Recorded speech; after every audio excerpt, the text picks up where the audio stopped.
Odyssey by Homer, translated by Samuel Butler, read by Ben Nalle. This translation is in the public domain. Book 1. Tell me, O Muse, of that ingenious hero who traveled far and wide after he had sacked the famous town of Troy. Many cities did he visit, and many were the nations with whose manner and customs he was acquainted.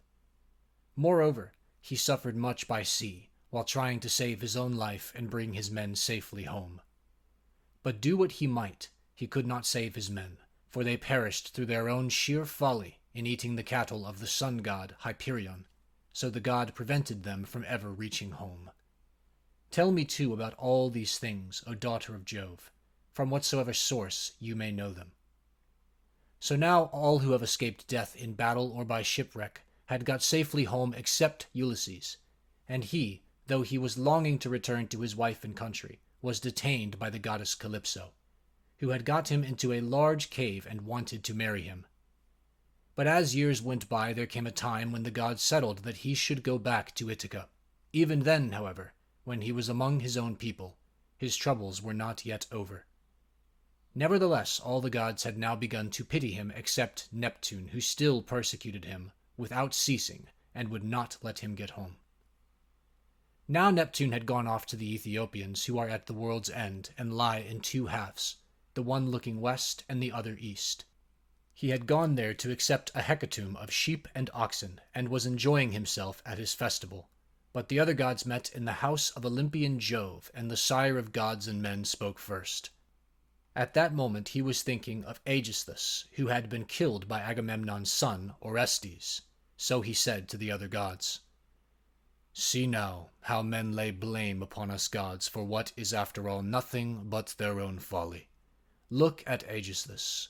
He must needs make love to Agamemnon's wife unrighteously and then kill Agamemnon, though he knew it would be the death of him.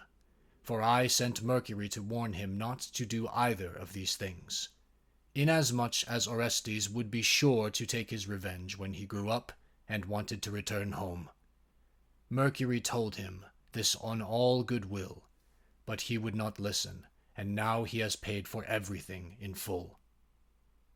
Then Minerva said, "Father, son of Saturn, king of kings, it served Aegisthus right, and so it would anyone else who does as he did. But Aegisthus is neither here nor there. It is for Ulysses that my heart bleeds. When I think of his sufferings in that lonely sea-girt island far away, poor man from all his friends.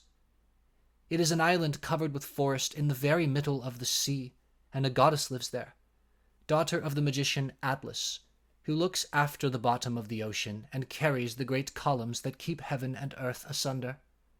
This daughter of Atlas has got hold of poor unhappy Ulysses, and keeps trying by every kind of blandishment to make him forget his home, so that he is tired of life, and thinks of nothing but how he may once more see the smoke of his own chimneys. You, sir, take no heed of this, and yet when Ulysses was before Troy, did he not propitiate you with many a burnt sacrifice? Why then should you keep on being so angry with him?" And Jove said, "My child, what are you talking about? How can I forget Ulysses, than whom there is no more capable man on earth, nor more liberal in his offerings to the immortal gods that live in heaven? Bear in mind, however, that Neptune is still furious with Ulysses for having blinded an eye of Polyphemus, king of the Cyclopses. Polyphemus is son to Neptune by the nymph Thusa, daughter to the sea king Phorcys.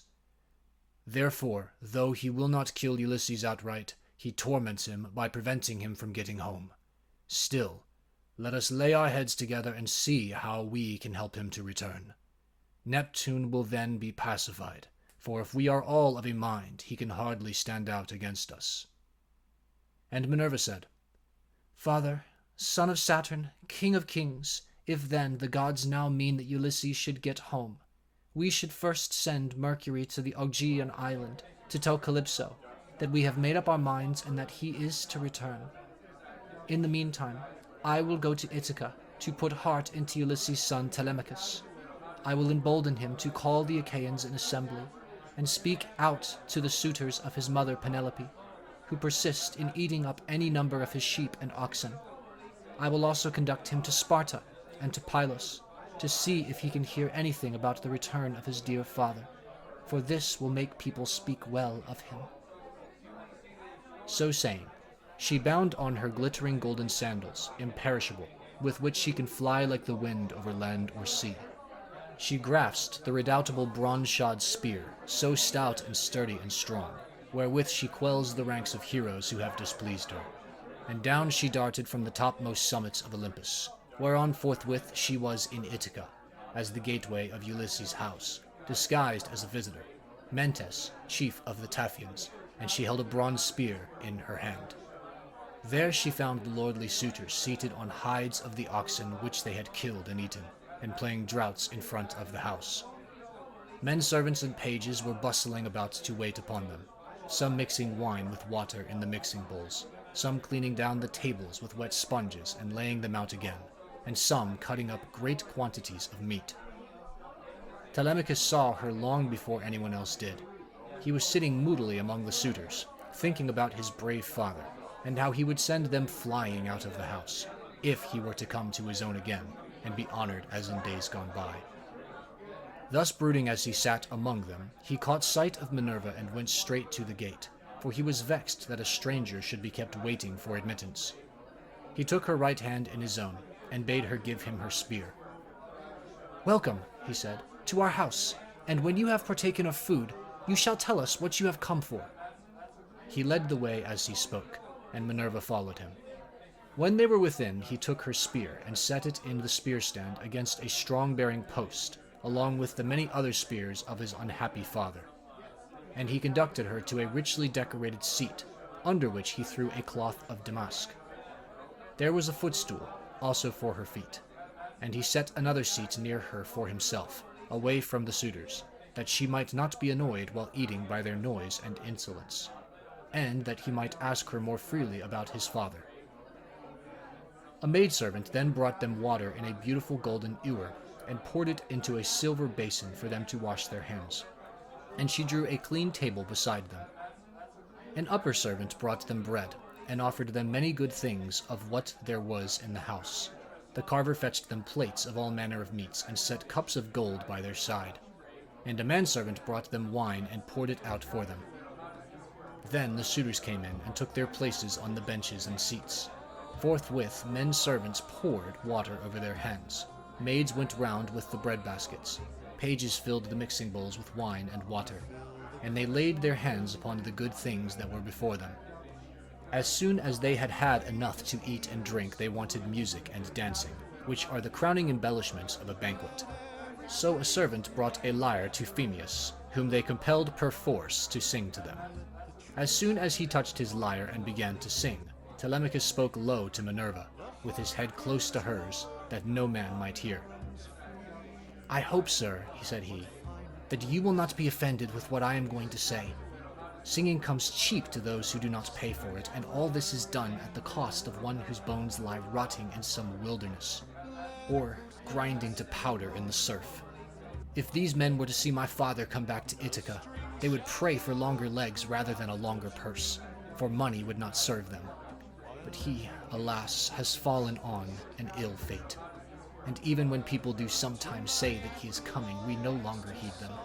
We shall never see him again.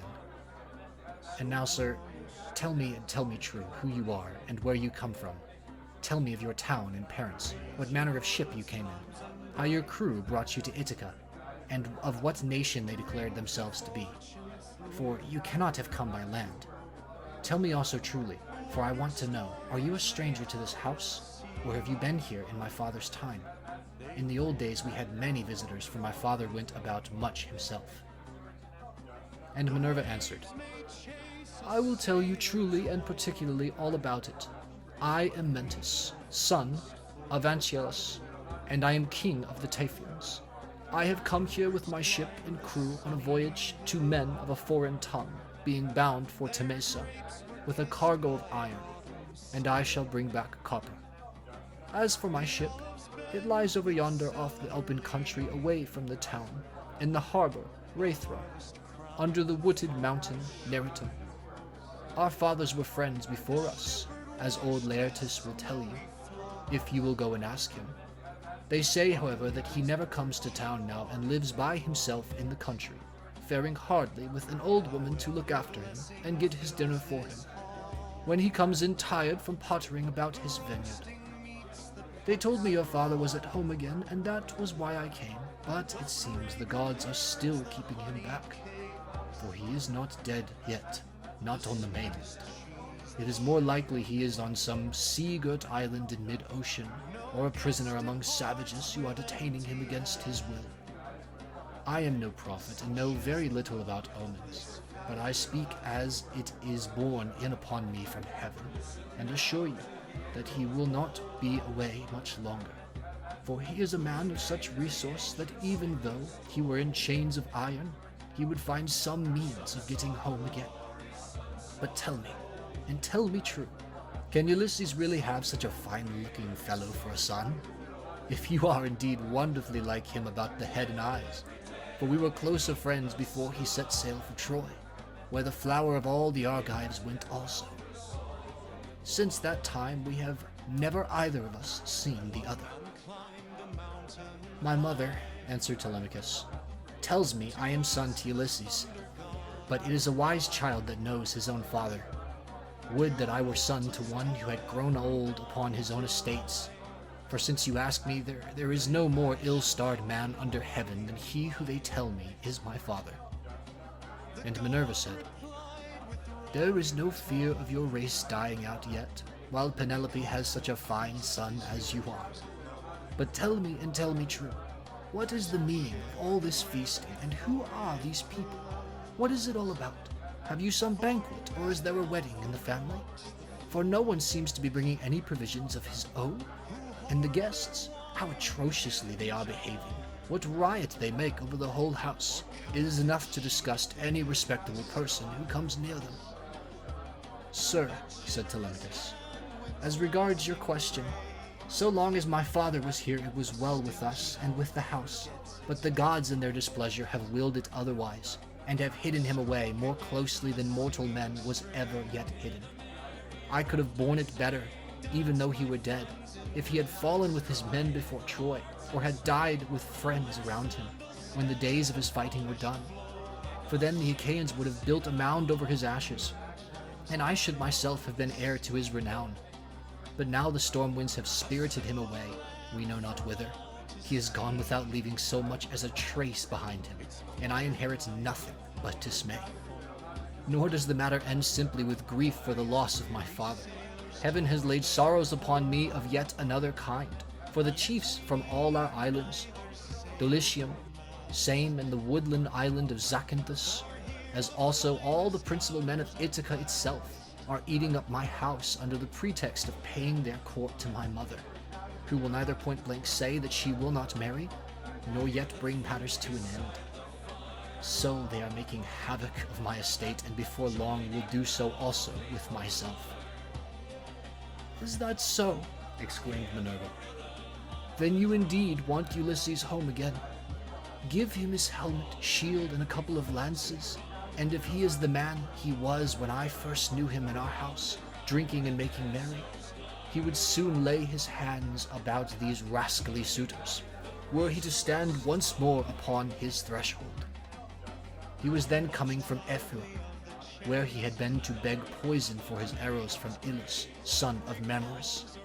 Ilus feared the ever-living gods and would not give him any, but my father let him have some, for he was very fond of him.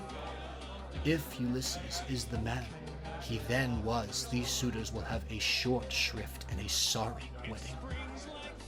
But there, it rests with heaven to determine whether he is to return and take his revenge in his own house or no. I would, however, urge you to set about trying to get rid of these suitors at once.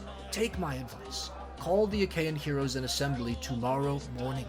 Lay your case before them, and call heaven to bear you witness.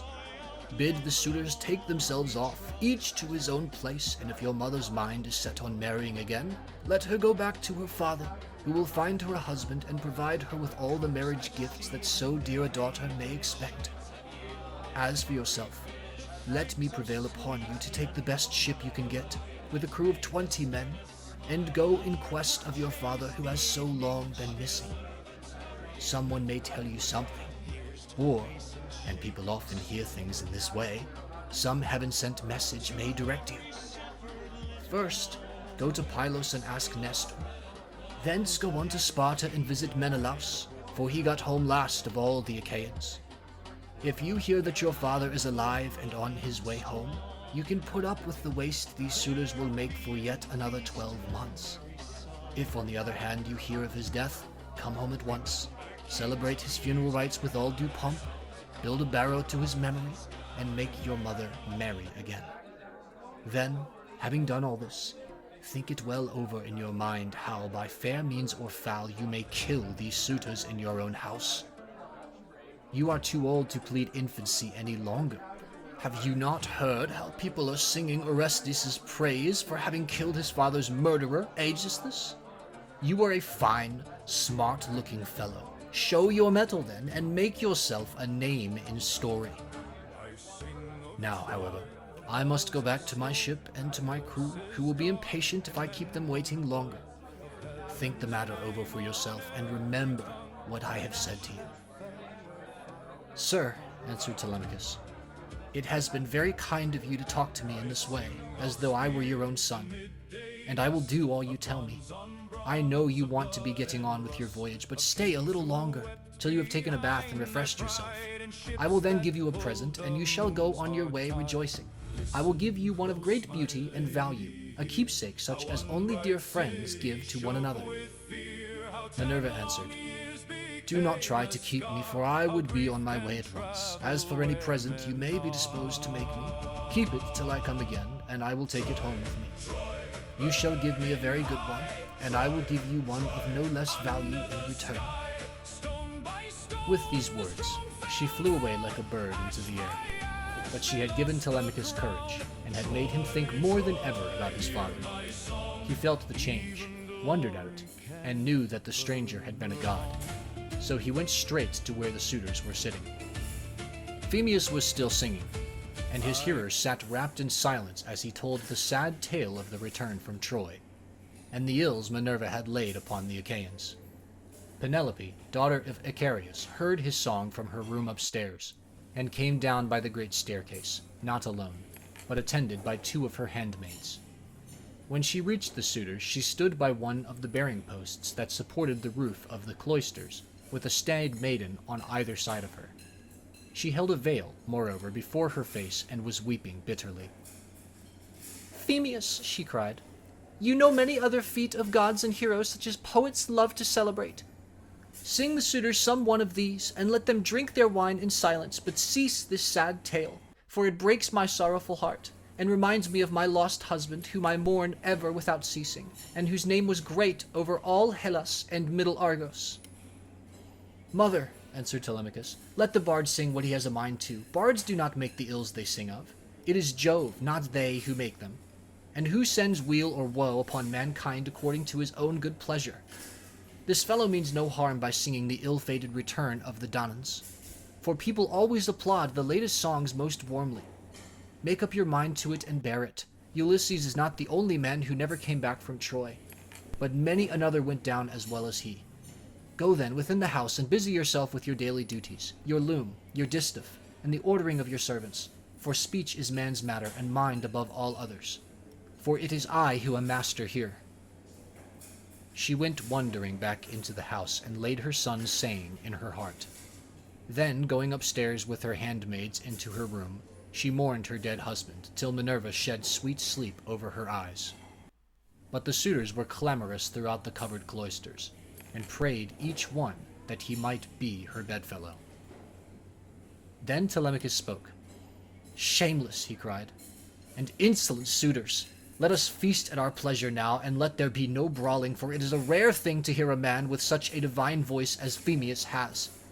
But in the morning meet me in full assembly, that I may give you formal notice to depart, and feast at one another's houses. Turn and turn about at your own cost. If, on the other hand, you choose to persist in sponging upon one man, heaven help me, but Jove shall reckon with you in full. and when you fall in my father's house, there shall be no man to avenge you." The suitors bit their lip as they heard him, and marveled at the boldness of his speech.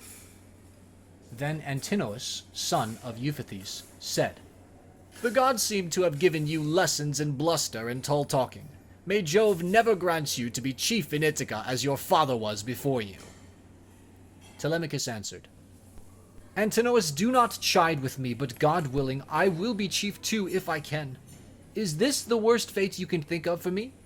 It is no bad thing to be a chief, for it brings both riches and honor. Still, now that Ulysses is dead, there are many great men in Ithaca, both old and young, and some other may take the lead among them. Nevertheless, I will be chief in my own house, and will rule those whom Ulysses has won for me." Then Eurymachus, son of Polybus, answered, "It rests with heaven to decide who shall be chief among us. But you shall be master in your own house and over your own possessions. No one, while there is a man in Ithaca, shall do you violence nor rob you.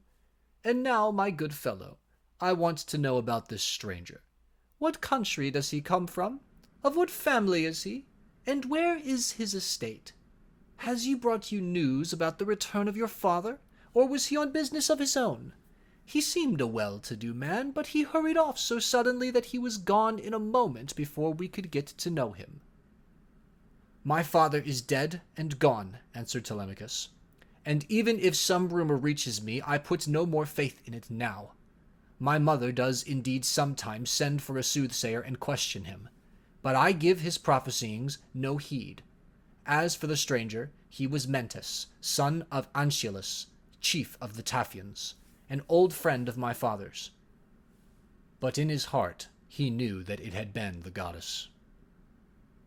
The suitors then returned to their singing and dancing until the evening, but when night fell upon their pleasuring, they went home to bed, each in his own abode. Telemachus's room was high up in a tower that looked on to the outer court. Hither then he hied, brooding and full of thought. A good old woman, Euryclea, daughter of Ops, the son of Pisanor, went before him with a couple of blazing torches. Laertes had bought her with his own money when she was quite young.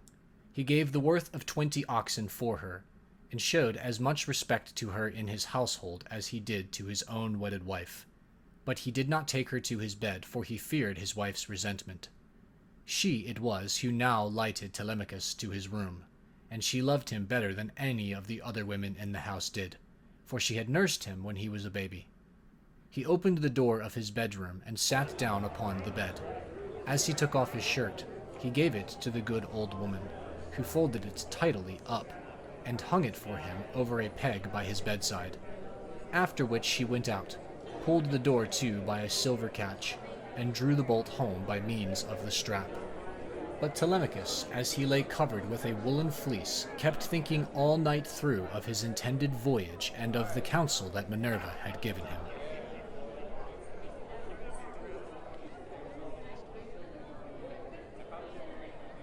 Book 2. Now, when the child of morning rosy-fingered Dawn appeared, Telemachus rose and dressed himself. He bound his sandals onto his comely feet, girded his sword about his shoulder, and left his room looking like an immortal god. He had once sent the criers round to call the people in assembly, so they called them, and the people gathered thereon. Then, when they were got together, he went to the place of assembly, spear in hand, not alone, for his 2 hounds went with him. Minerva endowed him with a presence of such divine comeliness that all marveled at him as he went by. And when he took his place in his father's seat, even the oldest counselors made way for him. Aegyptius, a man bent double with age and of infinite experience, was the first to speak. His son, Antiphus, had gone with Ulysses to Ilius, land of noble steeds, but the savage Cyclops had killed him when they were all shut up in the cave, and had cooked his last dinner for him. He had 3 sons left, of whom 2 still worked on their father's land, while the third, Euronymous, was one of the suitors. Nevertheless, their father could not get over the loss of Antiphus, and was still weeping for him when he began his speech. "Men of Ithaca," he said, "hear my words. From the day Ulysses left us, there has been no meeting of our counselors until now. Who then can it be, whether old or young, that finds it so necessary to convene us? Has he got wind of some host approaching, and does he wish to warn us? Or would he speak upon some other matter of public moment? I am sure he is an excellent person, and I hope Jove will grant him his heart's desire." Telemachus took this speech as of good omen, and rose at once, for he was bursting with what he had to say. He stood in the middle of the assembly, and the good herald Pisanor brought him his staff. Then, turning to Aegyptius, "Sir," said he, "it is I, as you will shortly learn, who have convened you, for it is I who am the most aggrieved. I have not got wind of any host approaching about which I would warn you, nor is there any matter of public moment on which I would speak. My grievance is purely personal, and turns on two great misfortunes which have fallen upon my house. The first of these is the loss of my excellent father, who was chief among all you here present, and was like a father to every one of you. The second is much more serious, and ere long will be the utter ruin of my estate. The sons of all the chief men among you are pestering my mother to marry them against her will. They are afraid to go to her father Icarius, asking him to choose the one he likes best, and to provide marriage gifts for his daughter. But day by day they keep hanging about my father's house, sacrificing our oxen, sheep, and fat goats for their banquets, and never giving so much as a thought to the quantity of wine they drink. No estate can stand such recklessness. We have now no Ulysses to ward off harm from our doors, and I cannot hold my own against them. I shall never all my days be as good a man as he was. Still, I would indeed defend myself if I had power to do so, for I cannot stand such treatment any longer. My house is being disgraced and ruined. Have respect, therefore, to your own consciences and to public opinion. Fear, too, the wrath of heaven, lest the gods should be displeased and turn upon you. I pray you, by Jove and Themis, who is the beginning and the end of counsels, do not hold back, my friends, and leave me single-handed, unless it be that my brave father Ulysses did some wrong to the Achaeans, which you would now avenge on me by aiding and abetting these suitors. Moreover, if I am to be eaten out of house and home at all, I had rather you did the eating yourselves, for I could then take action against you to some purpose, and serve you with notices from house to house, till I got paid in full, whereas now I have no remedy." With this Telemachus dashed his staff to the ground and burst into tears. Every one was very sorry for him, but they all sat still, and no one ventured to make him an angry answer, save only Antinous, who spoke thus: "Telemachus, insolent braggart that you are, how dare you try to throw the blame upon us suitors? It is your mother's fault, not ours, for she is a very artful woman. This 3 years past, and close on 4, she has been driving us out of our minds by encouraging each one of us and sending him messages without meaning one word of what she says. And then there was that other trick she played us. She set up a great tambour frame in her room, and began to work on an enormous piece of fine needlework. 'Sweetheart,' she said, 'Ulysses is indeed dead. Still, do not press me to marry again immediately. Wait, for I would not have skill in needlework perish unrecorded, till I have completed a pall for the hero Laertes to be in readiness against the time when death shall take him. He is very rich, and the women of the place will talk if he is laid out without a pall.' This was what she said, and we assented, whereon we could see her working on her great web all day long, but at night she would unpick the stitches again by torchlight. She fooled us in this way for 3 years, and we never found her out. But as time wore on, and she was now in her 4th year, one of her maids who knew what she was doing told us, and we caught her in the act of undoing her work. So she had to finish it whether she would or no. The suitors, therefore, make you this answer, that both you and the Achaeans may understand. Send your mother away, and bid her marry the man of her own and of her father's choice. For I do not know what will happen if she goes on plaguing us much longer with the airs she gives herself on the score of the accomplishments Minerva has taught her, and because she is so clever.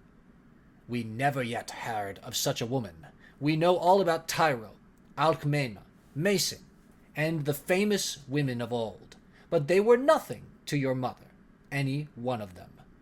It was not fair of her to treat us in that way, and as long as she continues in the mind with which heaven has now endowed her, so long shall we go on eating up your estate, and I do not see why she should change, for she gets all the honor and glory, and it is you who pay for it, not she. Understand, then, that we will not go back to our lands, neither here nor elsewhere, till she has made her choice and married some one or other of us."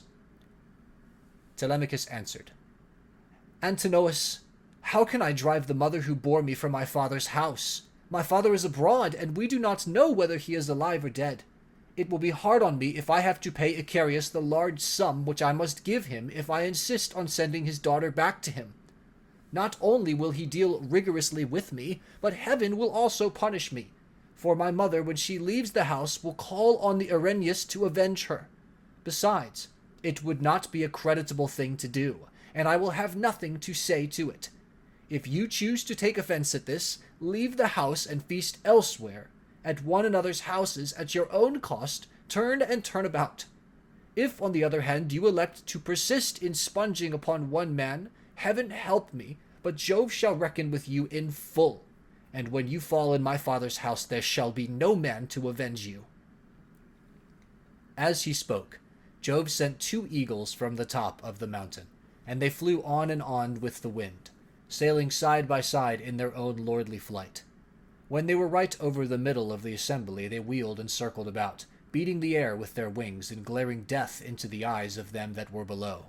Then, fighting fiercely and tearing at one another, they flew off towards the right over the town. The people wondered as they saw them, and asked each other what all this might be.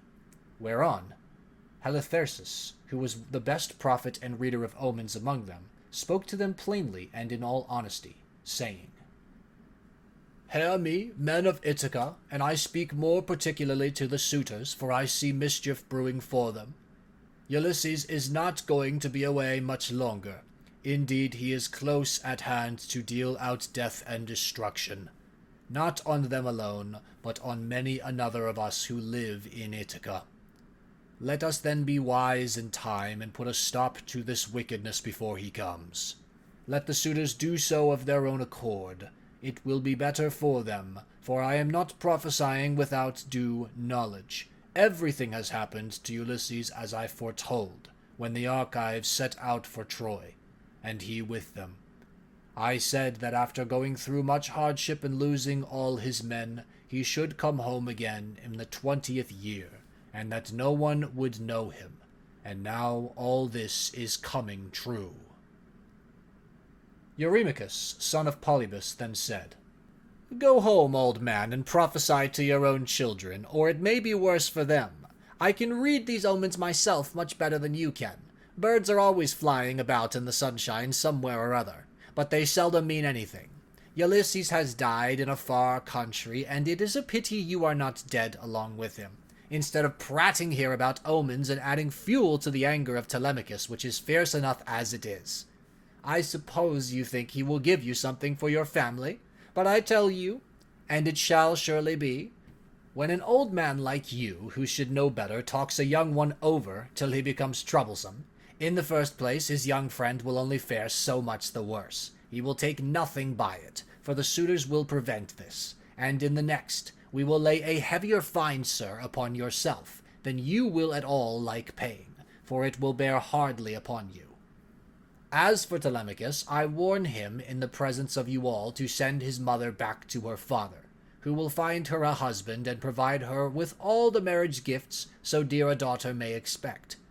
Till then, we shall go on harassing him with our suit, for we fear no man, and care neither for him, with all his fine speeches, nor any fortune-telling of yours. You may preach as much as you please, but we shall only hate you the more. We shall go back and continue to eat up Telemachus's estate without paying him, till such time as his mother leaves off tormenting us by keeping us day after day on the tiptoe of expectation, each vying with the other in his suit for a prize of such rare perfection. Besides, we cannot go after the other women, whom we should marry in due course, but for the way in which she treats us." Then Telemachus said, Eurymachus, and you other suitors, I shall say no more, and entreat you no further, for the gods and the people of Ithaca now know my story. Give me then a ship and a crew of 20 men to take me hither and thither, and I will go to Sparta and to Pylos in quest of my father, who has so long been missing.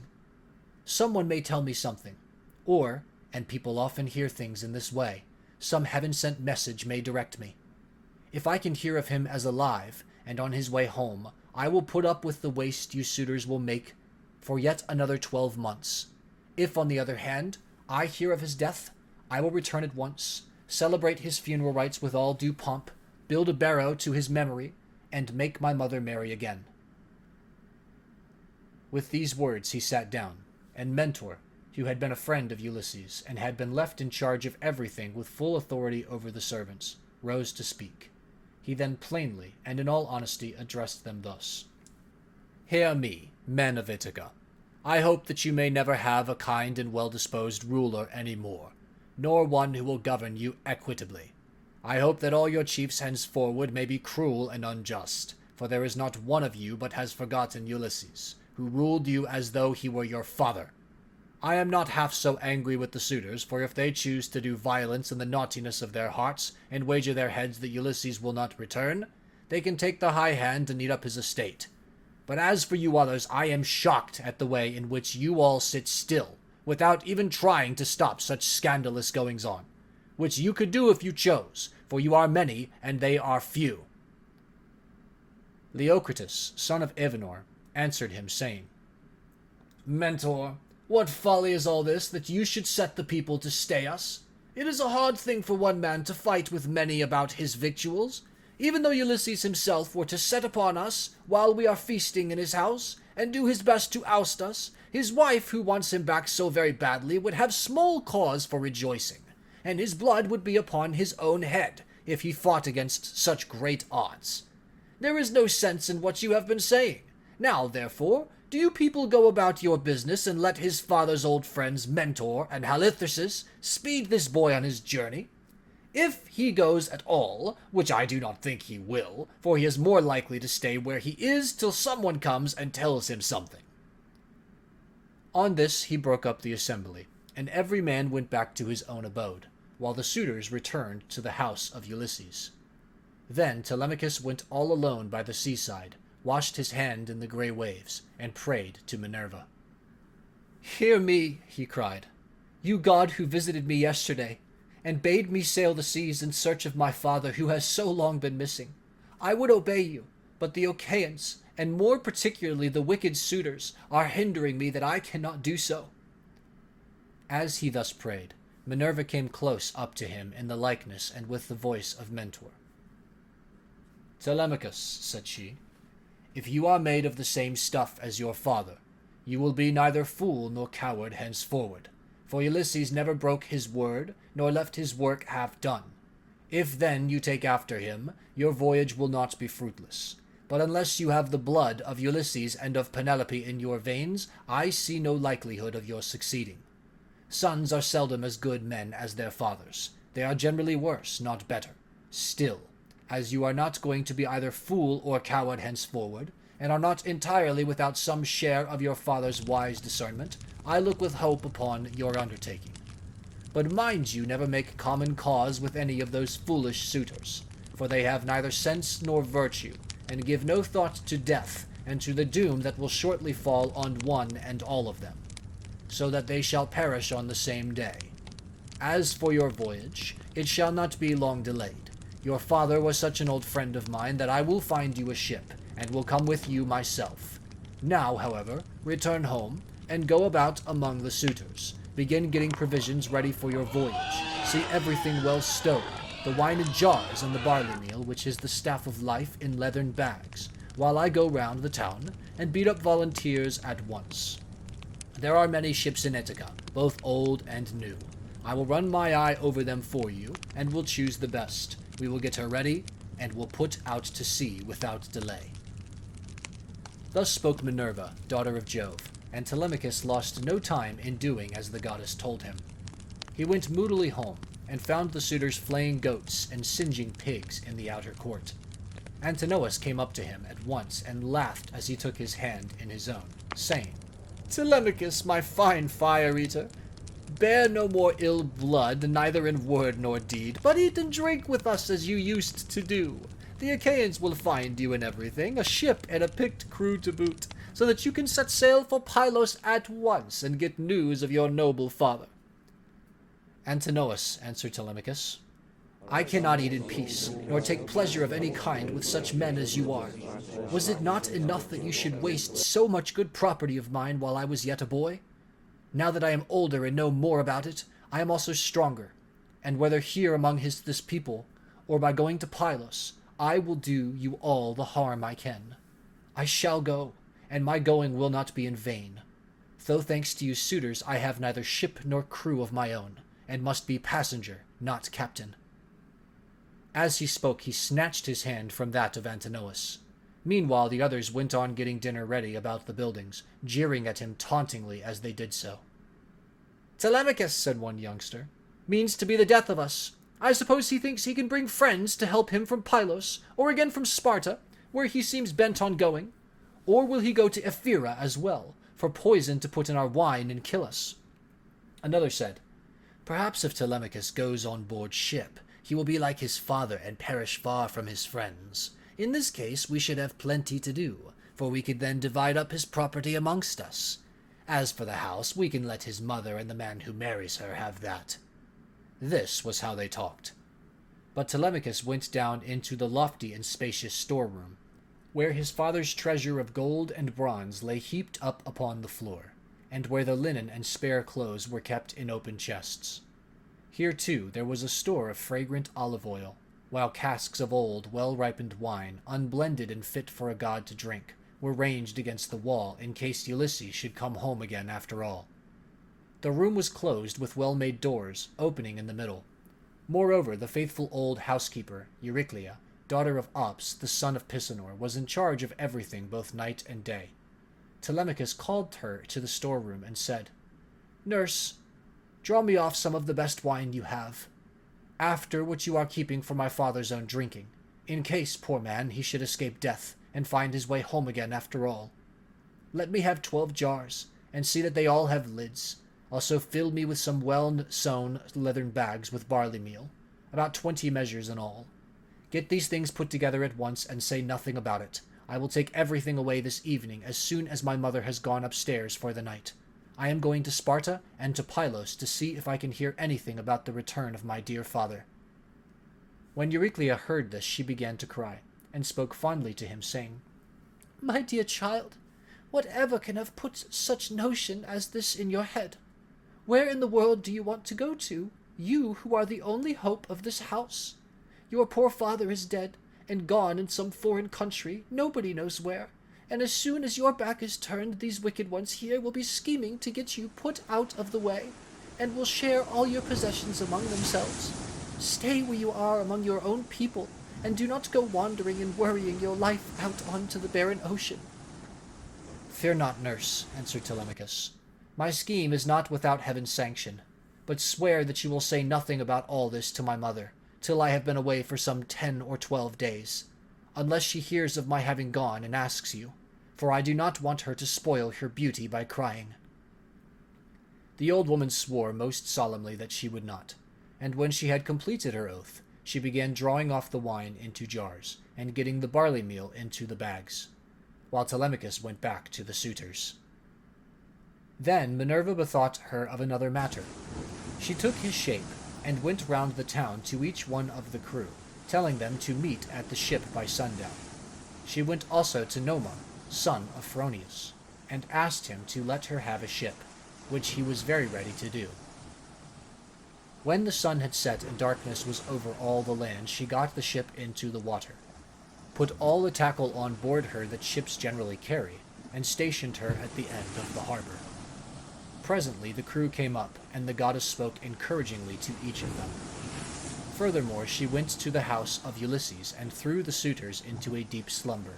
She caused their drink to fuddle them, and made them drop their cups from their hands, so that instead of sitting over their wine, they went back into the town to sleep, with their eyes heavy and full of drowsiness. Then she took the form and voice of Mentor, and called Telemachus to come outside. "Telemachus," said she, "the men are on board and at their oars, waiting for you to give your orders, so make haste and let us be off." On this she led the way, while Telemachus followed in her steps. When they got to the ship, they found the crew waiting by the waterside, and Telemachus said, "Now, my men, help me to get the stores on board.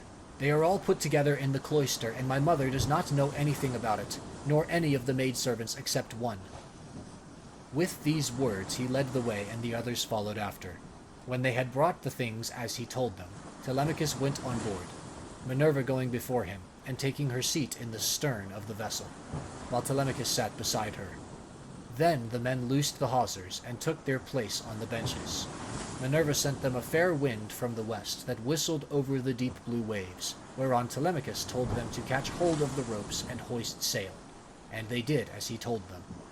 They set the mast in its socket in the cross plank, raised it, and made it fast with the forestays. Then they hoisted their white sails aloft with ropes of twisted oxhide. As the sail bellied out with the wind, the ship flew through the deep blue water, and the foam hissed against her bows as she sped onward. Then they made all fast throughout the ship, filled the mixing bowls to the brim, and made drink offerings to the immortal gods that are from everlasting, but more particularly to the gray-eyed daughter of Jove. Thus then the ship sped on her way, through the watches of the night, from dark till dawn.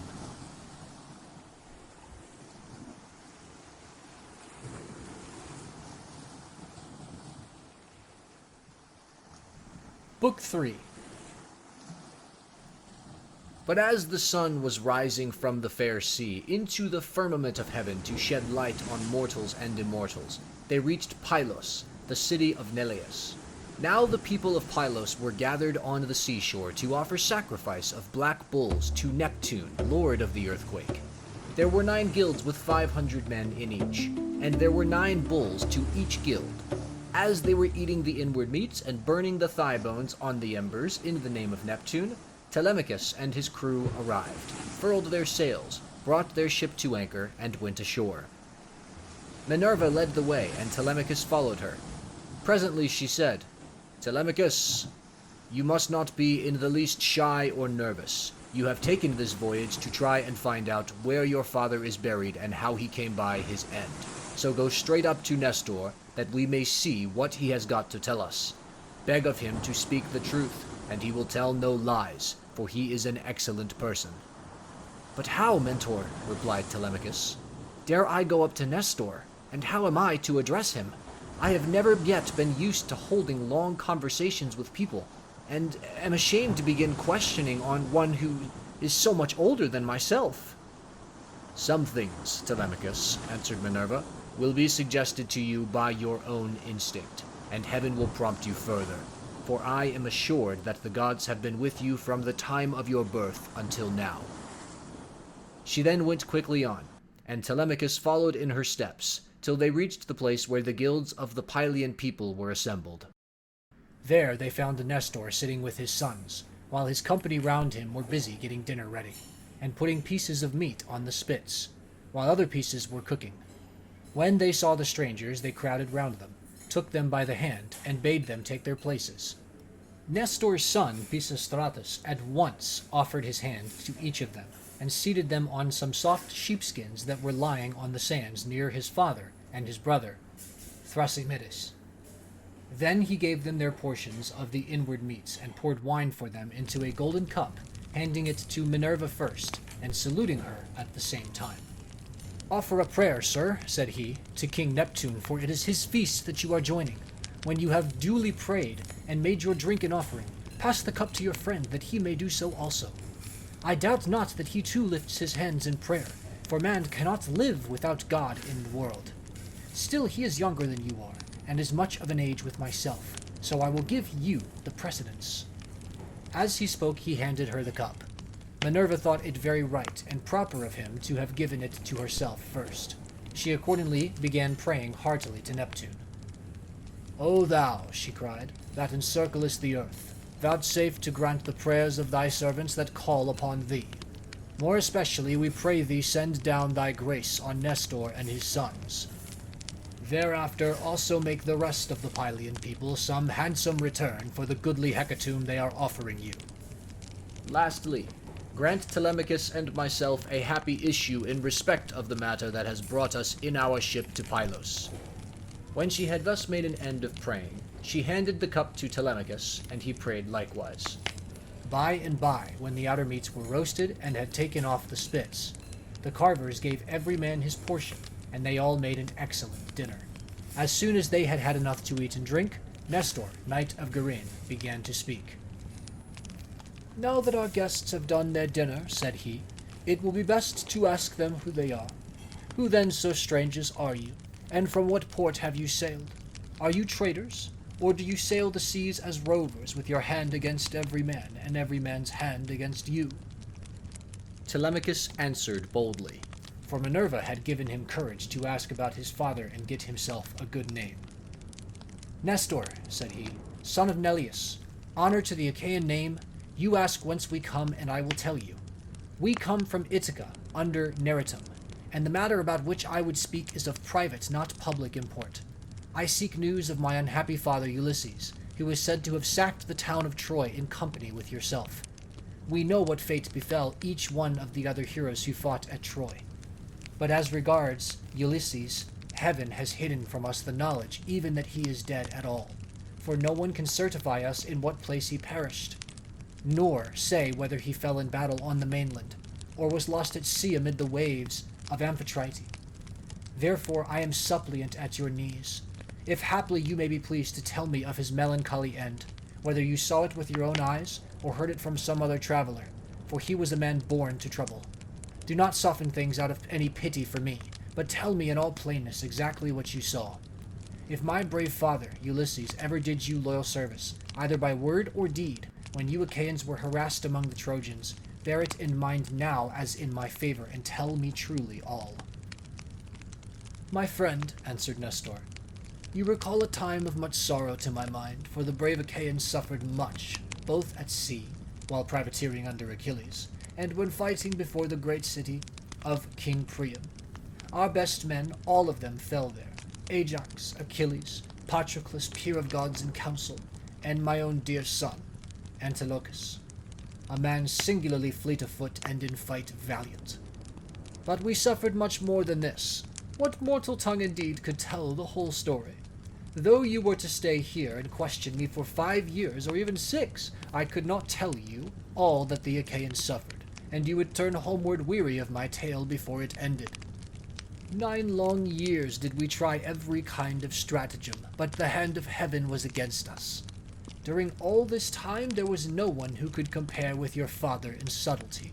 If indeed you are his son, I can hardly believe my eyes, and you talk just like him too. No one would say that people of such different ages could speak so much alike. He and I never had any kind of difference from first to last, neither in camp nor council, but in singleness of heart and purpose we advised the Argives how all might be ordered for the best. When, however, we had sacked the city of Priam, and were setting sail in our ships as heaven had dispersed us, then Jove saw fit to vex the Argives on their homeward voyage. For they had not all been either wise or understanding, and hence many came to a bad end through the displeasure of Jove's daughter Minerva, who brought about a quarrel between the 2 sons of Atreus. The sons of Atreus called a meeting, which was not as it should be, for it was sunset and the Achaeans were heavy with wine.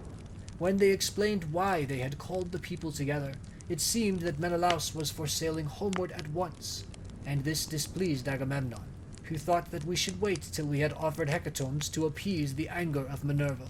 Fool that he was, he might have known that he would not prevail with her, for when the gods have made up their mind, they do not change them lightly. So the 2 stood bandying hard words, whereon the Achaeans sprang to their feet with a cry that rent the air, and were of 2 minds as to what they should do. That night we rested and nursed our anger, for Jove was hatching mischief against us. But in the morning some of us drew our ships into the water and put our goods with our women on board, while the rest, about half in number, stayed behind with Agamemnon. We the other half embarked and sailed, and the ships went well, for heaven had smoothed the sea. When we reached Tenedos, we offered sacrifices to the gods, for we were longing to get home. Cruel Jove, however, did not yet mean that we should do so, and raised a second quarrel, in the course of which some among us turned their ships back again, and sailed away under Ulysses to make their peace with Agamemnon. But I, and all the ships that were with me, pressed forward, for I saw that mischief was brewing. The son of Tydeus went on also with me, and his crews with him. Later on, Menelaus joined us at Lesbos, and found us making up our minds about our course. For we did not know whether to go outside Chios by the island of Pysra, keeping this to our left, or inside Chios, over against the stormy headlands of Mimas. So we asked heaven for a sign, and were shown one to the effect that we should be soonest out of danger, if we headed our ships across the open sea to Euboea. This we therefore did, and a fair wind sprang up, which gave us a quick passage during the night to Gela Estus, where we offered many sacrifices to Neptune for having helped us so far on our way. 4 days later, Diomed and his men stationed their ships in Argos, but I held on for Pylos, and the wind never fell light from the day when heaven first made it fair for me. Therefore, my dear young friend, I returned without hearing anything about the others. I know neither who got home safely, nor who were lost, but as in duty bound, I will give you without reserve the reports that have reached me since I have been here in my own house. They say the Myrmidons returned home safely under Achilles' son, Neoptolemus. So also did the valiant son of Poias, Philoctetes, Idomeneus. Again lost no men at sea, and all his followers who escaped death in the field got safe home with him to Crete. No matter how far out of the world you live, you will have heard of Agamemnon and the bad end he came to at the hands of Aegisthus, and a fearful reckoning did Aegisthus presently pay. See what a good thing it is for a man to leave a son behind him, to do as Orestes did, who killed false Aegisthus, the murderer of his noble father. You too, then, for you are a tall, smart-looking fellow, show your mettle and make yourself a name in story. Nestor, son of Neleus, answered Telemachus, honor to the Achaean name. The Achaeans applaud Orestes, and his name will live through all time, for he has avenged his father nobly. Would that heaven might grant me to do like vengeance on the insolence of the wicked suitors, who are ill-treating me and plotting my ruin. But the gods have no such happiness in store for me and for my father, so we must bear it as best we may. My friend, said Nestor, now that you remind me, I remember to have heard that your mother has many suitors, who are ill-disposed towards you, and are making havoc of your estate. Do you submit to this tamely, or are public feeling and the voice of heaven against you? Who knows but what Ulysses may come back after all, and pay these scoundrels in full, either single-handed or with a force of Achaeans behind him?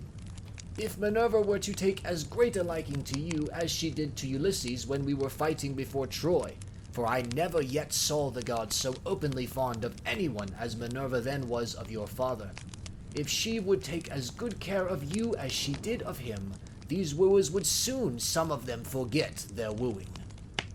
Telemachus answered, I can expect nothing of the kind. It would be far too much to hope for. I dare not let myself think of it, even though the gods themselves willed it no such good fortune could befall me.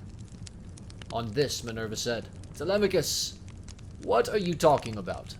Heaven has a long arm if it is minded to save a man, and if it were me, I should not care how much I suffered before getting home, provided I could be safe when I was once there. I would rather this than get home quickly, and then be killed in my own house, as Agamemnon was by the treachery of Aegisthus and his wife. Still, death is certain, and when a man's hour is come, not even the gods can save him, no matter how fond they are of him. Mentor, answered Telemachus, do not let us talk about it any more. There is no chance of my father's ever coming back. The gods have long since counseled his destruction. There is something else, however, about which I should like to ask Nestor, for he knows much more than anyone else does. They say he has reigned for 3 generations, so that it is like talking to an immortal. Tell me, therefore, Nestor, and tell me true, how did Agamemnon come to die in that way? What was Menelaus doing? And how came false Aegisthus to kill so far better a man than himself? Was Menelaus away from Achaean Argos, voyaging elsewhither among mankind, that Aegisthus took heart and killed Agamemnon? I will tell you truly, answered Nestor, and indeed you have yourself divined how it all happened. If Menelaus, when he got back from Troy, had found Aegisthus still alive in his house, there would have been no barrow heaped up for him, not even when he was dead, but he would have been thrown outside the city to dogs and vultures, and not a woman would have mourned him, for he had done a deed of great wickedness.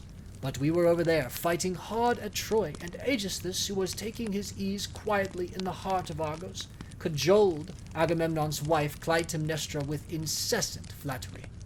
At first she would have nothing to do with his wicked scheme, for she was of a good natural disposition.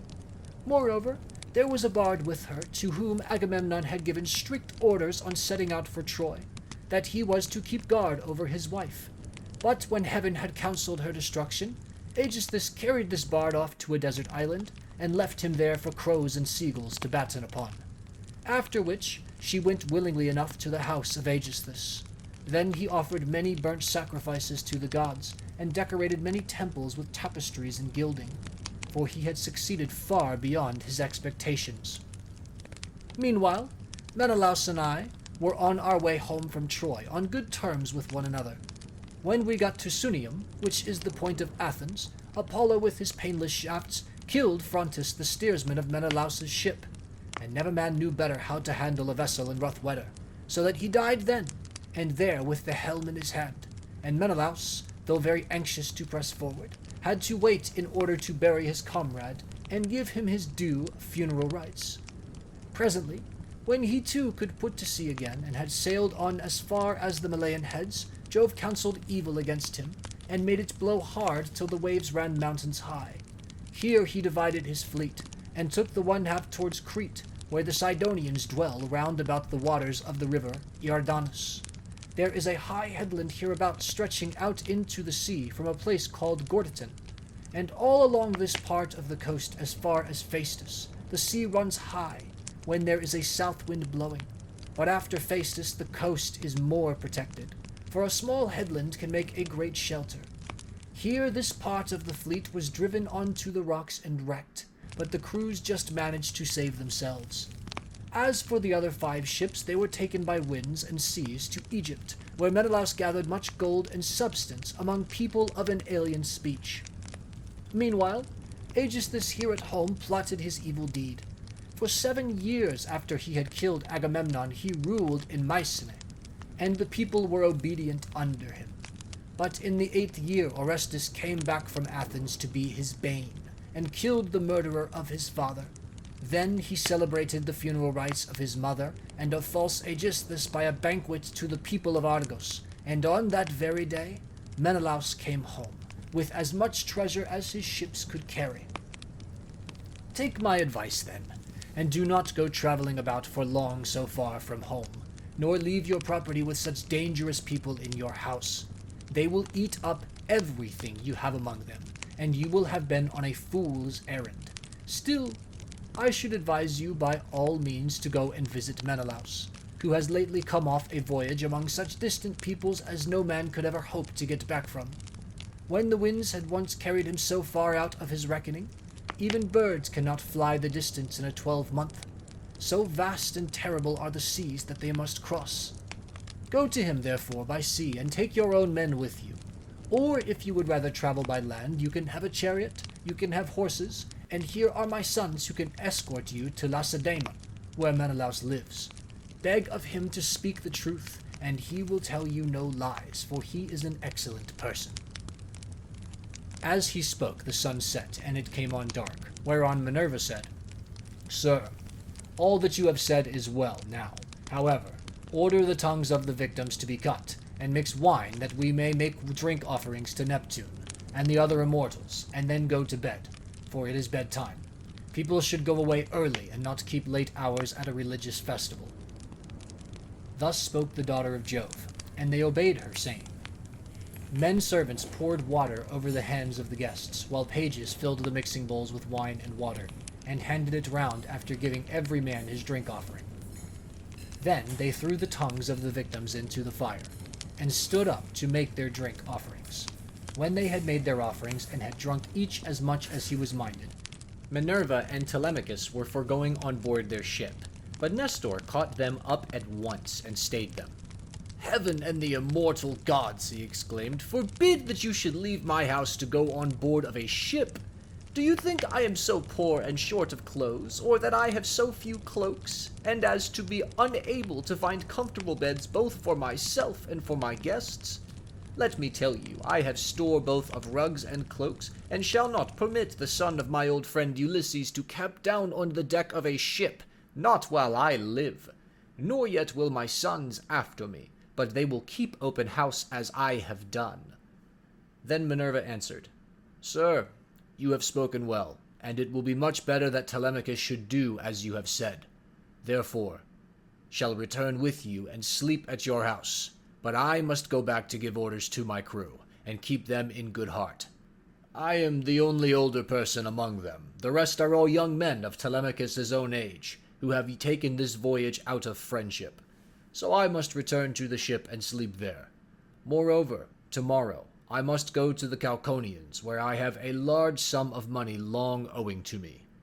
As for Telemachus, now that he is your guest, send him to Lacedaemon in a chariot, and let one of your sons go with him. Be pleased to also provide him with your best and fleetest horses." When she had thus spoken, she flew away in the form of an eagle, and all marveled as they beheld it. Nestor was astonished, and took Telemachus by the hand. "My friend," said he, "I see that you are going to be a great hero some day, since the gods wait upon you, thus while you are still so young. This can have been none other of those who dwell in heaven than Jove's redoubtable daughter, the Trito-born, who showed such favor towards your brave father among the Argives. Holy queen," he continued, "vouchsafe to send down thy grace upon myself, my good wife, and my children. In return I will offer you in sacrifice a broad-browed heifer of a year old, unbroken, and never yet brought by a man under the yoke. I will gild her horns, and will offer her up to you in sacrifice." Thus did he pray, and Minerva heard his prayer. He then led the way to his own house, followed by his sons and sons-in-law. When they had got there, and had taken their places on the benches and seats, he mixed them a bowl of sweet wine that was 11 years old, when the housekeeper took the lid off the jar that held it. As he mixed the wine, he prayed much, and made drink offerings to Minerva, daughter of aegis-bearing Jove. Then, when they had made their drink offerings, and had drunk each as much as he was minded, the others went home to bed, each in his own abode. But Nestor put Telemachus to sleep in the room that was over the gateway along with Pisistratus, who was the only unmarried son now left to him. As for himself, he slept in an inner room of the house, with the queen his wife by his side. Now, when the child of morning, rosy-fingered Dawn, appeared, Nestor left his couch, and took his seat on the benches of white and polished marble that stood in front of his house.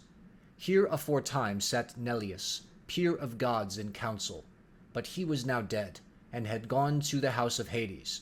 So Nestor sat in his seat, scepter in hand, as guardian of the public weal.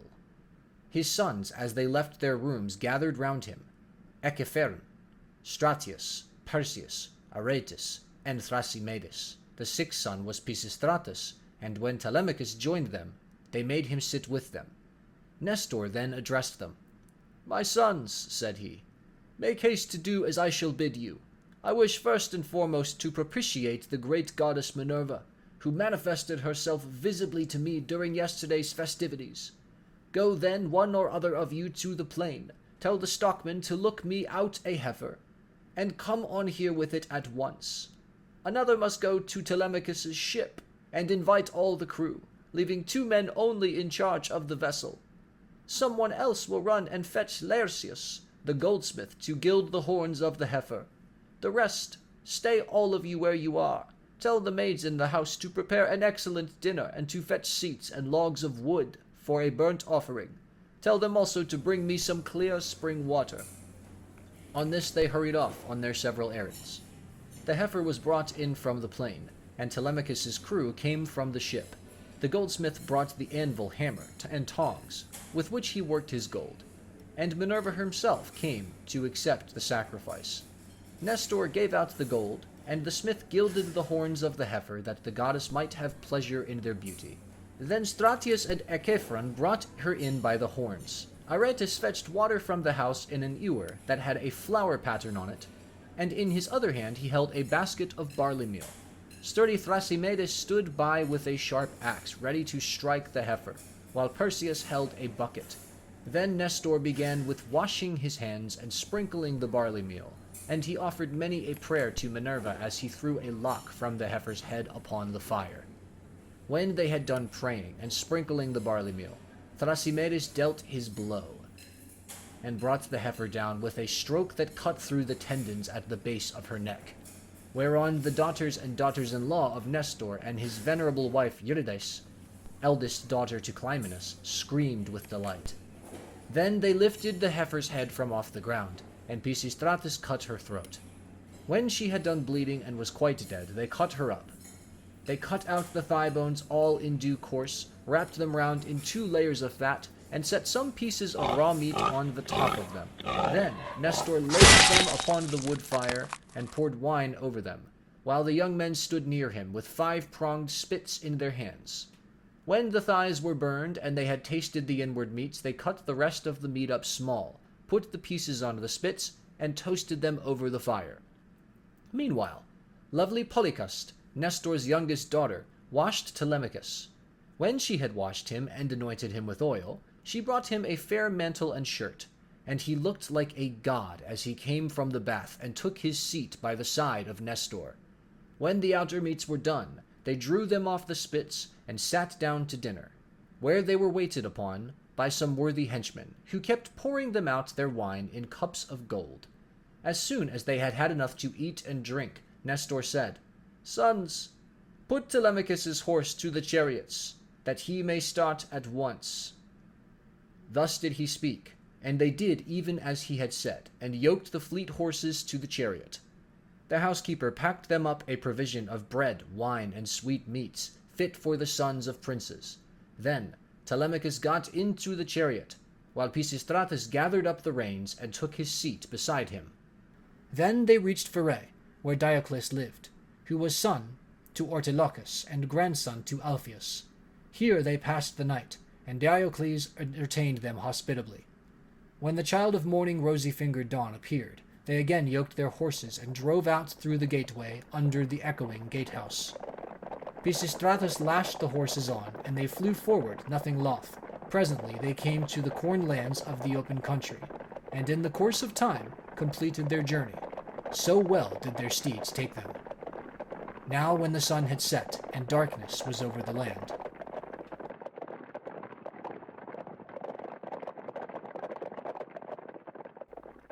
Book 4. They reached the low-lying city of Lacedaemon, where they drove straight to the abode of Menelaus, and found him in his own house, feasting with his many clansmen in honor of the wedding of his son, and also of his daughter, whom he was marrying to the son of that valiant warrior Achilles. He had given his consent and promised her to him while he was still at Troy, and now the gods were bringing the marriage about.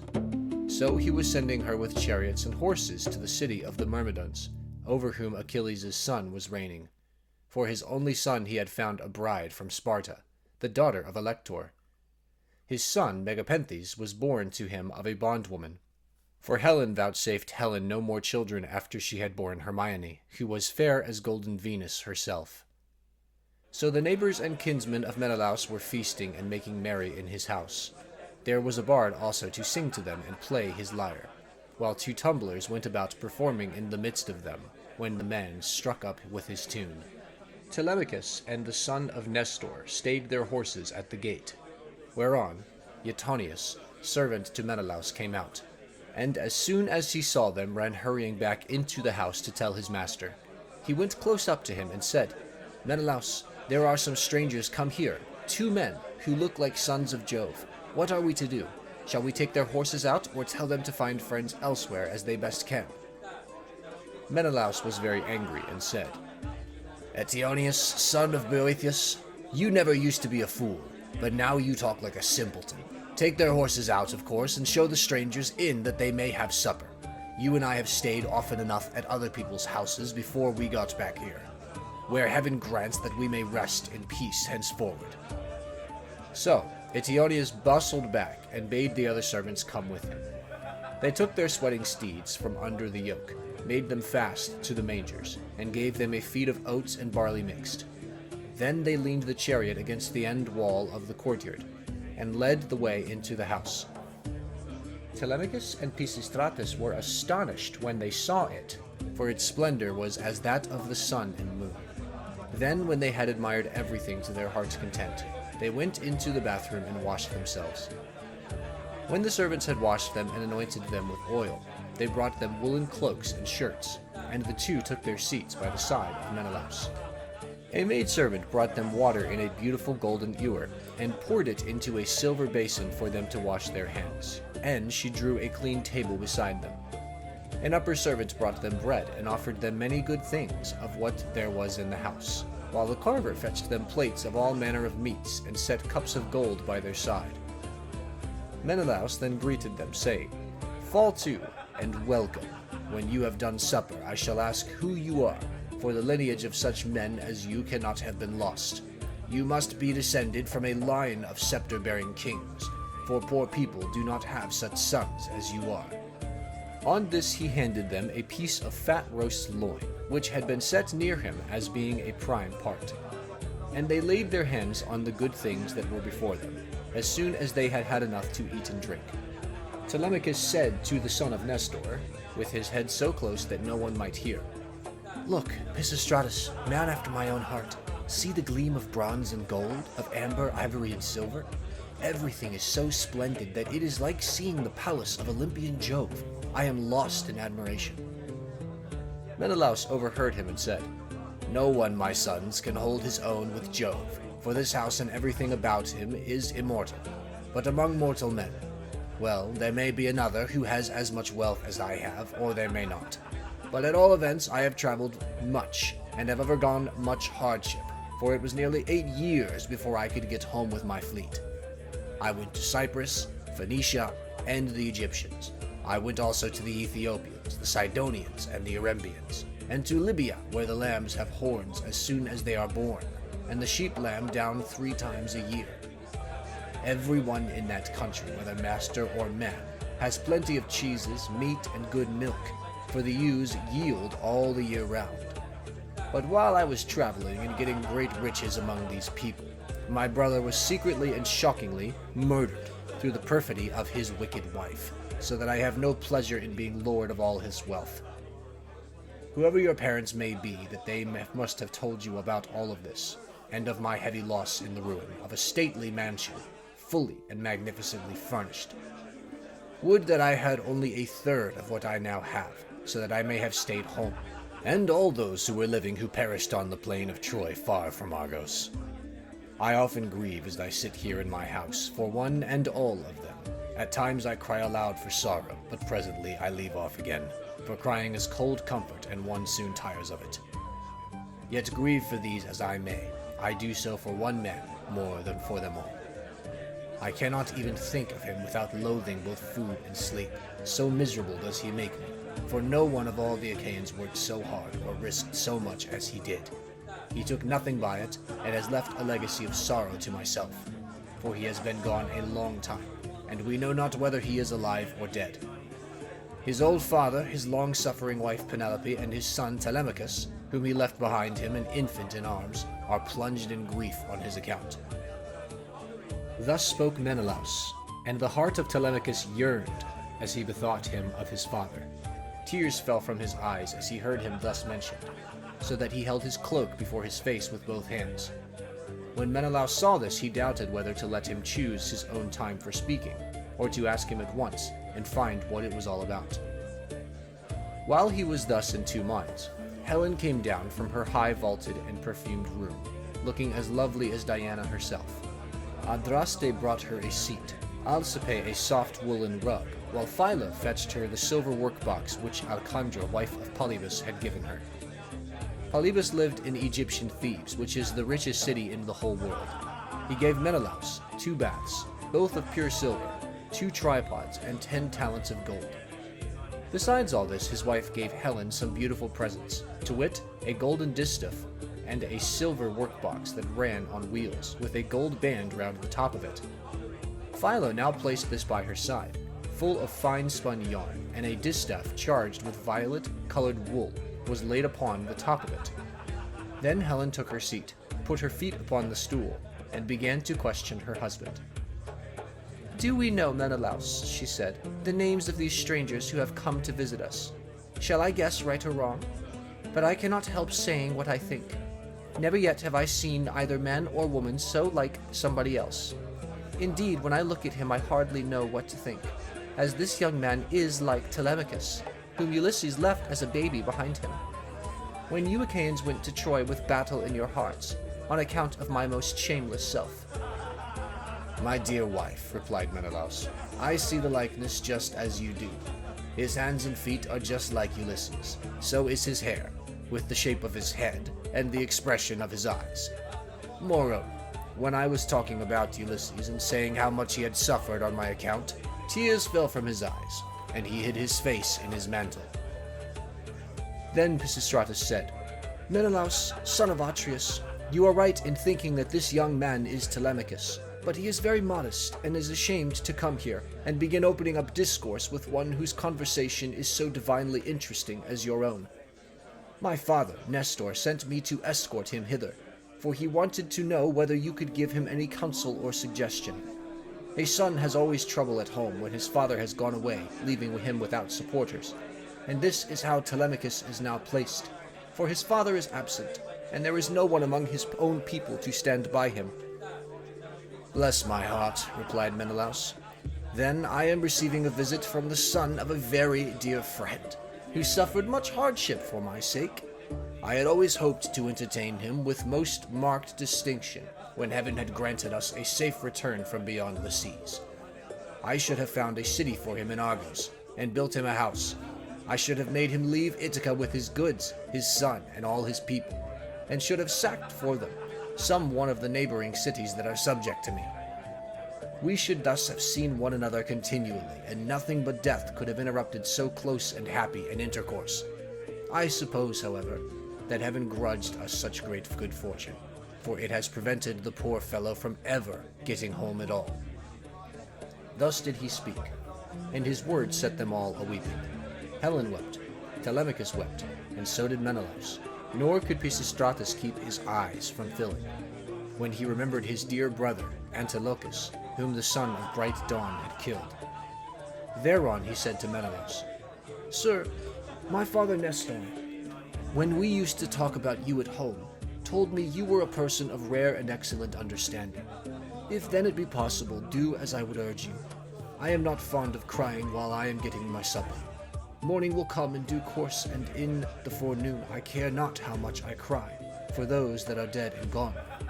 This is all we can do for the poor things. We can only shave our heads for them, and wring the tears from our cheeks. I had a brother who died at Troy. He was by no means the worst man there. You are sure to have known him. His name was Antilochus. I never set eyes upon him myself, but they say that he was singularly fleet of foot and in fight valiant." "Your discretion, my friend," answered Menelaus, "is beyond your years. It is plain you take after your father. One can soon see when a man is son to one whom heaven has blessed both as regards wife and offspring. And it has blessed Nestor from first to last all his days, giving him a green old age in his own house, with sons about him who are both well-disposed and valiant. We will put an end, therefore, to all this weeping, and attend to our supper again. Let water be poured over our heads. Telemachus and I can talk with one another fully in the morning."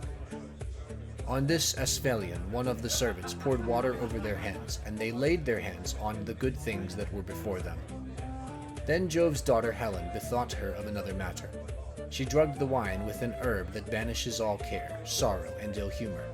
Whoever drinks wine thus drugged cannot shed a single tear all the rest of the day, not even though his father and mother, both of them, drop down dead, or he sees a brother or a son hewn in pieces before his very eyes. This drug, of such sovereign power and virtue had been given to Helen by Polydamna, wife of Thon, a woman of Egypt, where there grow all sorts of herbs, some good to put into the mixing bowl and others poisonous. Moreover, every one in the whole country is a skilled physician, for they are of the race of Phaon. When Helen had put this drug in the bowl, and had told the servants to serve the wine round, she said, Menelaus, son of Atreus, and you, my good friends, sons of honorable men, which is as Jove wills, for he is the giver both of good and evil, and can do what he chooses. Feast here as you will, and listen while I tell you a tale in season.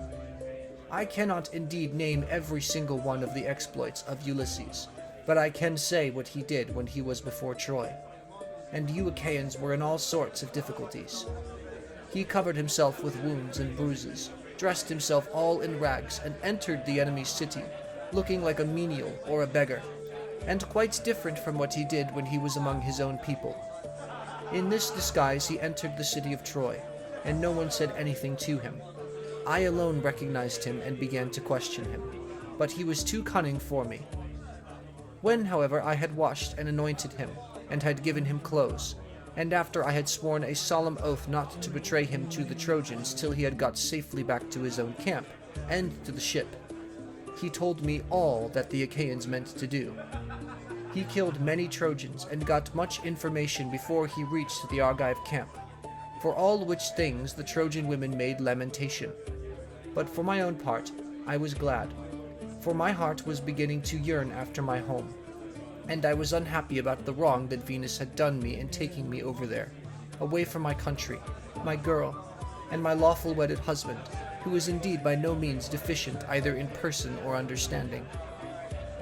Then Menelaus said, All that you have been saying, my dear wife, is true. I have traveled much, and have had much to do with heroes, for I have never seen such another man as Ulysses. What endurance, too, and what courage he displayed within the wooden horse, wherein all the bravest of the Argives were lying in wait to bring death and destruction upon the Trojans. At that moment you came up to us. Some god, who wished well to the Trojans, must have set you onto it, and you had Deiphobus with you. 3 times did you go all round our hiding place and pat it. You called our chiefs each by his own name, and mimicked all our wives. Diomed, Ulysses, and I from our seats inside heard what a noise you made. Diomed and I could not make up our minds whether to spring out then and there, or to answer you from inside. But Ulysses held us all in check, so we sat quite still. All except Anticlus, who was beginning to answer you, when Ulysses clapped his 2 brawny hands over his mouth and kept him there. It was this that saved us all, for he muzzled Anticlus till Minerva took you away again. How sad, exclaimed Telemachus, that all this was of no avail to save him, nor yet his own iron courage. But now, sir, be pleased to send us all to bed, that we may lie down and enjoy the blessed boon of sleep. On this, Helen told the maidservants to set beds in the room that was in the gatehouse, and to make them with good red rugs, and spread coverlets on the top of them with woolen cloaks for the guests to wear. So the maids went out, carrying a torch, and made the beds, to which a manservant presently conducted the strangers. Thus then did Telemachus and Pisistratus sleep there in the forecourt, while the son of Atreus lay in an inner room with lovely Helen by his side. When the child of morning rosy-fingered Dawn appeared, Menelaus rose and dressed himself. He bound his sandals onto his comely feet, girded his sword about his shoulders, and left his room looking like an immortal god. Then, taking a seat near Telemachus, he said, "And what, Telemachus, has led you to take this long sea voyage to Lacedaemon? Are you on public or private business? Tell me all about it." "I have come, sir," replied Telemachus, "to see if you can tell me anything about my father. I am being eaten out of house and home. My fair estate is being wasted, and my house is full of miscreants who kept killing great numbers of my sheep and oxen, on the pretense of paying their addresses to my mother. Therefore I am suppliant at your knees, if haply you may tell me about my father's melancholy end, whether you saw it with your own eyes, or heard it from some other traveler, for he was a man born to trouble. Do not soften things out of any pity for myself, but tell me in all plainness exactly what you saw."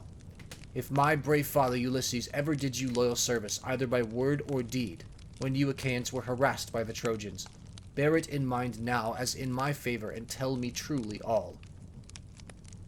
Menelaus, on hearing this, was very much shocked.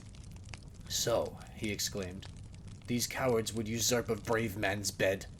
A hind might as well lay her newborn young in the lair of a lion, and then go off to feed in the forest or in some grassy dell. The lion, when he comes back to his lair, will make short work with the pair of them, and so will Ulysses with these suitors. By Father Jove, Minerva, and Apollo, if Ulysses is still the man that he was when he wrestled with Philomelatus in Lesbos, and threw him so heavily that all the Achaeans cheered him, if he is still such and were to come near these suitors, they would have a short shrift and a sorry wedding.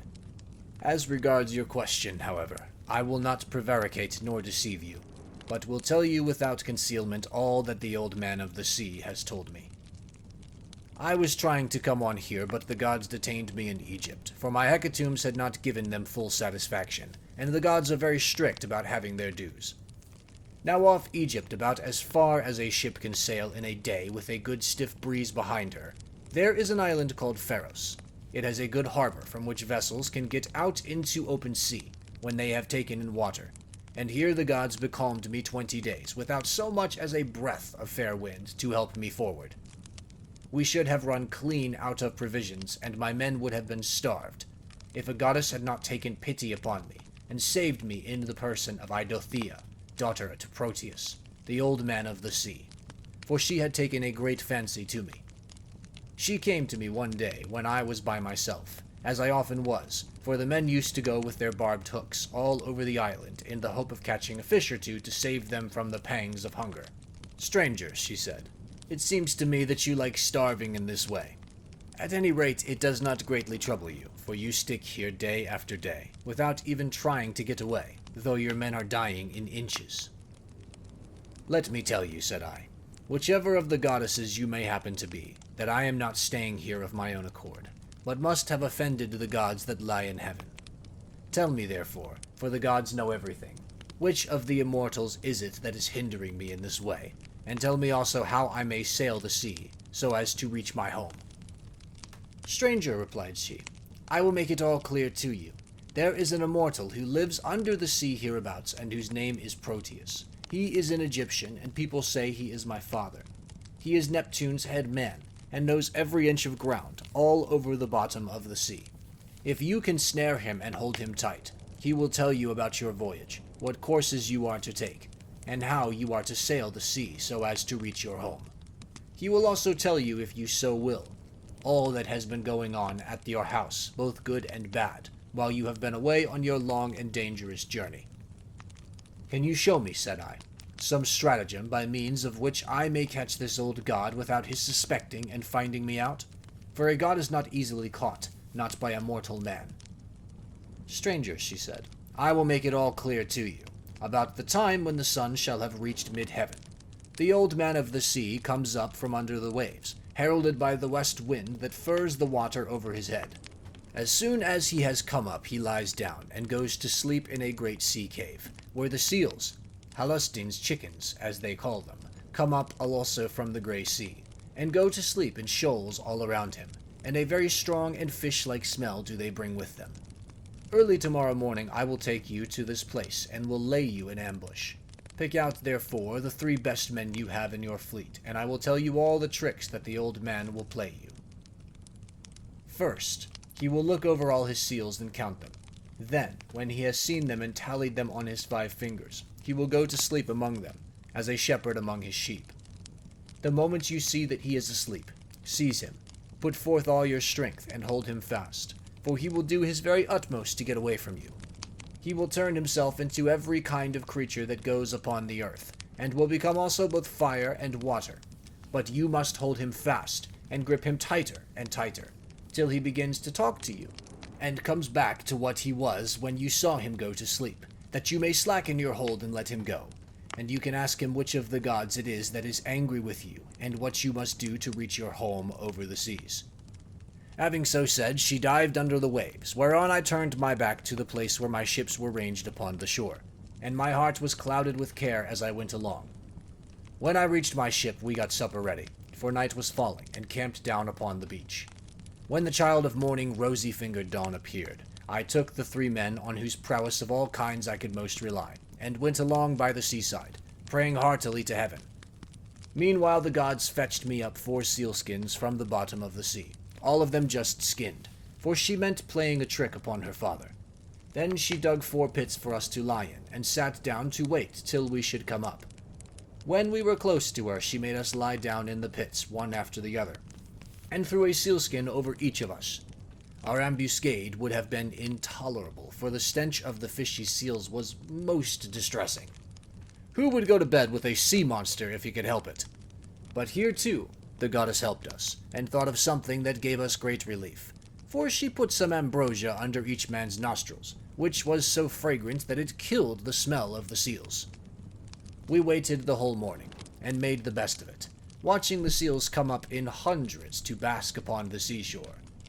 Till at noon the old man of the sea came up too, and when he had found his fat seals, he went over them and counted them.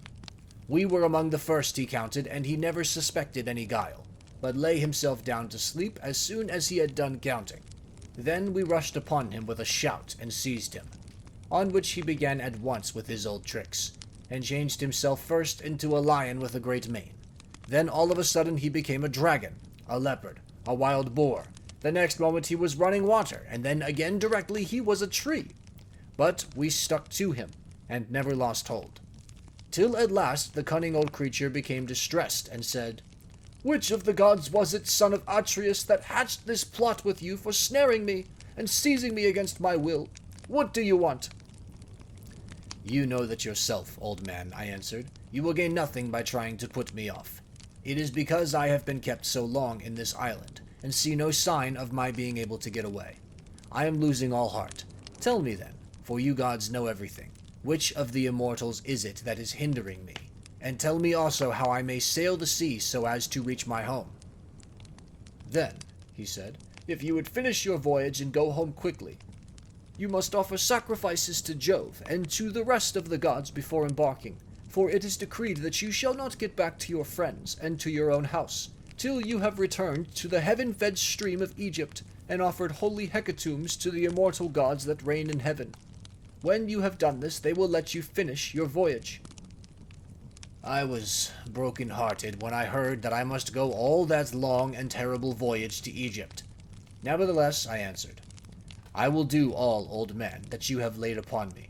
But now tell me, and tell me true, whether all the Achaeans whom Nestor and I left behind us when we set sail from Troy have got home safely, or whether any of them came to a bad end, either on board his own ship or among his friends when the days of his fighting were done."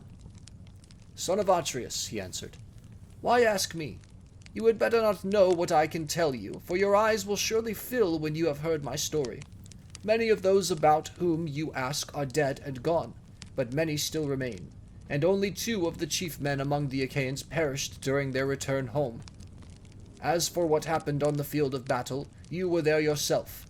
A 3rd Achaean leader is still at sea, alive but hindered from returning. Ajax was wrecked, for Neptune drove him onto the great rocks of Gyra. Nevertheless, he let him get safe out of the water, and in spite of all Minerva's hatred he would have escaped death, if he had not ruined himself by boasting. He said the gods could not drown him even though they had tried to do so, and when Neptune heard this large talk, he seized his trident in his 2 brawny hands, and split the rock of Gyra in 2 pieces. The base remained where it was, but the part on which Ajax was sitting fell headlong into the sea, and carried Ajax with it. So he drank salt water, and was drowned. Your brother and his ships escaped, for Juno protected him. But when he was just about to reach the high promontory of Malea, he was caught by a heavy gale, which carried him out to sea again, sorely against his will, and drove him to the foreland where Thyestes used to dwell, but where Aegisthus was then living. By and by, however, it seems as though he was to return safely after all, for the gods backed the wind into its old quarter, and they reached home, whereon Agamemnon kissed his native soil, and shed tears of joy at finding himself in his own country. Now there was a watchman whom Aegisthus had always on watch, and to whom he had promised 2 talents of gold. This man had been looking out for a whole year to make sure that Agamemnon did not give him the slip and prepare war. When, therefore, this man saw Agamemnon go by, he went and told Aegisthus, who at once began to lay a plot for him. He picked 20 of his bravest warriors and placed them in ambuscade on one side the cloister, while on the opposite side he prepared a banquet. Then he sent his chariots and horsemen to Agamemnon and invited him to the feast. But he meant foul play. He got them there, all unsuspicious of the doom that was awaiting him, and killed him when the banquet was over, as though he were butchering an ox in the shambles. Not one of Agamemnon's followers was left alive, nor yet one of Aegisthus, but they were all killed there in the cloisters. Thus spoke Proteus, and I was broken-hearted as I heard him.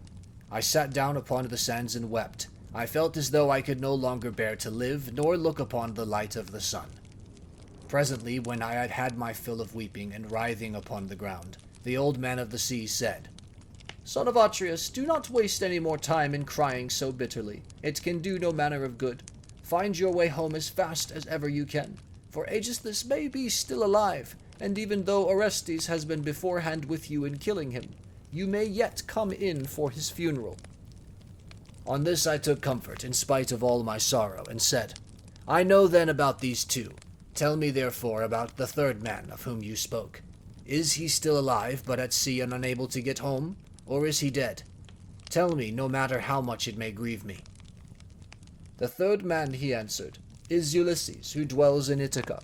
I can see him in an island sorrowing bitterly in the house of the nymph Calypso, who is keeping him prisoner, and he cannot reach his home, for he has no ships nor sailors to take him over the sea. As for your own end, Menelaus, you shall not die in Argos, but the gods will take you to the Elysian plain, which is at the end of the world. There fair-haired Rhadamanthus reigns, and men lead an easier life than anywhere else on the world. For in Elysium there falls not rain, nor hail, nor snow, but Oceanus breathes ever with a west wind that sings softly from the sea, and gives fresh life to all men. This will happen to you because you have married Helen, and are Jove's son-in-law." As he spoke he dived under the waves, whereon I turned my back to the ships with my companions, and my heart was clouded with care as I went along. When we reached the ships we got supper ready, for night was falling, and camped down upon the beach. When the child of morning rosy-fingered dawn appeared, we drew our ships into the water, and put our masts and sails within them. Then we went on board ourselves, took our seats on the benches, and smote the grey sea with our oars. I again stationed my ships in the heaven-fed stream of Egypt, and offered hecatombs that were full and sufficient. When I had thus appeased heaven's anger, I raised a barrow to the memory of Agamemnon that his name might live forever, after which I had a quick passage home, for the gods sent me a fair wind. And now for yourself. Stay here some 10 or 12 days longer, and I will then speed you on your way. I will make you a noble present of a chariot and 3 horses. I will also give you a beautiful chalice, that so long as you live you may think of me, whenever you may, a drink offering to the immortal gods." "Son of Atreus," replied Telemachus, "do not press me to stay longer. I should be contented to remain with you for another 12 months. I find your conversation so delightful that I should never once wish myself at home with my parents. But my crew, whom I have left at Pylos, are already impatient, and you are detaining me from them. As for any present you may be disposed to make me, I had rather that it should be a piece of plate. I will take no horses back with me to Ithaca, but will leave them to adorn your own stables, for you have much flat ground in your kingdom, where lotus thrives, as also meadows sweet and wheat and barley, and oats with their white and spreading ears. Whereas in Ithaca we have neither open fields nor racecourses, and the country is more fit for goats than horses, and I like it the better for that. None of our islands have much level ground suitable for horses, and Ithaca least of all." Menelaus smiled, and took Telemachus's hand with his own. "What you say," said he, "shows that you have come of good family. I both can and will make this exchange for you, by giving you the finest and most precious piece of plate in all my house. It is a mixing bowl, by Vulcan's own hand, of pure silver, except the rim, which is inlaid with gold. Phaedamus, king of the Sidonians, gave it to me in the course of a visit which I paid him when I returned thither on my homeward journey. I will make you a present of it." Thus did they converse, and guests coming to the king's house, they brought sheep and wine, while their wives had put up bread for them to take with them. So they were busy cooking their dinners in the courts. Meanwhile, the suitors were throwing discs or aiming with spears at a mark on the leveled ground in front of Ulysses' house, and were behaving with all their old insolence. Antinous and Eurymachus, who were their ringleaders and much the foremost among them all, were sitting together, when Nomon, son of Phronius, came up and said to Antinous, "Have we any idea, Antinous, on what day Telemachus returns from Pylos? He has a ship of mine, and I want it to cross over to Elis. I have 12 broodmares there, with yearling mule foals by their side, not yet broken in, and I want to bring one of them over here and break him." They were astounded when they heard this, for they had made sure that Telemachus had not gone to the city of Neleus. They thought he was only away somewhere on the farms, and was with the sheep, or with the swineherd. So Antinous said, "When did he go? Tell me truly, and what young men did he take with him? Were they freemen or his own bondsmen? For he might manage that too. Tell me also, did you let him have the ship of your own free will because he asked you, or did he take it without your leave?" "I lent it to him," answered Noam. "What else could I do when a man of his position said he was in a difficulty, and asked me to oblige him? I could not possibly refuse. As for those who went with him, they were the best young men we have, and I saw Mentor go on board as captain, or some god who was exactly like him. I cannot understand it, for I saw Mentor here myself yesterday morning, and yet he was then setting out for Pylos." Noamon then went back to his father's house, but Antinous and Eurymachus were very angry.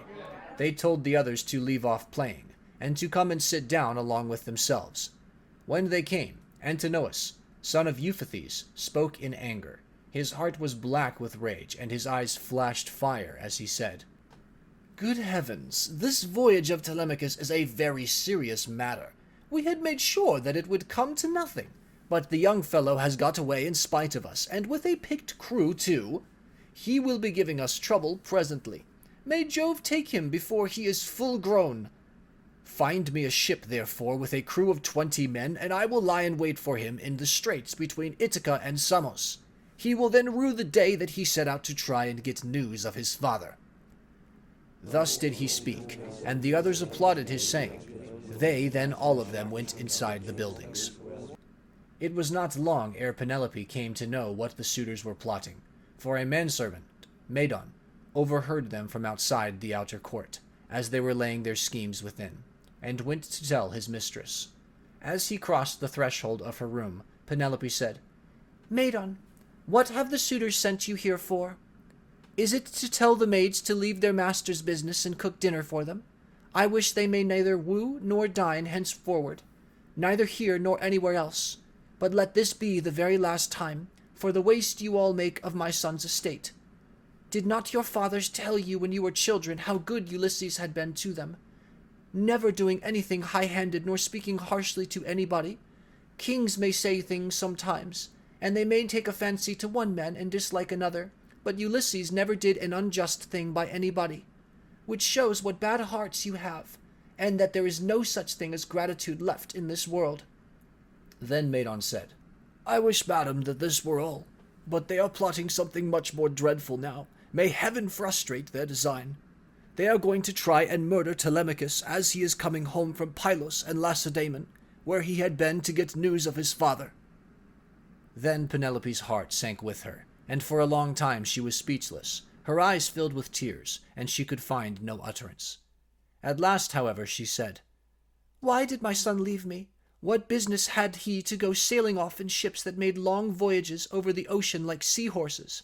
Does he want to die without leaving any one behind him to keep up his name?" "I do not know," answered Medon, "whether some god set him on to it, or whether he went on his own impulse to see if he could find out if his father was dead or alive and on his way home." Then he went downstairs again, leaving Penelope in an agony of grief. There were plenty of seats in the house, but she had no heart for sitting on any of them. She could only fling herself on the floor of her own room and cry, Whereon all the maids in the house, both old and young, gathered round her and began to cry too, till at last in a transport of sorrow she exclaimed, My dears, heaven has been pleased to try me with more affliction than any other woman of my age and country. First I lost my brave and lion-hearted husband, who had every good quality under heaven, and whose name was great over all Hellas and Middle Argos, and now my darling son is at the mercy of the winds and waves, without my having heard one word about his leaving home.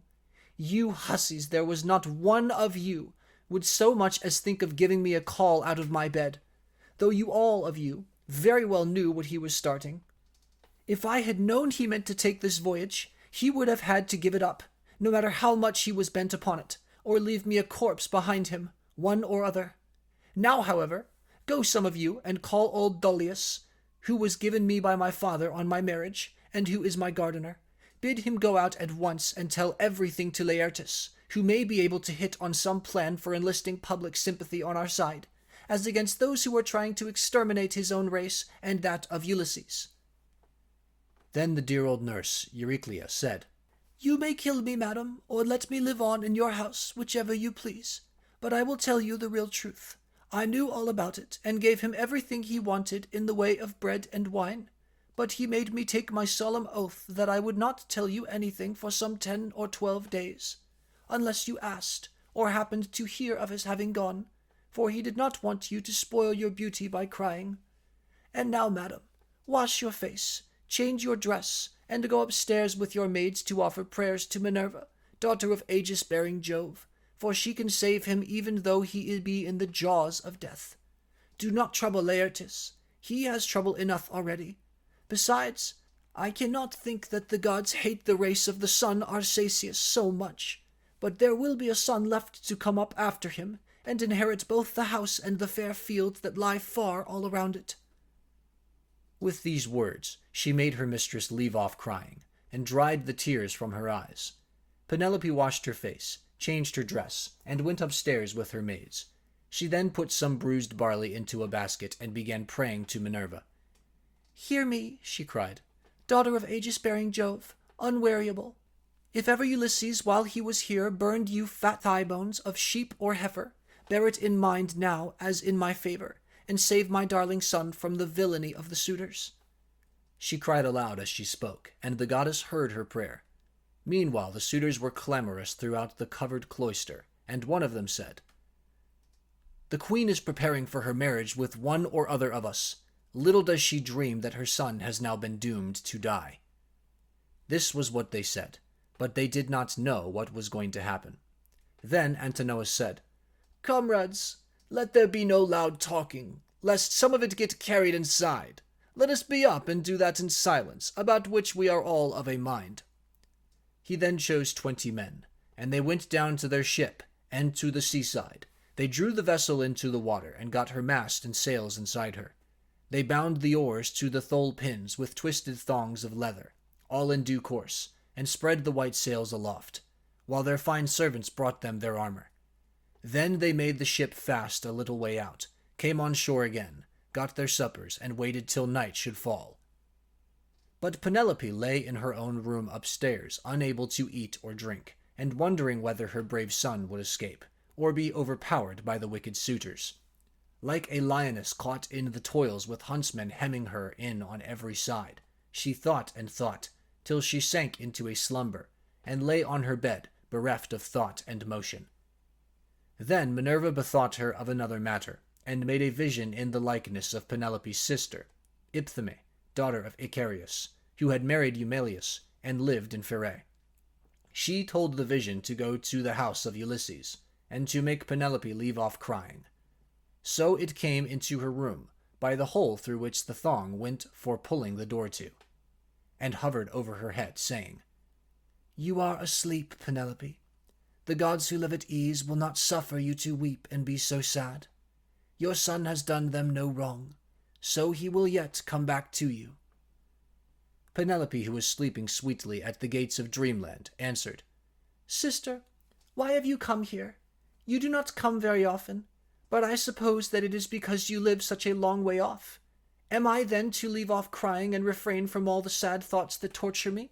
I, who have lost my brave and lion-hearted husband, who have every good quality under heaven, and whose name was great over all Hellas and Middle Argos. And now my darling son has gone off on board of a ship, a foolish fellow, who has never been used to roughing it, nor to going about amongst gatherings of men. I am even more anxious about him than about my husband. I am all in a tremble when I think of him, lest something should happen to him, either from the people among whom he has gone, or by sea. For he has many enemies who are plotting against him, and are bent on killing him before he can return home. Then the vision said, Take heart, and be not so much dismayed. There is one gone with him whom many a man would be glad enough to stand by his side. I mean Minerva. It is she who has compassion upon you, and who has sent me to bear you this message.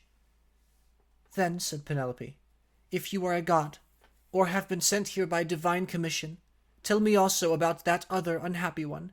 Is he still alive, or is he already dead, and in the house of Hades? And the vision said, I shall not tell you for certain whether he is alive or dead, and there is no use in idle conversation. Then it vanished through the thong-hole of the door, and was dissipated into thin air.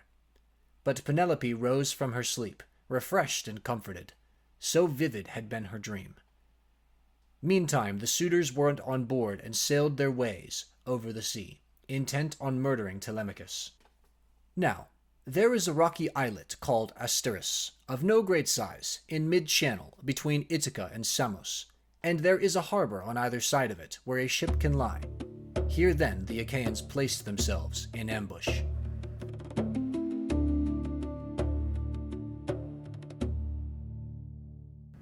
Book 5. And now, as dawn rose from her couch beside Tithonus, harbinger of light alike to mortals and immortals, the gods met in council, and with them Jove, the lord of thunder, who is their king. Thereon Minerva began to tell them of the many sufferings of Ulysses, for she pitied him away there in the house of the nymph Calypso. Father Jove, said she, and all you other gods that live in everlasting bliss, I hope there may never be such a thing as a kind and well-disposed ruler any more, nor one who will govern equitably. I hope they will be all henceforth cruel and unjust, for there is not one of his subjects but has forgotten Ulysses, who ruled them as though he were their father.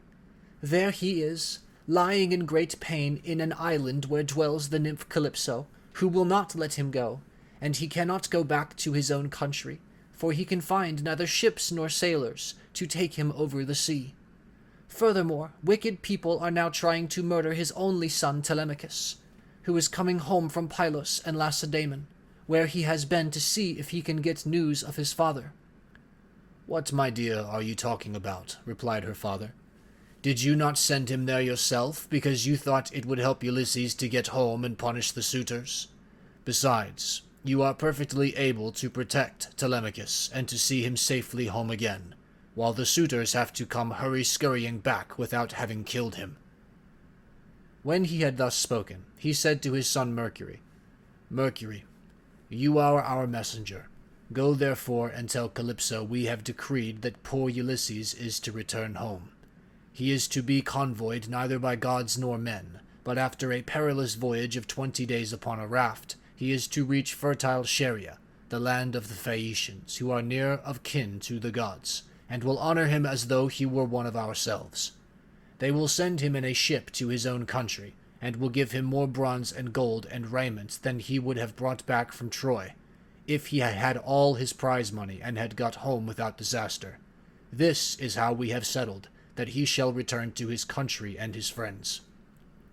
Thus he spoke, and Mercury, guide and guardian, slayer of Argus, did as he was told. Forthwith he bound on his glittering golden sandals, with which he could fly like the wind over land and sea. He took the wand with which he seals men's eyes in sleep or wakes them just as he pleases, and flew holding it in his hand over Pieria. When he swooped down through the firmament until he reached the level of the sea, whose waves he skinned like a cormorant that flies fishing every hole and corner of the ocean, and drenching its thick plumage in the spray. He flew and flew over many a weary wave, But when at last he got to the island which was his journey's end, he left the sea, and went on by land till he came to the cave where the nymph Calypso lived. He found her at home. There was a large fire burning on the hearth, and one could smell from far the fragrant reek of burning cedar and sandalwood. As for herself, she was busy at her loom, shooting her golden shuttle through the warp and singing beautifully. Round her cave there was a thick wood of alder, poplar, and sweet-smelling cypress trees, wherein all kinds of great birds had built their nests, owls, hawks, and chattering sea crows that occupy their business in the waters. A vine loaded with grapes was trained and grew luxuriantly about the mouth of the cave. There were also 4 running rills of water in channels cut pretty close together, and turned hither and thither so as to irrigate the bed of violets and luscious herbage over which they flowed. Even a god could not help being charmed with such a lovely spot. So Mercury stood still and looked at it, but when he had admired it sufficiently, he went inside the cave. Calypso knew him at once, for the gods all know each other, no matter how far they live from one another. But Ulysses was not within. He was on the seashore as usual, looking out upon the barren ocean with tears in his eyes, groaning and breaking his heart for sorrow. Calypso gave Mercury a seat and said, Why have you come to see me, Mercury, honored and ever welcome? For you do not visit me often. Say what you want. I will do it for you at once if I can, and if it can be done at all. But come inside and let me set refreshment before you. As she spoke, she drew a table loaded with ambrosia beside him and mixed him some red nectar. So Mercury ate and drank till he had had enough, and then said, We are speaking, god and goddess, to one another, and you ask me why I have come here, and I will tell you truly as you would have me do. Jove sent me. It was no doing of mine.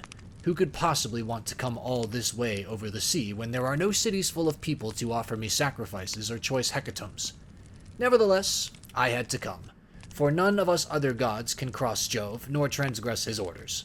He says that you have here the most ill-starred of all those who fought 9 years before the city of King Priam, and sailed home in the 10th year after having sacked it. On their way home they sinned against Minerva, who raised both wind and waves against them, so that all his brave companions perished, and he alone was carried hither by wind and tide. Jove says that you are to let this man go at once, for it is decreed that he shall not perish here far from his own people, but shall return to his house and country and see his friends again. Calypso trembled with rage when she heard this. You gods, she exclaimed, ought to be ashamed of yourselves. You are always jealous and hate seeing a goddess take a fancy to a mortal man, and live with him in open matrimony. So when rosy-fingered Dawn made love to Orion, you precious gods were all of you furious till Diana went and killed him in Ortygia. So again, when Ceres fell in love with the Aeson, and yielded to him in a thrice-plowed fallow field, Jove came to hear of it before so very long and killed the Aeson with his thunderbolts. And now you are angry with me too, because I have a man here. I found the poor creature sitting all alone astride of a keel, for Jove had struck his ship with lightning and sunk it in mid-ocean, so that all his crew were drowned, while he himself was driven by wind and waves onto my island. I got fond of him and cherished him, and had set my heart on making him immortal so that he should never grow old all his days. Still, I cannot cross Jove, nor bring his counsels to nothing. Therefore, if he insists upon it, let the man go beyond the seas again. But I cannot send him anywhere myself, for I have neither ships nor men who can take him. Nevertheless, I will readily give him such advice in all good faith as will be likely to bring him safely to his own country. Then send him away, said Mercury, or Jove will be angry with you and punish you. On this, he took his leave, and Calypso went out to look for Ulysses, for she had heard Jove's message. She found him sitting upon the beach, with his eyes ever filled with tears, and dying of sheer homesickness, for he had got tired of Calypso, and though he was forced to sleep with her in the cave by night, it was she, not he, that would have it so. As for the daytime, he spent it on the rocks and on the seashore, weeping, crying aloud for his despair, and always looking out upon the sea. Calypso then went close up to him and said, My poor fellow, you shall not stay here grieving and fretting your life out any longer. I am going to send you away of my own free will. So go, cut some beams of wood, and make yourself a large raft with an upper deck, that it may carry you safely over the sea. I will put bread, wine, and water on board to save you from starving. I will also give you clothes, and will send you a fair wind to take you home, if the gods in heaven so will it, for they know more about these things, and can settle them better than I can." Ulysses shuddered as he heard her. "Now, goddess," he answered, "there is something behind all this. You cannot be really meaning to help me home, when you bid me do such a dreadful thing as put to sea on a raft. Not even a well-found ship with a fair wind could venture on such a distant voyage. Nothing that you can say or do shall make me go on board a raft, unless you first solemnly swear that you mean me no mischief." Calypso smiled at this and caressed him with her hand. "You know a great deal," she said, "but you are quite wrong here. May heaven above and earth below be my witness with the waters of the river Styx, and this is the most solemn oath which a blessed god can take, that I mean you no sort of harm, and am only advising you to do exactly what I should do myself in your place. I am dealing with you quite straightforwardly. My heart is not made of iron, and I am very sorry for you." When she had thus spoken, she led the way rapidly before him, and Ulysses followed in her steps. So the pair, goddess and man, went on, till they came to Calypso's cave, where Ulysses took the seat that Mercury had just left. Calypso set meat and drink before him of the food that mortals eat, but her maids brought ambrosia and nectar for herself, and they lay their hands on the good things that were before them. When they had satisfied themselves with meat and drink, Calypso spoke, saying, "Ulysses, noble son of Laertes, so you would start home to your own land at once? Good luck go with you. But if you could only know how much suffering is in store for you before you get back to your own country, you would stay where you are, keep house along with me, and let me make you immortal, no matter how anxious you may be to see this wife of yours, of whom you are thinking all the time, day after day. Yet I flatter myself that I am no whit less tall or well-looking than she is, for it is not to be expected that a mortal woman should compare in beauty with an immortal." "Goddess," replied Ulysses, "do not be angry with me about this. I am quite aware that my wife Penelope is nothing like so tall or so beautiful as yourself. She is only a woman, whereas you are an immortal. Nevertheless, I want to get home and can think of nothing else. If some god wrecks me when I am on the sea, I will bear it and make the best of it. I have had infinite trouble both by land and sea already, so let this go with the rest." Presently the sun set, and it became dark, whereon the pair retired into the inner part of the cave and went to bed. When the child of morning, rosy-fingered Dawn, appeared, Ulysses put on his shirt and cloak, while the goddess wore a dress of a light gossamer fabric, very fine and graceful, with a beautiful golden girdle about her waist and a veil to cover her head. She at once set herself to think how she could speed Ulysses on his way. So she gave him a great bronze axe that suited his hands. It was sharpened on both sides, and had a beautiful olive wood handle fitted firmly onto it. She also gave him a sharp adze, and then led the way to the far end of the island where the largest trees grew, alder, poplar, and pine, that reached the sky, very dry and well seasoned, so as to sail light for him in the water. Then, when she had shown him where the best trees grew, Calypso went home, leaving him to cut them, which he soon finished doing. He cut down 20 trees in all, and adzed them smooth, squaring them by rule in good workmanlike fashion. Meanwhile, Calypso came back with some augers, so he bored holes with them and fitted the timbers together with bolts and rivets. He made the raft as broad as a skilled shipwright makes the beam of a large vessel, and he fixed a deck on top of the ribs and ran a gunwale all around it.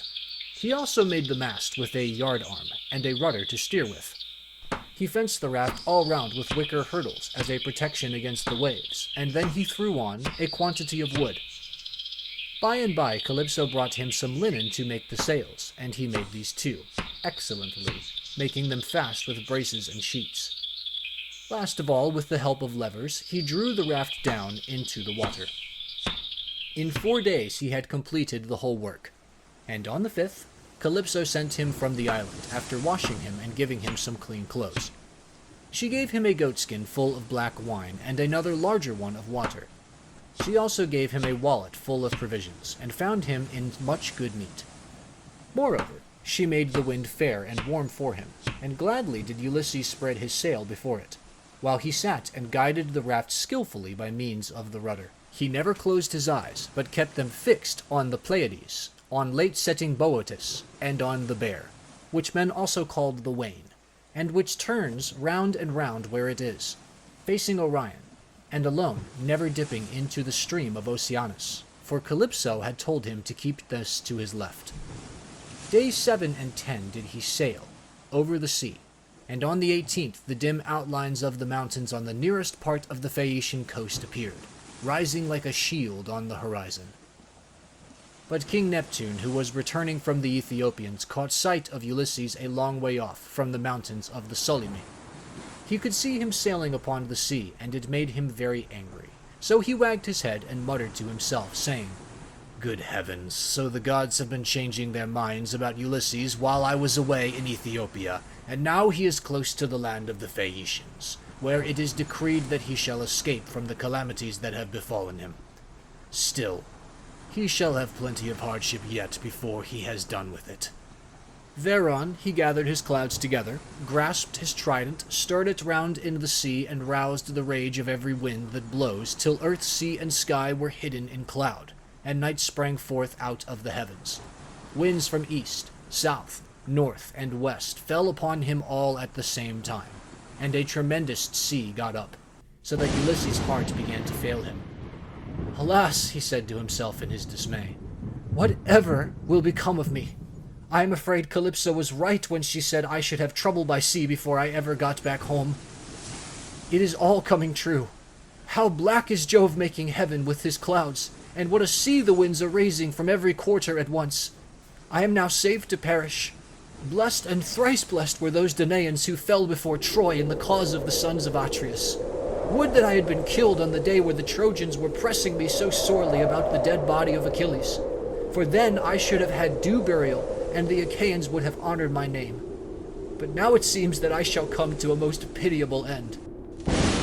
As he spoke, a sea broke over him with such terrific fury that the raft reeled again, and he was carried overboard a long way off. He let go of the helm, and the force of the hurricane was so great that it broke the mast halfway up, and both sail and yard went over into the sea. For a long time Ulysses was under water, and it was all he could do to rise to the surface again, for the clothes Calypso had given him weighed him down. But at last he got his head above water and spat out the bitter brine that was running down his face in streams. In spite of all this, however, he did not lose sight of his raft, but swam as fast as he could towards it, got hold of it, and climbed on board again so as to escape drowning. The sea took the raft and tossed it about as autumn winds whirl thistledown round and round upon a road. It was as though the south, north, east, and west winds were all playing battledore and shuttlecock with it at once. When he was in this plight, Ino, daughter of Cadmus, also called Leucothea, saw him. She had formerly been a mere mortal, but had been since raised to the rank of a marine goddess. Seeing in what great distress Ulysses now was, she had compassion upon him, and rising like a seagull from the waves, took her seat upon the raft. "My poor good man," said she, "why is Neptune so furiously angry with you? He has given you a great deal of trouble, but for all his bluster he will not kill you. You seem to be a sensible person. Do then as I bid you. Strip, leave your raft to drive before the wind, and swim to the Phaeacian coast where better luck awaits you. And here, take my veil and put it round your chest. It is enchanted, and you can come to no harm so long as you wear it. As soon as you touch land, take it off. Throw it back as far as you can into the sea, and then go away again." With these words, she took off her veil and gave it to him. Then she dived down again like a seagull and vanished beneath the dark blue waters. But Ulysses did not know what to think. "Alas," he said to himself in dismay, "this is only some one or other of the gods who is luring me to ruin by advising me to quit my raft. At any rate, I will not do so at present, for the land where she said I should be quit of all trouble seems to be still a good way off. I know what I will do. I'm sure it will be best. No matter what happens, I will stick to the raft as long as her timbers hold together. but when the sea breaks her up, I will swim for it. I do not see how I can do any better than this." While he was thus in two minds, Neptune sent a terrible great wave that seemed to rear itself above his head, till it broke right over the raft, which then went to pieces as though it were a heap of dry chaff tossed about by a whirlwind.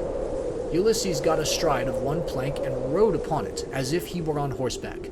He then took off the clothes Calypso had given him, bound Ino's veil under his arms, and plunged into the sea, meaning to swim on shore. King Neptune watched him as he did so, and wagged his head, muttering to himself and saying, "There now, swim up and down as you best can till you fall in with well-to-do people. I do not think you will be able to say that I have let you off too lightly." On this he lashed his horses and drove to Aegea, where his palace is.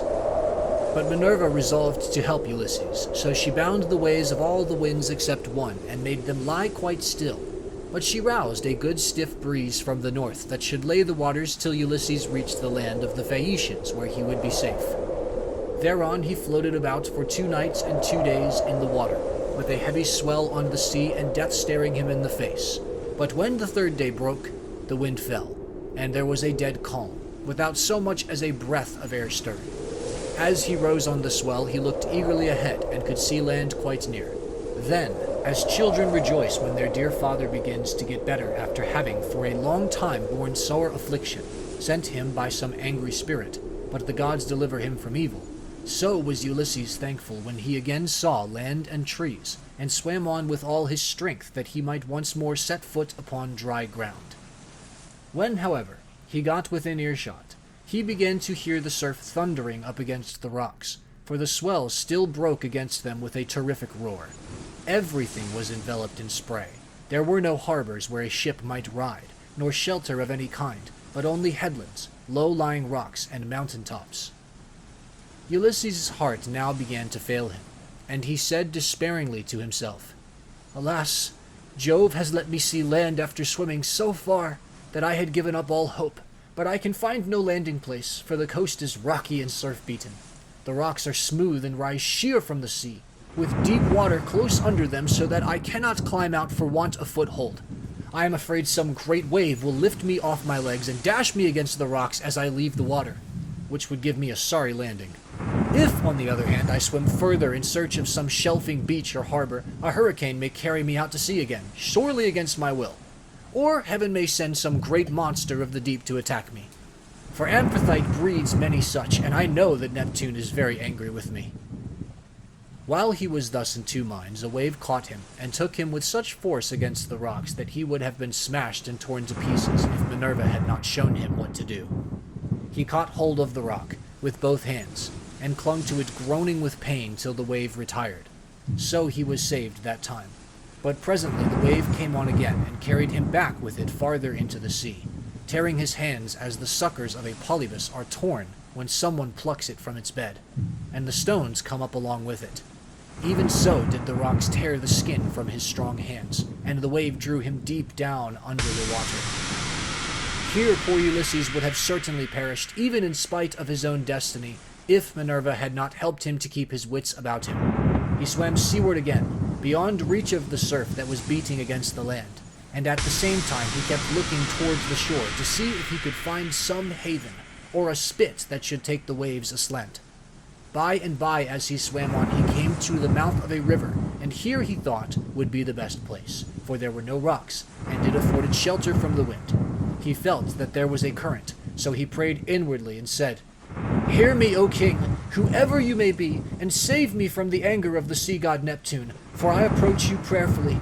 Any one who has lost his way has at all times a claim even upon the gods.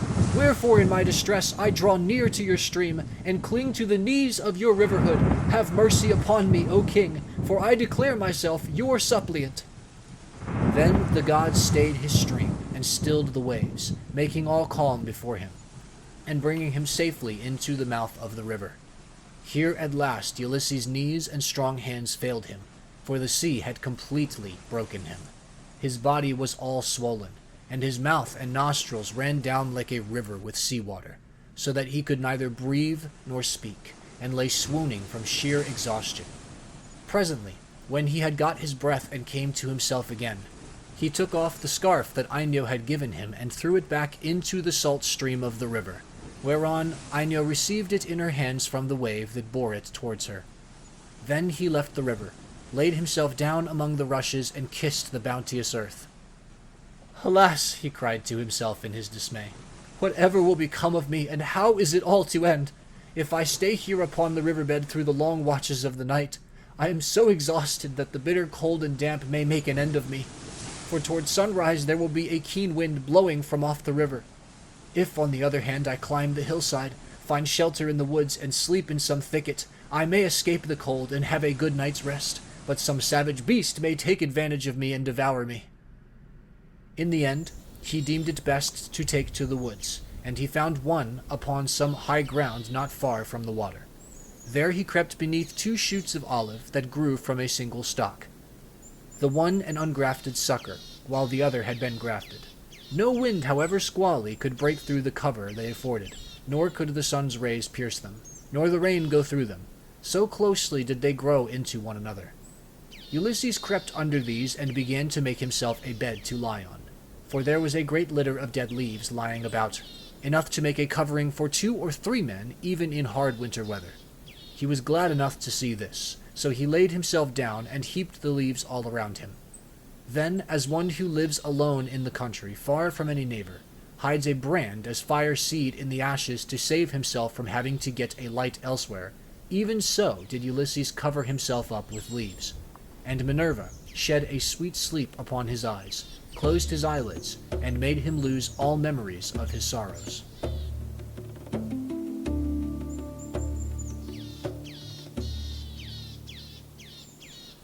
Book 6. So here Ulysses slept, overcome by sleep and toil. But Minerva went off to the country and city of the Phaeacians, a people who used to live in the fair town of Hypereia, near the lawless Cyclopes. Now the Cyclopes were stronger than they and plundered them, so their king, Nausithous, moved them thence and settled them in Scheria, far from all other people.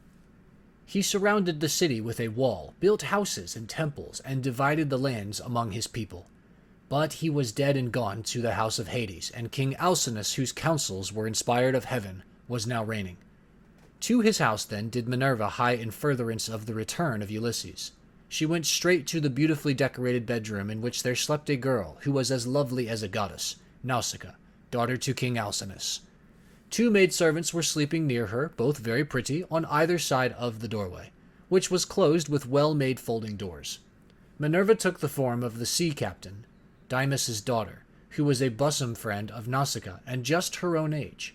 Then, coming up to the girl's bedside like a breath of wind, she hovered over her head and said, "Nausicaa, what can your mother have been about to have such a lazy daughter? Here are your clothes, all lying in disorder. Yet you are going to be married almost immediately, and should not only be well dressed yourself, but should find good clothes for those who attend you. This is the way to get yourself a good name, and to make your father and mother proud of you. Suppose, then, that we make tomorrow a washing day and start at daybreak. I will come and help you so that you may have everything ready as soon as possible, for all the best young men among your own people are courting you, and you are not going to remain a maiden much longer.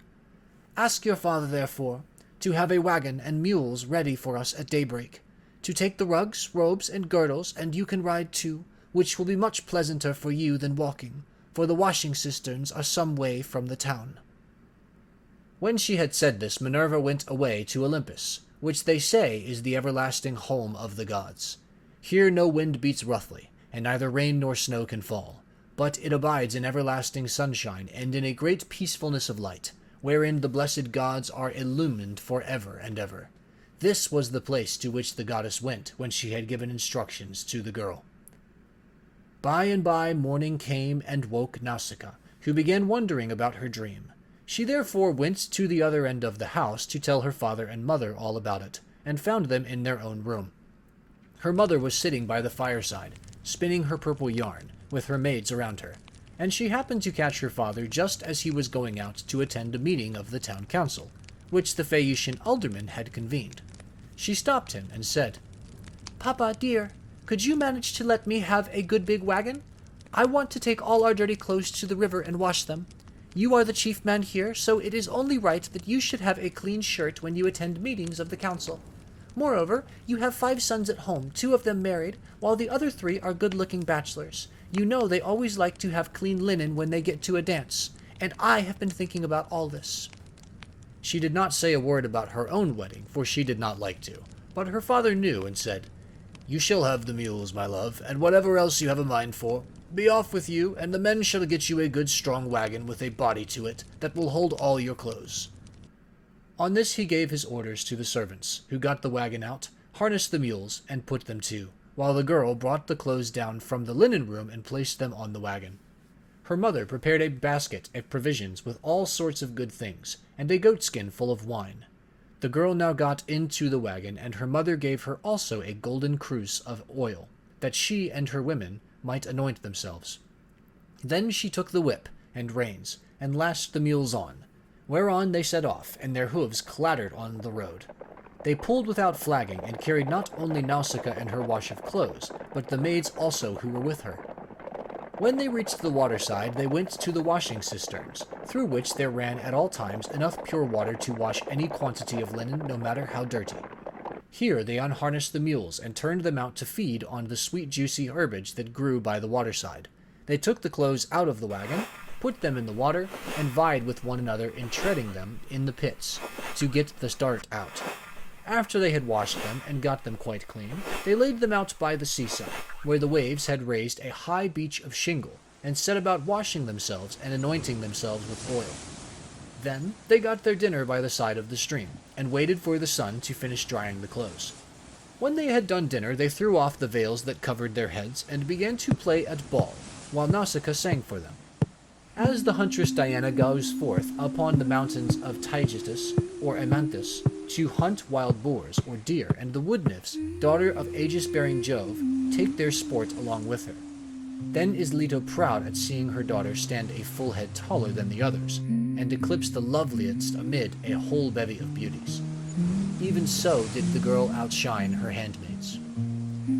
When it was time for them to start home, and they were folding the clothes and putting them into the wagon, Minerva began to consider how Ulysses should wake up, and see the handsome girl who was to conduct him to the city of the Phaeacians. The girl, therefore, threw a ball at one of the maids, which missed her and fell into the deep water.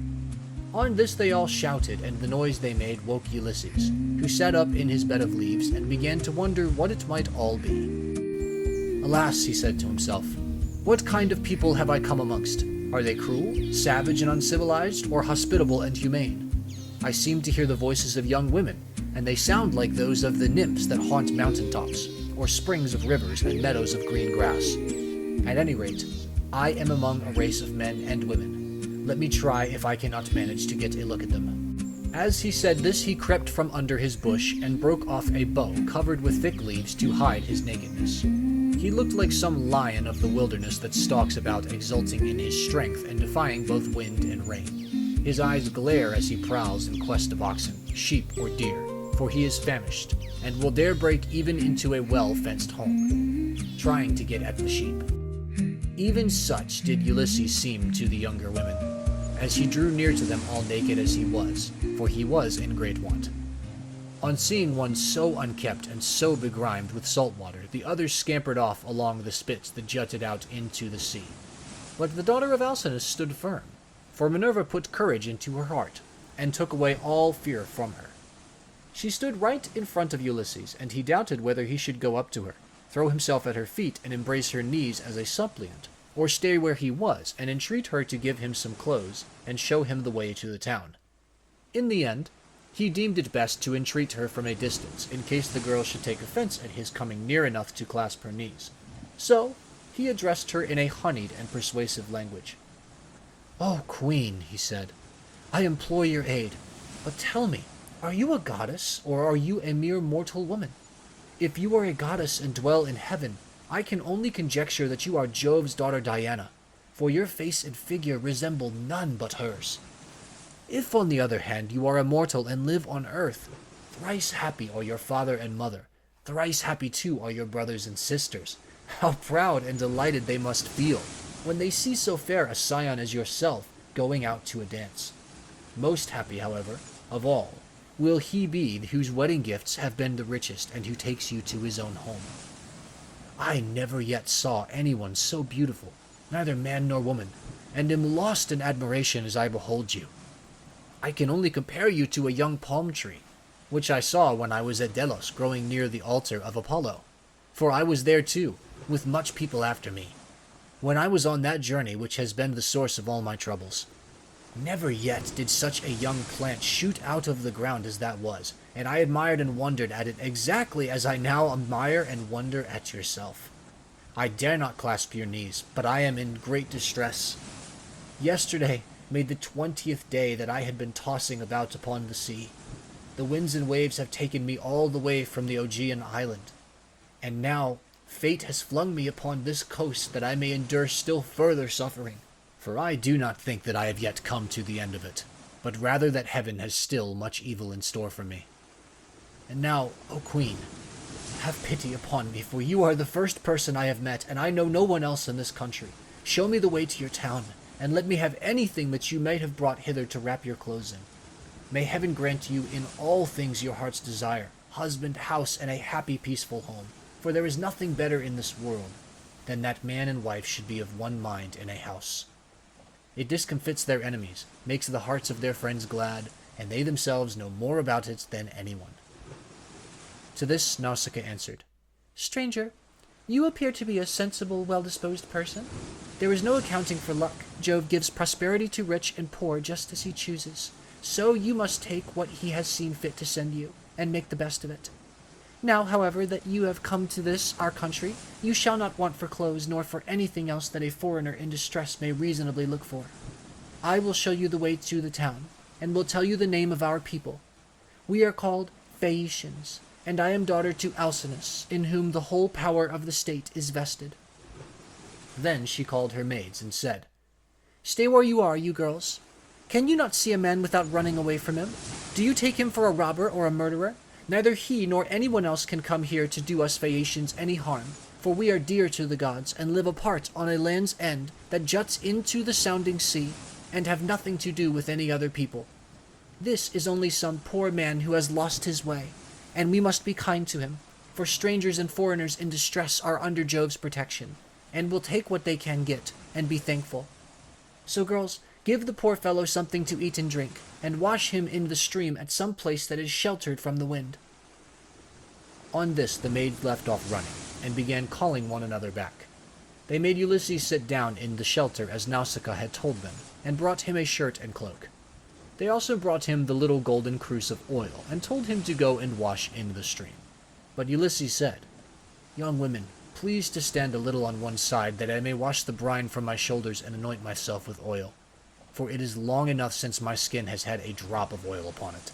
I cannot wash as long as you all keep standing there.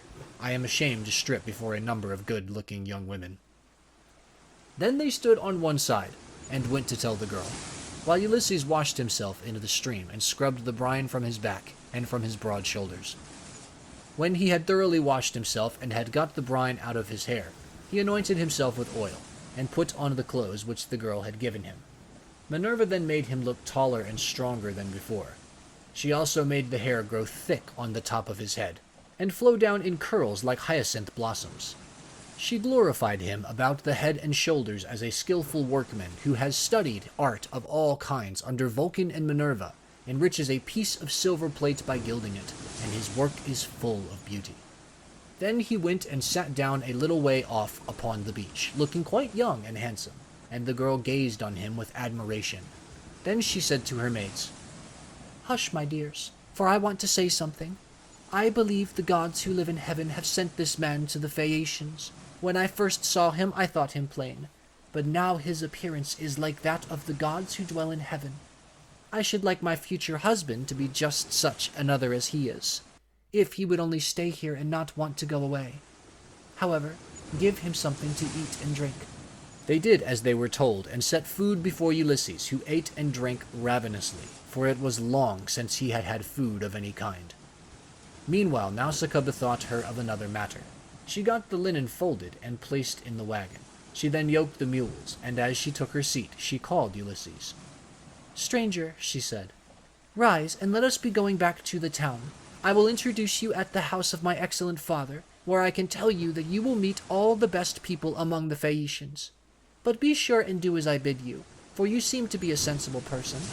As long as we are going past the fields and farmlands, follow briskly behind the wagon along with the maids, and I will lead the way myself. Presently, however, we shall come to the town, where you will find a high wall running all round it, and a good harbor on either side with a narrow entrance into the city, and the ships will be drawn up by the roadside, for everyone has a place where his own ship can lie. You will see the marketplace with a temple of Neptune in the middle of it, and paved with large stones bedded in the earth.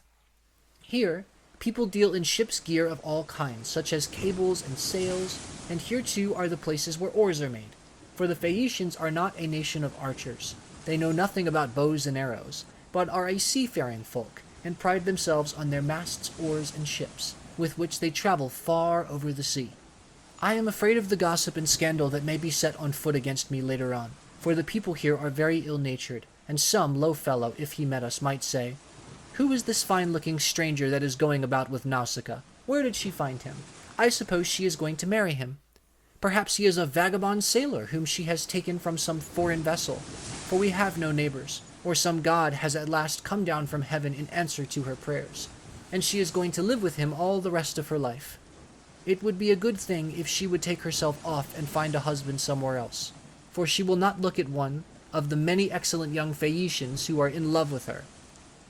This is the kind of disparaging remark that would be made about me, and I could not complain, for I should myself be scandalized at seeing any other girl do the like, and go about with men in spite of everybody, while her father and mother were still alive, and without having been married in the face of all the world.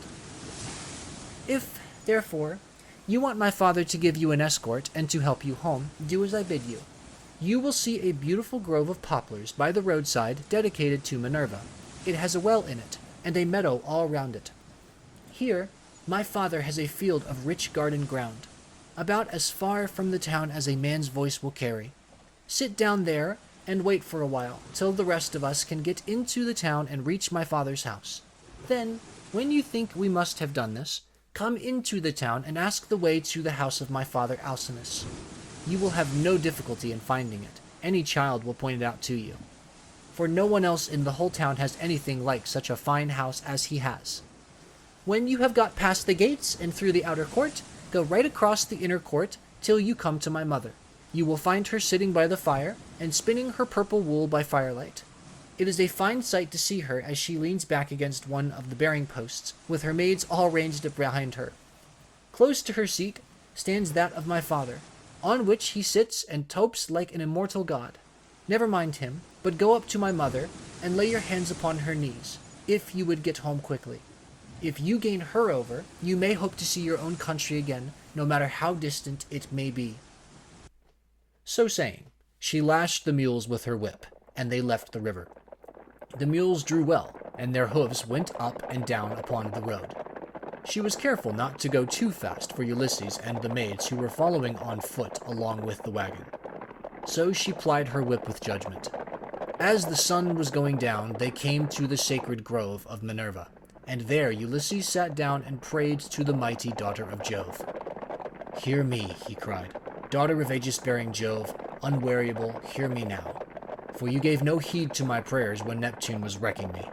Now, therefore, have pity upon me, and grant that I may find friends and be hospitably received by the Phaeacians."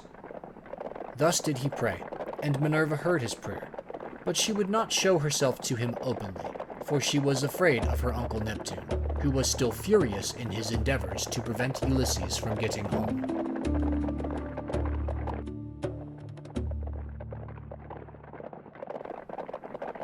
Book 7.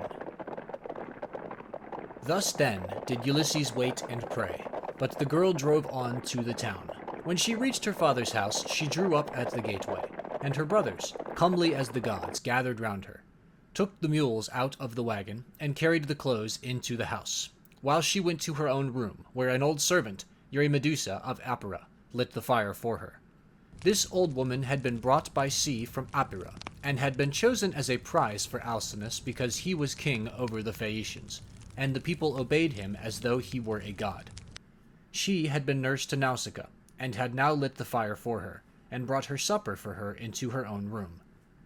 Presently, Ulysses got up to go towards the town, and Minerva shed a thick mist all round him to hide him in case of any of the proud Phaeacians who met should be rude to him, or ask him who he was. Then, as he was just entering the town, she came towards him, in the likeness of a little girl carrying a pitcher.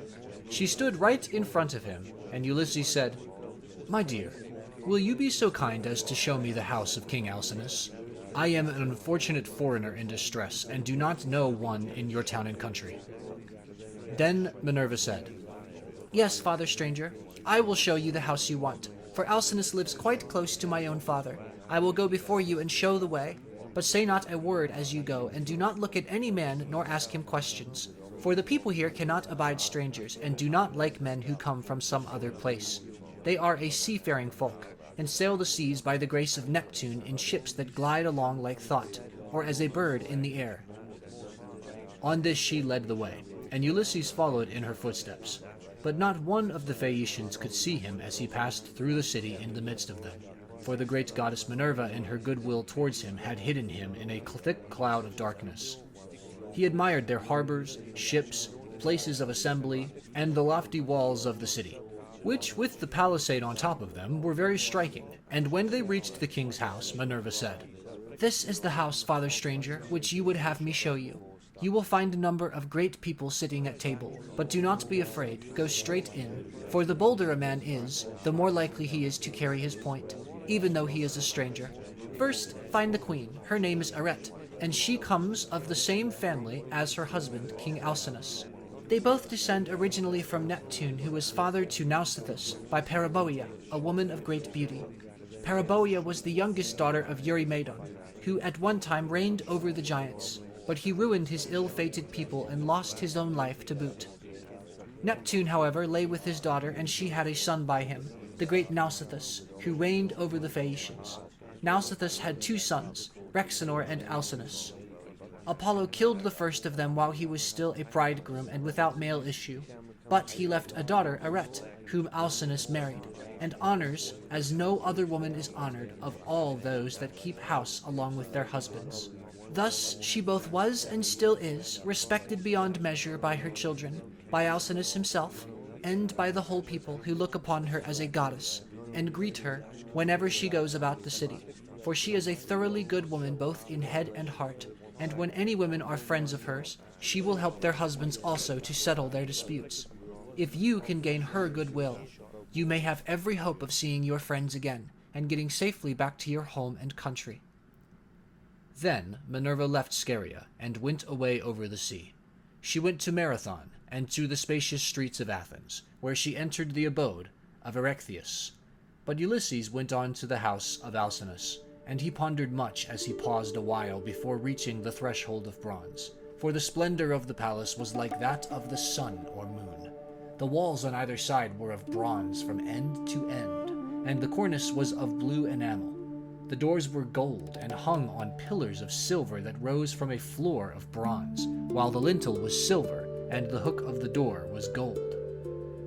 On either side there stood gold and silver mastiffs, which Vulcan, with his consummate skill, had fashioned expressly to keep watch over the palace of King Alcinous.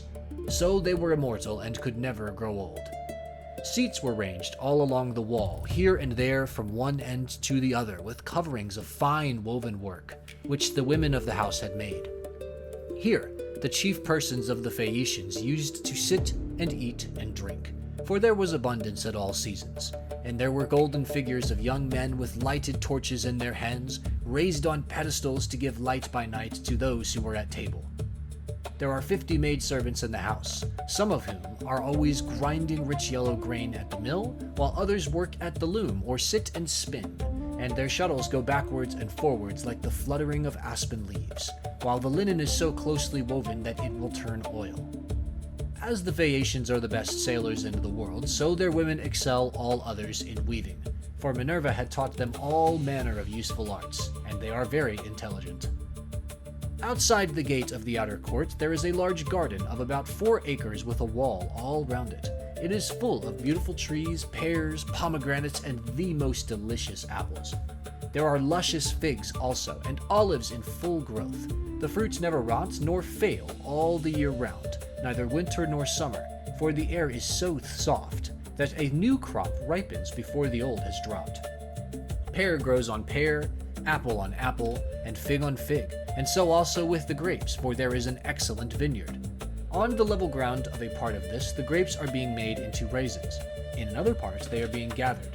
Some are being trodden in the wine tubs. Others, further on, have shed their blossoms and are beginning to show fruit. Others again are just changing color. In the furthest part of the ground, there are beautifully arranged beds of flowers that are in bloom all the year round. 2 streams go through it, the one turned in ducts throughout the whole garden, while the other is carried under the ground of the outer court to the house itself. And the townspeople draw water from it. Such then were the splendors with which the gods had endowed the house of King Alcinous. So here Ulysses stood for a while and looked about him. But when he had looked long enough, he crossed the threshold and went within the precincts of the house. There he found all the chief people among the Phaeacians making their drink offerings to Mercury, which they always did, the last thing before going away for the night. He went straight through the court, still hidden by the cloak of darkness in which Minerva had enveloped him, till he reached Arete and King Alcinous. Then he laid his hands upon the knees of the queen, and at that moment the miraculous darkness fell away from him, and he became visible. Everyone was speechless with surprise at seeing a man there, but Ulysses began at once with his petition. "Queen Arete," he claimed, "daughter of great Rhexenor, in my distress I humbly pray you, as also your husband and these your guests, whom may heaven prosper with long life and happiness, and may they leave their possessions to their children, and all the honors conferred upon them by the state, to help me home to my own country as soon as possible, for I have been long in trouble and away from my friends." Then he sat down on the hearth among the ashes, and they all held their peace, till presently the old hero, Echeneus, who was an excellent speaker and an elder among the Phaeacians, plainly and in all honesty addressed them thus. "Alcinous," said he, "it is not creditable to you that a stranger should be seen sitting among the ashes of your hearth. Everyone is waiting to hear what you are about to say. Tell him, then, to rise and take a seat on a stool inlaid with silver, and bid your servants mix some wine and water, that we may make a drink offering to Jove the Lord of Thunder, who takes all well-disposed suppliants under his protection. And let the housekeeper give him some supper, of whatever there may be in the house." When Alcinous heard this, he took Ulysses by the hand, raised him from the hearth, and bade him take the seat of Laodamas, who had been sitting beside him, and was his favorite son. A maidservant then brought him water in a beautiful golden ewer, and poured it into a silver basin for him to wash his hands, and she drew a clean table beside him. An upper servant brought him bread, and offered him many good things of what were in that house, and Ulysses ate and drank. Then Alcinous said to one of the servants, "Pontonous, mix a cup of wine, and hand it round that we may make drink offerings to Jove the Lord of Thunder, who is the protector of all well-disposed suppliants." Pontonous then mixed wine and water, and handed it round after giving every man his drink offering. When they had made their offerings, and had drunk each as much as he was minded, Alcinous said, "Aldermen and town councillors of the Phaeacians, hear my words. You have had your supper, so now go home to bed. Tomorrow morning I shall invite a still larger number of aldermen, and will give a sacrificial banquet in honor of our guest. We can then discuss the question of his escort, and consider how we may at once send him back rejoicing to his own country, without trouble or inconvenience to himself, no matter how distant it may be. We must see that he comes to no harm while on his homeward journey. But when he is once at home, he will have to take the luck he was born with for better or worse, like other people. It is possible, however, that the stranger is one of the immortals who have come down from heaven to visit us. But in this case the gods are departing from their usual practice, for hitherto they have made themselves perfectly clear to us when we have been offering them hecatombs. They come and sit at our feasts just like one of ourselves. And if any solitary wayfarer happens to stumble upon some one or other of them, they affect no concealment, For we are as near of kin to the gods as the Cyclopes and the savage giants are. Then Ulysses said, Pray, Alcinous, do not take any such notion into your head. I have nothing of the immortal about me, neither in body nor mind, and most resemble those among you who are the most afflicted. Indeed, were I to tell you all that heaven has seen fit to lay upon me, you would say that I was still worse off than they are. Nevertheless, let me sup in spite of sorrow. For an empty stomach is a very importunate thing, and thrusts itself on a man's notice, no matter how dire is his distress. I am in great trouble, yet it insists that I shall eat and drink, bids me lay aside all memory of my sorrows, and dwell only on the due replenishing of itself. As for yourselves, do as you propose, and at break of day set about helping me to get home. I shall be content to die if I may first once more behold my property, my bondsmen, and all the greatness of my house. Thus did he speak. Everyone approved his saying, and agreed that he should have his escort, inasmuch as he had spoken reasonably. Then, when they had made their drink offerings, and had drunk each as much as he was minded, they went home to bed, every man in his own abode, leaving Ulysses in the cloister, with Arete and Alcinous, while the servants were taking the things away after supper. Arete was the first to speak, for she recognized the shirt, cloak, and good clothes that Ulysses was wearing as the work of herself and of her maids. So she said, Stranger, before we go any further, there is a question I should like to ask you. Who and whence are you, and who gave you those clothes? Did you not say you had come here from beyond the sea? And Ulysses answered, It would be a long story, madam, were I to relate in full the tale of my misfortunes, for the hand of heaven has been laid heavy upon me. But as regards your question, there is an island far away in the sea which is called the Ogygian. Here dwells the cunning and powerful goddess Calypso, daughter of Atlas. She lives by herself, far from all neighbors, human or divine. Fortune, however, brought me to her hearth, all desolate and alone, for Jove struck my ship with his thunderbolts and brought it up in mid-ocean. My brave comrades were drowned, every man of them, but I stuck to the keel, and was carried hither and thither for the space of 9 days, till at last, during the darkness of the 10th night, the gods brought me to the Ogygian island, where the great goddess Calypso lives. She took me in and treated me with the utmost kindness. Indeed, she wanted to make me immortal that I might never grow old, but she could not persuade me to let her do so. I stayed with Calypso 7 years straight on end, and watered the good clothes she gave me with my tears during the whole time. But at last, when the 8th year came round, she bade me depart of her own free will, either because Jove had told her she must, or because she had changed her mind. She sent me from her island on a raft, which she provisioned with abundance of bread and wine. Moreover, she gave me good stout clothing, and sent me a wind that blew both warm and fair. Days 7 and 10 did I sail over the sea, and on the 18th I caught sight of the first outlines of the mountains upon your coast. And glad indeed was I to set eyes on them. Nevertheless, there was still much trouble in store for me, for at this point Neptune would let me go no further, and raised a great storm against me. The sea was so terribly high that I could no longer keep to my raft, which went to pieces under the fury of the gale, and I had to swim for it, till wind and current brought me to your shores. Then I tried to land, but could not, for it was a bad place, and the waves dashed me against the rocks. So I again took to the sea, and swam on till I came to a river, that seemed the most likely landing place, for there were no rocks, and it was sheltered from the wind. Here then I got out of the water, and gathered my senses together again. Night was coming on, so I left the river and went into a thicket, where I covered myself all over with leaves. And presently heaven sent me off into a very deep sleep. Sick and sorry as I was, I slept among the leaves all night, and through the next day till afternoon, when I woke as the sun was westering, and saw your daughter's maidservants playing upon the beach, and your daughter among them, looking like a goddess. I besought her aid, and she proved to be of an excellent disposition, much more so than could be expected from so young a person, for young people are apt to be thoughtless. She gave me plenty of bread and wine, and when she had had me washed in the river, she also gave me the clothes in which you see me. Now, therefore, though it has pained me to do so, I have told you the whole truth. Then Alcinous said, Stranger, it was very wrong of my daughter not to bring you on at once to my house along with the maid, seeing that she was the first person whose aid you asked. Pray do not scold her, replied Ulysses. She is not to blame. She did tell me to follow along with the maids, but I was ashamed and afraid, for I thought you might perhaps be displeased if you saw me. Every human being is sometimes a little suspicious and irritable.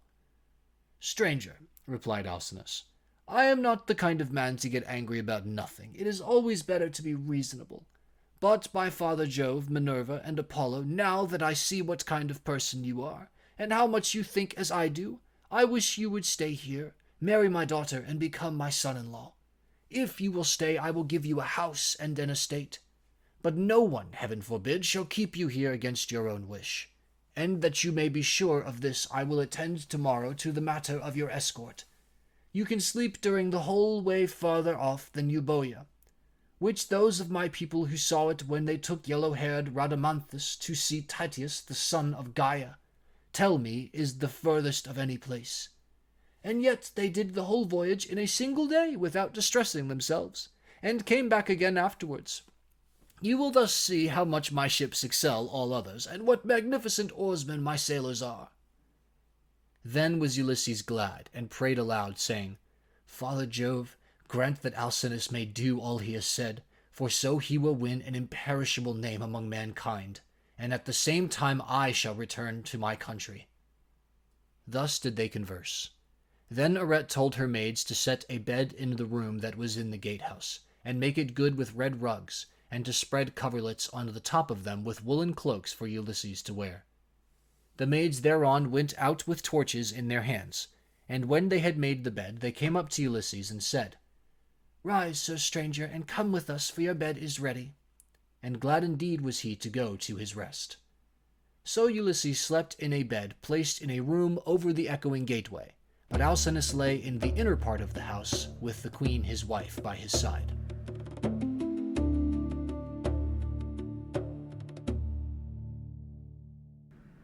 Book 8. Now, when the child of morning rosy-fingered dawn appeared, Alcinous and Ulysses both rose, and Alcinous led the way to the Phaeacian place of assembly, which was near the ships. When they got there, they sat down side by side on a seat of polished stone, while Minerva took the form of one of Alcinous's servants, and went round the town in order to help Ulysses to get home. She went up to the citizens, man by man, and said, Aldermen and town councillors of the Phaeacians, come to the assembly, all of you, and listen to the stranger who has just come off a long voyage to the house of King Alcinous. He looks like an immortal god. With these words she made them all want to come, and they flocked to the assembly till seats and standing room were alike crowded. Everyone was struck with the appearance of Ulysses, for Minerva had beautified him about the head and shoulders, making him look taller and stouter than he really was, that he might impress the Phaeacians favorably, as being a very remarkable man, and might come off well in the many trials of skill to which they would challenge him. Then, when they were got together, Alcinous spoke. Hear me, said he, aldermen and town councillors of the Phaeacians, that I may speak even as I am minded. This stranger, whoever he may be, found his way to my house from somewhere or other, east or west. He wants an escort and wishes to have the matter settled. Let us then get one ready for him, as we have done for others before him. Indeed, no one who ever yet came to my house has been able to complain of me for not speeding on his way soon enough. Let us draw a ship into the sea, one that has never yet made a voyage, and man her with 52 of our smartest young sailors. Then, when you have made fast your oars, each by his own seat, leave the ship and come to my house to prepare a feast. I will find you in everything. I am giving these instructions to the young men who will form the crew, for as regards you aldermen and town councillors, you will join me in entertaining our guest in the cloisters. I can take no excuses, and we will have Demodocus to sing to us, for there is no bard like him, whatever he may choose to sing about. Alcinous then led the way, and the others followed after, while a servant went to fetch Demodocus. The 52 picked oarsmen went to the seashore as they had been told, and when they got there they drew the ship into the water, got her mast and sails inside her, bound the oars to the thole pins with twisted thongs of leather, all in due course, and spread the white sails aloft. They moored the vessel a little way out from land, and then came on shore and went to the house of King Alcinous.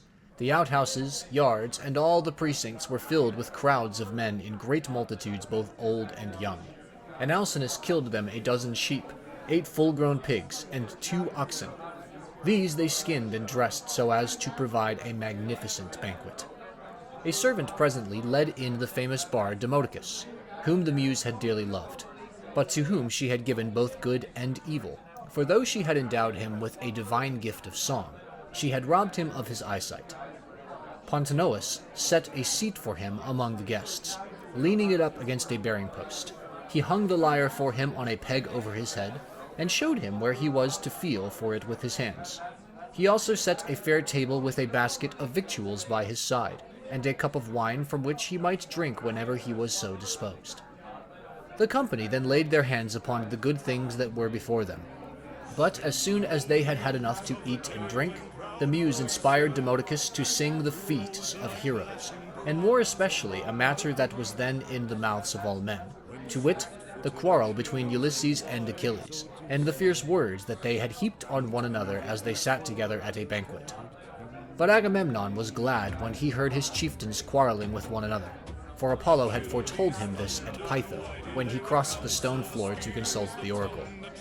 Here was the beginning of the evil that by the will of Jove fell upon the Danaans and Trojans. Thus sang the bard, but Ulysses drew his purple mantle over his head and covered his face, for he was ashamed to let the Phaeacians see that he was weeping. When the bard left off singing, he wiped the tears from his eyes, uncovered his face, and taking his cup, made a drink offering to the gods. But when the Phaeacians pressed Demodocus to sing further, for they delighted in his lays, then Ulysses again drew his mantle over his head and wept bitterly. No one noticed his distress, except Alcinous, who was sitting near him, and heard the heavy sighs that he was heaving. So he at once said, "Aldermen and town councillors of the Phaeacians, we have had enough now, both of the feast and of the minstrelsy that is its due accompaniment. Let us proceed, therefore, to the athletic sports, so that our guest, on his return home, may be able to tell his friends how much we surpass all other nations as boxers, wrestlers, jumpers, and runners." With these words he led the way, and the others followed after. A servant hung Demodocus's lyre on its peg for him, led him out of the cloister, and set him on the same way as that along which all the chief men of the Phaeacians were going to see the sports. A crowd of several thousands of people followed them, and there were many excellent competitors for all the prizes. Acronius, Achilleus, Elatrius, Nautius, Permnius, Anchileus, Aretmius, Pontius, Proreus, Thune, Anabasinius, and Amphialus, son of Polynius, son of Tecton. There were also Euryalus, son of Naubolus, who was like Mars himself, and was the best-looking man among the Phaeacians, except Laodamas. 3 sons of Alcinous, Laodamas, Halios, and Clytonius competed also. The foot races came first. The course was set out for them from the starting post, and they raised a dust upon the plain as they all flew forward at the same moment. Clytonius came in first by a long way. He left everyone else behind him by the length of the furrow that a couple of mules can plow in a fallow field. They then turned to the painful art of wrestling, and here Euryalus proved to be the best man. Amphialus excelled all the others in jumping, while at throwing the disc there was no one who could approach Elatrius. Alcinous' son, Laodamas, was the best boxer, and he it was who presently said, when they had all been diverted with the games, "Let us ask the stranger whether he excels in any of these sports. He seems very powerfully built. His thighs, calves, hands, and neck are of prodigious strength. Nor is he at all old. But he has suffered much lately, and there is nothing like the sea for making havoc with a man, no matter how strong he is." "You are quite right, Laodamas," replied Euryalus. "Go up to your guest and speak to him about it yourself." When Laodamas heard this, he made his way into the middle of the crowd and said to Ulysses, "I hope, sir, that you will enter yourself for some one or other of our competitions, if you are skilled in any of them, and you must have gone in for many a one before now. There is nothing that does anyone so much credit all his life long as the showing himself a proper man with his hands and feet. Have a try, therefore, at something, and banish all sorrow from your mind. Your return home will not be long delayed, for the ship is already drawn into the water, and the crew is found." Ulysses answered, "Laodamas, why do you taunt me in this way? My mind is set rather on cares than contests. I have been through infinite trouble, and am come among you now as a suppliant, praying your king and people to further me on my return home." Then Euryalus reviled him outright and said, "I gather then that you are unskilled in any of the many sports that men generally delight in. I suppose you are one of those grasping traders that go about in ships as captains or merchants, and who think of nothing but of their outward freights and homeward cargoes. There does not seem to be much of the athlete about you." "For shame, sir," answered Ulysses fiercely. "You are an insolent fellow. So true is it that the gods do not grace all men alike in speech, person, and understanding. One man may be of weak presence, but heaven has adorned this with such a good conversation that he charms everyone who sees him. His honeyed moderation carries his hearers with him, so that he is leader in all assemblies of his fellows, and wherever he goes, he is looked up to.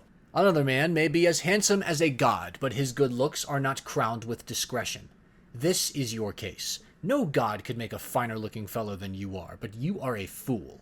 Your ill-judged remarks have made me exceedingly angry, and you are quite mistaken, for I excel in a great many athletic exercises.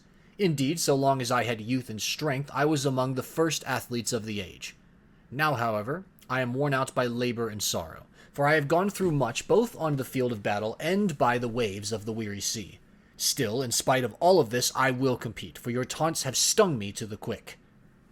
So he hurried up, without even taking his cloak off, and seized a disc, larger, more massive, and much heavier than those used by the Phaeacians when disc-throwing among themselves. Then, swinging it back, he threw it from his brawny hand, and it made a humming sound in the air as he did so. The Phaeacians quailed beneath the rushing of its flight as it sped gracefully from his hand, and flew beyond any mark that had been made yet.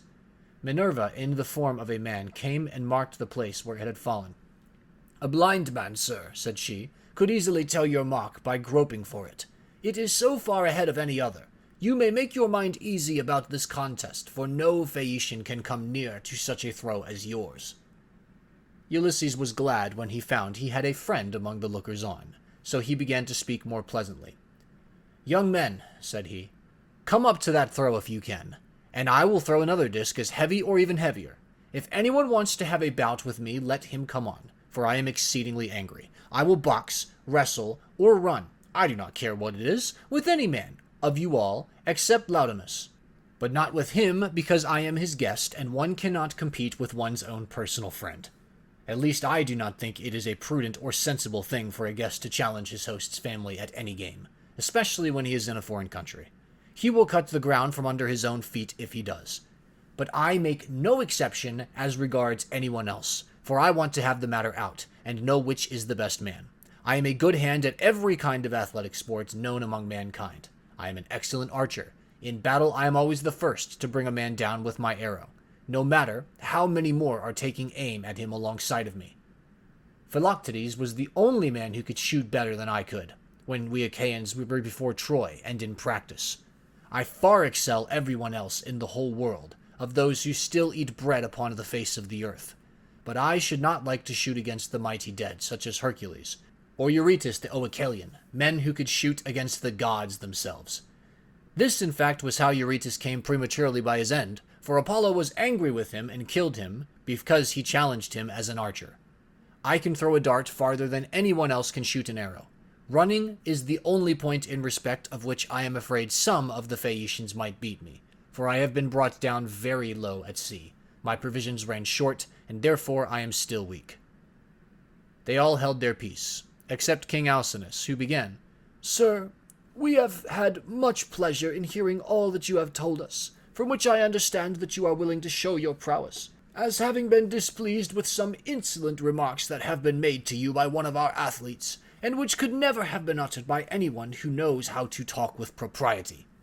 I hope you will apprehend my meaning, and will explain it to any one of your chief men who may be dining with yourself and your family when you get home, that we have an hereditary aptitude for accomplishments of all kinds.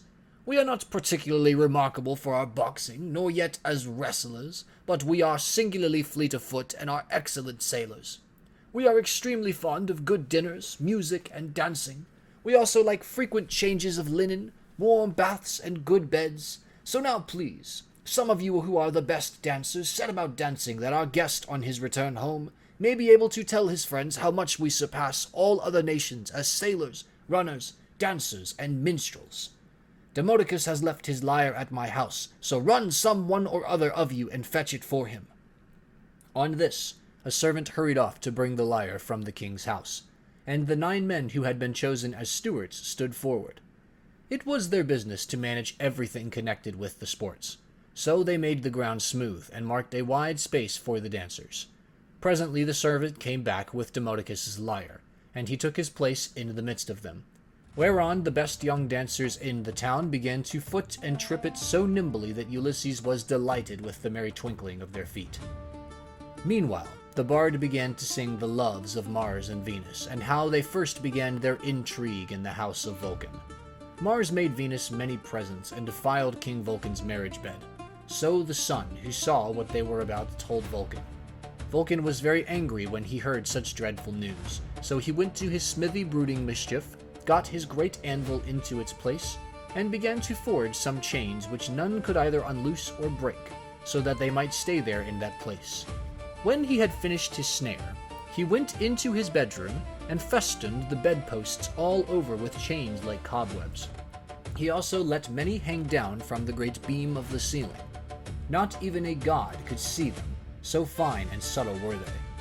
As soon as he had spread the chains all over the bed, he made as though he were setting out for the fair state of Lemnos, which of all places in the world was the one he was most fond of. But Mars kept no blind lookout, and as soon as he saw him start, hurried off to his house, burning with love for Venus. Now Venus was just come in from a visit to her father Jove, and was about to sit down when Mars came inside the house, and said, as he took her hand in his own, "Let us go to the couch of Vulcan. He is not at home, but is gone off to Lemnos among the Sintians, whose speech is barbarous." She was nothing loth, so they went to the couch to take their rest, whereon they were caught in the toils which cunning Vulcan had spread for them, and could neither get up nor stir hand or foot, but found too late that they were in a trap. Then Vulcan came up to them, for he had turned back before reaching Lemnos, when his scout the sun told him what was going on. He was in a furious passion, and stood in the vestibule making a dreadful noise as he shouted to all the gods. "Father Jove," he cried, "and all you other blessed gods who live forever, come here and see the ridiculous and disgraceful sight that I will show you. Jove's daughter Venus is always dishonoring me because I am lame. She is in love with Mars, who is handsome and clean built, whereas I am a cripple. But my parents are to blame for that, not I. They ought never to have begotten me. Come and see the pair together asleep on my bed. It makes me furious to look at them. They are very fond of one another, but I do not think they will lie there longer than they can help, nor do I think that they will sleep much. There, however, they shall stay till her father has repaid me the sum I gave him for his baggage of a daughter, who is fair but not honest." On this the gods gathered to the house of Vulcan. Earth-encircling Neptune came, and Mercury the bringer of luck, and King Apollo, but the goddesses stayed at home, all of them for shame. Then the givers of all good things stood in the doorway, and the blessed gods roared with inextinguishable laughter, as they saw how cunning Vulcan had been. Whereon one would turn towards his neighbor, saying, "Ill deeds do not prosper, and the weak confound the strong. See how limping Vulcan, lame as he is, has caught Mars, who is the fleetest god in heaven, and now Mars will be cast in heavy damages." Thus did they converse, but King Apollo said to Mercury, "Messenger Mercury, giver of good things, you would not care how strong the chains were, would you, if you could sleep with Venus?" "King Apollo," answered Mercury, "I only wish I could get the chance, though there were 3 times as many chains, and you might look on all of you, gods and goddesses, but I would sleep with her if I could." The immortal gods burst out laughing as they heard him, but Neptune took it all seriously, and kept on imploring Vulcan to set Mars free again. "Let him go," he cried, "and I will undertake as you require that he shall pay you all the damages that are held reasonable among the immortal gods." "Do not," replied Vulcan, "ask me to do this. A bad man's bond is bad security. What remedy could I enforce against you if Mars should go away and leave his debts behind him along with his chains?" "Vulcan," said Neptune, "if Mars goes away without paying his damages, I will pay you myself." So Vulcan answered, "In this case I cannot and must not refuse you." Thereon, he loosed the bonds that bound them, and as soon as they were free they scampered off, Mars to Thrace and laughter-loving Venus to Cyprus and to Paphos, where is her grove and her altar fragrant with burning offerings. Here the Graces bathed her, and anointed her with oil of ambrosia such as the immortal gods made use of, and they clothed her in raiment of the most enchanting beauty. Thus sang the bard, and both Ulysses and the seafaring Phaeacians were charmed as they heard him. Then Alcides told Laodamas and Halius to dance alone, for there was no one to compete with them. So they took a red ball which Polybus had made for them, and one of them bent himself backwards and threw it up toward the clouds, while the other jumped from off the ground and caught it with ease before it came back down. When they had done throwing the ball straight up into the air, they began to dance, and at the same time kept on throwing it backwards and forwards to one another, while all the young men in the ring applauded and made a great stamping with their feet. Then Ulysses said, "King Alcinous, you said your people were the nimblest dancers in the world. Indeed, they have proved themselves to be so. I was astonished as I saw them." The king was delighted at this, and exclaimed to the Phaeacians, "Aldermen and town councillors, our guest seems to be a person of singular judgment. Let us give him such proof of our hospitality as he may reasonably expect. There are 12 chief men among you, and counting myself there are 13.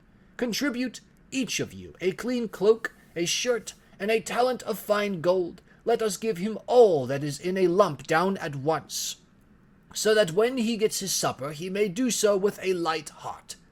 As for Euryalus, he will have to make a formal apology and a present too, for he has been so rude."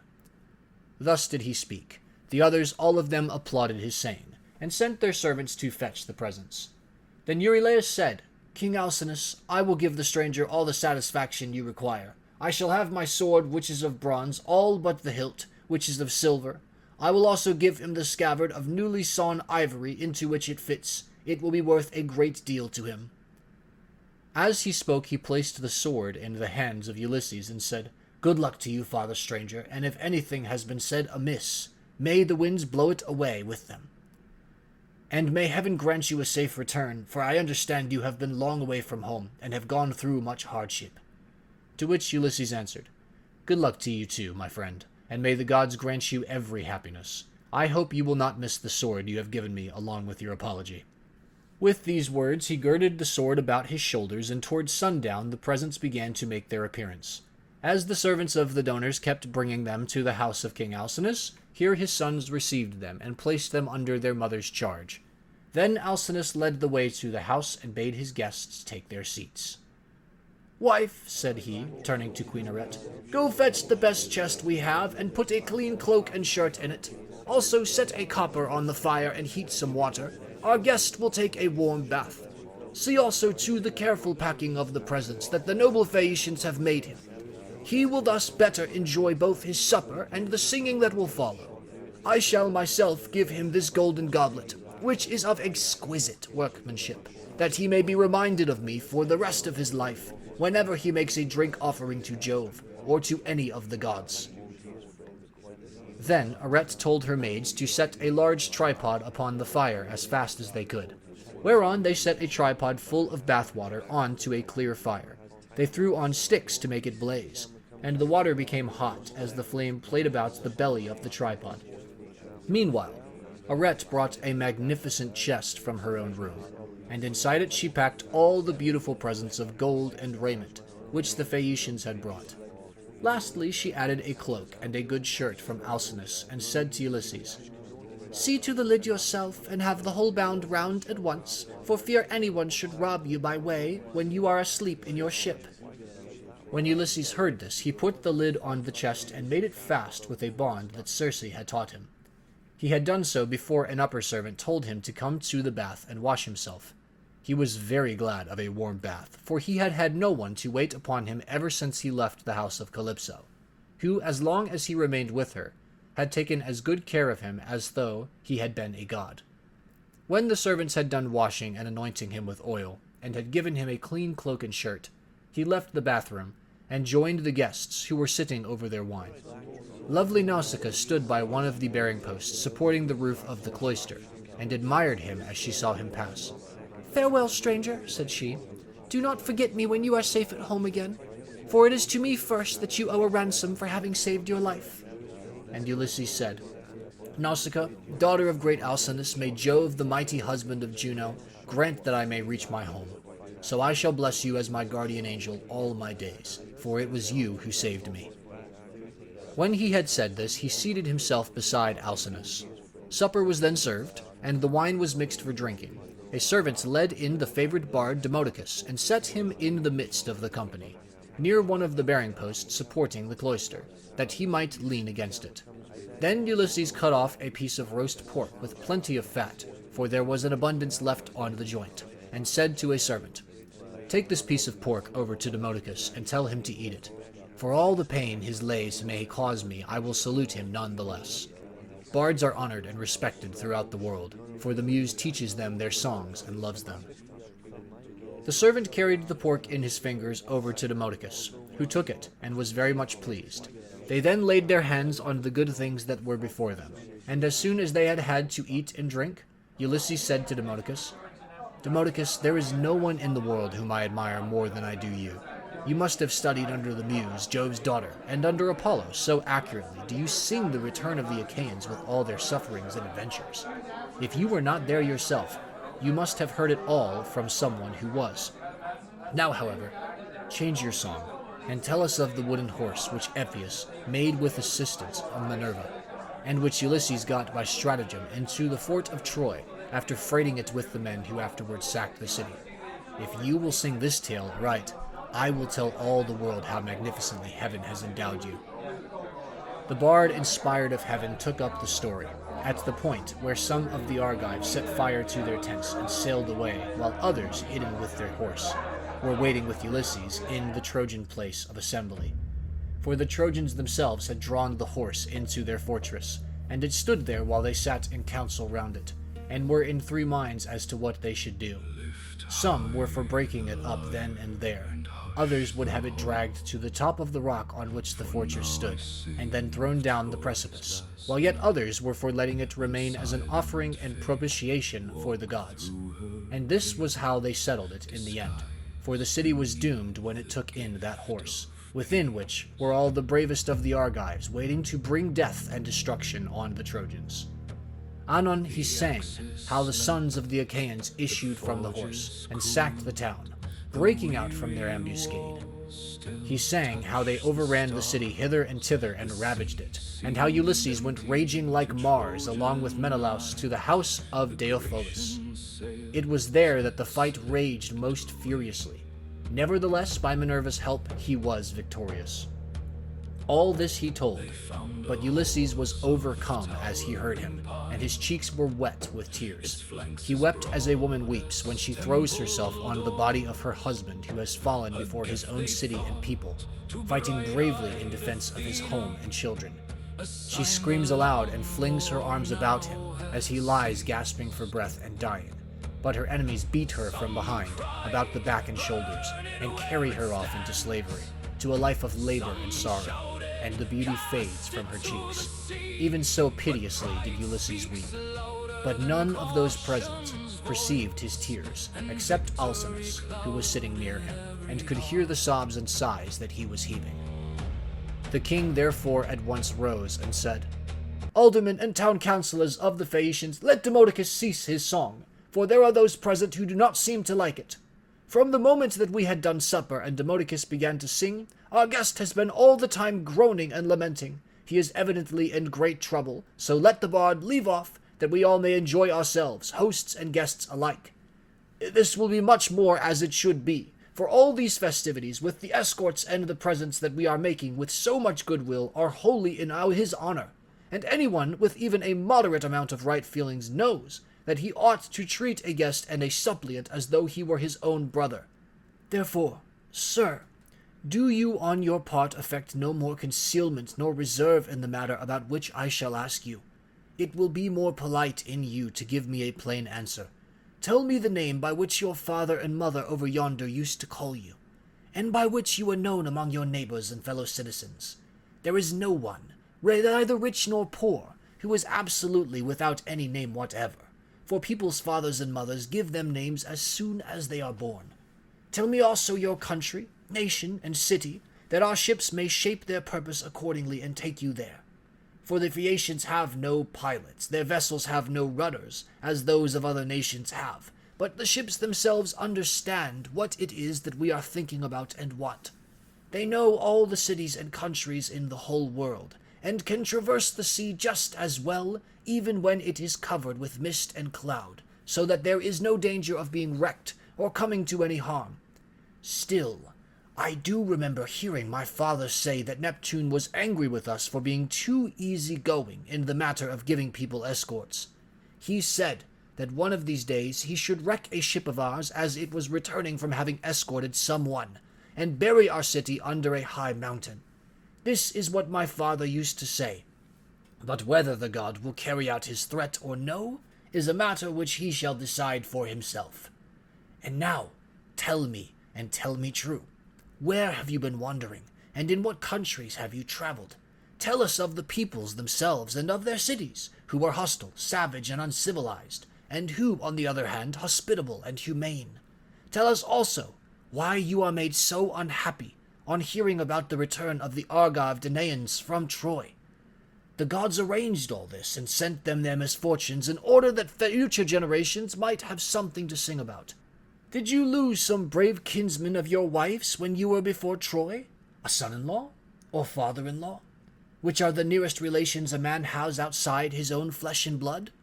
Or was it some brave and kindly-natured comrade? For a good friend is as dear to a man as his own brother.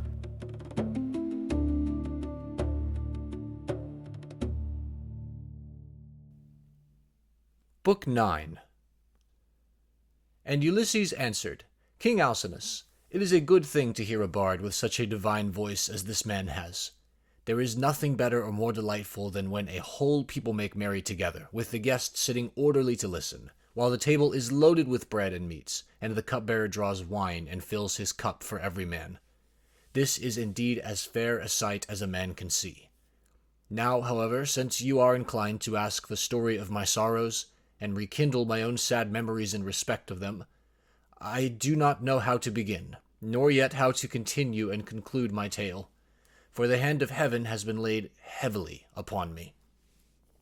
Firstly, then, I will tell you my name, that you too may know it, and one day, if I outlive this time of sorrow, may become my guests, though I live so far away from all of you. I am Ulysses, son of Laertes, renowned among mankind for all manner of subtlety, so that my fame ascends to heaven. I live in Ithaca, where there is a high mountain called Neritum, covered with forests, and not far from it there is a group of islands, very near to one another. Dulichium, same, and the wooded island of Zacynthus. It lies squat on the horizon, all highest up in the sea towards the sunset, while the others lie away from it towards dawn. It is a rugged island, but it breeds brave men, and my eyes know none that they better love to look upon. The goddess Calypso kept me with her in her cave, and wanted me to marry her, as did also the cunning Aeaean goddess Circe. But they could neither of them persuade me, for there is nothing dearer to a man than his own country and his parents. And however splendid a home he may have in a foreign country, if it be far from father or mother, he does not care about it. Now, however, I will tell you of the many hazardous adventures which by Jove's will I met with on my return from Troy. When I had set sail thence, the wind took me first to Ismarus, which is the city of the Cyclones. There I sacked the city, and put the people to the sword. We took their wives and also much booty, which we divided equitably amongst us, so that none might have reason to complain. I then said that we had better make off at once, but my men very foolishly would not obey me. So they stayed there, drinking much wine, and killing great numbers of sheep and oxen on the seashore. Meanwhile the Cicons cried out to help to other Cicons who lived inland. These were more in number and stronger, and they were more skilled in the art of war, for they could fight either from chariots or on foot as the occasion served. In the morning, therefore, they came as thick as leaves in bloom in summer, and the hand of heaven was against us, so that we were hard pressed. They set the battle in array near the ships, and the hosts aimed their bronze-shod spears at one another. So long as the day waxed, and it was still morning, we held our own against them, though they were more in number than we. But as the sun went down, towards the time when men lose their oxen, the Psychons got the better of us, and we lost 6 men from every ship we had. So we got away with those that were left. Thence we sailed onward with sorrow in our hearts, but glad to have escaped death, though we had lost our comrades. Nor did we leave till we had thrice invoked each one of the poor fellows who had perished by the hands of the Psychons. Then Jove raised the north wind against us, till it blew a hurricane, so that land and sky were hidden in thick clouds, and night sprang forth out of the heavens. We let the ships run before the gale, but the force of the wind tore our sails to tatters, so we took them down for fear of shipwreck, and rowed our hardest towards the land. There we lay 2 days and 2 nights, suffering much alike from toil and distress of mind. But on the morning of the 3rd day we again raised our mast, set sail, and took our place, letting the wind and steersman direct our ships. I should have got home at that time unharmed had not the north wind and the currents been against me as I was doubling Cape Melia, and set me off my course hard by the island of Kythera. I was driven thence by foul winds for a space of 9 days upon the sea. But on the 10th day we reached the land of the Lotus Eaters, who live on a food that comes from a kind of flower. Here we landed to take in fresh water, and our crews got their midday meal on the shore near the ships. When they had eaten and drunk, I sent 2 of my company to see what manner of men the people of the place might be, and they had a 3rd man under them. They started at once and went about among the Lotus Eaters, who did them no hurt, but gave them to eat of the lotus, which was so delicious that those who ate of it left off caring for about home, and did not even want to go back and say what had happened to them, but were for staying and munching lotus, with the Lotus Eaters, without thinking further of their return. Nevertheless, though they wept bitterly, I forced them back to the ships, and made them fast under the benches. Then I told the rest to go on board at once, lest any of them should taste of the lotus and leave off wanting to get home. So they took their places and smote the grey sea with their oars. We sailed hence, always in much distress, till we came to the land of the lawless and inhuman Cyclopes. Now the Cyclopes neither plant nor plough, but trust in Providence, and live on such wheat, barley, and grapes as grow wild without any kind of tillage, and their wild grapes yield them wine as the sun and rain may grow them. They have no laws, nor assemblies of the people, but live in caves on the top of high mountains. Each is lord and master in his family, and they take no account of their neighbors. Now, off their harbor, there lies a wooded and fertile island, not quite close to the land of the Cyclopes, but still not far. It is overrun with wild goats that breed there in great numbers, and are never disturbed by foot of man. For sportsmen, who as a rule will suffer so much hardship in forest or among mountain precipices, do not go there. Nor yet again is it ever plowed or fed down, but it lies a wilderness, untilled and unsown from year to year, and has no living thing upon it but only goats. For the Cyclops have no ships, nor yet shipwrights, who could make ships for them. They cannot therefore go from city to city, or sail over the sea to one another's country, as people who have ships can do. If they had had these, they would have colonized the island, for it is a very good one, and would yield everything in due season. There are meadows that in some places come right down to the seashore, well watered and full of luscious grass. Grapes would do there excellently. There is level land for plowing, and it would always yield heavily at harvest time, for the soil is deep. There is a good harbor, where no cables are wanted, nor yet anchors, nor need a ship be moored. But all one has to do is beach one's vessel and stay there till the wind becomes fair for putting out to sea again. At the head of the harbor there is a spring of clear water coming out of a cave, and there are poplars growing all round it. Here we entered, but so dark was the night that some god must have brought us in, for there was nothing whatever to be seen. A thick mist hung all round our ships. The moon was hidden behind a mass of clouds, so that no one could have seen the island if he had looked for it. Nor were there any breakers to tell us we were close inshore before we found ourselves upon the land itself. When, however, we had beached the ships, we took down the sails, went ashore, and camped upon the beach till daybreak. When the child of morning rosy-fingered dawn appeared, we admired the island and wandered all over it, while the nymphs, Jove's daughters, roused the wild goats that we might get some meat for our dinner. On this we fetched our spears and bows and arrows from the ships, and dividing ourselves into 3 bands began to shoot the goats. Heaven sent us excellent sport. I had 12 ships with me, and each ship got 9 goats, while my own ship had 10. Thus, through the livelong day to the going down of the sun, we ate and drank our fill. And we had plenty of wine left, for each one of us had taken many jars full when we sacked the city of the Cyclones, and this had not yet run out. While we were feasting, we kept turning our eyes towards the land of the Cyclopes, which was hard by, and saw the smoke of their stubble fires. We could almost fancy we heard their voices and the bleating of their sheep and goats. But when the sun went down and it came on dark, we camped down upon the beach, and the next morning I called a council. "Stay here, my brave fellow," said I, "all the rest of you, while I go with my ship and exploit these people myself. I want to see if they are uncivilized savages, or a hospitable and humane race." I went on board, bidding my men to do so also, and loose the hawsers. So they took their place, and smote the great sea with their oars. When we got to the land, which was not far, there, or the face of a cliff, near the sea, we saw a great cave overhung with laurels. It was a station for a great many sheep and goats, and outside there was a large yard, with a high wall round it made of stones built into the ground, and of trees both pine and oak. This was the abode of a huge monster who was then away from home shepherding his flocks. He would have nothing to do with other people, but led the life of an outlaw. He was a horrid creature, not like a human being at all, but resembling rather some crag that stands out boldly against the sky on the top of a high mountain. I told my men to draw the ship ashore, and stay where they were, all but the 12 best among them who were to go along with myself.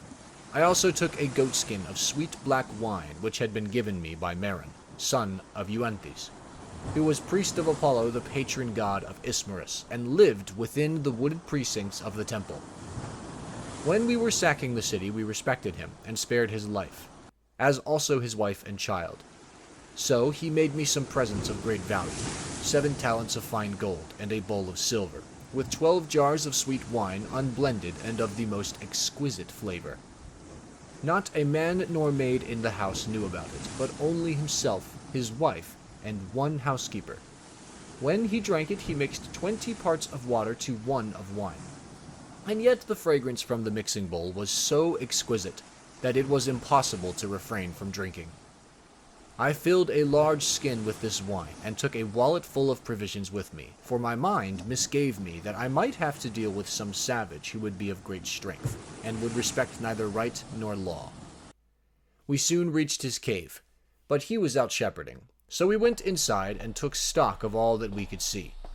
His cheese racks were loaded with cheeses, and he had more lambs and kids than his pens could hold. They were kept in separate flocks. First there were the hoggets, then the oldest of the younger lambs, and lastly the very young ones, all kept apart from another. As for his dairy, all the vessels, bowls, and milk pails into which he milked were swimming with whey. When they saw all this, the men begged me to let them first steal some cheeses and make off with them to the ship. Then they would return, drive out the lambs and kids, put them on board, and sail away with them. It would have been indeed better if we had done so, but I would not listen to them, for I wanted to see the owner himself, in the hope that he might give me a present. When, however, we saw him, my poor men found him ill to deal with. We lit a fire, offered some of the cheeses in sacrifice, ate others of them, and then sat waiting till the Cyclops should come in with his sheep. When he came, he brought in with him a huge load of dry firewood to light the fire for his supper, and this he flung with such a noise onto the floor of his cave that we hid ourselves for fear at the far end of the cavern.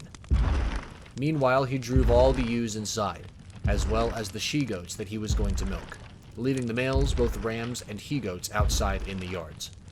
Then He rolled a huge stone to the mouth of the cave, so huge that 22 strong four-wheeled wagons would not be enough to draw it from its place against the doorway. When he had so done, he sat down and milked his ewes and goats, all in due course, and then let each of them have their own young. He had got through with all his work. He lit the fire, and then caught sight of us, whereon he said, "Strangers, who are you? Where do you sail from? Are you traders, or do you sail the sea as rovers with your hands against every man, and every man's hand against you?" We were frightened out of our senses by his loud voice and monstrous form, but I managed to say, "We are Achaeans on our way home from Troy, but by the will of Jove and stress of weather we have been driven far from our course.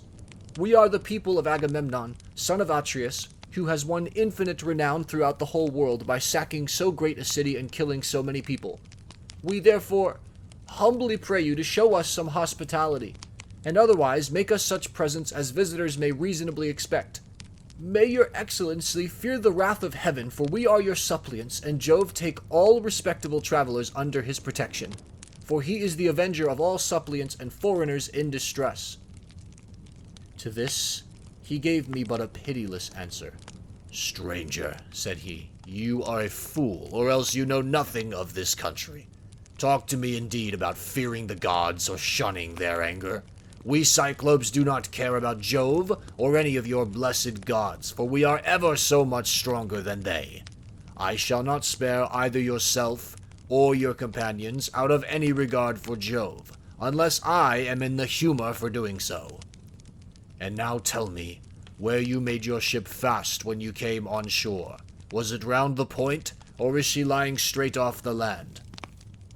He said this to draw me out, but I was too cunning to be caught in that way, so I answered with a lie. "Neptune," said I, "sent my ship onto the rocks at the far end of your country and wrecked it. We were driven onto them from the open sea, but I and those who are with me escaped the jaws of death." The cruel wretch vouchsafed me not one word of answer, but with a sudden clutch, he gripped up 2 of my men at once, and dashed them down upon the ground as though they had been puppies. Their brains were shed upon the ground, and the earth was wet with their blood. Then he tore them limb from limb and supped upon them. He gobbled them up like a lion in the wilderness, flesh, bones, marrow, and entrails, without leaving anything uneaten. As for us, we wept, and lifted up our hands to heaven on seeing such a horrid sight, for we did not know what else to do. But when the Cyclops had filled his huge paunch, and had washed down his meal of human flesh with a drink of neat milk, he stretched himself, full length upon the ground among his sheep, and went to sleep. I was at first inclined to seize my sword, draw it, and drive it into his vitals. But I reflected that if I did, we should all certainly be lost, for we should never be able to shift the stone which the monster had put in front of the door. So we stayed, sobbing and sighing, where we were till morning came. When the child of morning, rosy-fingered Dawn, appeared, he again lit his fire, milked his goats and ewes, all quite rightly, and then let each have her own young one. As soon as he had got through with all his work, he clutched up 2 more of my men and began eating them for his morning's meal. Presently, with the utmost ease, he rolled the stone away from the door and drove out his sheep, but he at once put it back again, as easily as though he were merely clapping the lid onto a quiver full of arrows. As soon as he had done so, he shouted and cried, "Shoo! Shoo!" after his sheep to drive them on to the mountain. So I was left to scheme some way of taking my revenge and covering myself with glory. In the end, I deemed it would be the best plan to do as follows. The Cyclops had a great club, which was lying near one of the sheep pens. It was of green olive wood, and he had cut it intending to use it for a staff as soon as it should be dry. It was so huge that we could only compare it to the mast of a 20-oared merchant vessel of large burden, and able to venture out into open sea. I went up to this club and cut off about 6 feet of it. I then gave this piece to the men, and told them to fine it evenly off at one end, which they proceeded to do. And lastly, I brought it to a point myself, charring the end in the fire to make it harder. When I had done this, I hid it under dung. which was lying about all over the cave, and told the men to cast lots, which of them should venture along with myself to lift it and bore it into the monster's eye, while he was asleep. The lot fell upon the very 4 whom I would have chosen, and I made myself 5. In the evening the wretch came back from shepherding and drove his flocks into the cave, this time driving them all inside and not leaving any in the yards. I suppose some fancy must have taken him, or a god must have prompted him to do so. As soon as he had put the stone back to its place against the door, he sat down, milking his ewes and his goats all quite rightly, and then let each have her own young one. When he had got through with all his work, he gripped up 2 more of my men and made his supper off them. So we went up to him with an ivy wood bowl of black wine in my hands. "Look here, Cyclops," I said. "You have been eating a great deal of man's flesh, so take this and drink some wine, that you may see what kind of liquor we have on board my ship. I was bringing it to you as a drink offering in the hope that you would take compassion upon me and further me on my way home, whereas all you do is go on ramping and raving most intolerably. You ought to be ashamed of yourself. How can you expect people to come see you any more if you treat them in this way?" He then took the cup and drank. He was so delighted with the taste of the wine that he begged me for another bowlful. "Be so kind," he said, "as to give me some more, and tell me your name at once. I want to make you a present that you will be glad to have. We have wine even in this country, for our soil grows grapes and the sun ripens them. But this drinks like nectar and ambrosia all in one." I then gave him some more. 3 times did I fill the bowl for him, and 3 times did he drain it, without thought or heed. Then, when I saw that the wine had got into his head, I said to him, as plausibly as I could, "Cyclops, you asked my name, and I will tell it to you. Give me therefore the present you promised me. My name is No Man. This is what my father and mother and my friends have always called me." But the cruel wretch said, "Then I will eat all No Man's comrades before No Man himself, and will keep No Man for the last. This is the present that I will make him." As he spoke, he reeled, and fell sprawling face upwards on the ground. His great neck hung heavily backwards, and a deep sleep took hold upon him. Presently he turned sick, and threw up both wine and the goblets of human flesh on which he had been gorging, for he was very drunk. Then I thrust the beam of wood far into the embers to heat it, and encouraged my men lest any of them should turn faint-hearted. When the wood, green though it was about to blaze, I drew it out of the fire glowing with heat, and my men gathered round me, for heaven had filled their hearts with courage. We drove the sharp end of the beam into the monster's eye, and bearing upon it with all my weight, I kept turning as long as they chose. Even thus did we bore the red-hot beam into his eye, till the boiling blood bubbled all over it as we worked it round and round, so that the steam from the burning eyeball scalded his eyelids and eyebrows, and the roots of the eye sputtered in the fire. As a blacksmith plunges an axe or hatchet into cold water to temper it, for it is this that gives strength to the iron, and it makes a great hiss as he does. So even thus did the Cyclops' eye hiss round the beam of olive oil, and his hideous yells made the cave ring again. We ran away in a fright, but he plucked the beam all besmirched with gore from his eye, and hurled it from him in a frenzy of rage and pain, shouting as he did so to the other Cyclopes, who lived on the bleak headlands near him. So they gathered from all his quarters round his cave, when they heard him crying, and asked what was the matter with him. "What ails you, Polyphemus?" said they, "that you make such a noise, breaking the stillness of the night and preventing us from being able to sleep? Surely no man is carrying off your sheep? Surely no man is trying to kill you either by fraud or by force?" But Polyphemus shouted to them from inside the cave, "No man is killing me by fraud! No man is killing me by force!" Then said they, "If no man is attacking you, you must be ill. When Jove makes people ill, there is no help for it, and you had better pray to your father Neptune." Then they went away, and I laughed inwardly at the success of my clever stratagem. But the Cyclops, groaning and in an agony of pain, felt about with his hands till he found the stone, and took it from the door. Then he sat in the doorway and stretched his hands in front of it to catch anyone going out with the sheep, for he thought I might be foolish enough to attempt this. As for myself, I kept on puzzling to think how I could best save my own life and those of my companions. I schemed and schemed, as one who knows that his life depends upon it, for the danger was very great. In the end, I deemed that this plan would be the best. The male sheep were well grown, and carried a heavy black fleece, so I bound them noiselessly, in threes together, with some of the withies on which the wicked monster used to sleep. There was to be a man under the middle sheep, and the two on either side were to cover him, so that there were 3 sheep to each man. As for myself, there was a ram finer than any of the others, so I caught hold of him by the back, ensconced myself in the thick wool under his belly, and hung on patiently to his fleece, face upwards, keeping a firm hold on it all the time. Thus then did we wait in great fear of mind till morning came. But when the child of morning rosy-fingered dawn appeared, the male sheep hurried out to feed, while the ewes remained bleating about the pens waiting to be milked, for their udders were full to bursting. But their master, in spite of all his pain, felt the backs of all the sheep as they stood upright, without being sharp enough to find out that the men were underneath their bellies. As the ram was going out, last of all, heavy with its fleece, and with the weight of my crafty self, Polyphemus laid hold of it, and said, "My good ram, what is it that makes you the last to leave my cave this morning?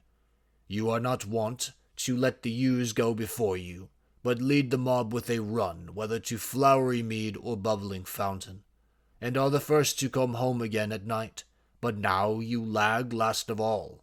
Is it because you know your master has lost his eye, and are sorry because the wicked No-Man and his horrid crew has got him down in his drink and blinded him? But I will have his life yet. If you could understand and talk, you would tell me where the wretch is hiding, and I would dash his brains upon the ground till they flew all over the cave. I should thus have some satisfaction for the harm this no-good No-Man has done me." As he spoke, he drove the ram outside. But when we were a little away from the cave and yards, I first got from under the ram's belly, and then freed my comrades. As for the sheep, which were very fat, by constantly heading them in the right direction, we managed to drive them down to the ship. The crew rejoiced greatly at seeing those of us who had escaped, but wept for the others whom the Cyclops had killed. However, I made signs to them by nodding and frowning that they were to hush their crying, and told them to get all the sheep on board at once and put out to sea.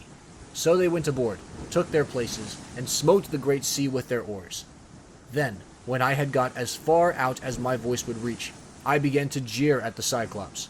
"Cyclops," said I, "you should have taken better measure of your man before eating up his comrades in your cave. You wretch! Eat up your visitors in your own house? You might have known that your sin would find you out, and now Jove and the other gods have punished you." He got more and more furious as he heard me, so he tore the top from off a high mountain, and flung it just in front of my ship, so that it was within a little of hitting the end of the rudder. The sea quaked as the rock fell into it, and the wash of the wave it raised carried us back towards the mainland, and forced us towards the shore. But I snatched up a long pole and kept the ship off, making signs to my men, by nodding my head, that they must row for their lives, whereon they laid out with a will. When we had got twice as far as we were before, I was for jeering at the Cyclops again, but the men begged and prayed of me to hold my tongue. "Do not," they claimed, "be mad enough to provoke this savage creature further. He has thrown one rock at us already which drove us back again to the mainland, and we made sure it had been the death of us. If he had then heard any further sound of voices, he would have pounded our heads and our ship's timbers into a jelly. With the rugged rocks he would have heaved at us, for he can throw them a long way." But I would not listen to them, and shouted out to him in my rage, "Cyclops, if anyone asks you who it was that put your eye out and spoiled your beauty, say it was the valiant warrior, Ulysses, son of Laertes, who lives in Ithaca."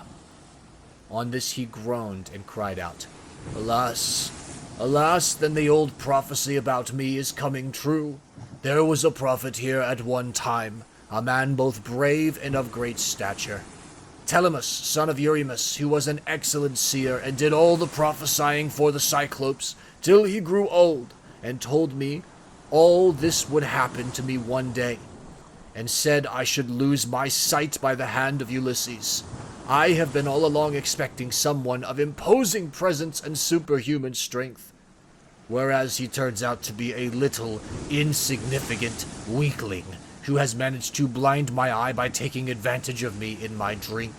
Come here then, Ulysses, that I may make you presents to show my hospitality, and urge Neptune to help you forward on your journey.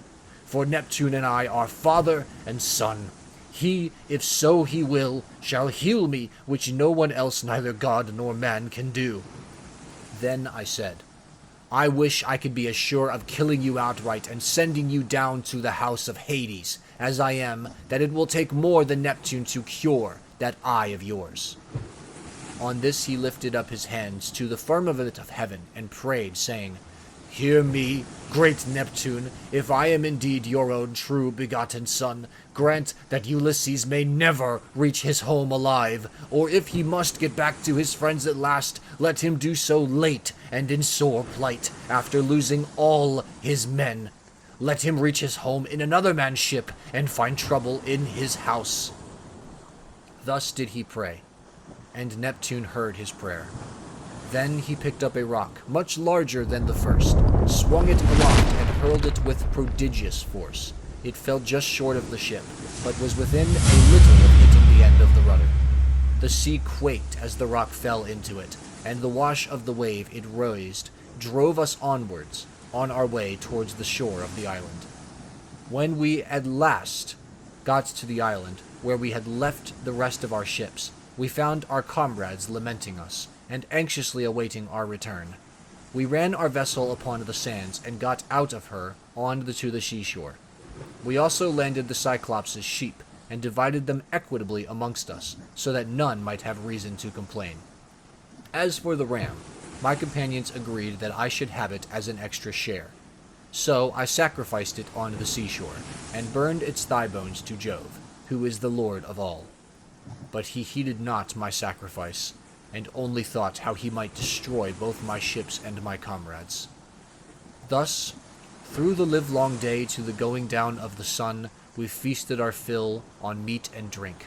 But when the sun went down, and it came on dark, we camped upon the beach. When the child of morning, rosy-fingered dawn, appeared, I bade my men on board, and loosed the hawsers. Then they took their places, and smote the great sea with their oars. So we sailed on with sorrow in our hearts, but glad to have escaped death, though we had lost our comrades.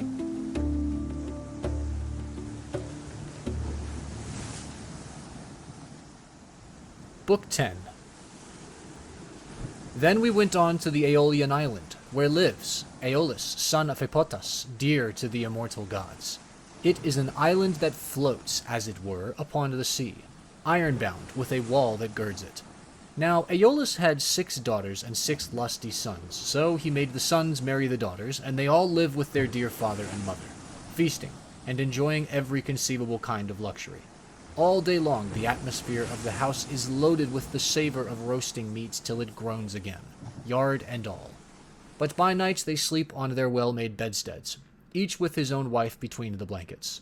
These were the people among whom we had now come. Aeolus entertained me for a whole month, asking me questions all the time about Troy, the Argive fleet, and the return of the Achaeans. I told him exactly how everything had happened, and when I said I must go, and asked him to further me on my way. He made no sort of difficulty, but set about doing so at once. Moreover, he flayed me a prime ox hide to hold the ways of the roaring winds, which he shut up in the hide as in a sack. For Jove had made him captain over the winds, and he could stir or still each one of them according to his own pleasure. He put the sack in the ship, and bound the mouth so tightly with a silver thread that not even a breath of a side wind could blow from any quarter. The west wind, which was fair for us, did he alone let blow as it chose, but it all came to nothing, for we were lost through our own folly.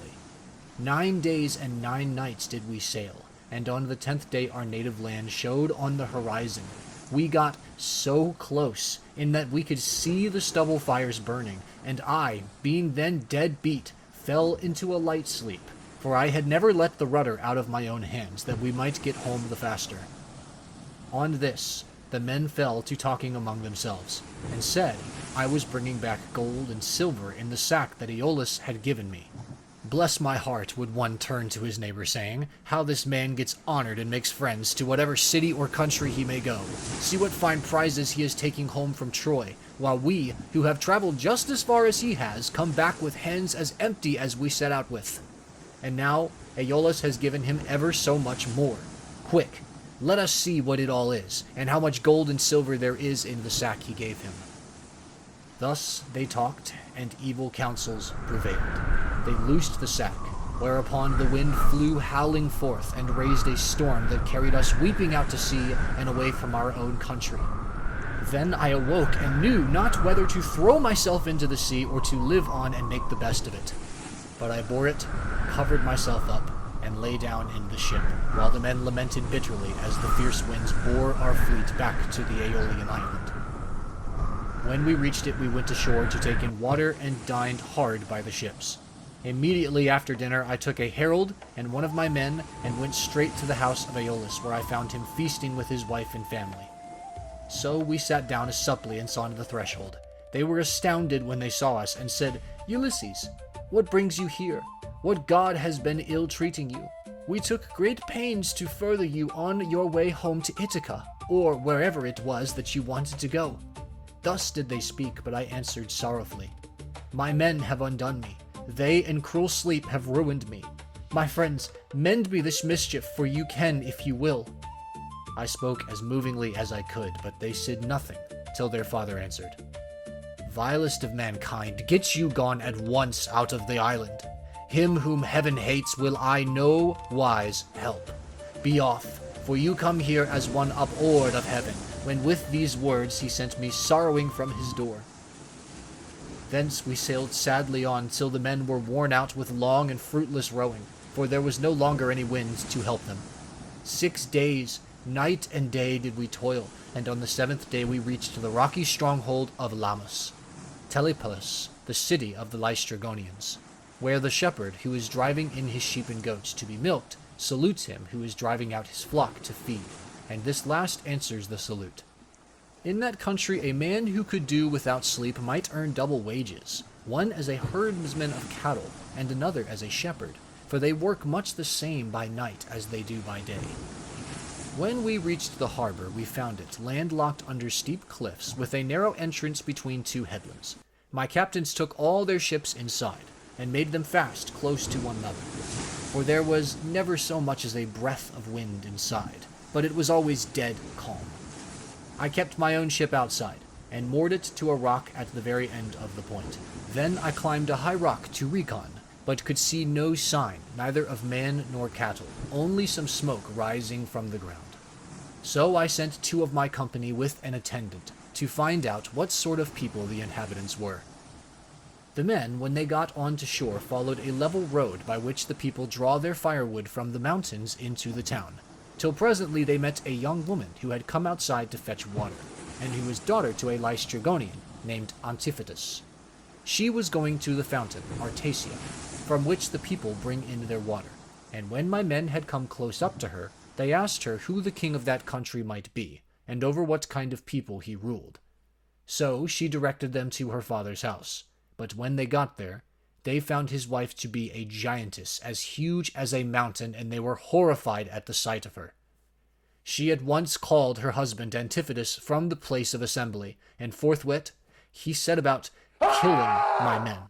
He snatched up one of them, and began to make his dinner off him then and there. Whereon the other 2 ran back to the ships as fast as ever they could, but Antiphatus raged a hue and cry after them, and thousands of sturdy Lystragonians sprang up from every quarter, ogres, not men. They threw vast rocks at us from the cliffs as though they had been mere stones, and I heard the horrid sound of the ships crunching up against one another, and the death cries of my men as the Lystrygonians speared them like fishes and took them home to eat them. While they were thus killing my men within the harbor, I drew my sword, cut the cable of my own ship, and told my men to row with all their might if they would not fare like the rest. So they laid out for their lives, and we were thankful enough when we got into open water, out of reach of the rocks they hurled at us. As for the others, there was not one of them left. Thence we sailed sadly on, glad to have escaped death, though we had lost our comrades, and came to the Aeaean island, where Circe lives, a great and cunning goddess who is own sister to the magician Aeetes. For they are both children of the sun by Perse, who is daughter to Oceanus. We brought our ships into a safe harbor without a word, for some god guided us thither. And having landed, we laid there for 2 days and 2 nights, worn out in body and mind. When the morning of the 3rd day came, I took my spear and my sword and went away from the ship to recon, and see if I could discover signs of human handiwork, or hear the sound of voices. Climbing to the top of a high lookout, I espied the smoke of Circe's house rising upwards amid a dense forest of trees. And when I saw this, I doubted whether, having seen the smoke, I would not go on at once and find out more. But in the end, I deemed it best to go back to the ship, give the men their dinners, and send some of them instead of going myself. When I had nearly got back to the ship, some god took pity upon my solitude and sent a fine antlered stag right into the middle of my path. He was coming down his pasture in the forest to drink of the river, for the heat of the sun drove him. And as he passed, I struck him in the middle of the back. The bronze point of the spear went clean through him, and he lay groaning in the dust until the light went out from him. Then I set my foot upon him, drew my spear from the wound, and laid it down. I also gathered rough grass and rushes, and twisted them into a fathom or so of good stout rope, with which I bound the 4 feet of the noble creature together. Having so done, I hung him round my neck, and walked back to the ship, leaning upon my spear, for the stag was much too big for me to be able to carry him on my shoulder, steadying him with one hand. As I threw him down in front of the ship, I called the men and spoke cheeringly man by man to each of them. "Look here, my friends," said I.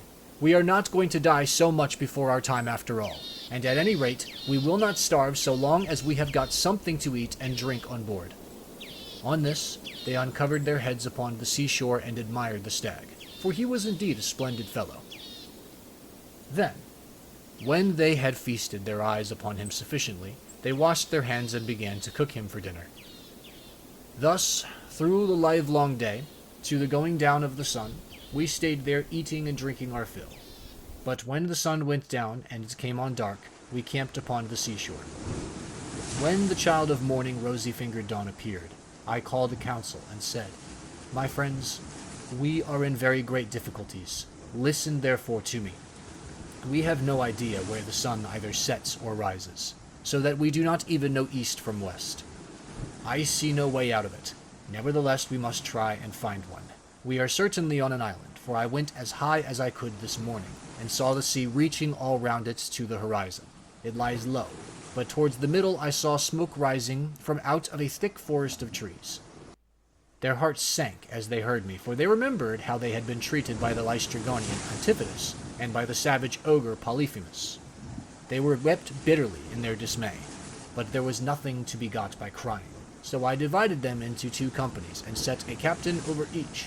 I gave one company to Eurylochus, while I commanded the other myself. Then we cast lots in a helmet, and the lot fell upon Eurylochus. So he set out with his 22 men, and they wept, as also did we who were left behind. When they reached Circe's house, they found it built of cut stones, on a site that could be seen from far in the middle of the forest.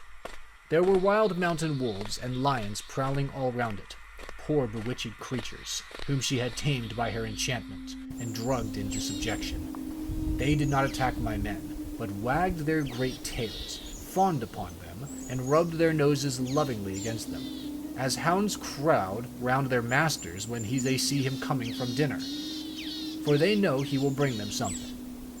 Even so did these wolves and lions with their great claws fawn upon my men. But the men were terribly frightened at seeing such strange creatures.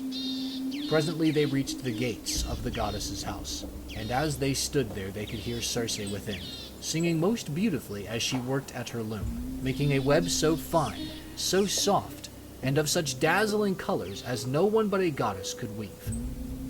On this, Politis, whom is valued and trusted more than any other of my men, said, "There is someone inside working at a loom and singing most beautifully. The whole place resounds with it. Let us call her and see whether she is woman or goddess." They called her, and she came down, unfastened the door, and bade them enter. They, thinking no evil, followed her, all except Eurylochus, who suspected mischief and stayed outside. When she had got them into her house, she set them upon benches and seats and mixed them a mess with cheese, honey, meal, and Pramnian wine, but she drugged it with wicked poisons to make them forget their homes. And when they had drunk, she turned them into pigs by a stroke of her wand and shut them up in her pigsties. They were like pigs, head, hair, and all, and they grunted just as pigs do, but their senses were the same as before, and they remembered everything. Thus then were they shut up squealing, and Circe threw them some acorns and beech mast such as pigs eat. But Eurylochus hurried back to tell me about the sad fate of our comrades. He was so overcome with dismay that though he tried to speak, he could find no words to do so. His eyes filled with tears, and he could only sob and sigh, till at last we forced his story out of him, and he told us what had happened to the others. "We went," said he, "as you told us, through the forest, and in the middle of it there was a fine house built with cut stones in a place that could be seen from far. There we found a woman, or else she was a goddess, working at her loom and singing sweetly. So the men shouted to her and called her, whereon she at once came down, opened the door, and invited us in. The others did not suspect any mischief, so they followed her into the house, but I stayed where I was, for I thought there might be some treachery. From that moment I saw them no more, for not one of them ever came out, though I sat a long time watching for them. Then I took my sword of bronze and slung it over my shoulders. I also took my bow and told Eurylochus to come back with me and show me the way. But he laid hold of me with both his hands and spoke piteously, saying, "Sir, do not force me to go with you, but let me stay here, for I know you will not bring one of them back with you, nor even return alive yourself. Let us rather see if we cannot escape at any rate with the few that are left of us, for we may still save our lives." "Stay where you are, then," answered I, "eating and drinking at the ship. But I must go, for I am most urgently bound to do so." With this I left the ship, and went up inland. When I got through the charmed grove, and was near the great house of the enchantress Circe, I met Mercury with his golden wand, disguised as a young man in the heyday of his youth and beauty, with the down just coming upon his face. He came up to me, and took my hand within his own, saying, "My poor unhappy man, whither are you going over this mountain top alone, and without knowing the way? Your men are shut up in Circe's pigsties, like so many wild boars in their lairs. You surely do not fancy that you can set them free? I can tell you that you will never get back, and will have to stay there with the rest of them. But never mind, I will protect you and get you out of your difficulty. Take this herb, which is one of great virtue, and keep it about you when you go to Circe's house. It will be a talisman to you against every kind of mischief. And I will tell you of all the wicked witchcraft that Circe will try to practice upon you. She will mix a mess for you to drink, and she will drug the meal with which she makes it, but she will not be able to charm you, for the virtue of the harp that I shall give you will prevent her spells from working. I will tell you all about it. When Circe strikes you with her wand, draw your sword, and spring upon her, as though you were going to kill her. She will then be frightened and will desire you to go to bed with her. On this, you must not point blank refuse her, for you want her to set your companions free, and to take good care also of yourself. But you must make her swear solemnly by all the blessed gods that she will plot no further mischief against you, or else, when she has got you naked, she will unman you and make you fit for nothing." As he spoke, He pulled the herb out of the ground and showed me what it was like. The root was black, while the flower was as white as milk. The gods called it Nalle, and mortal men cannot uproot it, but the gods can do whatever they like. Then Mercury went back to high Olympus, passing over the wooded island, but I fared onward to the house of Circe, and my heart was clouded with care as I walked along. When I got to the gates, I stood there and called the goddess, and as soon as she heard me, she came down, opened the door, and asked me come in. So I followed her, much troubled in my mind. She set me on a richly decorated seat inlaid with silver. There was a footstool also under my feet, and she mixed a mess in a golden goblet for me to drink. But she drugged it, for she meant me mischief. When she had given it to me, and I had drunk it without its charming me, she struck me with her wand. "There now," she cried, "be off to the pigsty and make your lair with the rest of them." But I rushed at her, with my sword drawn, as though I would kill her, whereon she fell with a loud scream, clasped my knees, and spoke piteously, saying, "Who and whence are you? From what place and people have you come? How can it be that my drugs have no power to charm you? Never yet was any man able to stand so much as a taste of the herb I gave you. You must be spell-proof. Surely you can be none other than the bold hero Ulysses, who Mercury always said would come here some day with his ship, while on his way home from Troy. So be it then. Sheathe your sword and let us go to bed, that we may make friends and learn to trust each other." And I answered, "Circe, how can you expect me to be friendly with you, when you have just been turning all my men into pigs, and now that you have got me here myself, you mean me mischief, when you ask me to go to bed with you, and will unman me and make me fit for nothing? I shall certainly not consent to go to bed with you, unless you will first take your solemn oath to plot no further harm against me."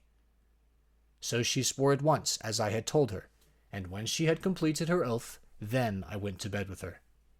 Meanwhile, her 4 servants, who are her housemaids, set about their work. They are the children of the groves and fountains, and of the holy waters that run down into the sea. One of them spread a fair purple cloth over a seat, and laid a carpet underneath it. Another brought tables of silver up to the seats, and set them with baskets of gold. A third mixed some sweet wine with water in a silver bowl, and put golden cups upon the tables, while the fourth brought in water and set it to boil in a large cauldron over a good fire which she had lighted. When the water in the cauldron was boiling, she poured cold into it till it was just as I liked it, and then she set me in a bath and began washing me from the cauldron about the head and shoulders, to take the tire and stiffness out of my limbs. As soon as she had done washing me, and also under my feet, a maidservant then brought me water in a beautiful golden ewer, and poured it into a silver basin for me to wash my hands. And she drew a clean table beside me. An upper servant brought me bread, and offered me many things of what there was in the house.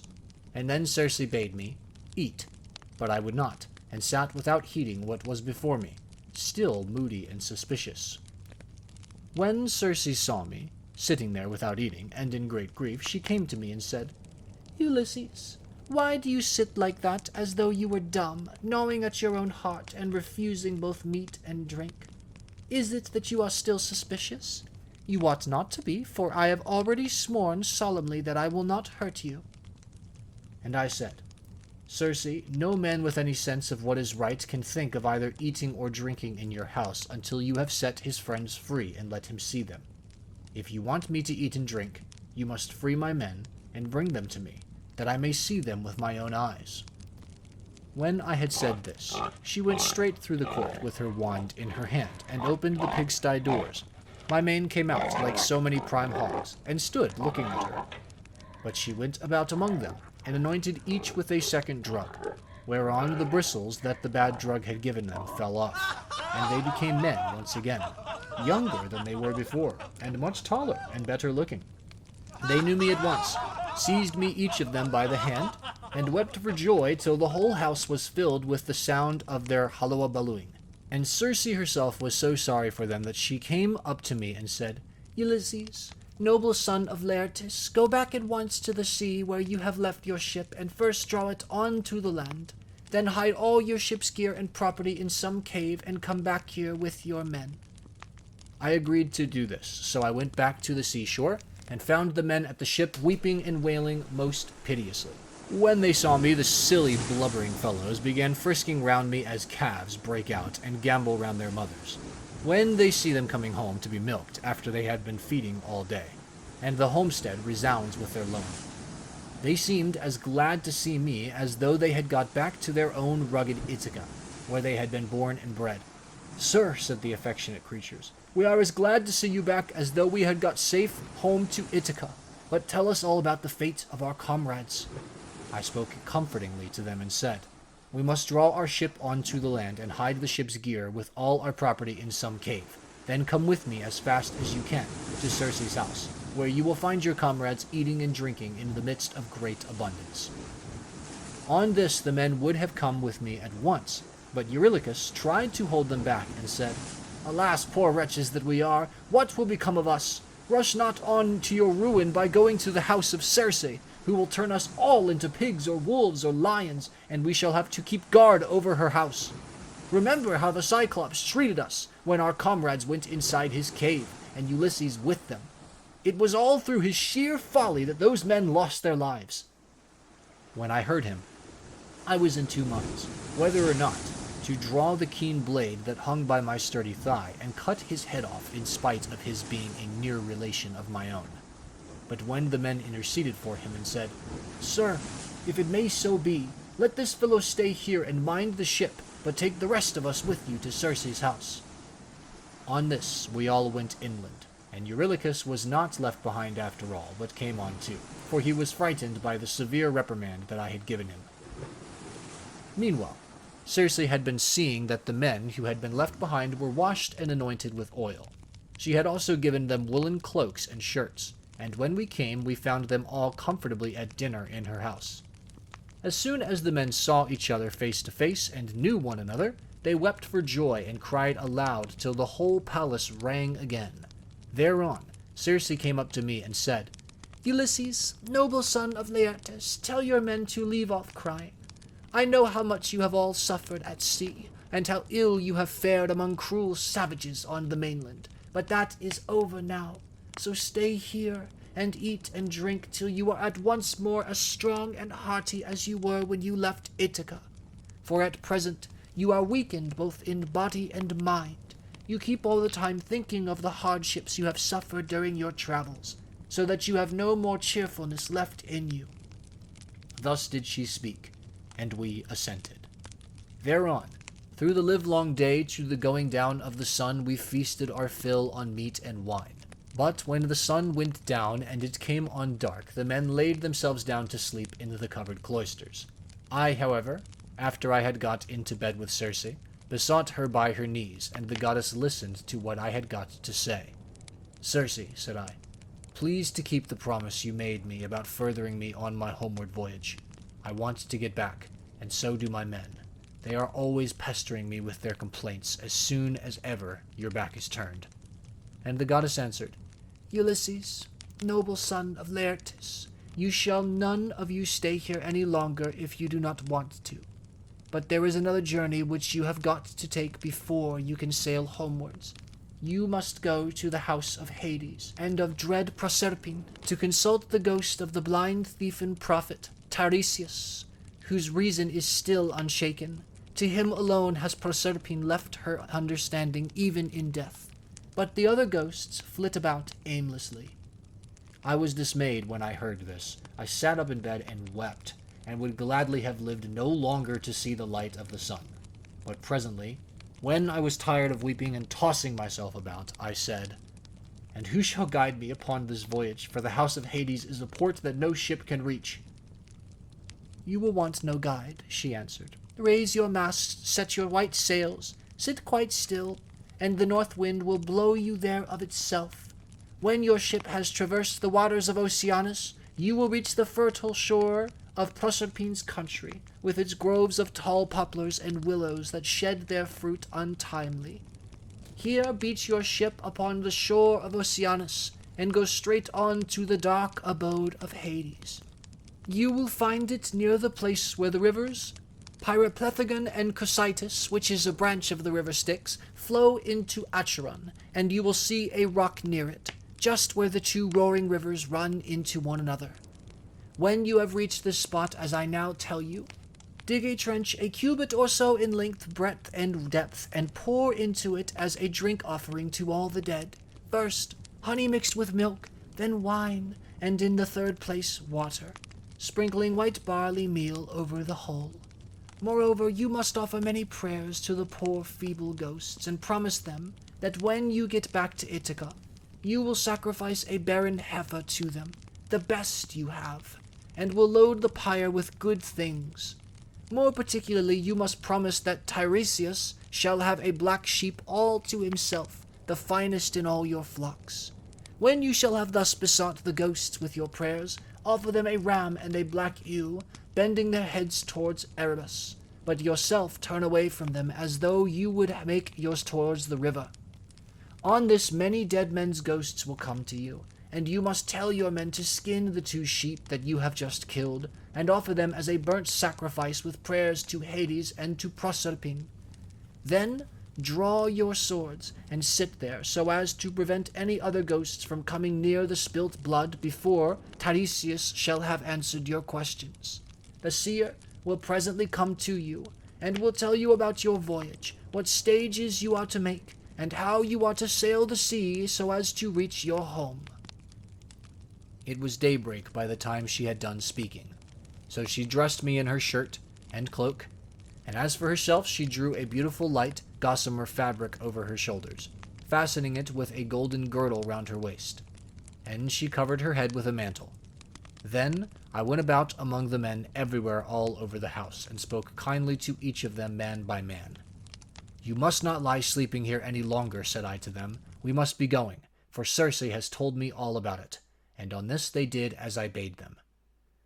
Even so, however, I did not get them away without misadventure. We had with us a certain youth named Elpenor, not very remarkable for sense or courage, who had got drunk and was lying on the housetop away from the rest of the men, to sleep off his liquor in the cool. When he heard the noise of the men bustling about, he jumped up on a sudden, and forgot all about coming down by the main staircase. So he tumbled right off the roof, and broke his neck, and his soul went down to the house of Hades. When I had got the men together, I said to them, "You think you are about to start home again, but Circe has explained to me that instead of this, we have got to go to the house of Hades and Proserpine to consult the ghost of the Theban prophet, Tiresias." The men were broken-hearted as they heard me, and threw themselves on the ground, groaning and tearing their hair. But they did not mend matters by crying. When we reached the seashore, weeping and lamenting our fate, Circe brought the ram and the ewe, and we made them fast hard by the ship. She passed through the midst of us, without our knowing it, for who can see the comings and goings of a god, if the god does not wish to be seen?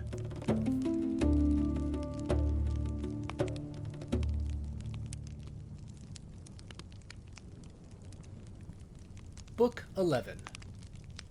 Then, when we had got down to the seashore, we drew our ship into the water, and got her mast and sails into her. We also put the sheep on board and took our places, weeping and in great distress of mind. Circe, that great and cunning goddess, sent us a fair wind that blew dead aft and stayed steadily with us, keeping our sails all the time well filled.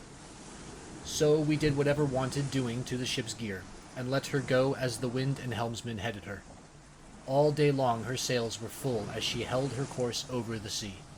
But when the sun went down, and darkness was over all the earth, we got into the deep waters of the river Oceanus, where lay the land and city of the Cimmerians, who live enshrouded in mist and darkness, which the rays of the sun never pierce, neither at his rising nor as he goes down again out of the heavens. But the poor wretches live in one long, melancholy night. When we got there, we beached the ship, took the sheep out of her, and went along by the waters of Oceanus till we came to the place of which Circe had told us. Here Perimetus and Eurylochus held the victims, while I drew my sword and dug the trench a cubit each way. I made a drink offering to all the dead, first with honey and milk, then with wine, and thirdly with water, and I sprinkled white barley meal over the whole.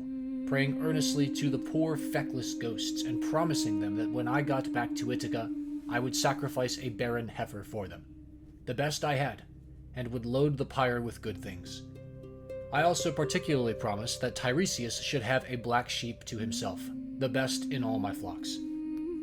When I had prayed sufficiently to the dead, I cut the throats of the 2 sheep and let the blood run into the trench, whereon the ghosts came trooping up from Erebus, brides, young bachelors, old men worn out with toil, maids who had been crossed in love, and brave men who had been killed in battle, with their armor still smirched with blood.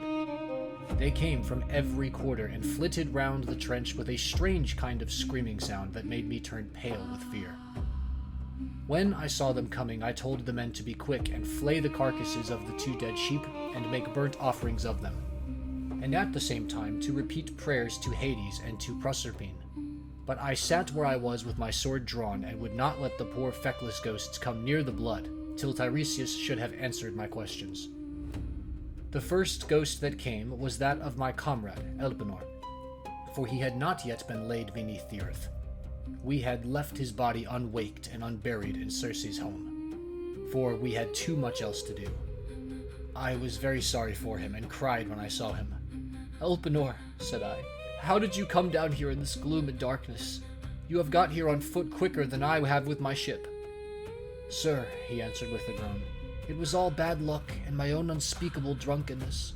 I was lying asleep on the top of Circe's house and never thought of coming down again by the great staircase, but fell right off the roof and broke my neck. So my soul came down to the house of Hades. And now I beseech you by all those who you have left behind you, though they are not here, by your wife, by the father who brought you up when you were a child, and by Telemachus, who is the one hope of your house, do what I shall now ask you. I know that when you leave this limbo you will again hold your ship for the Aeaean island. Do not go thence, leaving me unwaked and unburied behind you, or I may bring heaven's anger upon you. But burn me with whatever armor I have, build a barrow for me on the seashore, that may tell people in days to come what a poor, unlucky fellow I was, and plant over my grave the oar I used to row with when I was yet alive, and with my messmates." And I said, "My poor fellow, I will do all that you have asked of me." Thus then did we sit, and hold sad talk with one another. I on the one side of the trench with my sword held over the blood, and the ghost of my comrade saying all this to me from the other side. Then came the ghost of my dead mother, Anticlea, daughter to Autolycus. I had left her alive when I had set out for Troy, and was moved to tears when I saw her. But even so, for all my sorrow, I would not let her come near the blood, till I had asked my questions of Tiresias. Then came also the ghost of Theban Tiresias, with his golden scepter in his hand. He knew me and said, "Ulysses, noble son of Laertus, why, poor man, have you left the light of day and come down to visit the dead in this sad place? Stand back from the trench, and withdraw your sword, that I may drink of the blood and answer your questions truly." So I drew back and sheathed my sword, whereon when he had drank of the blood he began with his prophecy. "You want to know," said he, "about your return home, but heaven will make this hard for you. I do not think that you will escape the eye of Neptune, who still nurses his bitter grudge against you for having blinded his son. Still, after much suffering you may get home, if you can restrain yourselves and your companions when your ship reaches the Thrinacian island, where you will find the sheep and cattle belonging to the sun, who sees and gives ear to everything. If you leave these flocks unharmed and think of nothing but of getting home, you may yet, after much hardship, reach Ithaca. But if you harm them, then I forewarn you of the destruction of both your ship and of your men. Even though you may yourself escape, you will return in bad plight after losing all your men. In another man's ship, and you will find trouble in your house, which will be overrun by high-handed people, who are devouring your substance under the pretext of paying court and making presents to your wife. When you get home, you will take your revenge on these suitors, and after you have killed them by force or fraud in your own house, you must take a well-made oar and carry it on and on. till you come to a country where the people have never heard of the sea and do not even mix salt with their food, nor do they know anything about ships and oars that are as the wings of a ship. I will give you this certain token which cannot escape your notice. A wayfarer will meet you, and will say it must be a winnowing shovel that you have got upon your shoulder. On this you must fix the oar into the ground and sacrifice a ram, a bull, and a boar to Neptune. Then go home and offer hecatombs to all the gods in heaven one after the other. As for yourself, death shall come to you from the sea, and your life shall ebb away very gently when you are full of years and peace of mind, and your people shall bless you. All that I have said will come true." "This," I answered, "must be as it may please heaven, but tell me and tell me and tell me true. I see my poor mother's ghost close by us. She is sitting by the blood without saying a word, and though I am her own son, she does not remember me and speak to me. Tell me, sir, how I can make her know me." "That," said he, "I can soon do. Any ghost that you let taste of the blood will talk with you like a reasonable being. But if you do not let them have any blood, they will go away again." On this the ghost of Tiresias went back to the house of Hades, for his prophesyings had now been spoken. But I sat still where I was, until my mother came up and tasted the blood. Then she knew me at once and spoke fondly to me, saying, "My son, how did you come down to this abode of darkness while you are still alive? It is a hard thing for the living to see these places, for between us and them there are great and terrible waters, and there is Oceanus which no man can cross on foot. But he must have a good ship to take him. Are you all this time trying to find your way home from Troy? And have you never yet got back to Ithaca nor seen your wife in your own house?" "Mother," said I was forced to come here to consult the ghost of the Theban prophet Tiresias. I have never yet been near the Achaean land nor set foot on my native country, and I have had nothing but one long series of misfortunes from the very first day that I set out with Agamemnon for Ilius, the land of noble steeds, to fight the Trojans. But tell me, and tell me true, in what way did you die? Did you have a long illness, or did heaven vouchsafe you a gentle, easy passage to eternity? Tell me also about my father and the son whom I left behind me. Is my property still in their hands, or has someone else got hold of it? Who thinks that I shall not return to claim it?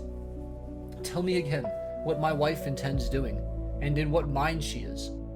Does she live with my son, and guard my estate securely? Or has she made the best match she could and married again?" My mother answered, "Your wife still remains in your house, but she is in great distress of mind and spends her whole time in tears both night and day. No one as yet has got possession of your fine property, and Telemachus still holds your lands undisturbed. He has to entertain largely, as of course he must, considering his position as a magistrate, and how everyone invites him. Your father remains at his old place in the country and never goes near the town. He has no comfortable bed, nor bedding. In the winter he sleeps on the floor in front of the fire with the men and goes about all in rags.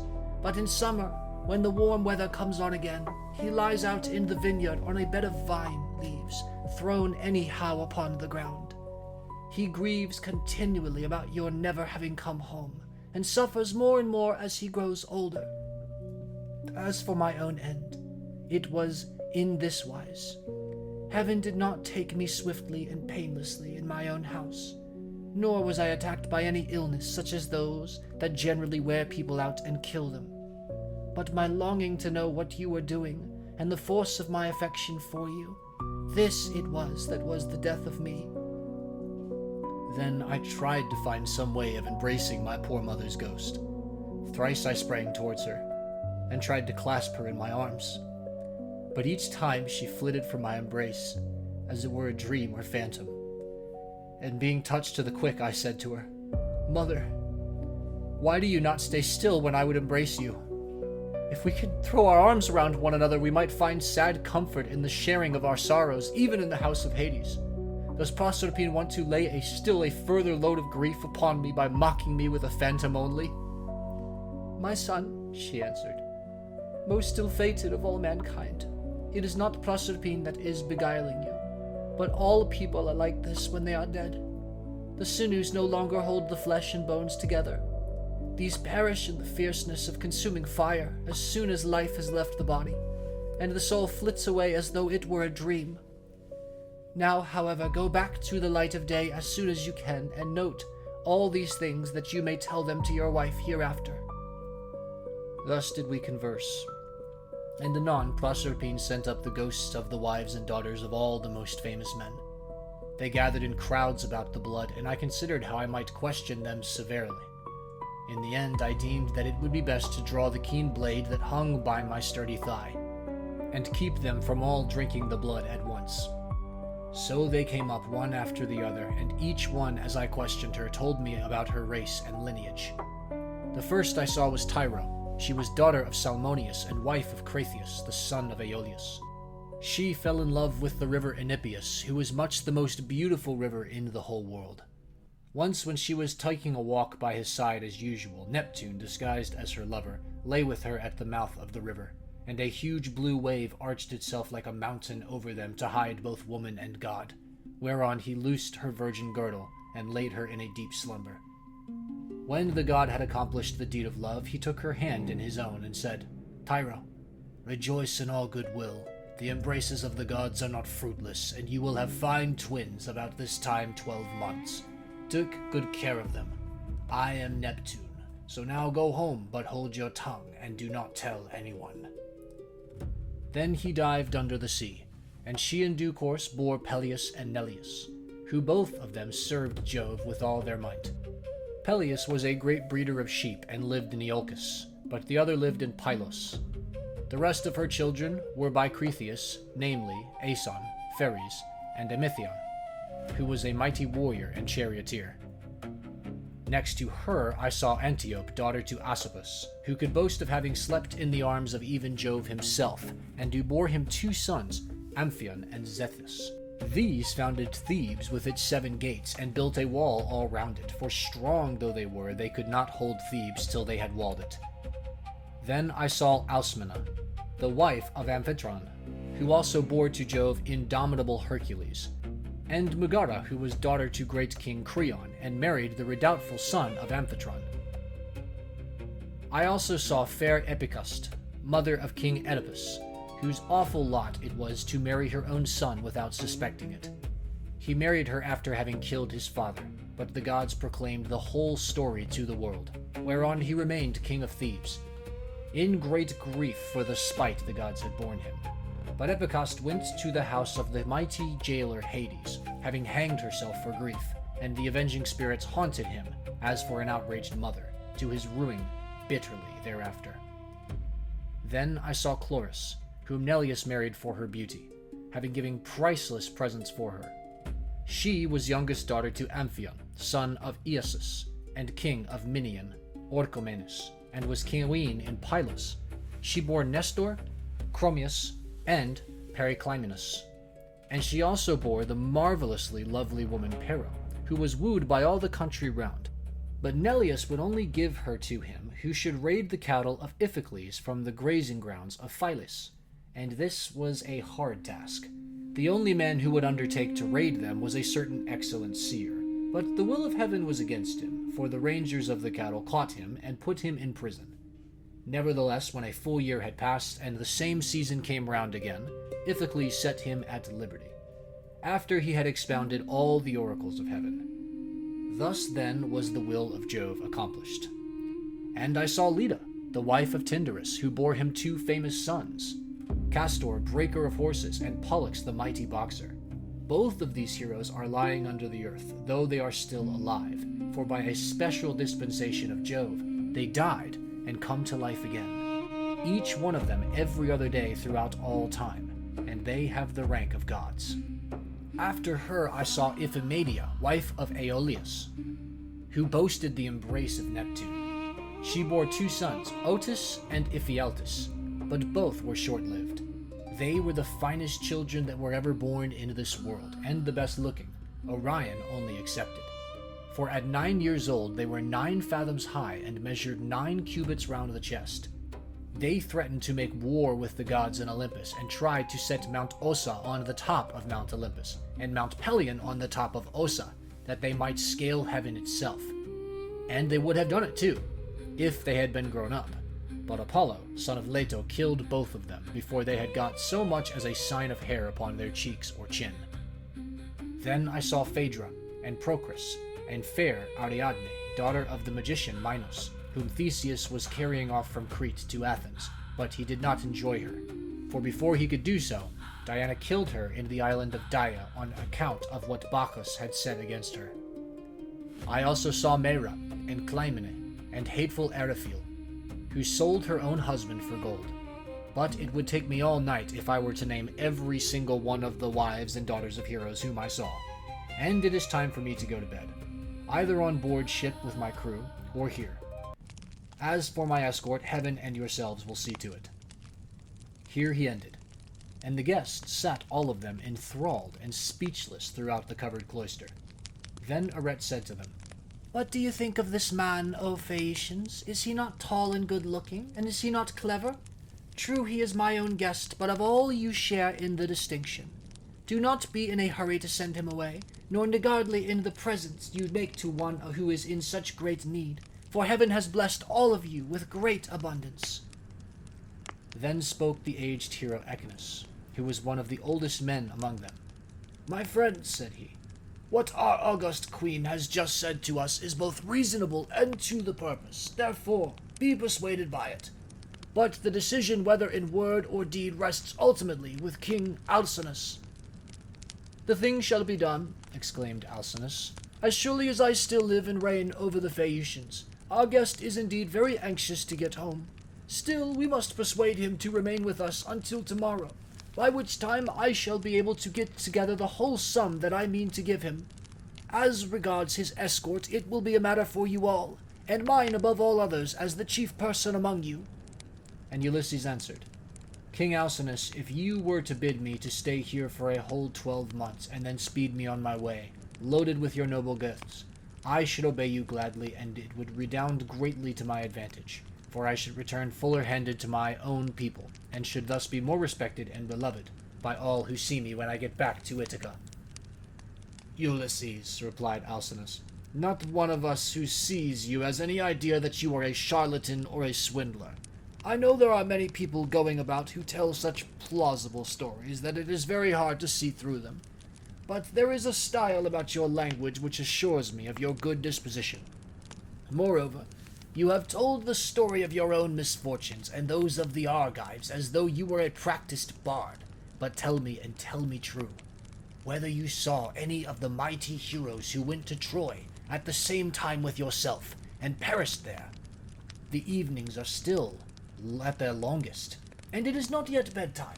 Go on, therefore, with your divine story, for I could stay here listening till tomorrow morning, so long as you will continue to tell us of your adventures." "Alcinous," answered Ulysses, "there is a time for making speeches, and a time for going to bed. Nevertheless, since you so desire, I will not refrain from telling you the still sadder tale of those of my comrades who did not fall fighting with the Trojans, but perished on their return, through the treachery of a wicked woman." When Proserpine had dismissed the female ghosts in all directions, the ghost of Agamemnon, son of Atreus, came sadly up to me, surrounded by those who had perished with him in the house of Aegisthus. As soon as he had tasted the blood, he knew me, and weeping bitterly stretched out his arms towards me to embrace me. But he had no strength nor substance any more, and I too wept and pitied him as I beheld him. "How did you come by your death?" said I. "King Agamemnon, did Neptune raise his wind and waves against you when you were at sea?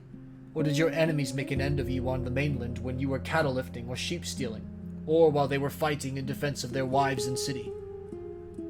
"Ulysses," he answered, "noble son of Laertus, I was not lost at sea in any storm of Neptune's raising, nor did my foes dispatch me upon the mainland. But Aegisthus and my wicked wife were the death of me between them. He asked me to his house, feasted me, and then butchered me most miserably as though I were a fat beast in a slaughterhouse, while all round me my comrades were slain like sheep or pigs for the wedding breakfast, or picnic, or gorgeous banquet of some great nobleman. You must have seen numbers of men killed either in general engagement or in single combat, but you never saw anything so truly pitiable as the way in which we fell in that cloister. with the mixing bowl and the loaded tables lying all about me, and the ground reeking with our blood. I heard Priam's daughter Cassandra scream as Clytemnestra killed her close behind me. I lay dying upon the earth with the sword in my body, and raised my hands to kill the slut of a murderess, but she slipped away from me. She would not even close my lips nor my eyes when I was dying, for there is nothing in this world so cruel and so shameless as a woman whom she has fallen into such guilt as hers was. Fancy murdering her own husband. I thought I was going to be welcomed home by my children and my servants, but her abominable crime has brought disgrace on herself and all women who shall come after, even on the good ones. And I said, in truth, Jove has hated the house of Atreus from first to last in the matter of their women's counsels. See how many of us fell for Helen's sake, and now it seems that Clytemnestra hatched mischief against you too during your absence. Be sure, therefore, continued Agamemnon, and not be too friendly, even with your own wife. Do not tell her all that you know perfectly well yourself. Tell her a part only, and keep your own counsel about the rest. Not that your wife, Ulysses, is likely to murder you, for Penelope is a very admirable woman and has an excellent nature. We left her a young bride with an infant at her breast when we set out for Troy. This child, no doubt, is now grown up happily to man's estate, and he and his father will have a joyful meeting, and embrace one another as it is right they should do. Whereas my wicked wife did not even allow me the happiness of looking upon my own son, but killed me ere I could do so. Furthermore, I say, and let my saying to your heart, do not tell people when you are bringing your ship to Ithaca, but steal a march upon them, for after all this there is no trusting women. But now tell me, and tell me true. Can you give me any good news of my son Orestes? Is he in Orchomenus, or at Pylos, or is he at Sparta with Menelaus? For I presume that he is still living. And I said, Agamemnon, why do you ask me? I do not know whether your son is alive or dead, and it is not right to talk when one does not know. As we two sat weeping and talking thus sadly with one another, the ghost of Achilles came up to us with Patroclus, Antilochus, and Ajax, who was the finest and goodliest man of all the Danaans, after the son of Peleus. The fleet descendant of Aeacus knew me and spoke piteously, saying, Ulysses, noble son of Laertes, what deed of daring will you undertake next, that you venture down to the house of Hades among our silly dead, and who are but the ghosts of those that can labor no more? And I said, Achilles, son of Peleus, foremost champion of the Achaeans, I came to consult Tiresias and see if he could advise me about my return home to Ithaca, for I have never yet been able to get near the Achaean land, nor to set foot in my own country, but have been in trouble all the time. As for you, Achilles, no one was ever yet so fortunate as you have been, nor ever will be, for they were adored by all of us Argives as long as you were alive. And now that you are here, you are a great prince among the dead. Do not therefore take it so much to heart, even if you are dead. Say not a word, he answered, in death's favor. I would rather be a paid servant in a poor man's house and be above ground than king of kings among the dead. But give me news about my son. Is he gone to the wars, and will he be a great soldier, or is this not so? Tell me also if you have heard anything about my father Peleus. Does he still rule among the Myrmidons, or do they show him no respect throughout Hellas and Phthia, now that he is old and his limbs fail him? Could I but stand by his side in the light of day with the same strength that I had when I killed the bravest of our foes upon the plain of Troy. Could I but be as I then was, and go even for a short time to my father's house, anyone who tried to do him violence or supersede him would soon rue it. I have heard nothing, I answered, of Peleus, but I can tell you all about your son, Neoptolemus, for I took him in my own ship, from Skyros with the Achaeans. In our councils of war before Troy, he was always first to speak, and his judgment was unerring. Nestor and I were the only two who could surpass him, and when it came to fighting on the plain of Troy, he would never remain with the body of his men, but would dash on far in front, foremost of them all in valor. Many a man did he kill in battle. I cannot name every single one of those whom he slew while fighting on the side of the Argives. but will only say how he killed that valiant hero, Eurypylus, son of Telephus, who was the handsomest man I ever saw except Memnon. Many others also of the Cetians fell around him by reason of a woman's bribes. Moreover, when all the bravest of the Argives went inside the horse that Epius had made, and it was left to me to settle when we should either open the door of our ambuscade or close it, though all the other leaders and chief men among the Danaans were drying their eyes and quaking in every limb, I never once saw him turn pale, nor wipe a tear from his cheek. He was all the time urging me to break out from the horse, grasping the handle of his sword and his bronze-shod spear, and breathing fury against the foe.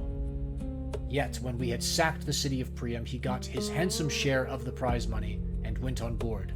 Such is the fortune of war, without a wound upon him, neither from a thrown spear nor in close combat, for the rage of Mars is a matter of great chance.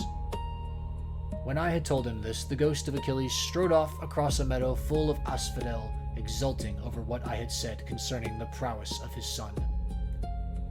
The ghosts of other dead men stood near me and told me each his own melancholy tale, but that of Ajax, son of Telamon, alone held aloof, still angry with me for having won the cause in our dispute about the armor of Achilles. Thetis had offered it as a prize, but the Trojan prisoners and Minerva were the judges. Would that I had never gained the day in such a contest, for it cost the life of Ajax, who was foremost of all the Danaans after the son of Peleus, alike in stature and prowess. When I saw him, I tried to pacify him and said, "Ajax, you will not forget and forgive even in death, but must the judgment about that hateful armor still rankle with you? It cost us Argives dear enough to lose such a tower of strength as you were to us. We mourned you as much as we mourned Achilles, son of Peleus himself. Nor can the blame be laid on anything but on the spite which Jove bore against the Danaans, for it was this that made him counsel your destruction. Come hither, therefore, bring your proud spirit into subjection, and hear what I can tell you." He would not answer, but turned away to Erebus and to the other ghosts. Nevertheless, I should have made him talk to me in spite of his being so angry, or I should have gone on talking to him, only that there were still others among the dead whom I desired to see. Then I saw Minos, son of Jove, with his golden scepter in his hand, sitting in judgment on the dead, and the ghosts were gathered sitting and standing round him in the spacious house of Hades to learn his sentences upon them. After him I saw huge Orion in a meadow full of asphodel, driving the ghosts of the wild beasts that he had killed upon the mountains, and he had a great bronze club in his hand, unbreakable forever and ever. And I saw Tityus, son of Gaia, stretched upon the plain and covering some 9 acres of ground. 2 vultures on either side of him were digging their beaks into his liver, and he kept on trying to beat them off with his hands, but he could not, for he had violated Jove's mistress Leto as she was going through Panopeus on her way to Pytho. I saw also the dreadful fate of Tantalus, who stood in a lake that reached his chin. He was dying to quench his thirst, but could never reach the water, for whenever the poor creature stopped to drink, it dried up and vanished, so that there was nothing but dry ground, parched by the spite of heaven. There were tall trees, moreover, that shed their fruit over his head, pears, pomegranates, apples, sweet figs, and juicy olives, but whenever the poor creature stretched out his hand to take some, the wind tossed the branches back again to the clouds. And I saw Sisyphus, at his endless task, raising his prodigious stone with both his hands. With hands and feet he tried to roll it up to the top of the hill, but always just before he could roll it over onto the other side, its weight would be too much for him, and the pitiless stone would come thundering down again onto the plain. Then he would begin trying to push it uphill again, and the sweat ran off him, and a steam rose after him. After him I saw mighty Hercules, but it was his phantom only, for he was feasting ever with the immortal gods, and has lovely Hebe to wife, who is daughter of Jove and Juno. The ghosts were screaming round him like scared birds flying all whithers. He looked black as night with his bare bow in his hands, and his arrow on the string, glaring around as though ever on the point of taking aim. About his breast there was a wondrous golden belt adorned in the most marvelous fashion with bears, wild boars, and lions with gleaming eyes. There was also war, battle, and death. The man who made that belt, do what he might, would never be able to make another like it. Hercules knew me at once when he saw me and spoke piteously, saying, "My poor Ulysses, noble son of Laertes, are you too leading the same sorry kind of life that I did when I was above ground? I was son of Jove, but I went through an infinity of suffering before I became a bondsman to one who was far beneath me, a low fellow who set me all manner of labors. He once sent me here to fetch the hellhound, for he did not think he could find anything harder for me than this. But I got the hound out of Hades and brought him to him, for Mercury and Minerva helped me." On this, Hercules went down again into the house of Hades, but I stayed where I was in case some of the other mighty dead should come to me. And I should have seen still other of them that are gone before, whom I would fain have seen, Theseus and Perithous, glorious children of the gods. But so many thousands of ghosts came round me and uttered such appalling cries that I was panic-stricken, lest Proserpine should send up from the house of Hades the head of that awful monster Gorgon. On this, I hastened back to my ship, and ordered my men to go on board at once and loose the hawsers. So they embarked and took their places, whereon the ship went down the stream of the river Oceanus. We had to row at first, but presently a fair wind sprang up.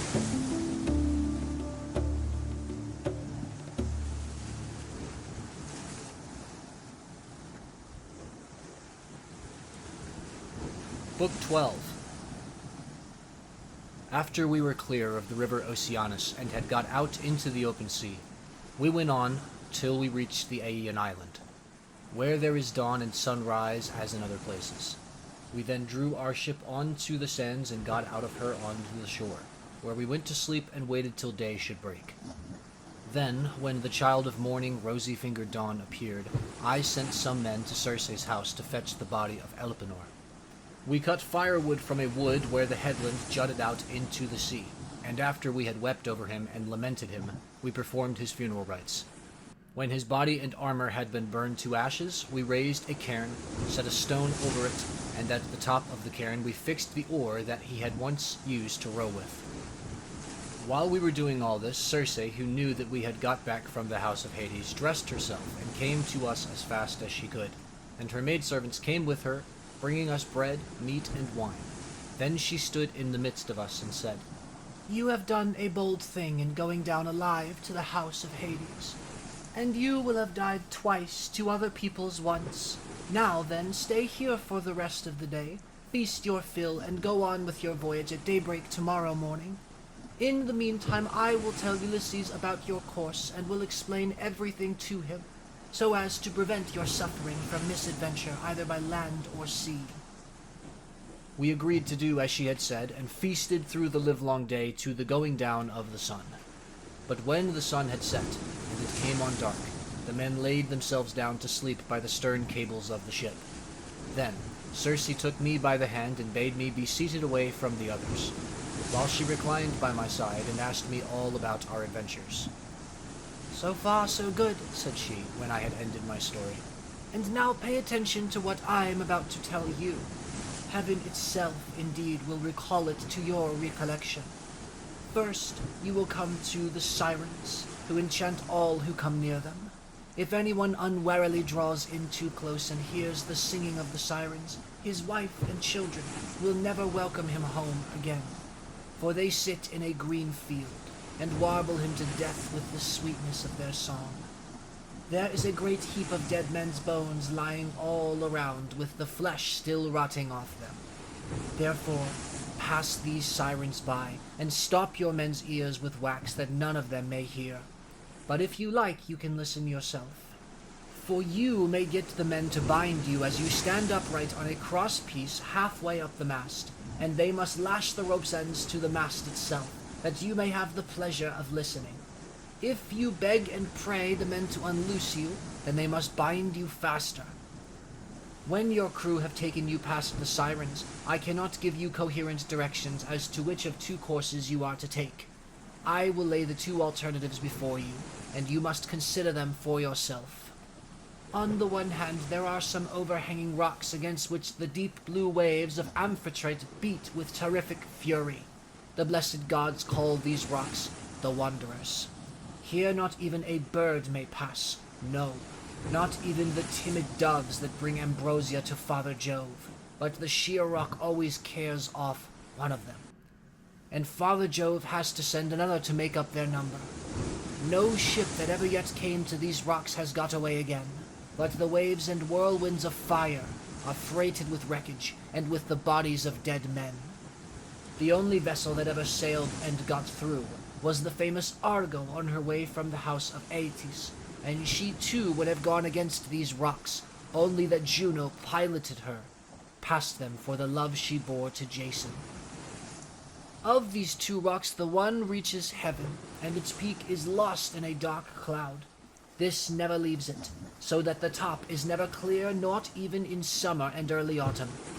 No man, though he had 20 hands and 20 feet, could get a foothold on it and climb it, for it runs sheer up, as smooth as though it had been polished.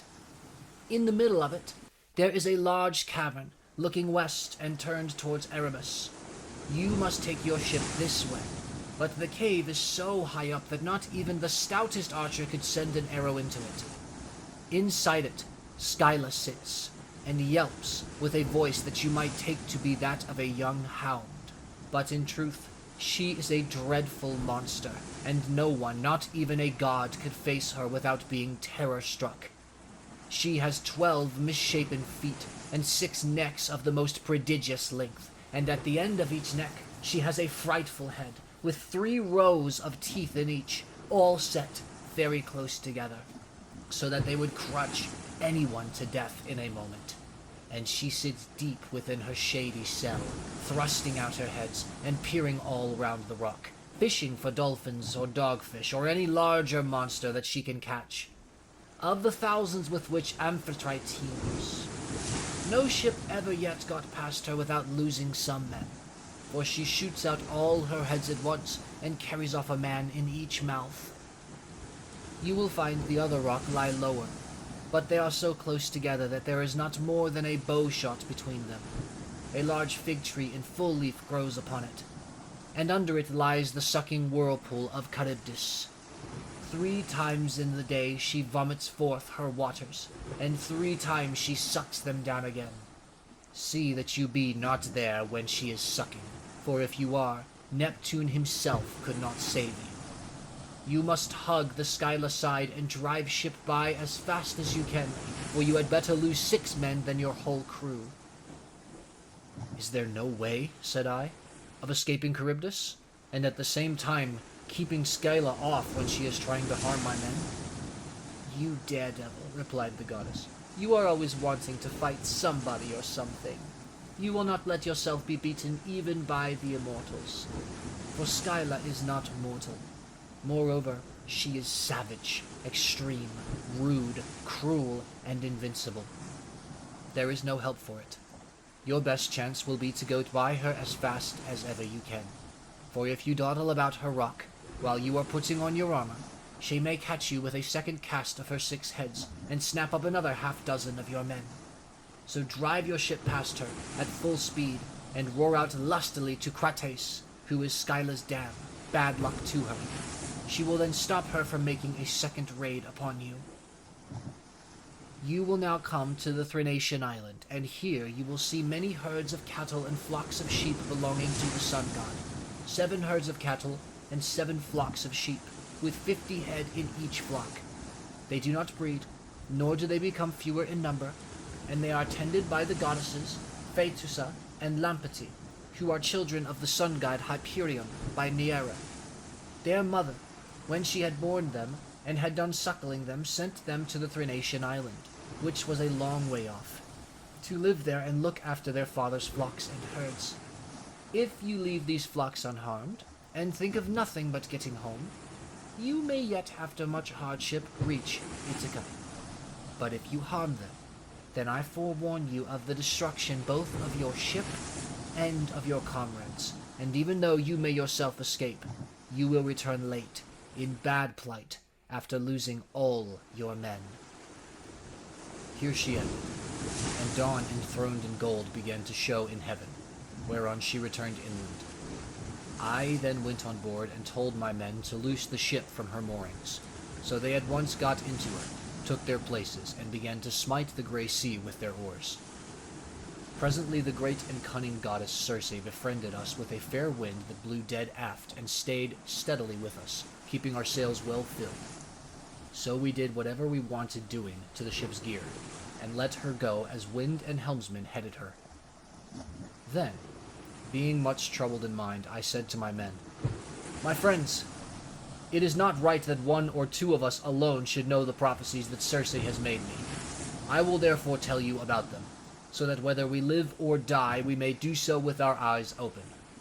First, she said we are to keep clear of the sirens, who sit and sing most beautifully in a field of flowers. But she said I might hear them myself so long as no one else did.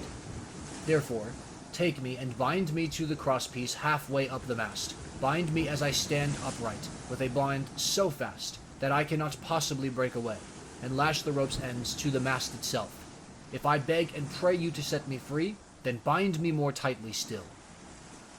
I had hardly finished telling everything to the men before we reached the island of the two sirens, for the wind had been very favorable. Then, all of a sudden, it fell dead calm. There was not a breath of wind, nor a ripple upon the water. So the men furled the sails and stowed them. Then taking to their oars, they whitened the water with the foam they raised in rowing. Meanwhile, I took a large wheel of wax and cut it up small with my sword. Then I kneaded the wax in my strong hands till it became soft, which it soon did, between the kneading and the rays of the sun god Hyperion. Then I stopped the ears of all my men, and they bound my hands and feet to the mast, as I stood upright on the crosspiece. But they went on rowing themselves. When we had got within earshot of the land, and the ship was going at a good rate, the sirens saw that we were getting inshore, and began with their singing.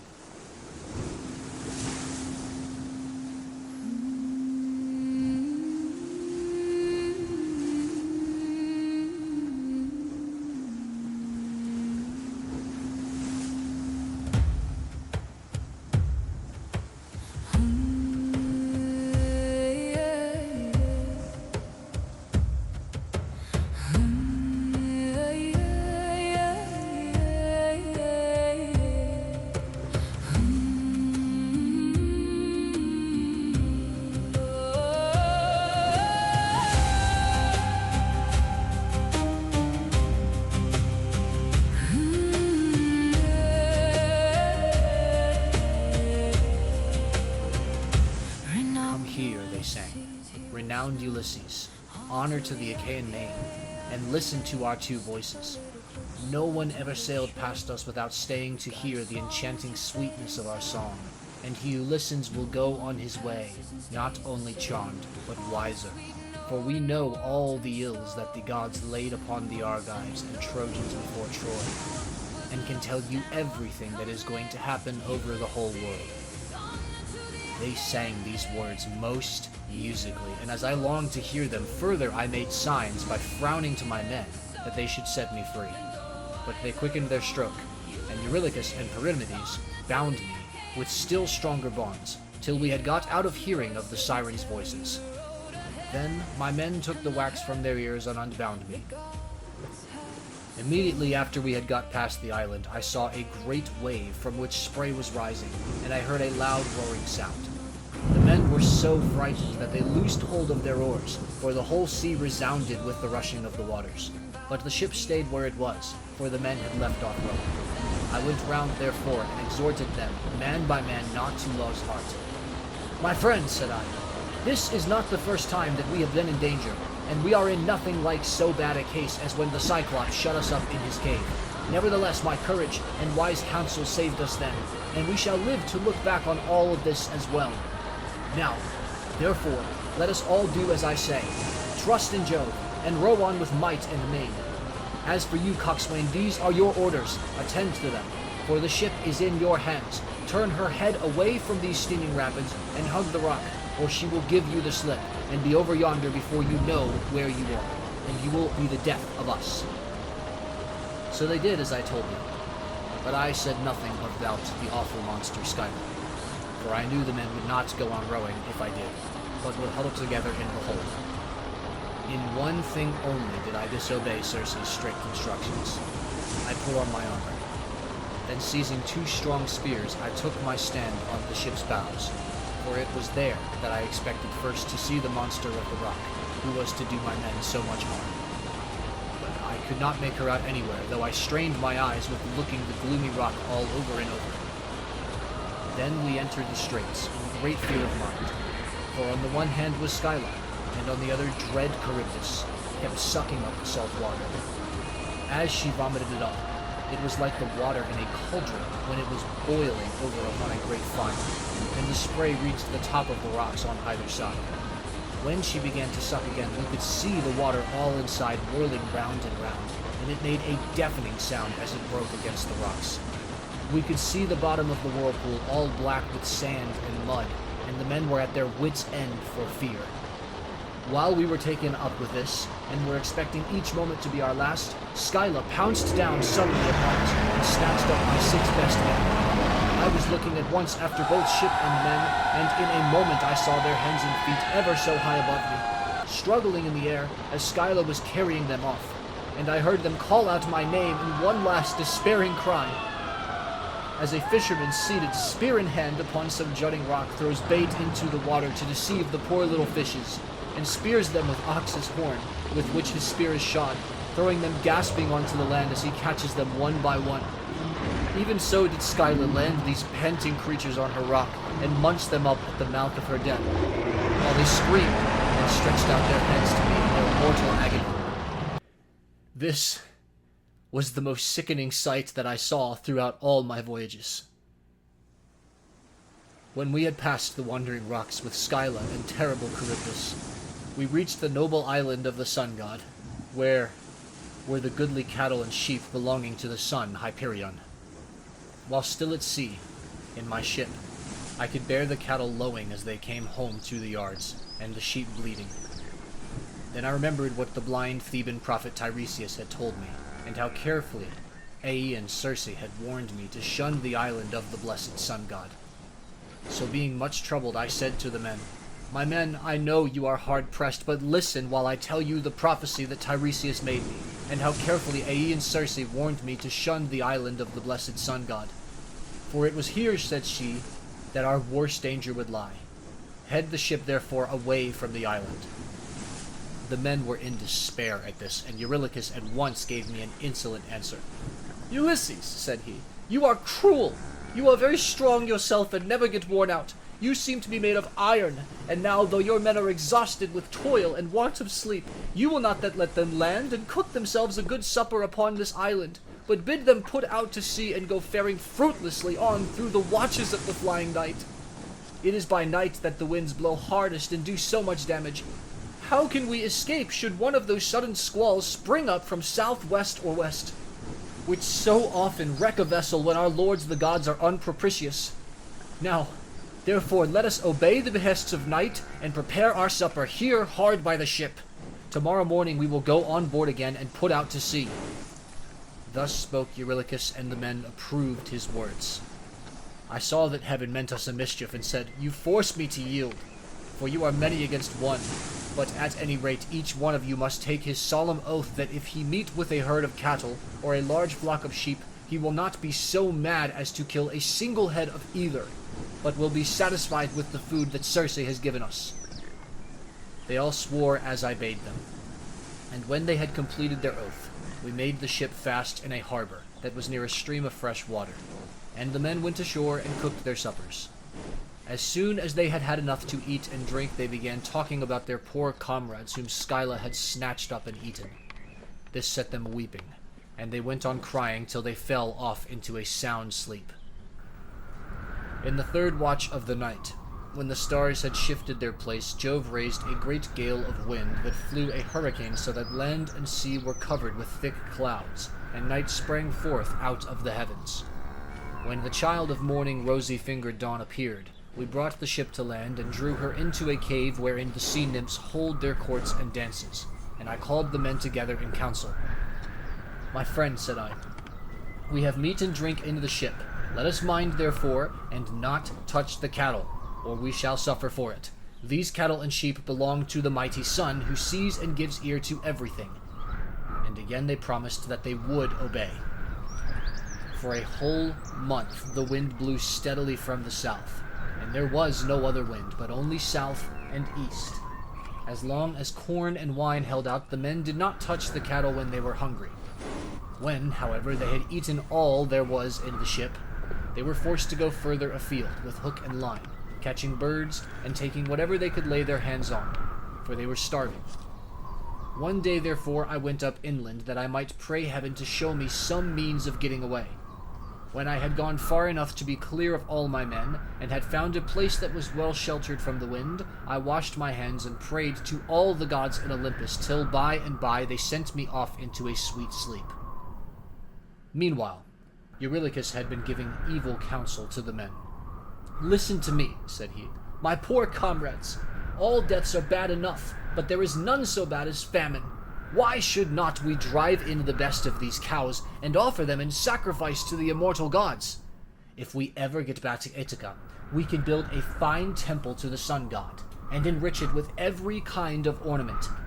If, however, he is determined to sink our ship out of revenge for these horned cattle, and the other gods are of the same mind, I, for one, would rather drink salt water once for all, and have done with it, than be starved to death by inches in such a desert island as this." Thus spoke Eurylochus, and the men approved his words. Now the cattle, so fair and goodly, were feeding not far from the ship. The men therefore drove in the best of them, and they all stood round them, saying their prayers, and using young oak shoots instead of barley meal, for there was no barley left. When they had done praying, they killed the cows and dressed their carcasses. They cut out the thigh bones, wrapped them round in 2 layers of fat, and set some pieces of raw meat on top of them. They had no wine with which to make drink offerings over the sacrifice while it was cooking, so they kept pouring on a little water from time to time while the inward meats were being grilled. Then, when the thigh bones were burned and they had tasted the inward meats, they cut the rest up small and put the pieces upon the spits. By this time my deep sleep had left me, and I turned back to the ship and to the seashore. As I drew near, I began to smell hot roast meat. So I groaned out a prayer to the immortal gods. "Father Jove," I exclaimed, "and all you other gods who live in everlasting bliss, you have done me a cruel mischief by the sleep into which you have sent me. See what fine work these men of mine have been making in my absence." Meanwhile, Lampeter went straight off to the sun and told him we had been killing his cows, whereon he flew into a great rage and said to the immortals, "Father Jove and all you other gods who live in everlasting bliss, I must have my vengeance on the crew of Ulysses' ship. They have had the insolence to kill my cows, which were the one thing I loved to look upon, whether I was going up heaven or down again. If they do not square accounts with me about my cows, I will go down to Hades and shine there among the dead." "Sun," said Jove, "go on shining upon us gods and upon mankind over the fruitful earth. I will shiver their ship into little pieces with a bolt of white lightning as soon as they get out to sea." I was told all this by Calypso, who said she had heard it from the mouth of Mercury. As soon as I got down to my ship and to the seashore, I rebuked each one of the men separately. But we could see no way out of it, for the cows were dead already.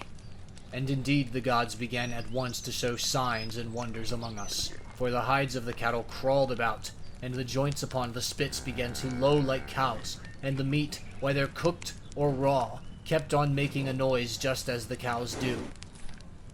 For 6 days my men kept driving in the best cows and feasting upon them. But when Jove the son of Saturn had added a 7th day, the fury of the gale abated. We therefore went on board, raised our masts, spread sail, and put out to sea. As soon as we were well away from the island and could see nothing but sky and sea, the son of Saturn raised a black cloud over our ship, and the sea grew dark beneath it. We did not get on much further, for in another moment we were caught by a terrific squall from the west that snapped the forestays of the mast so that it fell aft, while all the ship's gear tumbled about at the bottom of the vessel. The mast fell upon the head of the helmsman in the ship's stern, so that the bones of his head were crushed to pieces, and he fell overboard as though he were diving, with no more life left in him. Then Jove let fly with his thunderbolts, and the ship went round and round, and was filled with fire and brimstone as the lightning struck it. The men all fell into the sea. They were carried about in the water round the ship, looking like so many seagulls, but the god presently deprived them of all chance of getting home again. I stuck to the ship till the sea knocked her sides from keel, which drifted about by itself, and struck the mast out of her in the direction of the keel. But there was a backstay of stout ox thong still hanging about it, and with this I lashed the mast and keel together, and getting astride of them, was carried wherever the winds chose to take me. The gale from the west had now spent its force, and the winds got into the south again, which frightened me lest I should be taken back to the terrible whirlpool of Charybdis. This indeed was what actually happened, for I was borne along by the waves all night, and by sunrise had reached the rock of Scylla and the whirlpool. She was then sucking down the salt seawater, but I was carried aloft toward the fig tree, which I caught hold of and clung on to like a bat. I could not plant my feet anywhere so as to stand securely, for the roots were a long way off, and the boughs that overshadowed the whole pool were too high, too vast, and too far apart for me to reach them. So I hung patiently on, waiting till the pool should discharge my mast and raft again. And a very long while it seemed. A juryman is not more glad to get home to supper after having been long detained in court by troublesome cases than I was to see my raft beginning to work its way out of the whirlpool again. At last I let go with my hands and feet and fell heavily into the sea, hard by the raft, onto which I then got, and began to row with my hands. As for Scylla, the father of gods and men would not let her get further sight of me. Otherwise I should have certainly been lost.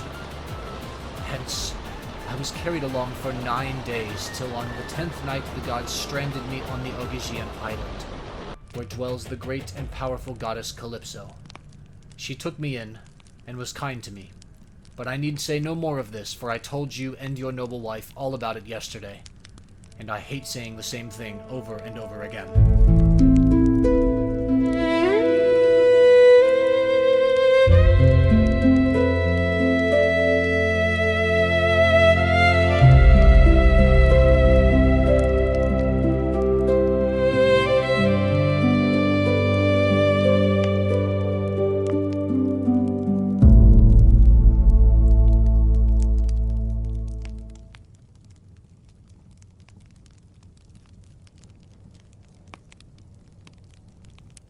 Book 13. Thus did he speak, and they all held their peace throughout the covered cloister, enthralled by the charm of his story, till presently Alcinous began to speak. Ulysses, said he, now that you have reached my house, I doubt not you will get home without further misadventure, no matter how much you have suffered in the past.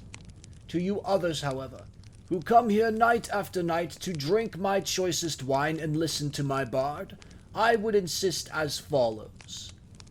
Our guest has already packed up the clothes, wrought gold, and other valuables which you have brought for his acceptance. Let us now therefore present him further, each one of us with a large tripod and a cauldron. We will recoup ourselves by the levy of a general rate, for private individuals cannot be expected to bear the burden of such a handsome present. Everyone approved of this, and they went home to bed each in his own abode. When the child of morning, rosy-fingered Dawn, appeared, they hurried down to the ship and brought their cauldrons with them. Alcinous went on board and saw everything so securely stowed under the ship's benches that nothing could break adrift and injure the rowers. Then they went to the house of Alcinous to get dinner, and he sacrificed a bull for them in honor of Jove, who is the lord of all. They set the steaks to grill, and made an excellent dinner, after which the inspired bard, Demodocus, who was a favorite with every one, sang to them. But Ulysses kept on turning his eyes towards the sun, as though to hasten his setting, for he was longing to be on his way, as one who has been all day ploughing a fallow field with a couple of oxen keeps thinking about his supper, and is glad when night comes that he may go and get it, for it is all in his legs can do to carry him. Even so did Ulysses rejoice when the sun went down, and he had once said to the Phaeacians, addressing himself more particularly to King Alcinous, Sir, and all of you farewell. Make your drink offerings and send me on my way rejoicing, for you have fulfilled my heart's desire by giving me an escort, and making me presents which heaven grant that I may turn to good account. May I find my admirable wife living in peace among friends, and may you, whom I leave behind me, give satisfaction to your wives and children. May heaven vouchsafe you every good grace, and may no evil thing come among your people. Thus did he speak. His hearers, all of them, approved his saying, and agreed that he should have his escort, inasmuch as he had spoken reasonably. Alcinous therefore said to his servant, Pontonous, mix some wine and hand it round to everybody, that we may offer a prayer to Father Jove and speed our guest upon his way. Pontonous mixed the wine and handed it to everyone in turn. The others each from his own seat made a drink offering to the blessed gods that live in heaven. But Ulysses rose and placed the double cup in the hands of Queen Arete. Farewell, Queen, said he. Henceforward and forever till age and death, the common lot of mankind, lay their hands upon you. I now take my leave. Be happy in this house with your children, your people, and with King Alcinous.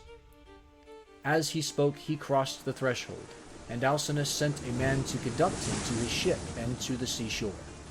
Arete also sent some maidservants with him, one with a clean shirt and cloak, another to carry his strong box, and a third with corn and wine.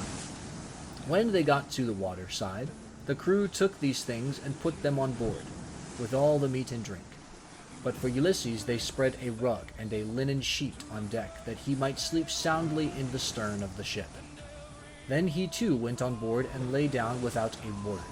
But the crew took every man his place and loosed the hawser from the pierced stone to which it had been bound. Thereon, when they began rowing out to sea, Ulysses fell into a deep, sweet, and almost death-like slumber. The ship bounded forward on her way as a four-in-hand chariot flies over the course when the horses feel the whip. Her prow curveted as if it were the neck of a stallion, and a great wave of dark blue water seethed in her wake. She held steadily on her course, and even a falcon, swiftest of all birds, could not have kept pace with her.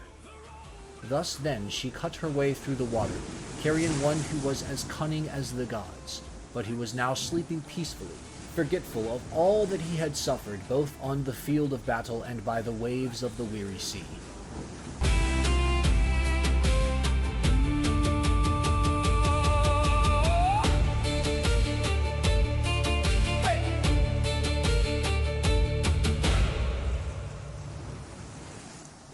When the bright star that heralds the approach of dawn began to show, the ship drew near to land.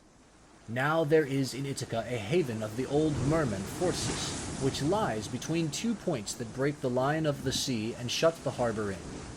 These shelter it from the storms of wind and sea that rage outside, so that, when once within it, a ship may lie without being ever moored. At the head of this harbor there is a large olive tree, and at no great distance a fine overarching cavern, sacred to the nymphs, who are called naiads. There are mixing bowls within it, and wine jars of stone, and the bees hive there. Moreover, there are great looms of stone on which the nymphs weave their robes of sea purple, very curious to see, and at all times there is water within it. It has 2 entrances, one facing north, by which mortals can go down into the cave, while the other comes from the south and is more mysterious. Mortals cannot possibly get in by it. It is the way taken by the gods. Into this harbor then they took their ship, for they knew the place. She had so much way upon her that she ran half her own length onto the shore. When, however, they had landed, the first thing they did was to lift Ulysses with his rug and linen sheet out of the ship, and lay him down upon the sand, still fast asleep. Then they took out the presents which Minerva had persuaded the Phaeacians to give him when he was setting out on his voyage homewards. They put these all together by the root of the olive tree, away from the road, for fear some passer-by may come and steal them before Ulysses awoke, and then they made the best of their way home again. But Neptune did not forget the threats with which he had already threatened Ulysses, so he took counsel with Jove. "Father Jove," said he, I shall no longer be held in any sort of respect among you gods, if mortals like the Phaeacians, who are my own flesh and blood, show such small regard for me. I said I would yet let Ulysses get home when he had suffered sufficiently. I did not say that he should never get home at all, for I knew you had already nodded your head about it and promised that he should do so. But now they have brought him back in a ship fast asleep and have landed him in Ithaca, after loading him with more magnificent presents of bronze, gold, and raiment than he would ever have brought back from Troy. If he had had his share of the spoil and got home without misadventure. And Jove answered, What, O Lord of the earthquake, are you talking about? The gods are by no means wanting in respect for you. It would be monstrous were they to insult one so old and honored as you are. As regards mortals, however, if any of them is indulging in insolence and treating you disrespectfully, it will always rest with yourself to deal with him as you may think proper. So do just as you please. I should have done so at once, replied Neptune, if I were not anxious to avoid anything that might displease you. Now, therefore, I should like to wreck the Phaeacian ship as it is returning from its escort. This will stop them from escorting people in future, and I should also like to bury their city under a huge mountain. My good friend, answered Jove, I should recommend you at the very moment when the people from the city are watching the ship on her way, to turn it into a rock near the land and looking like a ship. This will astonish everybody, and you can then bury their city under the mountain. When earth-encircling Neptune heard this, he went to Scheria where the Phaeacians lived, and stayed there till the ship, which was making rapid way, had got close in. Then he went up to it, turned it into stone, and drove it down with the flat of his hand so as to root it to the ground. After this he went away. The Phaeacians then began talking amongst themselves, and one would turn towards his neighbor, saying, Bless my heart, who is it that can have rooted the ship in the sea just as she was getting into port? We could see the whole of her only a moment ago. This was how they talked, but they knew nothing about it. And Alcinous said, I remember now the old prophecy of my father. He said that Neptune would be angry with us for taking everyone so safely over the sea, and would one day wreck a Phaeacian ship as it was returning from an escort, and bury our city under a high mountain. This was what my old father used to say, and now it is all coming true. Now, therefore, let us all do as I say. In the first place, we must leave off giving people escorts when they come here, and in the next, let us sacrifice 12 picked bulls to Neptune, that he may have mercy upon us, and not bury our city under the high mountain. When the people heard this, they were afraid and got ready the bulls. Thus did the chiefs and rulers of the Phaeacians pray to King Neptune, standing round his altar. And at the same time, Ulysses woke up once more upon his own soil. He had been so long away that he did not know it again. Moreover, Jove's daughter Minerva had made it a foggy day, so that people might not know of his having come, and that she might tell him everything without either his wife or his fellow citizens and friends recognizing him, until he had taken his revenge upon the wicked suitors. Everything, therefore, seemed quite different to him. The long straight tracks, the harbors, the precipices, and the goodly trees appeared all changed as he started up and looked upon his native land. So he smote his thighs with the flat of his hands and cried aloud despairingly. Alas, he exclaimed, among what manner of people am I fallen? Are they savage and uncivilized, or hospitable and humane? Where shall I put all this treasure, and which way shall I go? I wish I had stayed over there with the Phaeacians, or I could have gone to some other great chief who would have been good to me and given me an escort. As it is, I do not know where to put my treasure, and I cannot leave it here for fear somebody else should get hold of it. In good truth, the chiefs and rulers of the Phaeacians have not been dealing fairly by me, and have left me in the wrong country. They said they would take me back to Ithaca, and they have not done so. May Jove, the protector of suppliants, chastise them, for he watches over everybody and punishes those who do wrong. Still, I suppose I must count my goods and see if the crew have gone off with any of them. He counted his goodly coppers and cauldrons, his gold and all his clothes, but there was nothing missing. Still he kept grieving about not being in his own country, and wandered up and down by the shore of the sounding sea, bewailing his hard fate. Then Minerva came up to him, disguised as a young shepherd of delicate and princely mien, with a good cloak folded double about her shoulders. She had sandals on her comely feet and held a javelin in her hand. Ulysses was glad when he saw her and went straight up to her. "My friend," said he, "you are the first person whom I have met in this country. I salute you, therefore, and beg you to be well disposed towards me. Protect these my goods and myself too, for I embrace your knees and pray to you as though you were a god. Tell me then, and tell me truly, what land and country is this? Who are its inhabitants? Am I on an island, or is this the seaboard of some continent?" Minerva answered, "Stranger, you must be very simple, or must have come from somewhere a long way off, not to know what country this is. It is a very celebrated place, and everybody knows it, east and west. It is rugged, and not a good driving country, but it is by no means a bad island for what there is of it. It grows any quantity of corn, and also wine, for it is watered both by rain and dew. It breeds cattle also and goats. All kinds of timber grow here, and there are watering places where the water never runs dry. So, sir, the name of Ithaca is known even as far as Troy, which I understand to be a long way off from this Achaean country." Ulysses was glad at finding himself, as Minerva told him, in his own country, and he began to answer, but he did not speak the truth, and made up a lying story in the instinctive wiliness of his heart. "I heard of Ithaca," said he, "when I was in Crete beyond the seas, and now it seems I have reached it with all these treasures. I have left as much more behind me for my children, but am flying because I killed Orsilochus, son of Idomeneus, the fleetest runner in Crete. I killed him because he wanted to rob me of the spoils I had got from Troy, with so much trouble and danger, both on the field of battle and by the waves of the weary sea. He said I had not deserved his father loyally at Troy as vassal, but had set myself up as an independent ruler. So I lay in wait for him with one of my followers by the roadside, and speared him as he was coming into town from the country. It was a very dark night, and nobody saw us. It was not known, therefore, that I had killed him, but as soon as I had done so, I went to a ship and besought the owners, who were Phoenicians, to take me on board and set me in Pylos or in Elis, where the Epeans ruled, giving them as much spoil as satisfied them. They meant no guile, but the wind drove them off their course, and we sailed on till we came hither by night. It was all we could do to get inside the harbor, and none of us said a word about supper, though we wanted it badly. But we all went on shore and lay down just as we were.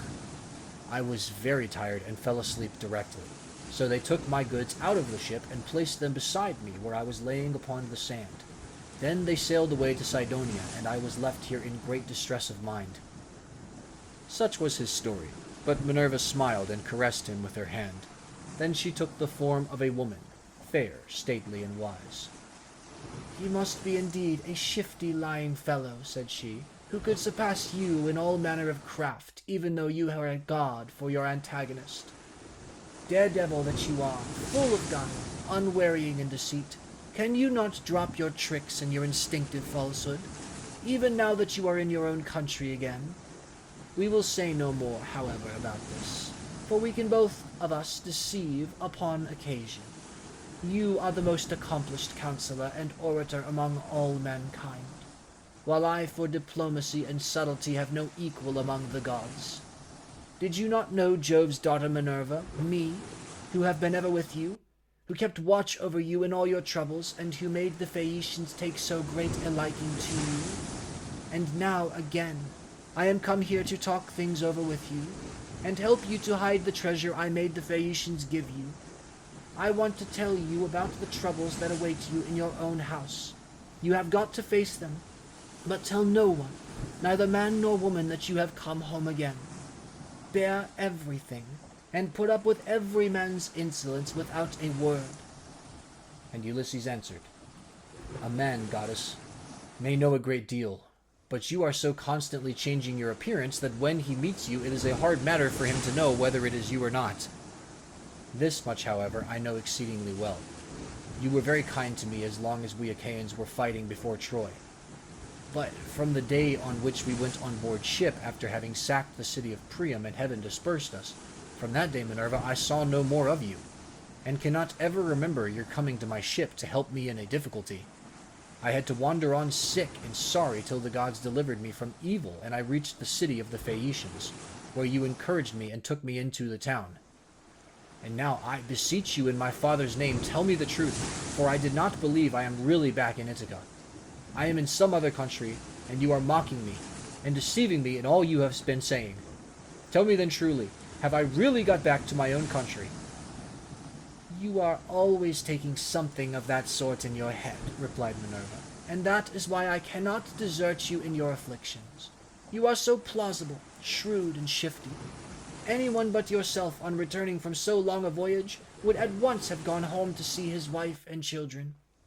But you do not seem to care about asking after them, or hearing any news about them till you have exploited your wife, who remains at home vainly grieving for you, and having no peace night or day for the tears she sheds on your behalf. As for my not coming near you, I was never uneasy about you, for I was certain you would get back safely, though you would lose all your men.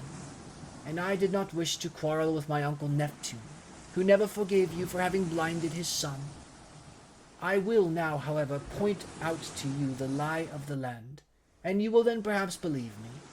This is the haven of the old man Phorcys, and here is the olive tree that grows at the head of it. Near it is the cave sacred to the Naiads. Here too is the overarching cavern in which you have offered many an acceptable hecatomb to the nymphs. And this is the wooded mountain Narrator. As she spoke, the goddess dispersed the mist, and the land appeared. Then Ulysses rejoiced at finding himself again in his own land, and kissed the bounteous soil. He lifted up his hands and prayed to the nymphs, saying, Naiad nymphs, daughters of Jove, I made sure that I was never again to see you. Now therefore I greet you with all loving salutations, and I will bring you offerings as in the old days, if Jove's redoubtable daughter will grant me life and bring my son to manhood. Take heart, and do not trouble yourself about that, rejoined Minerva. Let us rather set about stowing your things at once in the cave, where they will be quite safe. Let us see how we can best manage it all. Therewith she went down into the cave to look for the safest hiding places, while Ulysses brought up all the treasure of gold, bronze, and good clothing which the Phaeacians had given him. They stowed everything carefully away, and Minerva set a stone against the door of the cave. Then the two sat down by the root of the great olive, and consulted how to compass the destruction of the wicked suitors. Ulysses, said Minerva, noble son of Laertes, think how you can lay hands on these disreputable people who have been lording it in your house these 3 years, courting your wife, and making wedding presents to her, while she does nothing but lament your absence, giving hope and sending encouraging messages to every one of them, but meaning the very opposite of all she says. And Ulysses answered, In good truth, goddess, it seems I should have come to much the same bad end in my own house as Agamemnon did, if you had not given me such timely information.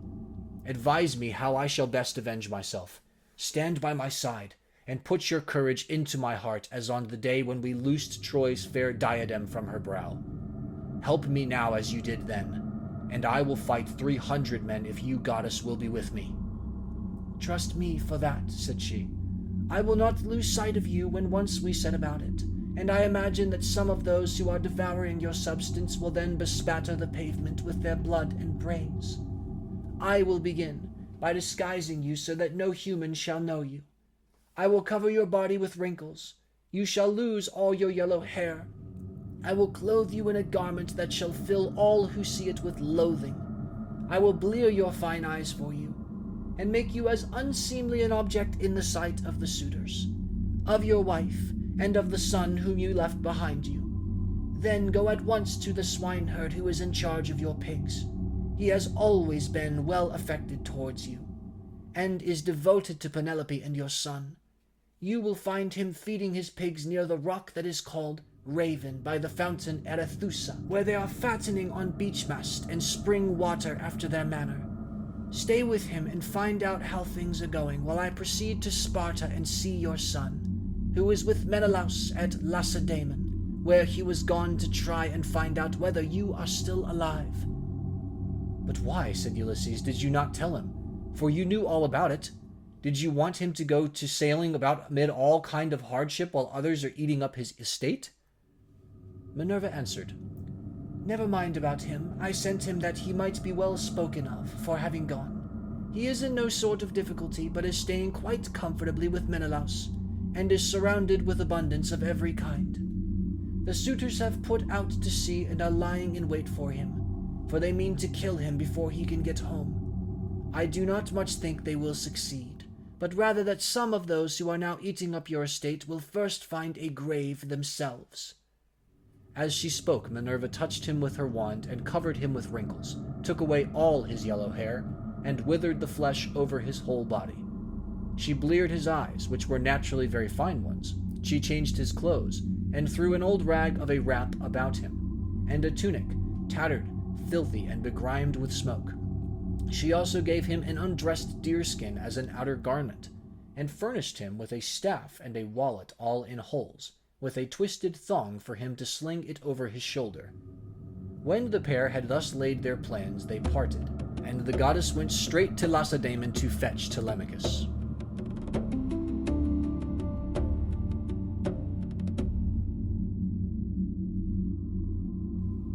Book 14. Ulysses in the hut with Eumaeus. Ulysses now left the haven and took the rough track up through the wooded country and over the crest of the mountain till he reached the place where Minerva had said that he would find the swineherd, who was the most thrifty servant he had. He found him sitting in front of his hut, which was by the yards that he had built on a site which could be seen from far.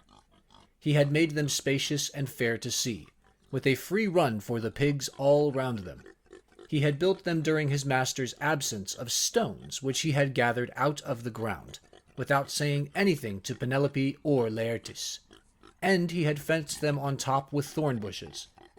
Outside the yard he had run a strong fence of oaken posts, split and set pretty close together, while inside he had built 12 sties near one another for the sows to lie in.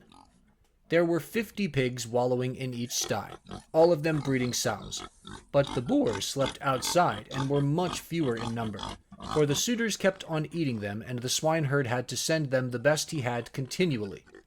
There were 360 boar pigs, and the herdsman's 4 hounds, which was as fierce as wolves, slept always with them. The swineherd was at that moment cutting out a pair of sandals from a good stout ox-hide. 3 of his men were out herding the pigs in one place or another, and he had sent the 4th to town with a boar that he had been forced to send the suitors that they might sacrifice it and have their fill of meat. When the hounds saw Ulysses, they set up a furious barking and flew at him, but Ulysses was cunning enough to sit down and loose his hold of the stick that he had in his hand. Still, he would have been torn by them in his own homestead, had not the swineherd dropped his ox-hide, rushed full speed through the gate of the yard, and driven the dogs off by shouting and throwing stones at them. Then he said to Ulysses, "Old man, the dogs were likely to have made short work of you, and then you would have got me into trouble. The gods have given me quite enough worries without that, for I have lost the best of masters and am in continual grief on his account. I have to attend swine for other people to eat, while he, if he yet lives to see the light of day, is starving in some distant land. But come inside, and when you have had your fill of bread and wine, tell me where you come from, and all about your misfortunes." On this the swineherd led the way into the hut, and bade him sit down. He strewed a good thick bed of rushes upon the floor, and on the top of this he threw the shaggy chamois skin, a great thick one, on which he used to sleep by night. Ulysses was pleased at being made thus welcome, and said, "May Jove, sir, and the rest of the gods grant you your heart's desire in return for the kind way in which you have received me." To this you answered, O swineherd Eumaeus, "Stranger, though a still poorer man should come here, it would not be right for me to insult him, for all strangers and beggars are from Jove. You must take what you can get and be thankful, for servants live in fear when they have young lords for their masters, and this is my misfortune now. for heaven has hindered the return of him who would have been always good to me, and given me something of my own, a house, a piece of land, a good-looking wife, and all else that a liberal master allows a servant who has worked hard for him, and whose labor the gods have prospered as they have mine in the situation which I hold. If my master had grown old here, he would have done great things by me, but he is gone. And I wish that Helen's whole race were utterly destroyed, for she has been the death of many a good man. It was this matter that took my master to Ilios, the land of noble steeds, to fight the Trojans in the cause of King Agamemnon. As he spoke, he bound his girdle round him, and went to the sties where the young sucking pigs were penned. He picked out 2 which he brought back with him, and sacrificed. He singed them, cut them up, and spitted them. When the meat was cooked, he brought it all in, and set it before Ulysses, hot and still on the spit, whereon Ulysses sprinkled it over with white barley meal. The swineherd then mixed wine in a bowl of ivy wood, and taking a seat opposite Ulysses, told him to begin. "Fall to, stranger," said he, "on a dish of servant's pork. The fat pigs have to go to the suitors, who eat them up without shame or scruple. But the blessed gods love not such shameful doings, and respect those who do what is lawful and right. Even the fierce freebooters who go raiding on other people's land, and Jove gives them their spoil. Even they, when they have filled their ships and got home again, live conscience-stricken, and look fearfully for judgment. But some god seems to have told these people that Ulysses is dead and gone. They will not, therefore, go back to their own homes and make their offers of marriage in the usual way, but waste his estate by force, without fear or stint. Not a day or night comes out of heaven, but they sacrifice not 1 victim, nor 2 only, and they have the run of his wine, for he was exceedingly rich. No other great man either in Ithaca or on the mainland is as rich as he was. He had as much as 20 men put together. I will tell you what he had. There are 12 herds of cattle upon the mainland, and as many flocks of sheep. There are also 12 droves of pigs, while his own men and hired strangers feed him 12 widely spreading herds of goats. Here in Ithaca he runs even large flocks of goats on the far end of the island, and they are in the charge of excellent goat herds. Each one of those sends the suitors the best goat in the flock every day. As for myself, I am in charge of the pigs that you see here, and I have to keep picking out the best I have and sending it to them." This was his story, but Ulysses went on eating and drinking ravenously without a word, brooding his revenge. When he had eaten enough and was satisfied, the swineherd took the bowl from which he usually drank, filled it with wine, and gave it to Ulysses, who was pleased, and said as he took it in his hands, "My friend, who was this master of yours that bought you and paid for you, so rich and so powerful, as you tell me? You say he perished in the cause of King Agamemnon. Tell me who he was, in case I may have met with him such in person. Jove and the other gods know, but I may be able to give you news of him, for I have traveled much." Eumaeus answered, "Old man, no traveler who comes here with news will get Ulysses' wife and son to believe his story. Nevertheless, tramps in want of a lodging keep coming with their mouths full of lies, and not a word of truth. Everyone who finds his way to Ithaca goes to my mistress and tells her falsehoods, wherein she takes them in, makes much of them, and asks them all manner of questions, crying all the time as women will when they have lost their husbands. And you too, old man, for a shirt and a cloak would doubtless make up a very pretty story. But the wolves and birds of prey have long since torn Ulysses to pieces, or the fishes of the sea have eaten him, and his bones are lying buried deep in sand upon some foreign shore. He is dead and gone, and a bad business it is for all of his friends, for me especially. Go where I may, I shall never find so good a master, not even if I were to get home to my mother and father, where I was bred and born. I do not so much care, however, about my parents now, though I should dearly like to see them again in my own country. It is the loss of Ulysses that grieves me most. I cannot speak of him without reverence, though he is here no longer, for he was very fond of me, and took such care of me, that wherever he may be, I shall always honor his memory." "My friend," replied Ulysses, "you are very positive and very hard of belief that your master is coming home again.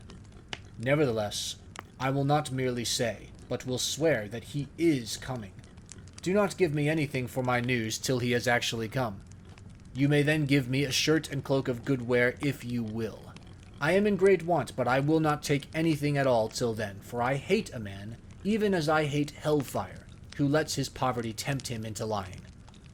I swear by King Jove, by the rights of hospitality, and by that hearth of Ulysses to which I have now come, that all will surely happen as I have said it will.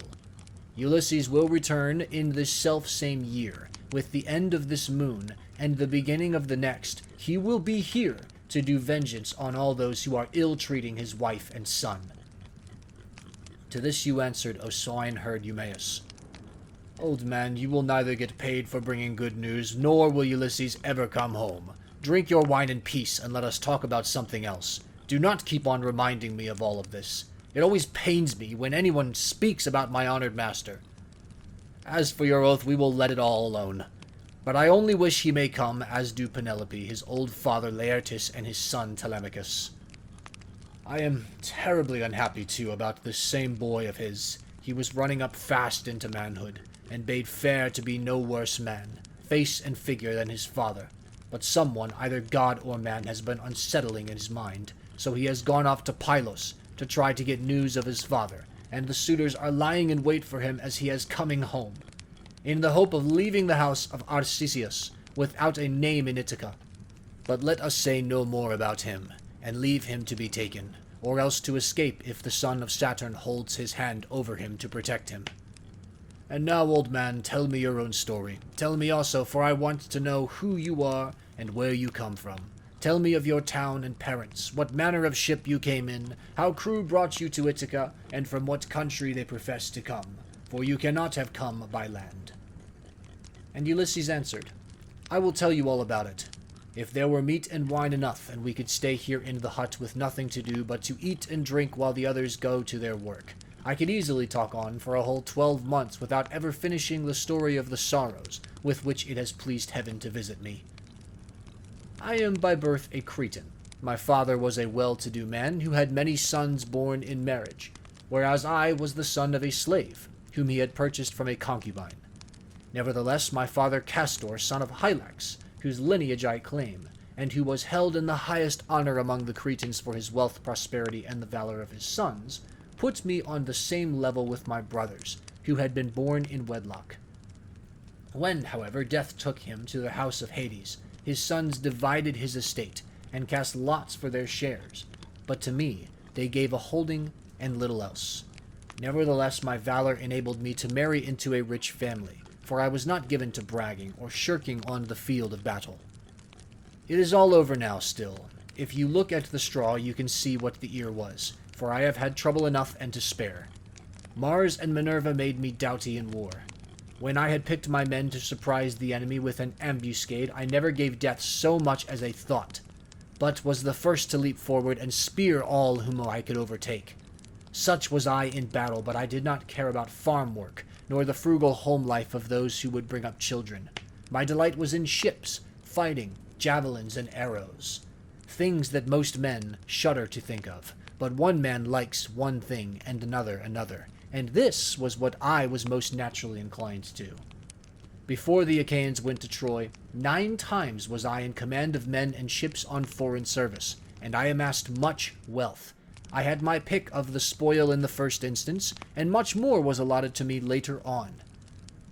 My house grew apace, and I became a great man among the Cretans. But when Jove counseled that terrible expedition in which so many perished, the people required me, and Idomeneus, to lead their ships to Troy, and there was no way out of it, for they insisted on our doing so.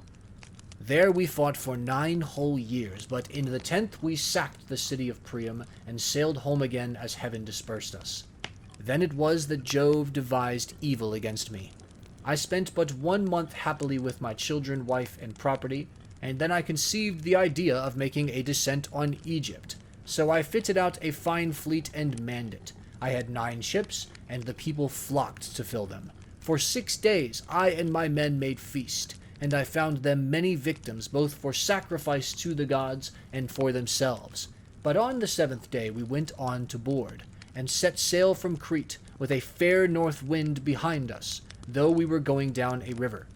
Nothing went ill with any of our ships, and we had no sickness on board, but sat where we were, and let the ships go as the wind and steersmen took them.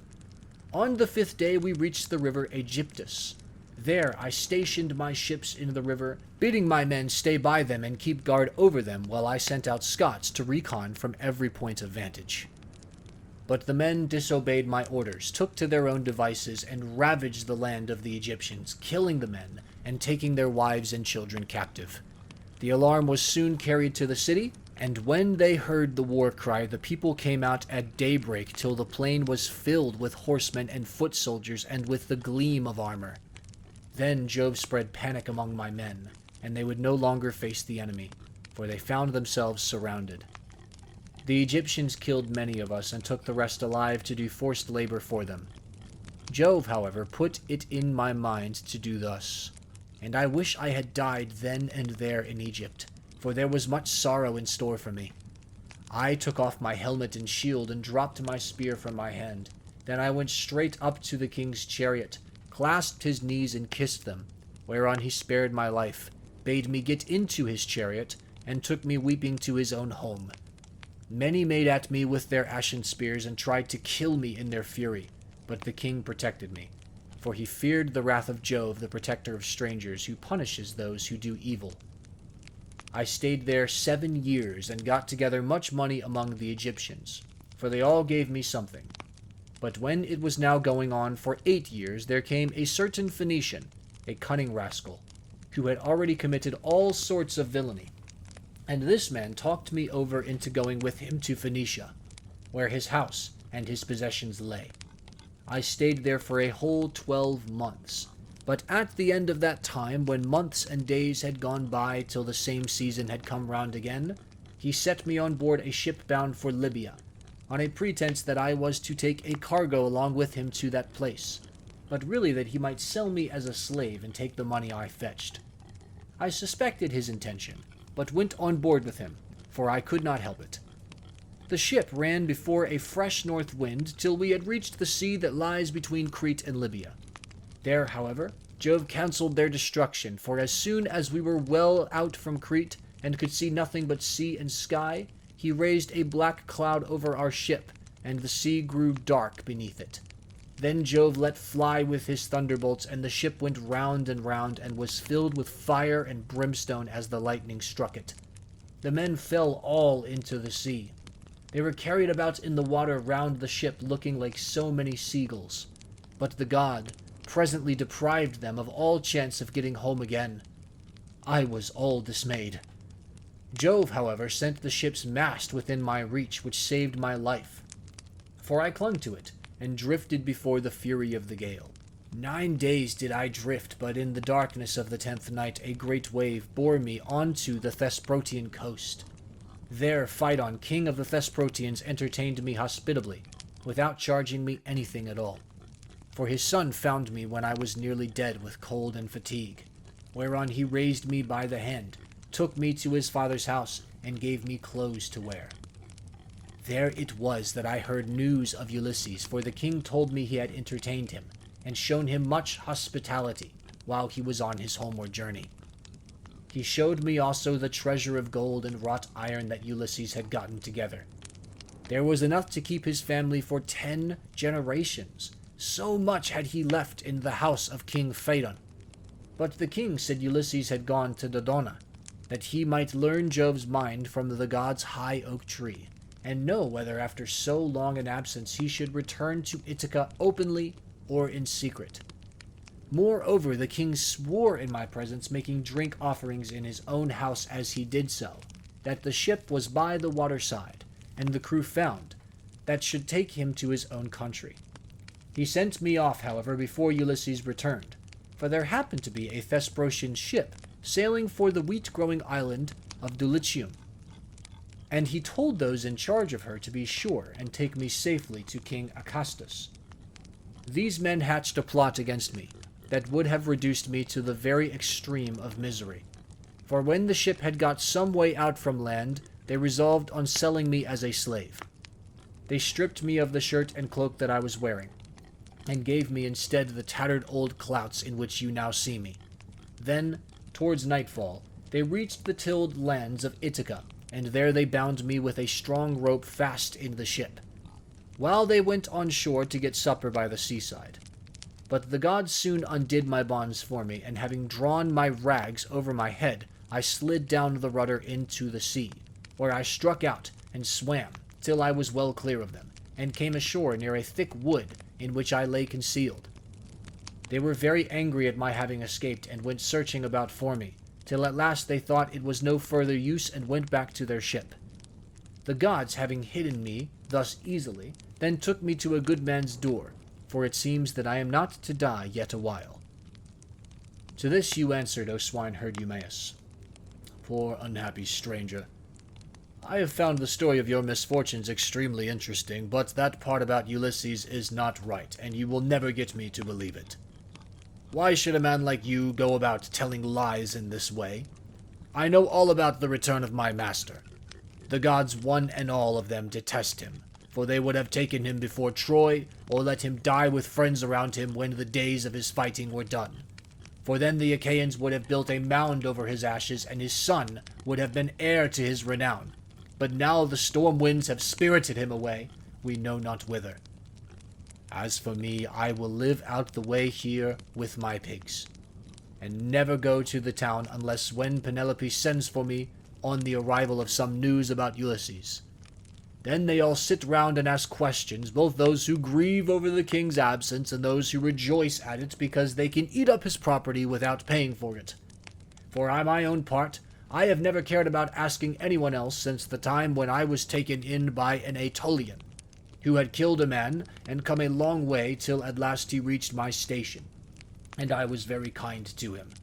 He said he had seen Ulysses with Idomeneus among the Cretans, refitting his ships, which had been damaged in a gale. He said Ulysses would return in the following summer or autumn with his men, and that he would bring back much wealth. And now you unfortunate old man, since fate has brought you to my door, do not try to flatter me in this way with vain hopes. It is not for any such reason that I shall treat you kindly, but only out of respect for Jove, the god of hospitality, as fearing him and pitying you." Ulysses answered, "I see that you are of an unbelieving mind. I have given you my oath, and yet you will not credit me. Let us then make a bargain, and call all the gods in heaven to witness it. If your master comes home, give me a cloak and shirt of good wear, and send me to the Lycium, where I want to go. But if he does not come as I say he will, set your men on to me, and tell them to throw me from yonder precipice, as a warning to tramps not to go about the country telling lies." "And a pretty figure I should cut then," replied Eumaeus, "both now and hereafter, if I were to kill you after receiving you into my hut and showing you hospitality. I should have to say my prayers in good earnest if I did. But it is just supper time, and I hope my men will come in directly, that we may cook something savory for supper." Thus did they converse, and presently the swineherds came up with the pigs, which were then shut up for the night in their sties, and a tremendous squealing they made as they were being driven into them. But Eumaeus called to his men and said, "Bring in the best pig you have, that I may sacrifice him for this stranger, and we will take toll of him ourselves. We have had trouble enough this long time feeding pigs, while others reap the fruit of our labor." On this he began chopping firewood, while the others brought in a fine, fat, 5-year-old boar pig, and set it at the altar. Eumaeus did not forget the gods, for he was a man of good principles. So the first thing he did was to cut bristles from the pig's face and throw them into the fire, praying to all the gods as he did so that Ulysses might return home again. Then he clubbed the pig with a billet of oak, which he had kept back when he was chopping the firewood, and stunned it, while the others slaughtered and singed it. Then they cut it up, and Eumaeus began by putting raw pieces from each joint onto some of the fat. Then he sprinkled with barley meal, and laid upon the embers. They cut the rest of the meat up small, put the pieces upon the spits, and roasted them till they were done. When they had taken them off the spits, they threw them onto the dresser in a heap. The swineherd, who was a most equitable man, then stood up to give everyone his share. He made 7 portions. One of these he set apart for Mercury, the son of Maia, and the nymphs, praying to them as he did so. The others he dealt out to the men, man by man. He gave Ulysses some slices cut lengthways down the loin as a mark of especial honor, and Ulysses was much pleased. "I hope, Eumaeus," said he, "that Jove will be as well disposed towards you as I am, for the respect you are showing to an outcast like myself." To this you answered, O swineherd Eumaeus, "Eat, my good fellow, and enjoy your supper, such as it is. God grants this, and withholds that, just as he thinks right, for he can do whatever he chooses."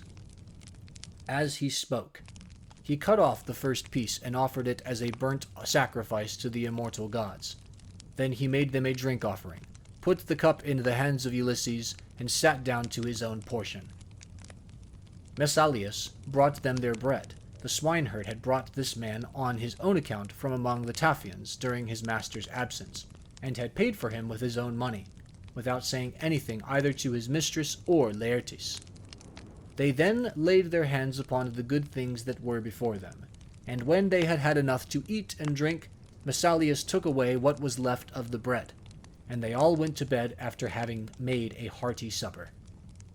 Now the night came on stormy and very dark, for there was no moon.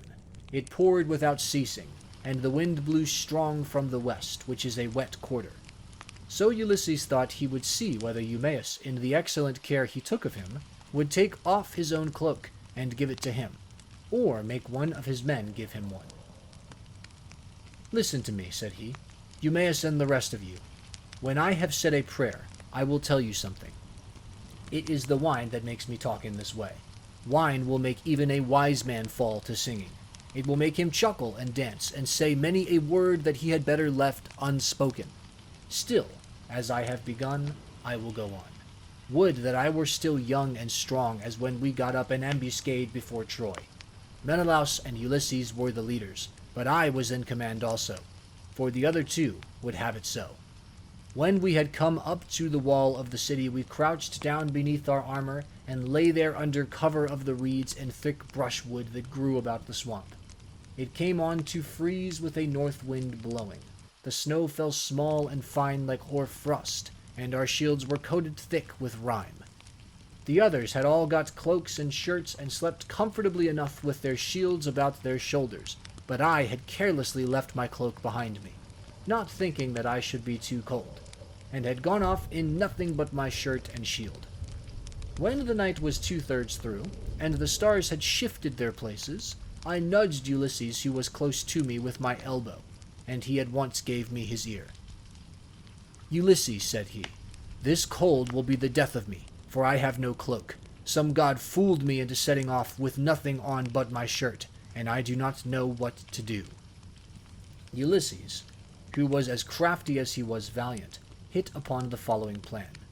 "Keep still," said he in a low voice, "or the others will hear you." Then he raised his head on his elbow. "My friends," said he, "I have had a dream from heaven in my sleep. We are a long way from the ships. I wish someone would go down and tell Agamemnon to send us up more men at once." On this, Thoas, son of Andraemon, threw off his cloak and set out running to the ships, whereon I took the cloak and lay it in comfortably enough till morning. Would that I were still young and strong as I was in those days, for then some one of you swineherds would give me a cloak, both out of good will and for the respect due to a brave soldier. But now people look down upon me because of my clothes are shabby." And Eumaeus answered, "Old man, you have told us an excellent story, and have said nothing so far but what is quite satisfactory. For the present, therefore, you shall want neither clothing nor anything else that a stranger in distress may reasonably expect. But tomorrow morning you have to shake your own old rags about your body again, for we have not many spare cloaks nor shirts up here, but every man has only one. When Ulysses' son come home again, he will give you both cloak and shirt, and send you wherever you may want to go." With this he got up and made a bed for Ulysses by throwing some goatskins and sheepskins on the ground in front of the fire. Here Ulysses lay down, and Eumaeus covered him over with a great heavy cloak that he kept for a change, in case of extraordinarily bad weather. Thus did Ulysses sleep, and the young men slept beside him. But the swineherd did not like sleeping away from his pigs, so he got ready to go outside. And Ulysses was glad to see that he looked after his property during his master's absence. First, he slung his sword over his brawny shoulders, and put on a thick cloak to keep out the wind. He also took the skin of a large and well-fed goat, and a javelin in case of attack from men or dogs.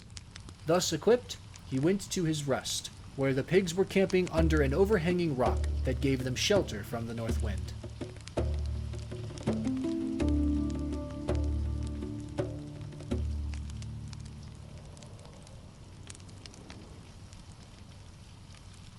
Book 15. But Minerva went to the fair city of Lacedaemon to tell Ulysses' son that he was to return at once. She found him and Pisistratus sleeping in the forecourt of Menelaus's house. Pisistratus was fast asleep, but Telemachus could not rest all night for thinking of his unhappy father. So Minerva went close up to him and said, Telemachus, you should not remain so far away from home any longer, nor leave your property with such dangerous people in your house. They will eat up everything you have among them, and you will have been on a fool's errand. Ask Menelaus to send you home at once if you wish to find your excellent mother still there when you get back. Her father and brothers are already urging her to marry Eurymachus, who has given her more than any of the others, and has been greatly increasing her wedding presents. I hope nothing valuable may have been taken from the house in spite of you, but you know what women are. They always want to do the best they can for the man who marries them, and never give another thought to the children of their first husband, nor to their father, either when he is dead and done with. Go home, therefore, and put everything in charge of the most respectable woman servant that you have, until it shall please heaven to send you a wife of your own. Let me tell you also of another matter which you had better attend to. The chief men among the suitors are lying in wait for you in the strait between Ithaca and Samos, and they mean to kill you before you can reach home. I do not much think they will succeed. It is more likely that some of those who are now eating up your property will find a grave themselves. Sail night and day, and keep your ship well away from the islands. The god who watches over you and protects you will send you a fair wind. As soon as you get to Ithaca, send your ship and men on to the town. But yourself, go straight to the swineherd who has charge of your pigs. He is well disposed towards you. Stay with him, therefore, for the night, and send him to Penelope, to tell her that you got back safe from Pylos.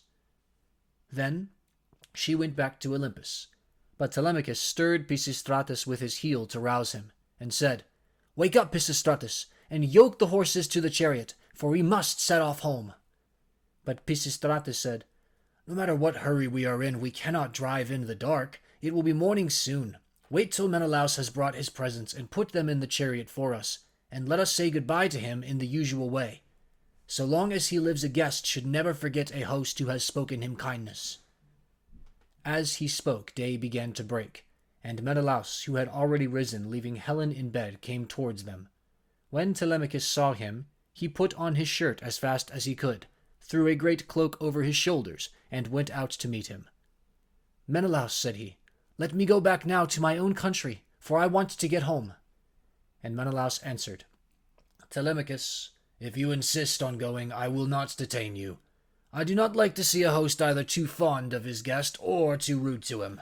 Moderation is best in all things, and not letting a man go when he wants to do so is as bad as telling him to go if he would like to stay. One should treat a guest well as long as he is in the house, and speed him when he wants to leave it. Wait, then, till I can get your beautiful presents into your chariot, and till you have yourself seen them. I will tell the women to prepare a sufficient dinner for you of what there may be in the house. It will be at once more proper and cheaper for you to get your dinner before setting out on such a long journey. If, moreover, you have a fancy for making a tour in Hellas or in the Peloponnese, I will yoke my horses, and will conduct you myself through all our principal cities. No one will send us away empty-handed. Everyone will give us something, a bronze tripod, a couple of mules, or a gold cup. Menelaus, replied Telemachus, I want to go home at once, for when I came away I left my property without protection, and fear that while looking for my father I shall come to ruin myself, or find that something valuable has been stolen during my absence. When Menelaus heard this, he immediately told his wife and servants to prepare a sufficient dinner from what there might be in the house. At this moment Eteoneus joined him, for he lived close by and had just got up, so Menelaus told him to light the fire and cook some meat, which he at once did. Then Menelaus went down into his fragrant storeroom, not alone, but Helen went too, with Megapenthes. When he reached the place where the treasures of his house were kept, he selected a double cup, and told his son Megapenthes to bring also a silver mixing bowl. Meanwhile, Helen went to the chest where she kept the lovely dresses which she had made with her own hands, and took out one that was largest and most beautifully enriched with embroidery. It glittered like a star, and lay at the very bottom of the chest. Then they all came back through the house again till they got to Telemachus, and Menelaus said, Telemachus, may Jove, the mighty husband of Juno, bring you safely home according to your desire. I will now present you with the finest and most precious piece of plate in all my house. It is a mixing bowl of pure silver, except the rim, which is inlaid with gold, and it is the work of Vulcan. Phaedamus, king of the Sidonians, made me a present of it in the course of a visit that I paid him while I was on my return home. I should like to give it to you. With these words he placed the double cup in the hands of Telemachus, while Megapenthes brought the beautiful mixing bowl and set it before him. Hard by stood lovely Helen with the robe ready in her hand. I too, my son, said she, have something for you as a keepsake from the hand of Helen. It is for your bride to wear upon her wedding day. Till then, get your deaf mother to keep it for you. Thus may you go back rejoicing to your own country and to your home. So saying, she gave the robe over to him, and he received it gladly. Then Pisistratus put the presents into the chariot, and admired them all as he did so. Presently, Menelaus told Telemachus and Pisistratus into the house, and they both of them sat down to table. A maidservant brought them water in a beautiful golden ewer, and poured it into a silver basin for them to wash their hands. And she drew a clean table beside them. An upper servant brought them bread, and offered them many good things of what there was in the house. Eteoneus carved the meat, and gave them each their portions, while Megapenthes poured out the wine. Then they laid their hands upon the good things that were before them. But as soon as they had had enough to eat and drink, Telemachus and Pisistratus yoked the horses, and took their places in the chariot. They drove out through the inner gateway and under the echoing gatehouse of the outer court, and Menelaus came after them with a golden goblet of wine in his right hand, that they might make a drink offering before they set out. He stood in front of the horses and pledged them, saying, Farewell to both of you. See that you tell Nestor how I have treated you, for he was as kind to me as any father could be while we Achaeans were fighting before Troy. We will be sure, sir, answered Telemachus, to tell him everything as soon as we see him. I wish I were as certain of finding Ulysses returned when I get back to Ithaca, that I might tell him of the very great kindness you have shown me, and of the many beautiful presents I am taking with me. As he was thus speaking, a bird flew on his right hand, an eagle with a great white goose in its talons, which it had carried off from the farmyard, and all the men and women were running after it and shouting. It came quite close up to them and flew away on their right hands in front of the horses. When they saw it they were glad, and their hearts took comfort within them, whereon Pisistratus said, Tell me, Menelaus, has heaven sent this omen for us or for you? Menelaus was thinking what would be the most proper answer for him to make, but Helen was too quick for him and said, I will read this matter as heaven has put it in my heart, and I doubt not that it will come to pass. The eagle came from the mountain where it was bred and has its nest, and in like manner Ulysses, after having traveled far and suffered much, will return to take his revenge, if indeed he is not back already and hatching mischief for the suitors. "May Jove so grant it," replied Telemachus. "If it should prove to be so, I will make vows to you as though you were a god, even when I am at home." As he spoke, he lashed his horses, and they started off at full speed through the town towards the open country. They swayed the yoke upon their necks and traveled the whole day long till the sun set and darkness was over all the land. Then they reached Pherae, where Diocles lived, who was the son of Ortiolochus, the son of Alpheus. There they passed the night and were treated hospitably. When the child of morning, rosy-fingered Dawn, appeared, they again yoked their horses and their places in the chariot. They drove out through the inner gateway and under the echoing gatehouse of the outer court. Then Pisistratus lashed his horses on, and they flew forward nothing loath. Ere long they came to Pylos, and then Telemachus said, "Pisistratus, I hope you will promise to do what I am going to ask you. You know our fathers were old friends before us. Moreover, we are both of an age, and this journey has brought us together still more closely. Do not, therefore, take me past my ship, but leave me there. For if I go to your father's house, he will try to keep me in the warmth of his good will towards me, and I must go home at once." Pisistratus thought how he should do as he was asked, and in the end he deemed it best to turn his horses towards the ship, and put Menelaus's beautiful presents of gold and raiment into the stern of the vessel.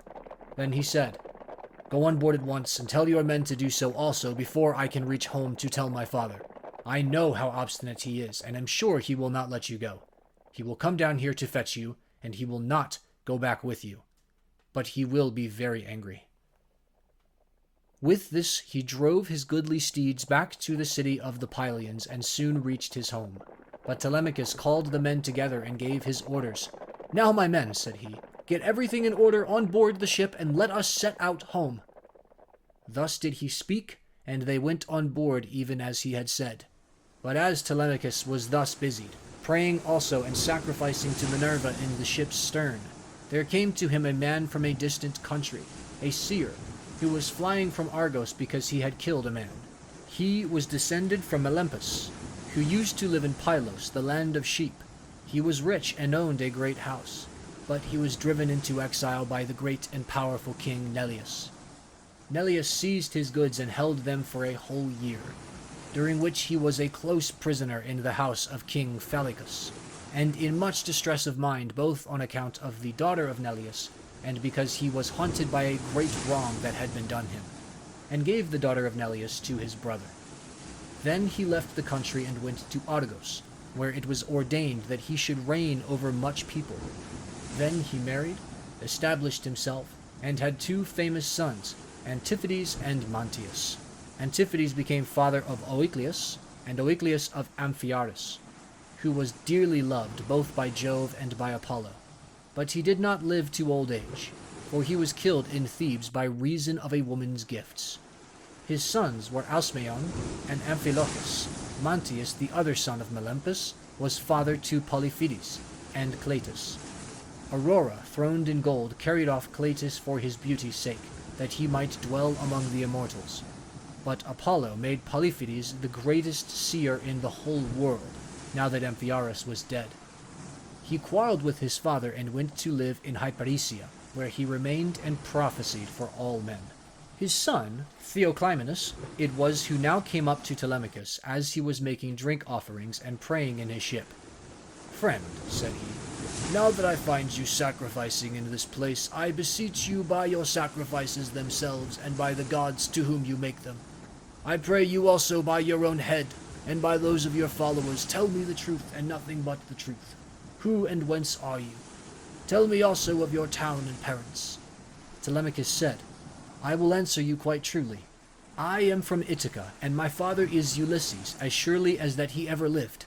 But he has come to some miserable end. Therefore I have taken this ship, and got my crew together to see if I can hear any news of him, for he has been away a long time." "I too," answered Theoclymenus, "am an exile, for I have killed a man of my own race. He has many brothers and kinsmen in Argos, and they have great power among the Argives. I am flying to escape death at their hand, and am thus doomed to be a wanderer on the face of the earth. I am your suppliant. Take me therefore on board your ship, that they may not kill me, for I know they are in pursuit." "I will not refuse you," replied Telemachus, "if you wish to join us.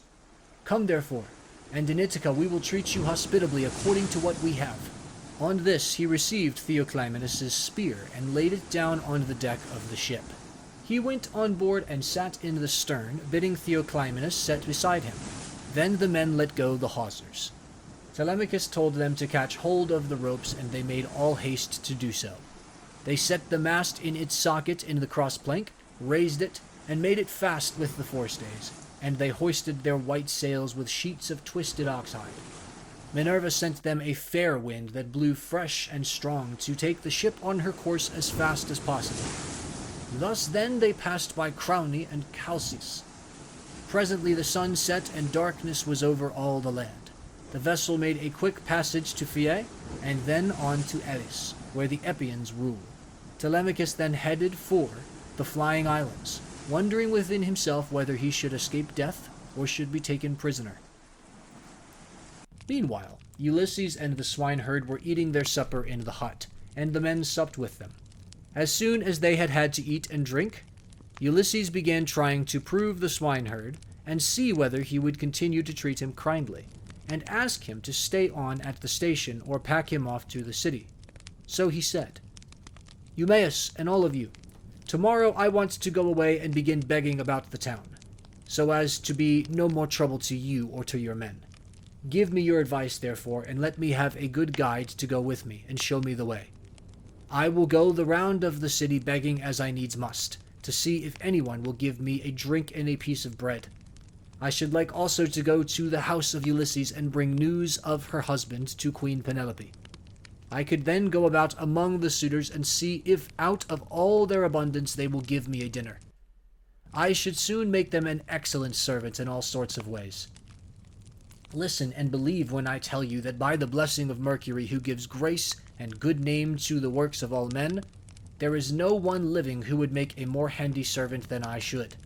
To put fresh wood on the fire, chop fuel, carve, cook, pour out wine, and do all those services that poor men have to do for their betters." The swineherd was very much disturbed when he heard this. "Heaven help me," he exclaimed. "Whatever can have put such a notion as that into your head? If you go near the suitors, you will be undone to a certainty, for their pride and insolence reach the heavens. They would never think of taking a man like you for a servant. Their servants are all young men, well dressed, wearing good cloaks and shirts, with well-looking faces and their hair always tidy. The tables are kept quite clean and are loaded with bread, meat, and wine. Stay where you are, then. You are not in anybody's way. I do not mind your being here. No more do any of the others. And when Telemachus comes home, he will give you a shirt and cloak, and will send you wherever you want to go." Ulysses answered, "I hope you may be as dear to the gods as you are to me, for having saved me from going about and getting into trouble. There is nothing worse than being always on the tramp. Still, when men have once got low down in the world, they will go through a great deal on behalf of their miserable bellies. Since, however, you press me to stay here, and await the return of Telemachus, tell me about Ulysses' mother, and his father, whom he left on the threshold of old age when he set out for Troy. Are they still living, or are they already dead and in the house of Hades?" "I will tell you about them," replied Eumaeus. "Laertes is still living, and prays heaven to let him depart peacefully in his own house, for he is terribly distressed about the absence of his son, and also about the death of his wife, which grieved him greatly and aged him more than anything else did. She came to an unhappy end, through sorrow for her son. May no friend or neighbor who has dealt kindly by me come to such an end as she did. As long as she was still living, though she was always grieving, I used to like seeing her, and asking her how she did, for she brought me up along with her daughter, Sitmine, the youngest of her children. We were boy and girl together, and she made little difference between us. When, however, we both grew up, they sent Sitmine to Same, and received a splendid dowry for her. As for me, my mistress gave me a good shirt and cloak with a pair of sandals for my feet and sent me off into the country. But she was just as fond of me as ever. This is all over now. Still, it has pleased heaven to prosper my work into the situation which I now hold. I have enough to eat and drink, and can find something for any respectable stranger who comes here. But there is no getting a kind word or deed out of my mistress, for the house has fallen into the hands of wicked people. Servants want sometimes to see their mistress and have a talk with her. They like to have something to eat and drink at the house, and something to take back with them into the country. This is what will keep servants in a good humor." Ulysses answered, "Then you must have been a very little fellow, Eumaeus, when you were taken so far from your home and parents. Tell me, and tell me true, was the city in which your father and mother lived sacked and pillaged? Or did some enemies carry you off when you were alone tending sheep or cattle, ship you off here, and sell you for whatever your master gave them?" "Stranger," replied Eumaeus, "as regards your question, sit still and make yourself comfortable, drink your wine, and listen to me. The nights are now at their longest. There is plenty of time for both sleeping and sitting up talking together. You ought not to go to bed till bedtime. Too much sleep is as bad as too little. If any of the others wishes to go to bed, let them leave us and do so. He can then take my master's pigs out when he has done breakfast in the morning. We two will sit here eating and drinking in the hut, and telling one another stories about our misfortunes. For when a man has suffered much and been buffeted about in the world, he takes pleasure in recalling the memory of sorrows that have long gone by. As regards your question, then, my tale is as follows. You may have heard of an island called Syra that lies over above Ortygia, where the land begins to turn round and look in another direction. It is not very thickly peopled, but the soil is good, with much pasture, fit for cattle and sheep, and it abounds with wine and wheat. Dearth never comes there, nor are the people plagued by any sickness. But when they grow old, Apollo comes with Diana and kills them with his painless shafts. It contains 2 communities, and the whole country is divided between these 2. My father, Ctesias, son of Ormenus, a man comparable to the gods, reigned over both. Now to this place there come some cunning traders from Phoenicia, for the Phoenicians are great mariners, in a ship, which they had freighted with gewgaws of all kinds. There happened to be a Phoenician woman in my father's house, very tall and comely, and an excellent servant. These scoundrels got hold of her one day when she was washing near their ship, seduced her, and cajoled her in ways that no woman can resist, no matter how good she may be by nature. The man who had seduced her asked her who she was and where she came from, and on this she told him her father's name. "I come from Sidon," said she, "and am daughter to Aribas, a man rolling in wealth. One day, as I was coming into the town from the country, some Taphian pirates seized me and took me here over the sea, where they sold me to the man who owns this house, and he gave them their price for me. The man who had seduced her then said, 'Would you like to come along with us to see the house of your parents and your parents themselves? They are both alive and are said to be well off.' 'I will do so gladly,' answered she, 'if your men will first swear me a solemn oath that you will do me no harm by the way.' They all swore as she told them, and when they had completed their oath, the woman said, 'Hush, and if any of your men meets me in the street or at the well, do not let him speak to me, for fear someone should go and tell my master, in which case he would suspect something. He would put me in prison and would have all of you murdered. Keep your counsel, therefore. Buy your merchandise as fast as you can, and send me word when you have done loading. I will bring as much gold as I can lay my hands on. And there is something else also that I can do towards paying my fare. I am nurse to the son of the good man of the house, a funny little fellow, just able to run about. I will carry him off in your ship, and you will get a great deal of money for him if you take him and sell him in foreign parts.' On this, she went back to the house. The Phoenicians stayed a whole year till they had loaded their ship with much precious merchandise, and then, when they had got freight enough, they sent to tell the woman. Their messenger, a cunning fellow, came to my father's house, bringing a necklace of gold with amber beads strung among it, and while my mother and the servants had it in their hands, admiring it and bargaining about, he made a sign quietly to the woman, and then went back to the ship, whereon she took me by the hand, and led me out of the house. In the forepart of the house she saw the table set with the cups of guests who had been feasting with my father, as being in attendance on him. These were now all gone to a meeting of the public assembly. So she snatched up 3 cups and carried them off in the bosom of her dress, while I followed her, for I knew no better. The sun was now set, and darkness was over all the land, so we hurried on as fast as we could till we reached the harbor, where the Phoenician ship was lying. When they had got on board, they sailed their ways over the sea, taking us with them, and Jove sent them a fair wind.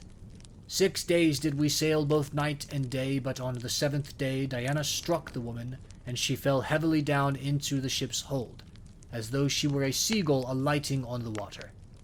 So they threw her overboard to the seals and fishes, and I was left all sorrowful and alone. Presently the winds and waves took the ship to Ithaca, where Laertes gave sundry of his chattels for me, and thus it was that ever I came to set eyes upon this country. Ulysses answered, Eumaeus, I have heard the story of your misfortunes with the most lively interest and pity, but Jove has given you good as well as evil. For in spite of everything, you have a good master who sees that you always have enough to eat and drink, and you lead a good life, whereas I am still going about begging my way from city to city. Thus did they converse, and they had only a very little time left for sleep, for it was soon daybreak. In the meantime, Telemachus and his crew were nearing land, so they loosed the sails, took down the mast, and rowed the ship into the harbor. They cast out their mooring stones and made fast the hawsers. They then got up out upon the seashore, mixed their wine, and got dinner ready. As soon as they had had enough to eat and drink, Telemachus said, Take the ship on to the town, but leave me here, for I want to look after the herdsmen on one of my farms. In the evening, when I have seen all I want, I will come down to the city, and tomorrow morning, in return for your trouble, I will give you all a good dinner with meat and wine. Then Theoclymenus said, And what, my dear young friend, is to become of me, to whose house among all your chief men am I to repair? Or shall I go straight to your own house and to your mother? At any other time, replied Telemachus, I should have bidden you go to my own house, for you would find no want of hospitality. At the present moment, however, you would not be comfortable there, for I shall be away, and my mother will not see you. She does not often show herself even to the suitors, but sits at her loom, weaving in an upper chamber, out of their way. But I can tell you a man whose house you can go to. I mean Eurymachus, the son of Polybus, who is held in the highest estimation by everyone in Ithaca. He is much the best man, and the most persistent wooer, of all those who are paying court to my mother and trying to take Ulysses' place. Jove, however, in heaven alone knows whether or no they will come to a bad end before the marriage takes place. As he was speaking, a bird flew by upon his right hand. A hawk, Apollo's messenger. It held a dove in its talons, and the feathers, as it tore them off, fell to the ground midway between Telemachus and the ship. On this, Theoclymenus called him apart and caught him by the hand. Telemachus, said he, that bird did not fly on your right hand without having been sent there by some god. As soon as I saw it, I knew it was an omen. It means that you will remain powerful, and that there will be no house in Ithaca more royal than your own. I wish it may prove so, answered Telemachus. If it does, I will show you so much goodwill, and give you so many presents that all who meet you will congratulate you. Then he said to his friend, Piraeus, Piraeus, son of Clytius, you have throughout shown yourself the most willing to serve me of all those who have accompanied me to Pylos. I wish you would take this stranger to your own house, and entertain him hospitably till I can come for him. And Piraeus answered, Telemachus, you may stay away as long as you please, but I will look after him for you, and he shall find no lack of hospitality. As he spoke, he went on board, and bade the others do so also, and loose the hawsers. So they took their places in the ship. But Telemachus bound on his sandals, and took a long and doughty spear, with a head of sharpened bronze from the deck of the ship. Then they loosed the hawsers, thrust the ship off from land, and made on towards the city, as they had been told to do.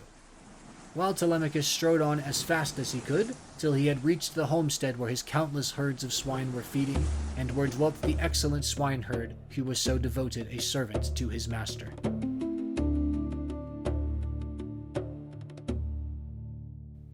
Book 16.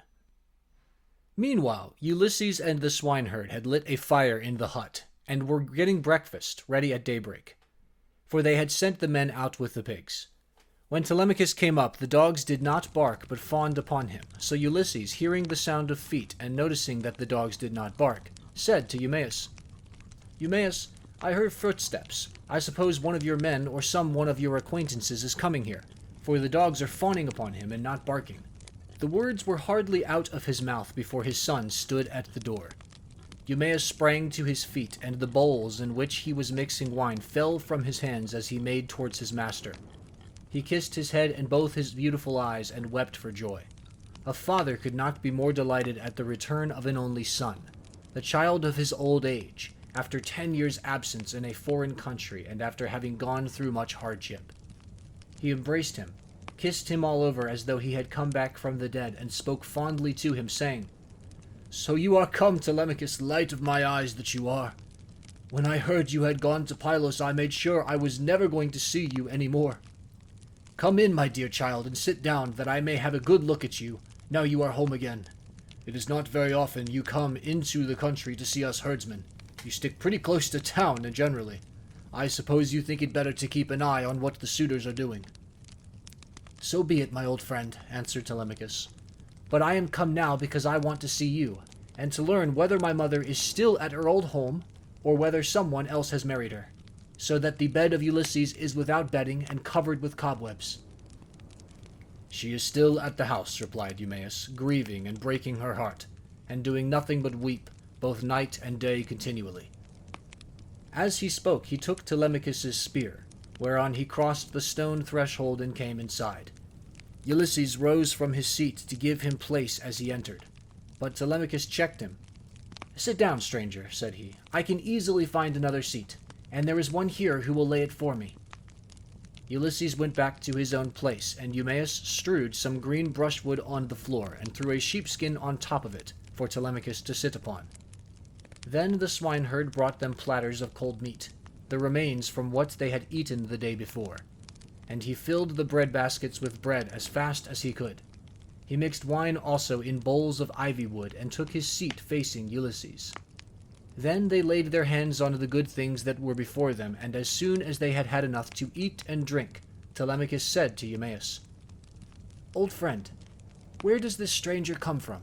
How did his crew bring him to Ithaca, and who were they? For assuredly he did not come here by land." To this you answered, O swineherd Eumaeus, "My son, I will tell you the real truth. He says he is a Cretan, and that he has been a great traveler. At this moment he is running away from a Thesprotian ship, and has taken refuge at my station, so I will put him in your hands. Do whatever you like with him, only remember that he is your suppliant." "I am very much distressed," said Telemachus, "by what you have just told me. How can I take this stranger into my house? I am as yet young, and am not strong enough to hold my own if any man attacks me. My mother cannot make up her mind whether to stay where she is and look after the house out of respect for public opinion and the memory of her husband, or whether the time has now come for her to take the best man of those who are wooing her, and the one who will make her the most advantageous offer. Still, as the stranger has come to your station, I will find him a cloak and shirt of good wear, with a sword and sandals, and will send him wherever he wants to go. Or, if you like, you can keep him here at this station, and I will send him clothes and food, that he may be no burden on you and on your men. But I will not have him go near the suitors, for they are very insolent, and are sure to ill-treat him, in a way that would greatly grieve me. No matter how valiant a man may be, he can do nothing against numbers, for they will be too strong for him." Then Ulysses said, "Sir, it is right that I should say something myself. I am much shocked about what you have said, about the insolent way in which the suitors are behaving, in despite of such a man as you are. Tell me, do you submit to such treatment tamely, or has some god set your people against you? May you not complain of your brothers, for it is to these that a man may look for support, however great his quarrel may be. I wish I were as young as you, and in my present mind. If I were son to Ulysses, or indeed Ulysses himself, I would rather someone came and cut my head off. But I would go to the house and be the bane of every one of these men. If they were too many for me, I being single-handed would rather die fighting in my own house than see such disgraceful sights day after day. Strangers grossly maltreated, and men dragging the women servants about the house in an unseemly way, wine drawn recklessly, and bread wasted all to no purpose for an end that shall never be accomplished. And Telemachus answered, I will tell you truly everything. There is no enmity between me and my people, nor can I complain of brothers to whom a man may look for support, however great his quarrel may be. Jove has made us a race of only sons. Laertes was the only son of Arcesius, and Ulysses only son of Laertes. I am myself the only son of Ulysses, who left me behind when he went away, so that I have never been of any use to him. Hence it comes that my house is in the hands of numberless marauders, for the chiefs from all the neighboring islands, Dulichium, Syme, Zacynthus, as also all the principal men of Ithaca itself, are eating up my house under the pretext of paying court to my mother, who will neither say point blank that she will not marry, nor yet bring matters to an end. So they are making havoc of my estate, and before long will do so with myself into the bargain. The issue, however, rests with heaven. But do you, old friend Eumaeus, go at once and tell Penelope that I am safe, and have returned from Pylos. Tell it to herself alone, and then come back here without letting anyone else know, for there are many who are plotting mischief against me. I understand and heed you, replied Eumaeus. You need instruct me no further. Only as I am going that way, say whether I had not better let poor Laertes know that you are returned. He used to superintend the work on his farm in spite of his bitter sorrow about Ulysses, and he would eat and drink at will along with his servants. But they tell me that from the day on which you set out for Pylos he has neither eaten nor drunk as he ought to do, nor does he look after his farm, but sits weeping and wasting the flesh from off his bones. More's the pity, answered Telemachus. I am sorry for him, but we must leave him to himself just now. If people could have everything their own way, the first thing I should choose would be the return of my father. But go, and give your message, then make haste back again, and do not turn out of your way to tell Laertes. Tell my mother to send one of her women secretly with the news at once, and let him hear it from her. Thus did he urge the swineherd. Eumaeus therefore took his sandals, bound them to his feet, and started for the town. Minerva watched him well off the station, and then came up to it in the form of a woman, fair, stately, and wise. She stood against the side of the entry, and revealed herself to Ulysses, but Telemachus could not see her, and knew not that she was there, for the gods do not let themselves be seen by everybody. Ulysses saw her, and so did the dogs, for they did not bark, but went scared and whining off to the other side of the yards. She nodded her head and motioned to Ulysses with her eyebrows, whereon he left the hut and stood before her outside the main wall of the yards. Then she said to him, Ulysses, noble son of Laertes, it is now time for you to tell your son. Do not keep him in the dark any longer, but lay your plans for the destruction of the suitors, and then make for the town. I will not be long in joining you, for I too am eager for the fray. As she spoke, she touched him with her golden wand. First, she threw a fair clean shirt and cloak about his shoulders. Then she made him younger and of more imposing presence. She gave him back his color, filled out his cheeks, and let his beard become dark again. Then she went away, and Ulysses came back inside the hut. His son was astounded when he saw him, and turned his eyes away for fear he might be looking upon a god. Stranger, said he, how suddenly you are changed from what you were a moment or two ago. You are dressed differently, and your color is not the same. Are you some one or other of the gods that live in heaven? If so, be propitious to me, till I can make you due sacrifice and offerings of wrought gold. Have mercy upon me. And Ulysses said, I am no god. Why should you take me for one? I am your father, on whose account you grieve and suffer so much as the hands of lawless men. As he spoke, he kissed his son, and a tear fell from his cheek onto the ground, for he had restrained all tears till now. But Telemachus could not yet believe that it was his father, and said, You are not my father, but some god is flattering me with vain hopes, that I may grieve the more hereafter. No mortal man could of himself contrive to do as you have been doing, and make yourself old and young at a moment's notice, unless a god were with him. A second ago you were old and all in rags, and now you are like some god come down from heaven." Ulysses answered, "Telemachus, you ought not to be so immeasurably astonished at my being really here. There is no other Ulysses who will come hereafter. Such as I am, it is I, who after long wandering and much hardship have got home in the 20th year to my own country. What you wonder at is the work of the redoubtable god Minerva, who does with me whatever she will, for she can do what she pleases. At one moment she makes me like a beggar, and the next I am a young man with good clothes on my back. It is an easy matter for the god who live in heaven to make any man look either rich or poor."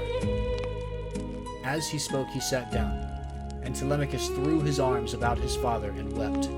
They were both so much moved that they cried aloud like eagles or vultures with crooked talons that have been robbed of their half-fledged young by peasants. Thus piteously did they weep, and the sun would have gone down upon their mourning if Telemachus had not suddenly said, "In what ship, my dear father, did your crew bring you to Ithaca? Of what nation did they declare themselves to be? For you cannot have come by land." "I will tell you the truth, my son," replied Ulysses. "It was the Phaeacians who brought me here. They are great sailors, and are in the habit of giving escorts to anyone who reaches their coast. They took me over the sea while I was fast asleep, and landed me in Ithaca, after giving me many presents in bronze, gold, and raiment. These things, by heaven's mercy, are lying concealed in a cave, and I am now come here, on the suggestion of Minerva, that we may consult about killing our enemies. First, therefore, give me a list of the suitors, with their number, that I may learn who and how many they are. I can then turn the matter over in my mind, and see whether we two can fight the whole body of them ourselves, or whether we must find others to help us." To this Telemachus answered, "Father, I have always heard of your renown both in the field and in the council, but the task you talk of is a very great one. I am awed at the mere thought of it. 2 men cannot stand against many and brave ones. There are not 10 suitors only, nor twice 10, but 10 many times over. You shall learn their number at once. There are 52 chosen youths from Dulichium, and they have 6 servants from Same. There are 20 young Achaeans from Zacynthus, and 12 from Ithaca itself, all of them well born. They have with them a servant, maiden, a bard, and 2 men who can carve at table. If we face such numbers as this, you may have bitter cause to rue your coming and your revenge. See whether you cannot think of some one who would be willing to come and help us."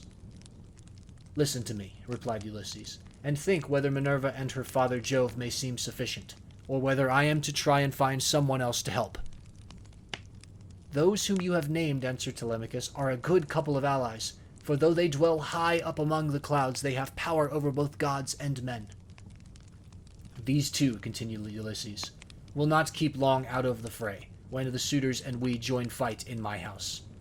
Now, therefore, return home early tomorrow morning, and go about among the suitors as before. Later on, the swineherd will bring me to the city disguised as a miserable old beggar. If you see them ill-treating me, steel your heart against my sufferings. Even though they drag me feet foremost out of the house or throw things at me, look on and do nothing beyond gently trying to make them behave more reasonably. But they will not listen to you, for the day of their reckoning is at hand. Furthermore, I say, and lay my saying to your heart, when Minerva shall put it in my mind, I will nod my head to you, and on seeing me do this you must collect all the armor that is in the house and hide it in the strong storeroom. Make some excuse when the suitors ask you why you are removing it. Say that you have taken it to be out of the way of the smoke, inasmuch as it is no longer what it was when Ulysses went away, but has become soiled and begrimed with soot. Add to this more particularly that you are afraid Jove may set them on to quarrel over their wine, and that they may do each other more harm, which may disgrace both banquet and wooing, for the sight of arms sometimes tempts people to use them. But leave a sword and a spear apiece for yourself and me, and a couple of ox-hide shields, so that we can snatch them up at any moment.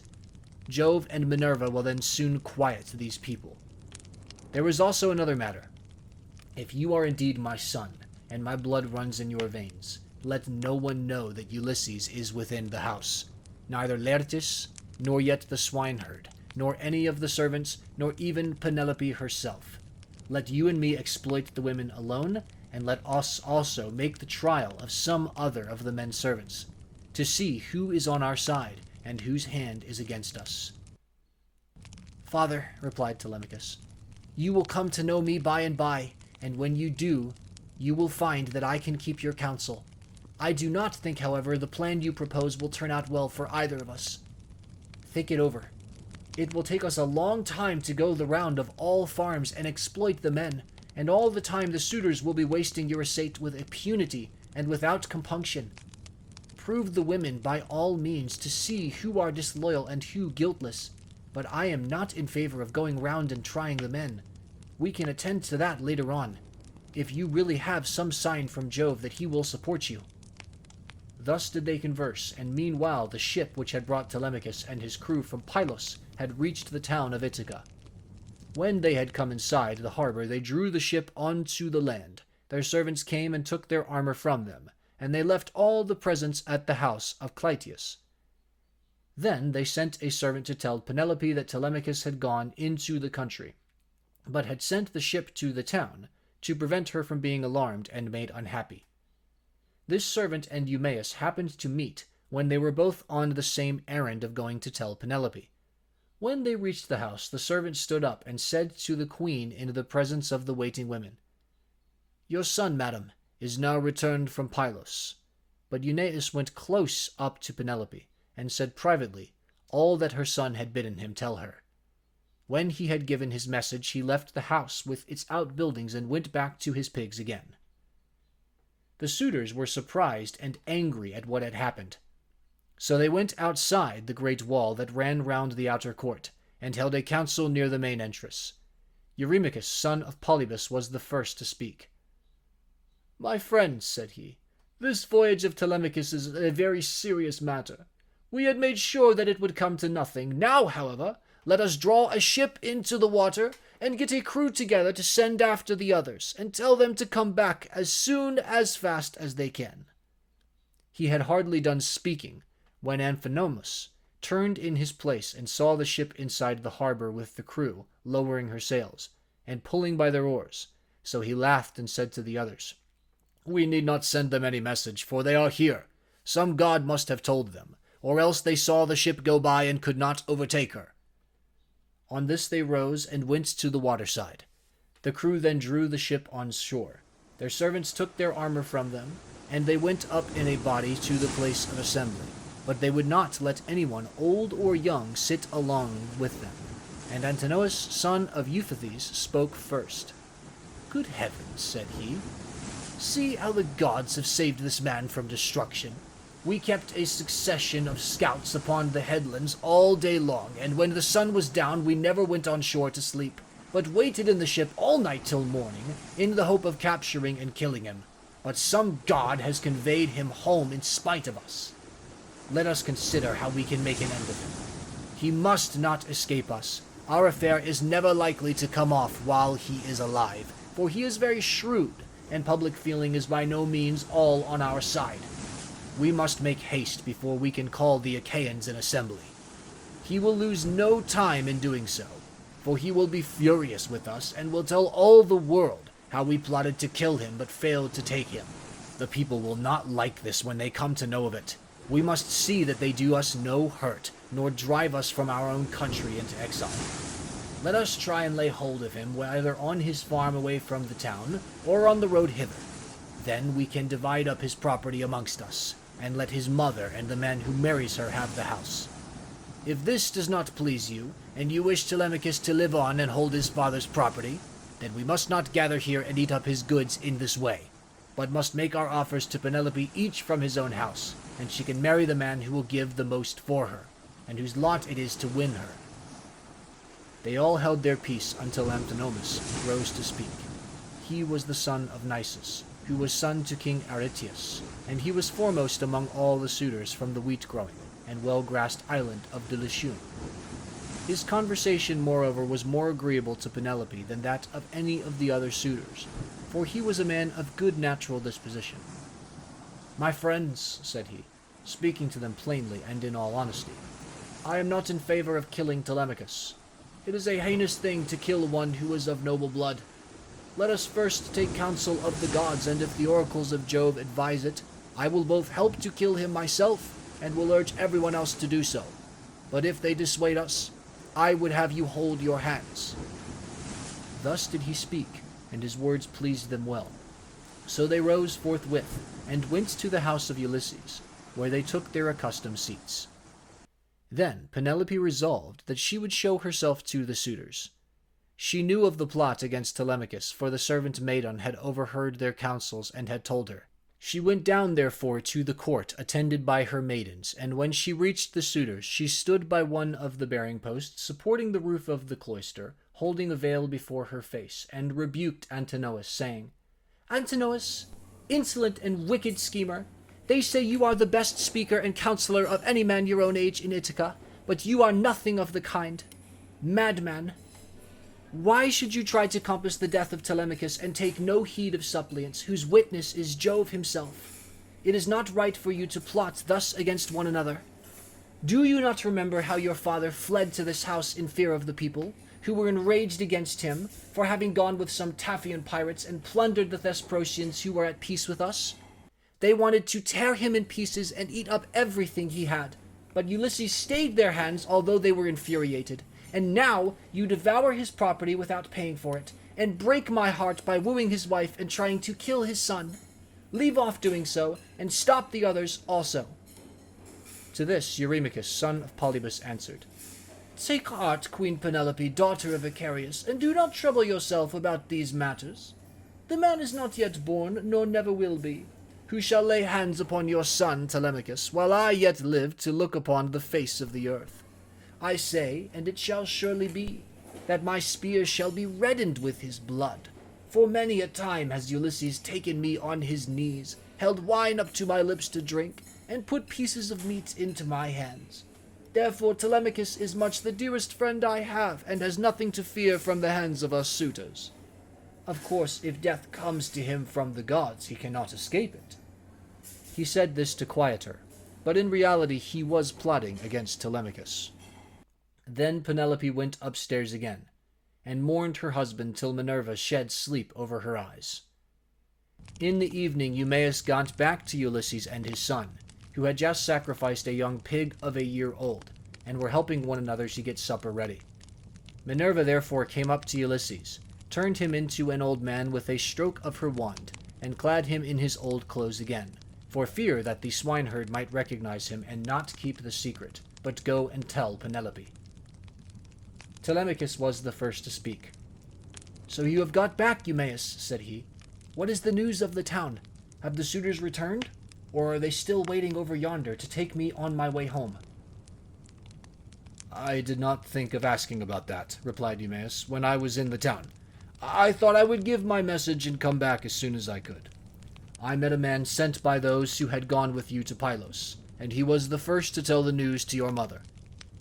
But I can say what I saw with my own eyes. I had just got on to the crest of the hill of Mercury above the town, when I saw a ship coming into harbor, with a number of men in her.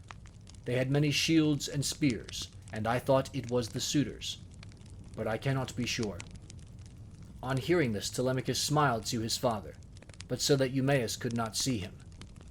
Then, when they had finished their work, and the meal was ready, they ate it, and every man had his full share, so that all were satisfied. As soon as they had had enough to eat and drink, they laid down to rest and enjoyed the boon of sleep.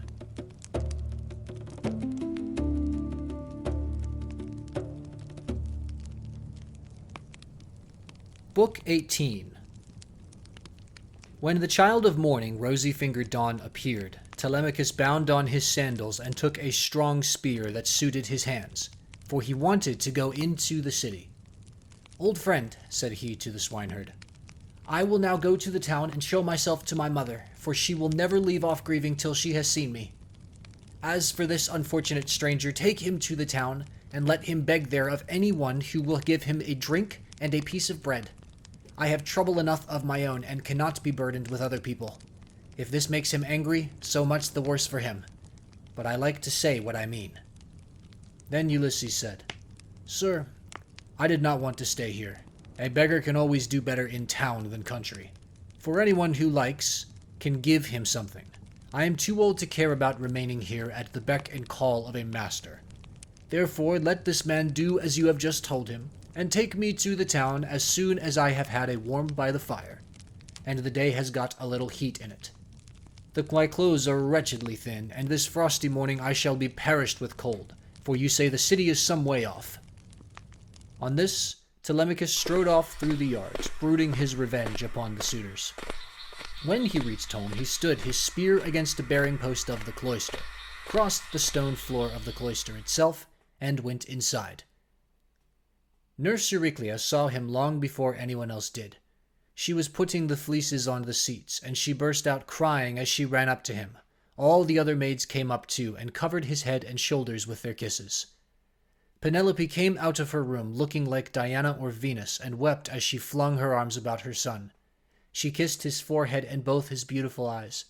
"Light of my eyes," she cried as she spoke fondly to him. "So you are come home again. I made sure I was never going to see you any more. To think of your having gone off to Pylos without saying anything about it or obtaining my consent. But come, tell me what you saw." "Do not scold me, mother," answered Telemachus, "nor vex me, seeing what a narrow escape I have had. But wash your face, change your dress, go upstairs with your maids, and promise full and sufficient hecatombs to all the gods if Jove will only grant us our revenge upon the suitors. I must now go to the place of assembly, to invite a stranger who has come back with me from Pylos. I sent him on with my crew, and told Piraeus to take him home, and look after him till I could come for him myself." She heeded her son's words, washed her face, changed her dress, and vowed full and sufficient hecatombs to all the gods, if they would only vouchsafe her revenge upon the suitors. Telemachus went through and out of the cloisters, spear in hand, not alone, for his 2 fleet dogs went with him.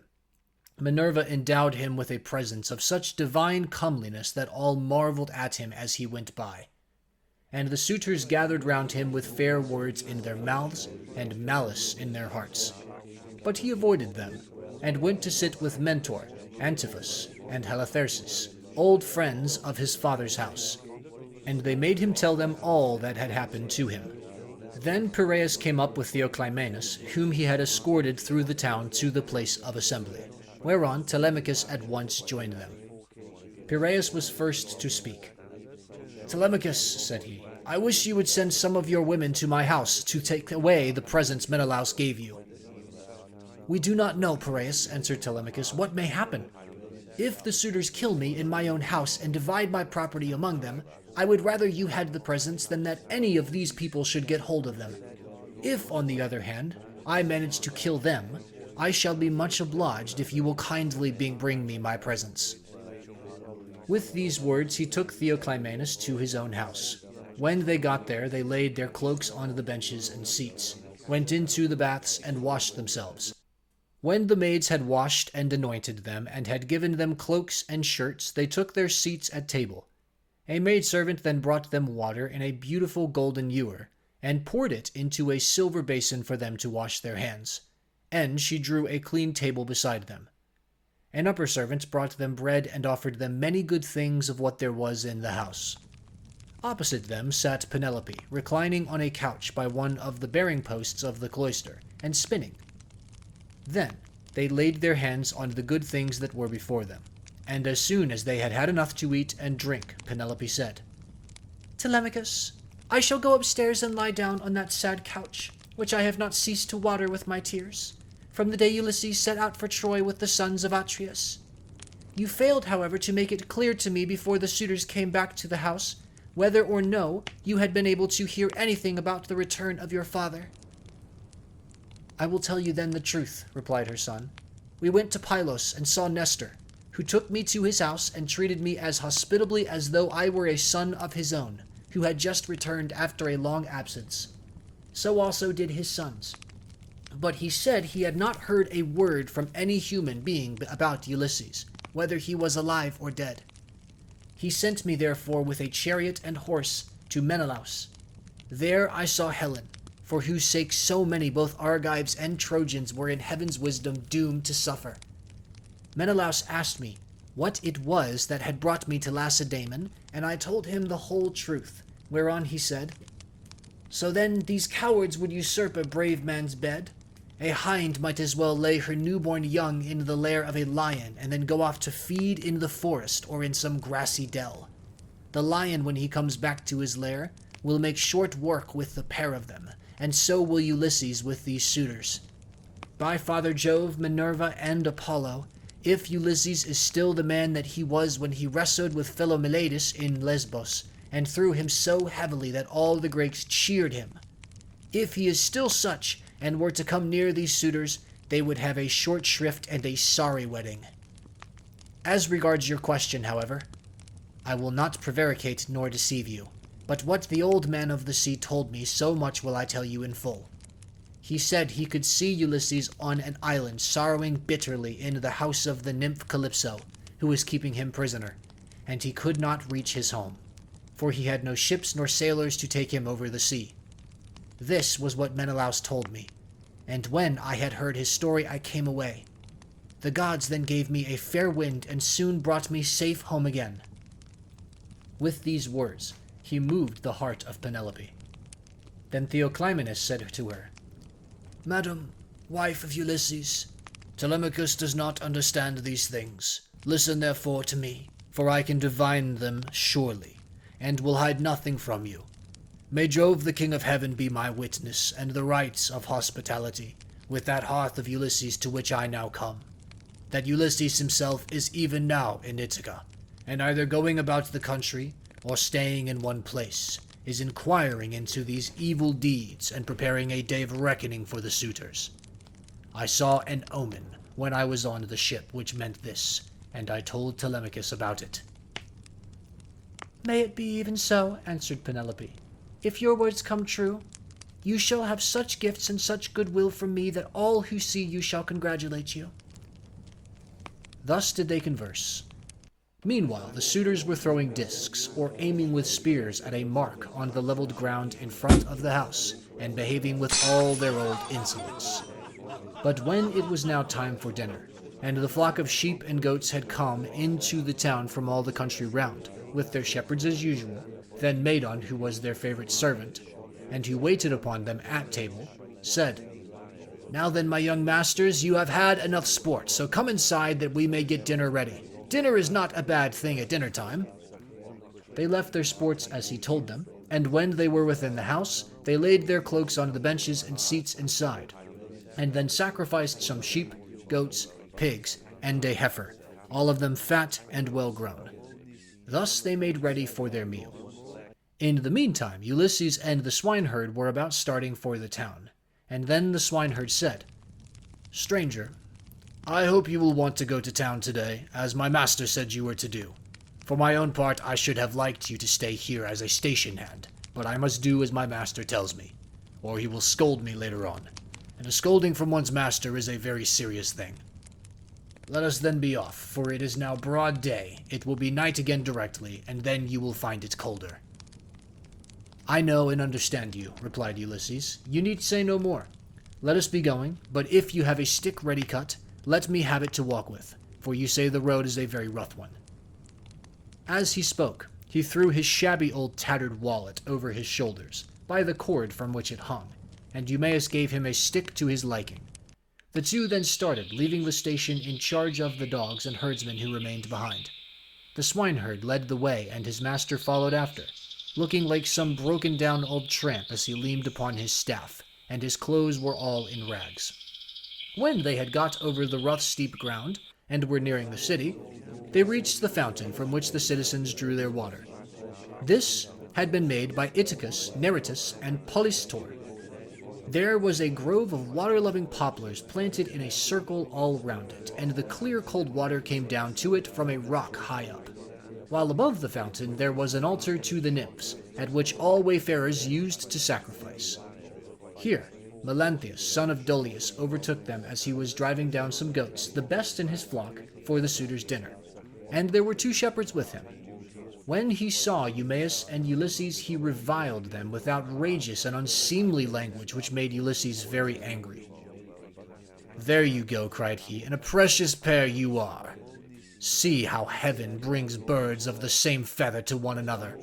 Where, pray, master swineherd, are you taking this poor miserable object? It would make anyone sick to see such a creature at table. A fellow like this never won a prize for anything in his life, but will go about rubbing his shoulders against every man's doorpost and begging, not for swords and cauldrons like a man, but only for a few scraps not worth begging for. If you would give him to me for a hand on my station, he might do to clean out the folds, or bring a bit of sweet feed to the kids, and he could fatten his thighs as much as he pleased on way. But he has taken to bad ways and will not go about any kind of work. He will do nothing but beg victuals all the town over, to feed his insatiable belly. I say therefore, and it shall surely be, if he goes near Ulysses' house, he will get his head broken by the stools they will fling at him, till they turn him out." On this, as he passed, he gave Ulysses a kick on the hip, out of pure wantonness. But Ulysses stood firm, and did not budge from the path. For a moment he doubted whether or no to fly at Melanthius and kill him with his staff, or fling him to the ground and beat his brains out. He resolved, however, to endure it, and keep himself in check. But the swineherd looked straight at Melanthius and rebuked him, lifting up his hands and praying to heaven as he did so. "Fountain nymphs," he cried, "children of Jove, if ever Ulysses burned you thigh bones covered with fat, whether of lambs or kids, grant my prayer that heaven may send him home. He would soon put an end to the swaggering threats with which such men as you go about insulting people, gaddling all over the town while your flocks are going to ruin through bad shepherding." Then Melanthius the goatherd answered, "You ill-conditioned cur, what are you talking about? Some day or other I will put you on board ship and take you to a foreign country, where I can sell you and pocket the money you will fetch. I wish I were sure that Apollo would strike Telemachus dead this very day, or so that the suitors would kill him, as I am that Ulysses will never come home again." With this, he left them to come on at their leisure, while he went quickly forward and soon reached the house of his master. When he got there, he went in, and took his seat among the suitors opposite Eurymachus, who liked him better than any of the others. The servants brought him a portion of meat, and an upper woman servant set bread before him that he might eat. Presently Ulysses and the swineherd came up to the house and stood by it, amid a sound of music, for Phemius was just beginning to sing to the suitors. Then Ulysses took hold of the swineherd's hand and said, "Eumaeus, this house of Ulysses is a very fine place. No matter how far you go, you will find few like it. One building keeps following on after another. The outer court has a wall with battlements all round it. The doors are double folding and of good workmanship. It would be a hard matter to take it by force of arms. I perceive, too, that there are many people banqueting within it, for there is a smell of roast meat, and I hear a sound of music which the gods have made to go along with feasting." Then Eumaeus said, "You have perceived aright, as indeed you generally do, but let us think what will be our best course. Will you go inside first and join the suitors, leaving me here behind you, or will you wait here and let me go in first? But do not wait long, or someone may see you loitering about outside and throw something at you. Consider this matter, I pray you." And Ulysses answered, "I understand and heed. Go in first, and leave me here where I am. I am quite used to being beaten and having things thrown at me. I have been so much buffeted about in war and by sea, that I am case-hardened, and this too may go with the rest. But a man cannot hide away the cravings of a hungry belly. This is an enemy which gives much trouble to all men. It is because of this that ships are fitted out to sail the seas and to make war upon other people." As they were thus talking, a dog that had been lying asleep raised his head and pricked up his ears. This was Argos, whom Ulysses had bred before setting out for Troy. But he had never had any work out of him. In the old days he used to be taken out by the young men when they went hunting wild goats or deer or hares. But now that his master was gone, he was lying neglected on the heaps of mule and cow dung that lay in front of the stable doors, till the men should come and draw it away to manure the great close. And he was full of fleas. As soon as he saw Ulysses standing there, he dropped his ears and wagged his tail, but he could not get close up to his master. When Ulysses saw the dog on the other side of the yard, he dashed a tear from his eyes without Eumaeus seeing it, and said, "Eumaeus, what a noble hound that is over yonder on the manure heap. His build is splendid. Is he as fine a fellow as he looks, or is he only one of those dogs that come begging about a table and are kept merely for show?" "This hound," answered Eumaeus, "belonged to him who has died in a far country. If he were what he was when Ulysses left for Troy, he would soon show you what he could do. There was not a wild beast in the forest that could get away from him when he was once on its tracks. But now he has fallen on evil times, for his master is dead and gone, and the women take no care of him. Servants never do their work when their master's hand is no longer over them, for Jove takes half the goodness out of a man when he makes a slave of him." As he spoke, he went inside the buildings to the cloister where the suitors were, but Argos died as soon as he had recognized his master. Telemachus saw Eumaeus long before anyone else did, and beckoned him to come and sit beside him. So he looked about and saw a seat lying near where the carvers sat serving out their portions to the suitors. He picked it up, brought it to Telemachus's table, and sat down opposite him. Then the servant brought him his portion, and gave him bread from the breadbasket. Immediately afterwards Ulysses came inside, looking like a poor, miserable old beggar, leaning on his staff, and with all his clothes all in rags. He sat down upon the threshold of ash wood just inside the doors leading from the outer to the inner court, and against a bearing post of cypress wood, which the carpenter had skillfully planed, and had made to join truly with rule and line. Telemachus took a whole loaf from the breadbasket, with as much meat as he could hold in his 2 hands, and said to Eumaeus, "Take this to the stranger, and tell him to go the round of the suitors and beg from them. A beggar must not be shamefaced." So Eumaeus went up to him and said, "Stranger, Telemachus sends you this, and says you are to go round to the suitors begging, for beggars must not be shamefaced." Ulysses answered, "May King Jove grant all happiness to Telemachus and fulfill the desire of his heart." Then, with both hands, he took what Telemachus had sent him, and laid it on the dirty old wallet at his feet. He went on eating it while the bard was singing, and had just finished his dinner as he left off. The suitors applauded the bard, whereon Minerva went up to Ulysses and prompted him to beg pieces of bread from each one of the suitors, that he might see what kind of people they were, and tell the good from the bad. But come what might, she was not going to save a single one of them. Ulysses therefore went on his round, going from left to right, and stretched out his hands to beg as though he were a real beggar. Some of them pitied him, and were curious about him, asking one another who he was and where he came from. Whereon the goatherd Melanthius said, "Suitors of my noble mistress, I can tell you something about him, for I have seen him before. The swineherd brought him here, but I know nothing about the man himself, nor where he comes from." On this, Antinous began to abuse the swineherd. "You precious idiot," he cried. "What have you brought this man to town for? Have we not tramps and beggars enough already to pester us as we sit at meat? Do you think it a small thing that such people gather here to waste your master's property? And must you needs bring this man as well?" And Eumaeus answered, "Antinous, your birth is good, but your words evil. It was no doing of mine that he came here. Who is likely to invite a stranger from a foreign country, unless it be one of those who can do public service as a seer, a healer of hurts, a carpenter, or a bard who can charm us with his singing? Such men are welcomed all over the world over, but no one is likely to ask a beggar who will only worry him. You are always harder on Ulysses' servants than any of the other suitors are, and above all on me, but I do not care so long as Telemachus and Penelope are alive and here." But Telemachus said, "Hush! Do not answer him. Antinous has the bitterest tongue of all the suitors, and he makes the others worse." Then turning to Antinous, he said, "Antinous, you take as much care of my interests as though I were your son.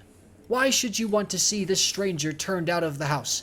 Heaven forbid, take something and give it to him yourself. I do not grudge it. I bid you take it."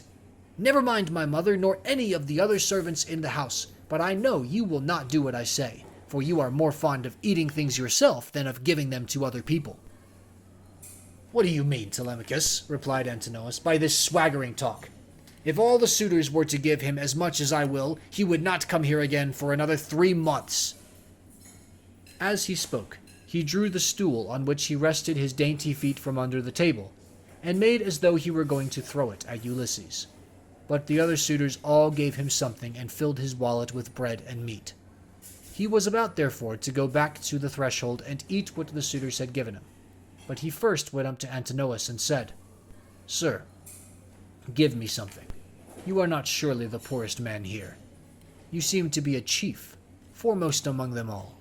Therefore you should be the better giver, and I will tell far and wide of your bounty. I too was a rich man once, and had a fine house of my own. In those days I gave to many a tramp such as I now am, no matter who he might be nor what he wanted. I had any number of servants and all the other things which people have who live well and are accounted wealthy. But it pleased Jove to take all away from me. He sent me with a band of roving robbers to Egypt. It was a long voyage, and I was undone by it. I stationed my ships in the river Aegyptus, and bade my men stay by them and keep guard over them, while I sent out scouts to recon from every point of vantage.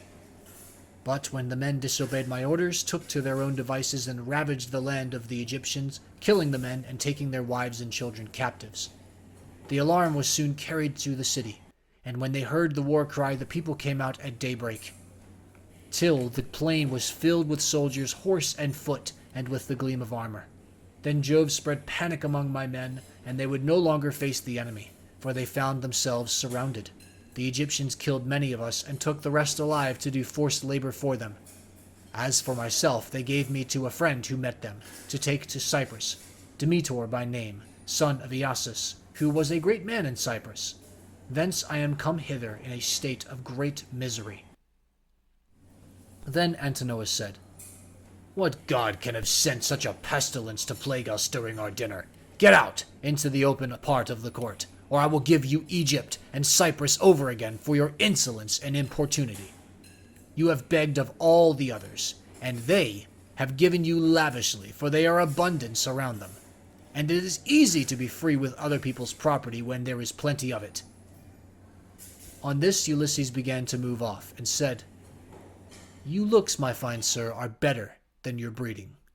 If you were in your own house, you would not spare a poor man so much as a pinch of salt. For though you are in another man's, and surrounded with abundance, you cannot find it in you to give him even a piece of bread."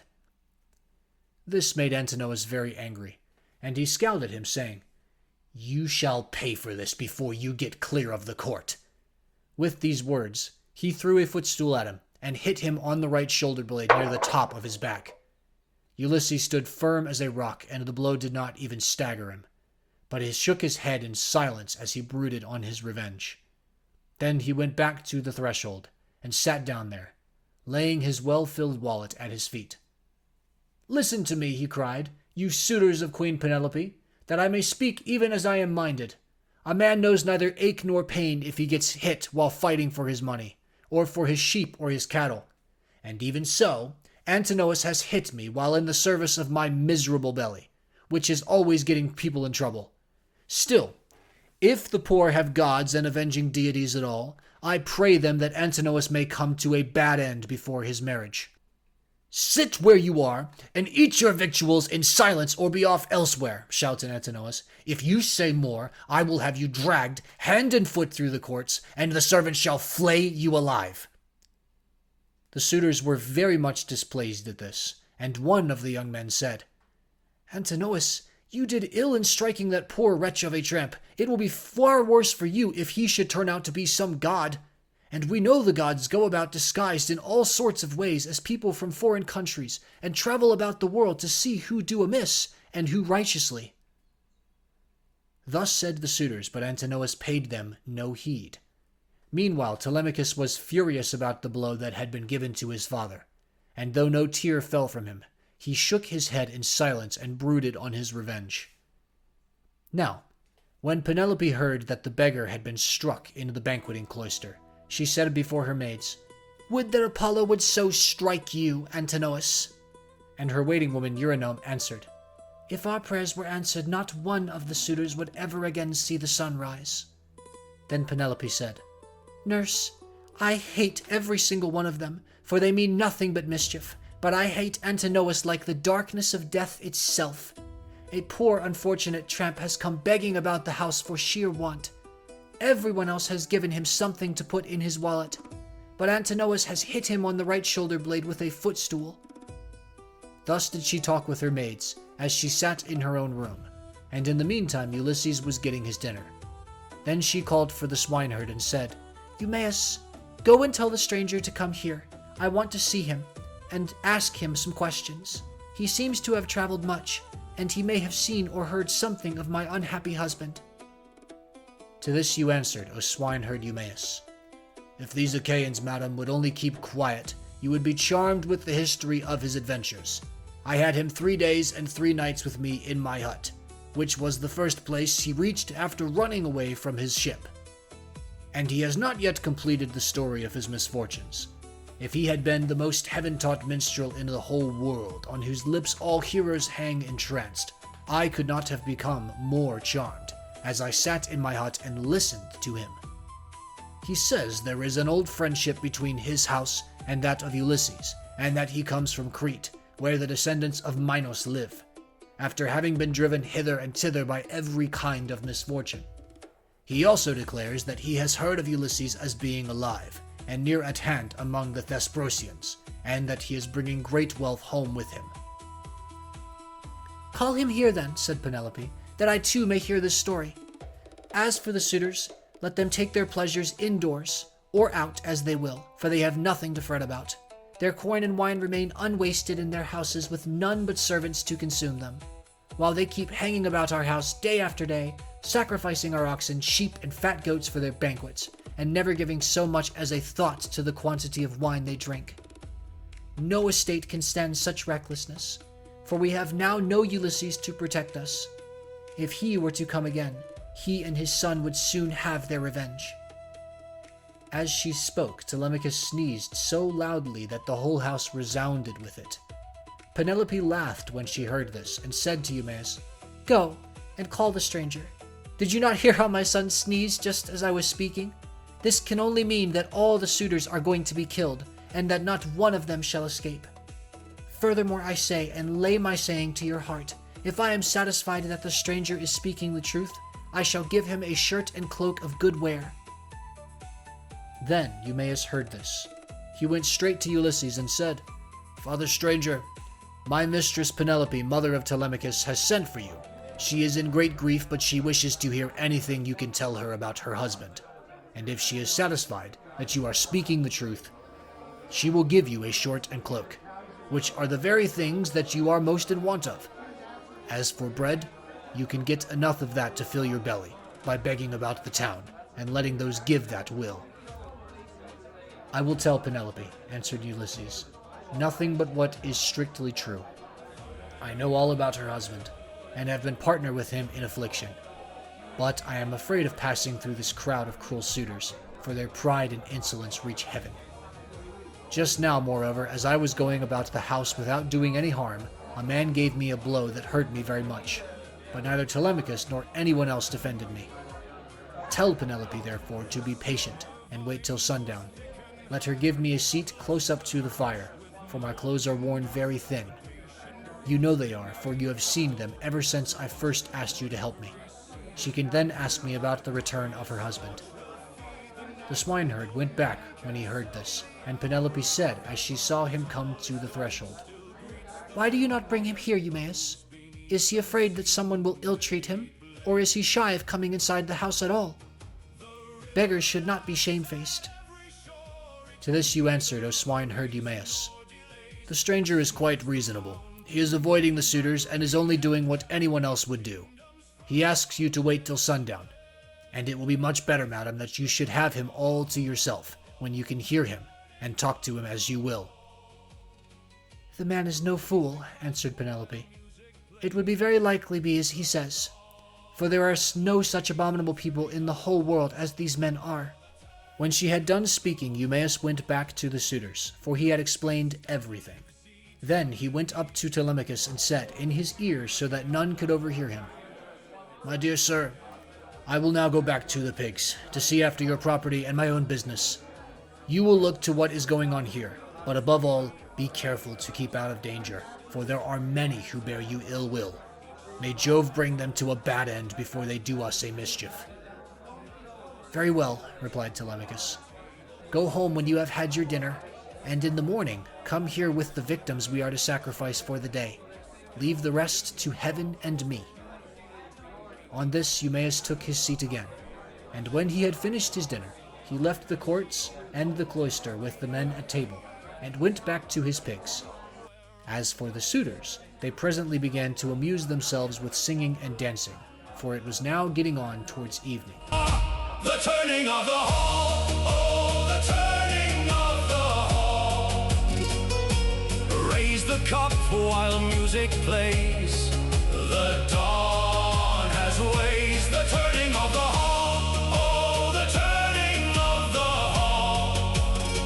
No feast outlives eternity, but we are here today.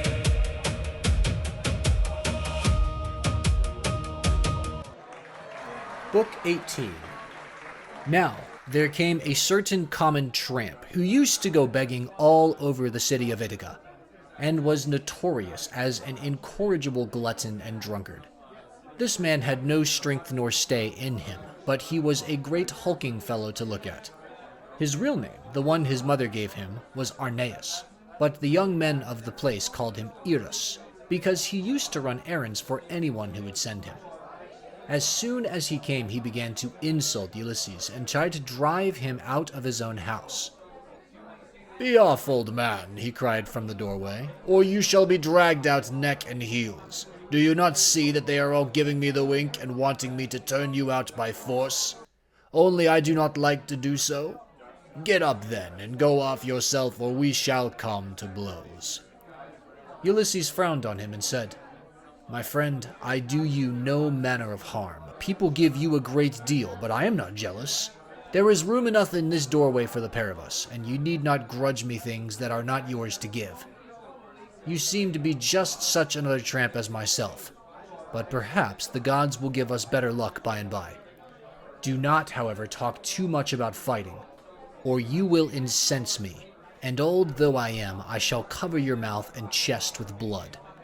I shall have more peace tomorrow if I do, for you will not come to the house of Ulysses any more."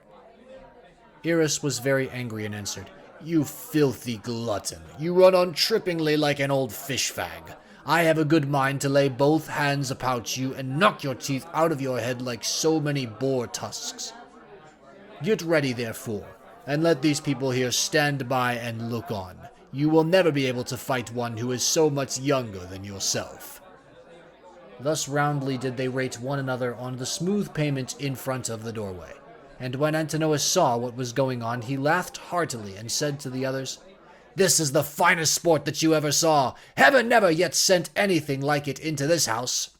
The stranger and Eros have quarreled and are going to fight. Let us set down on to do so at once."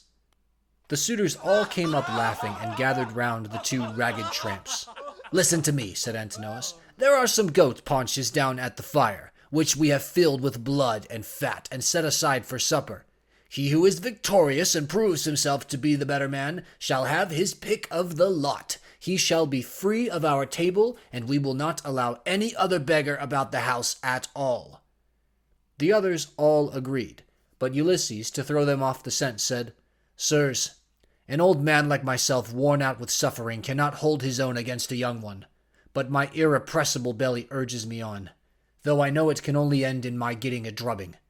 You must swear, however, that none of you will give me a foul blow to favor Eros and secure him the victory." They swore as he told them, and when they had completed their oath, Telemachus put in a word and said, "Stranger, if you have a mind to settle with this fellow, you need not be afraid of anyone here. Whoever strikes you will have to fight more than one. I am host, and the other chiefs, Antinous and Eurymachus, both of them men of understanding, are of the same mind as I." Everyone assented, and Ulysses girded his old rags about his loins, thus barring his stalwart thighs, his broad chest and shoulders, and his mighty arms. But Minerva came up to him and made his limbs even stronger still. The suitors were beyond measure astonished, and one would turn towards his neighbor, saying, "The stranger has brought such a thigh out of his old rags that there will soon be nothing left of Eris." Eris began to be very uneasy as he heard them, but the servants girded him by force, and brought him into the open part of the court, in such a fright that his limbs were all of a tremble. Antinous scolded him and said, "You swaggering bully! You ought never to have been born at all if you are afraid of such an old broken-down creature as this tramp is. I say, therefore, and it shall surely be, if he beats you and proves himself the better man, I shall pack you off on board ship to the mainland and send you to King Echetus, who kills everyone that comes near him. He will cut off your nose and ears and draw out your entrails for the dogs to eat." This frightened Eris still more, but they brought him into the middle of the court, and the two men raised their hands to fight. Then Ulysses considered whether he should let drive so hard at him as to make an end of him then and there, or whether he should give him a lighter blow that should only knock him down. In the end, he deemed it best to give the lighter blow, for fear the Achaeans should begin to suspect who he was. Then they began to fight, and Eris hit Ulysses on the right shoulder. But Ulysses gave Eris a blow on the neck under the ear that broke in the bones of his skull, and the blood came gushing out of his mouth. He fell groaning in the dust, gnashing his teeth, and kicking on the ground. But the suitors threw up their hands and nearly died of laughter. As Ulysses caught hold of him by the foot and dragged him into the outer court as far as the gatehouse. Then he propped him up against the wall and put his staff in his hands. "Sit here," said he, "and keep the dogs and pigs off. You are a pitiful creature, and if you try to make yourself king of the beggars any more, you shall fare still worse." Then he threw his old dirty wallet, all tattered and torn, over his shoulder with the cord by which it hung, and went back to sit down upon the threshold. But the suitors went within the cloisters, laughing and saluting him. "May Jove and all the other gods," said they, "grant you whatever you would want, for having put an end to the inopportunity of this insatiable tramp. We will take him over to the mainland presently, to King Echetus, who kills everyone that comes near him." Ulysses hailed this as of a good omen, and Antinous set a great goat's paunch before him, filled with blood and fat. Amphinomus took 2 loaves out of the bread basket and put them to him, pledging him as he did so in a golden goblet of wine. "Good luck to you," said he, "father stranger. You are very badly off at present, but I hope you will have a better time by and by." To this Ulysses answered, "Amphinomus, you seem to be a man of good understanding, as indeed you may well be, seeing whose son you are. I have heard your father well spoken of. He is Nisus of Dulichium, a man both brave and wealthy. They tell me you are his son, and you appear to be a considerable person. Listen, therefore, and take heed to what I am to say. Man is the vainest of all creatures that have their being upon earth. As long as heaven vouchsafes him health and strength, he thinks that he shall come to no harm hereafter. And even when the blessed gods bring sorrow down upon him, he bears it as he needs must, and makes the best of it. For God Almighty gives men their daily minds day by day. I know all about it. For I was a rich man once, and did much wrong in the stubbornness of my pride, and in the confidence that my father and my brothers would support me. Therefore, let a man fear God in all things always, and take the good that heaven may see fit to send him without vainglory. Consider the infamy of what these suitors are doing. See how they are wasting the estate, and doing dishonor to the wife of one who is certain to return some day, and that too not long hence. Nay, he will be here soon. May heaven send you home quietly first, that you may not meet with him in the day of his coming. For once he is here, the suitors and he will not part bloodlessly." With these words, he made a drink offering, and when he had drunk, he put the gold cup again into the hands of Amphinomus, who walked away serious and bowing his head, for he foreboded evil. But even so, he did not escape destruction, for Minerva had doomed him to fall by the hand of Telemachus. So he took his seat again at the place for which he had come. Then Minerva put it into the mind of Penelope to show herself to the suitors, that she might make them still more enamored of her, and win still further honor from her husband and son. So she feigned a mocking laugh and said, Eurynome, I have changed my mind, and have a fancy to show myself to the suitors, although I detest them. I should like also to give my son a hint that he had better not have anything more to do with them. They speak fairly enough, but they mean mischief. My dear child, answered Eurynome, all that you have said is true. Go and tell your husband about it, but first wash yourself and anoint your face. Do not go about with your cheeks all covered with tears. It is not right that you should grieve so incessantly. For Telemachus, whom you always prayed that you might live to see with a beard, is already grown up. I know, Eurynome, replied Penelope, that you mean well. But do not try and persuade me to wash and to anoint myself, for heaven robbed me of all of my beauty on the day my husband sailed. Nevertheless, tell Antenor and Hippodamia that I want them. They must be with me when I am in the cloister. I am not going among the men alone. It would not be proper for me to do so. On this the old woman went out of the room to bid the maids go to their mistress. In the meantime, Minerva bethought her of another matter, and sent Penelope off into a sweet slumber. So she lay down on her couch, and her limbs became heavy with sleep. Then the goddess shed grace and beauty over her that all the Achaeans might admire her. She washed her face with the ambrosial loveliness that Venus wears when she goes dancing with the Graces. She made her taller, and of a more commanding figure, while as for her complexion it was whiter than sawn ivory. When Minerva had done all this, she went away, whereon the maids came in from the women's room and woke Penelope with the sound of their talking.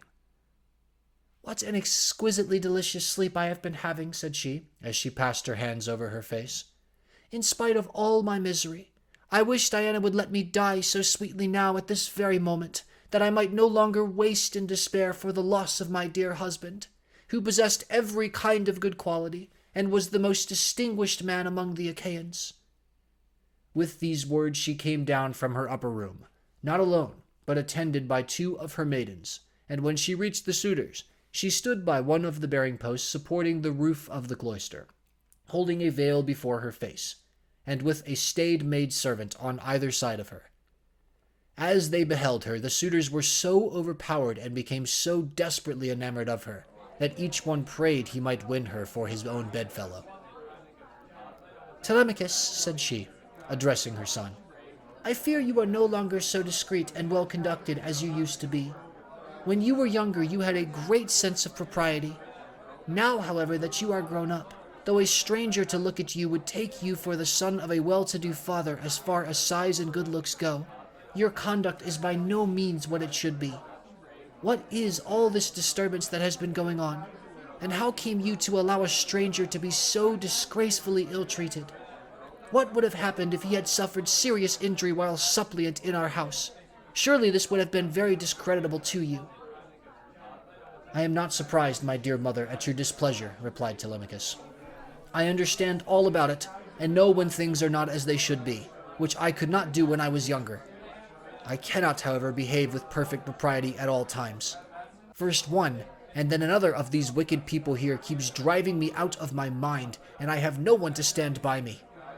After all, however, this fight between Eris and the stranger did not turn out as the suitors meant it to do, for the stranger got the best of it. I wish Father Jove, Minerva, and Apollo would break the neck of every one of these wooers of yours, some inside the house and some out, and I wish they might all be as limp as Eris is over yonder in the gate of the outer court. See how he nods his head like a drunken man. He has had such a thrashing that he cannot stand on his feet nor get back to his home, wherever that may be, for he has no strength left in him. Thus did they converse. Eurymachus then came up and said, Queen Penelope, daughter of Icarius, if all the Achaeans in Aeacian Argos could see you at this moment, you would have still more suitors in your house by tomorrow morning. For you are the most admirable woman in the whole world, both as regards personal beauty and strength of understanding. To this Penelope replied, Eurymachus, heaven robbed me of all my beauty, whether of face or figure, when the Argives set sail for Troy and my dear husband with them. If he were to return and look after my affairs, I should both be more respected and show a better presence to the world. As it is, I am oppressed with care, and with the afflictions which heaven has seen fit to heap upon me. My husband foresaw it all, and when he was leaving home he took my right wrist in his hand. Wife, he said, we shall not all of us come safe home from Troy, for the Trojans fight well both with bow and spear. They are excellent also at fighting from chariots, and nothing decides the issue of a fight sooner than this. I know not, therefore, whether heaven will send me back to you, or whether I may not fall over there at Troy. In the meantime, do you look after these things here. Take care of my father and mother as a present, and even more, so during my absence. But when you see our son growing a beard, then marry whom you will, and leave this your present home. This is what he said, and now it is all coming true. A night will come when I shall have to yield myself to a marriage which I detest, for Jove has taken me from my hope of happiness. This further grief, moreover, cuts me to the very heart. You suitors are not wooing me after the custom of my country.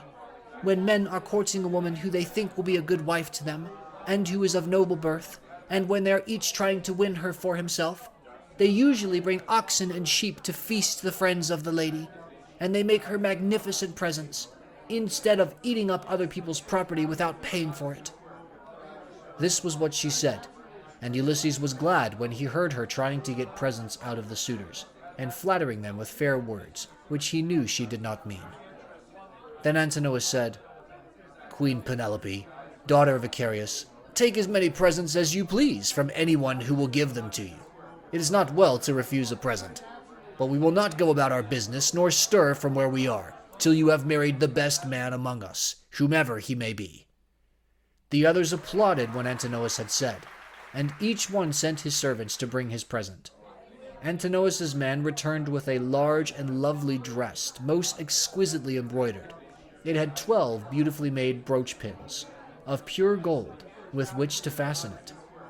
Eurymachus immediately brought her a magnificent chain of gold and amber beads that gleamed like sunlight.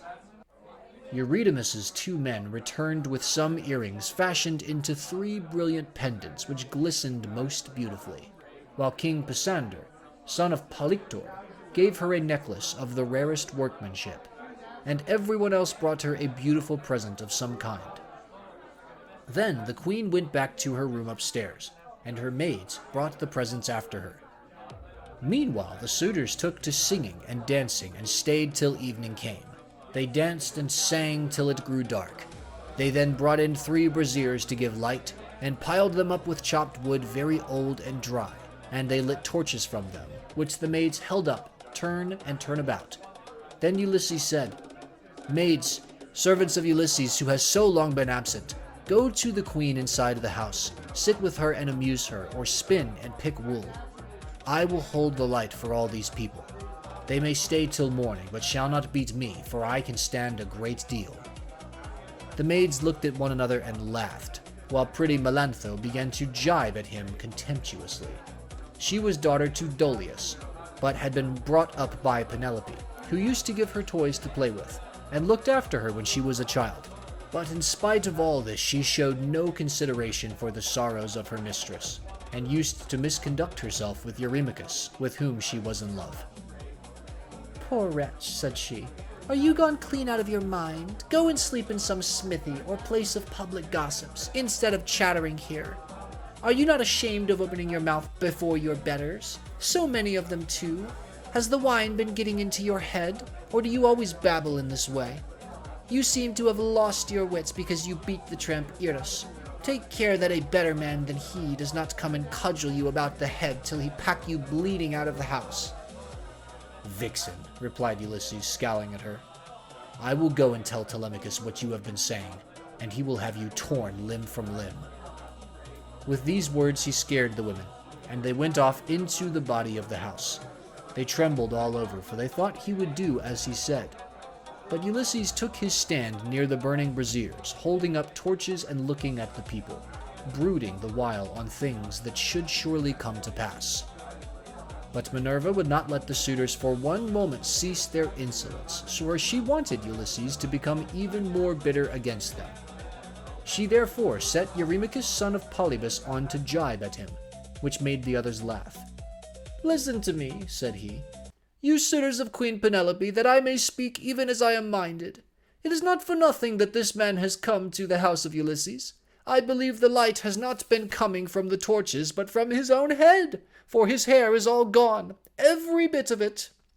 Then turning to Ulysses, he said, "Stranger, will you work as a servant if I send you to the wolds and see that you are well paid? Can you build a stone fence or plant trees? I will have you fed all the year round, and will find you in shoes and clothing.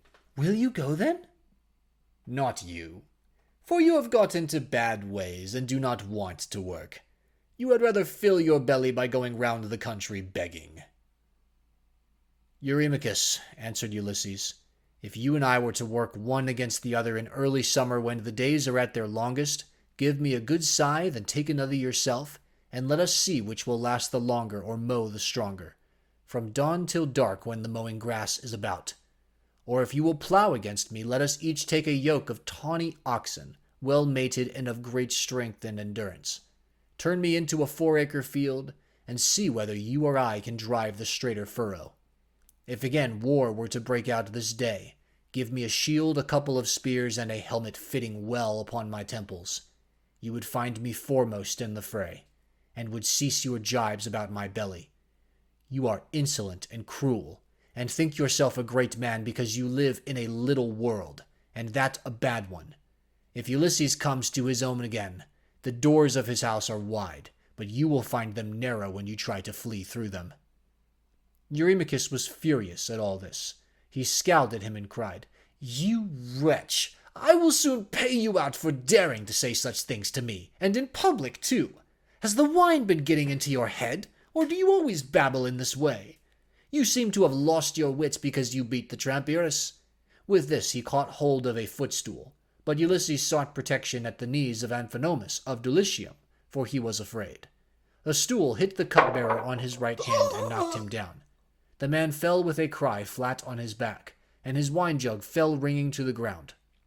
The suitors in the covered cloister were now in an uproar, and one would turn towards his neighbor, saying, "I wish the stranger had gone somewhere else. Bad luck to him for all the trouble he gives us. We cannot permit such disturbance about a beggar. If such ill counsels are to prevail, we shall have no more pleasure at our banquet." On this Telemachus came forward and said, "Sirs, are you mad? Can you not carry your meat and your liquor decently? Some evil spirit has possessed you. I do not wish to drive any of you away, but you have had your suppers, and the sooner you all go home to bed, the better." The suitors bit their lips and marveled at the boldness of his speech. But Amphinomus, the son of Nisus, who was son to Aretius, said, "Do not let us take offense. It is reasonable, so let us make no answer. Neither let us do violence to the stranger, nor to any of Ulysses' servants. Let the cupbearer go round with the drink offerings, that we may make them and go home to our rest. As for the stranger, let us leave Telemachus to deal with him, for it is to his house that he has come." Thus did he speak, and his saying pleased them well. So Mullius of Dulichium, servant to Amphinomus, mixed them a bowl of wine and water, and handed it round to each of them man by man, whereon they made their drink offerings to the blessed gods. Then, when they had made their drink offerings, and had drunk each one as he was minded, they took their several ways each of them to his own abode.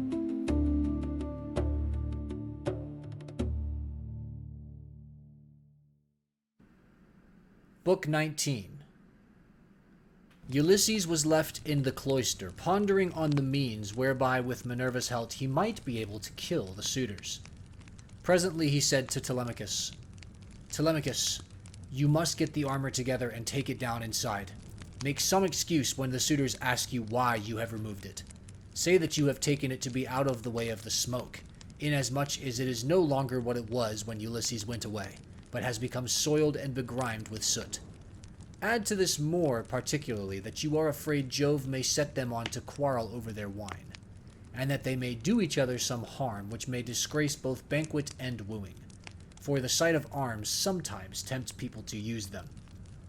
Telemachus approved of what his father had said, so he called nurse Euryclea and said, "Nurse, shut the women up in their room, while I take the armor that my father left behind him down into the storeroom. No one looks after it now my father is gone, and it has got all smirched with soot during my own boyhood. I want to take it down where the smoke cannot reach it." "I wish, child," answered Euryclea, "that you would take the management of the house into your own hands altogether, and look after all the property yourself. But who is to go with you and light you to the storeroom? The maids would have done so, but you would not let them." "The stranger," said Telemachus, "shall show me a light. When people eat my bread, they must earn it, no matter where they come from." Euryclea did as she was told, and bolted the women inside their room. Then Ulysses and his son made all haste to take the helmets, shields, and spears inside, and Minerva went before them with a gold lamp in her hand that shed a soft and brilliant radiance. Whereon Telemachus said, "Father, my eyes behold a great marvel. The walls with the rafters, crossbeams, and the supports on which they rest are all aglow as with a flaming fire. Surely there is some god here who has come down from heaven." "Hush," answered Ulysses. "Hold your peace and ask no question, for this is the manner of the gods. Get you to your bed, and leave me here to talk with your mother and the maids. Your mother in her grief will ask me all sorts of questions." On this Telemachus went by torchlight to the other side of the inner court, to the room in which he always slept. There he lay in his bed till morning, while Ulysses was left in the cloister, pondering on the means whereby with Minerva's help he might be able to kill the suitors. Then Penelope came down from her room looking like Venus or Diana, and they set her a seat inlaid with scrolls of silver and ivory near the fire in her accustomed place. It had been made by Icmalius, and had a footstool all in one piece with the seat itself, and it was covered with a thick fleece. On this she now sat, and the maids came from the women's room to join her.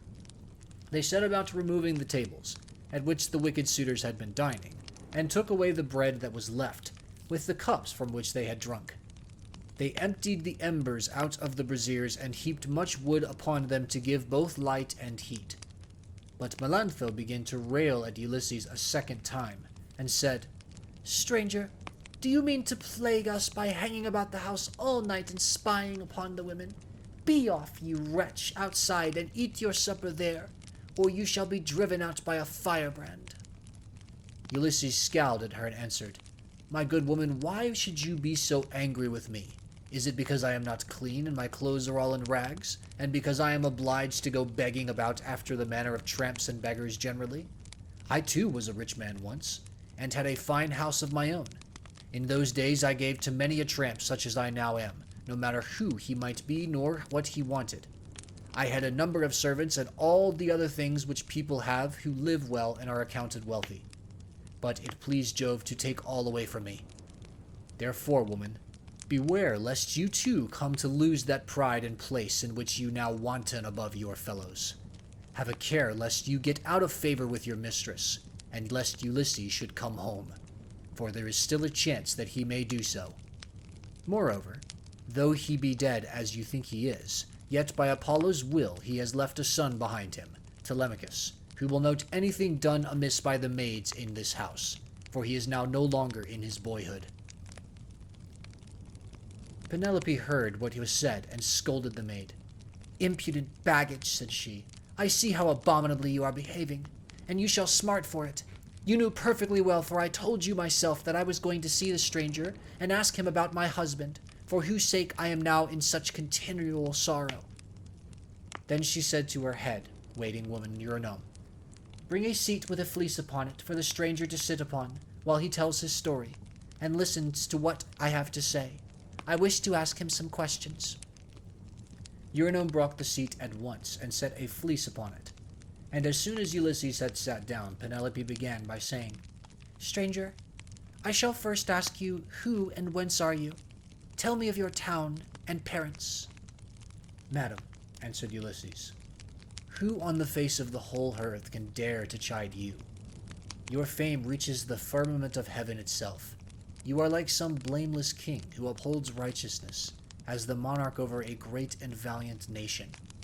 The earth yields its wheat and barley. The trees are loaded with fruit. The ewes bring forth lambs, and the sea abounds with fish by reason of his virtues, and his people do good deeds under him.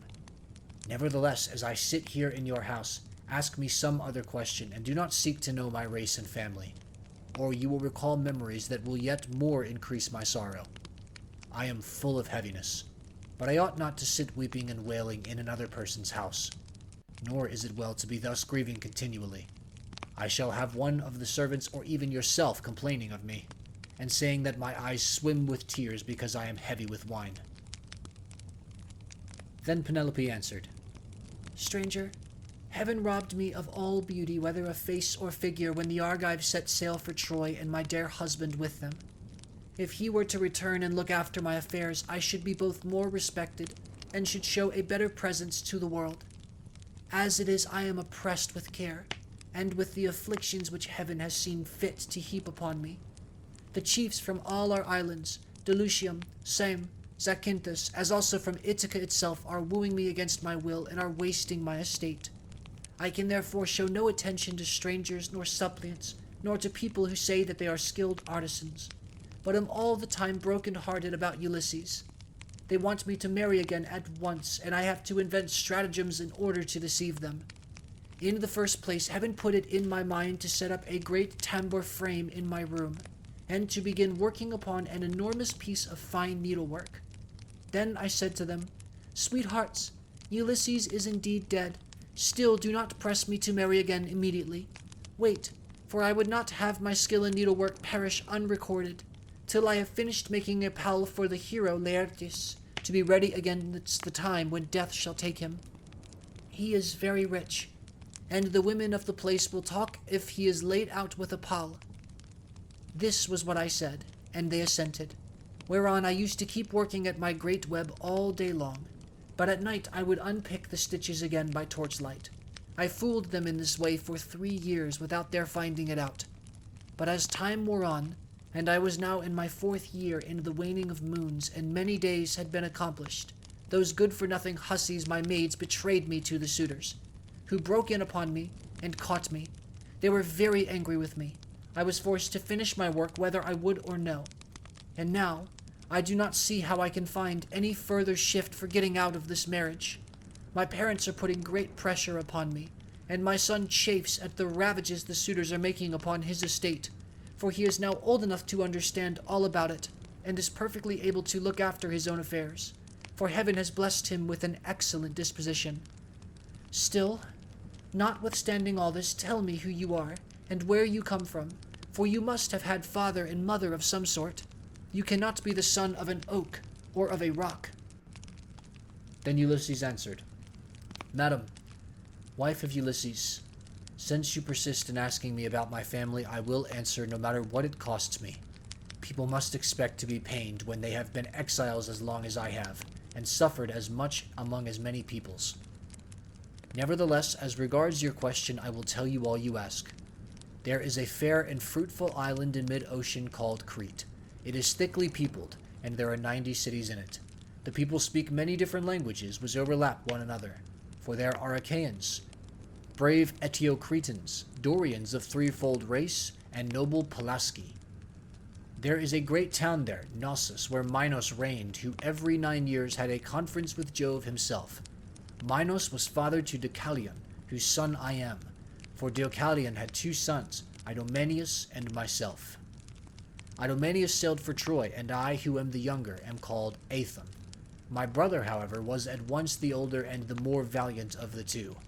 Hence it was in Crete that I saw Ulysses and showed him hospitality, for the winds took him there as he was on his way to Troy, carrying him out of his course from Cape Malea, and leaving him in Amnesius off the cave of Ilithuia, where the harbors are difficult to enter, and he could hardly find shelter from the winds that were raging.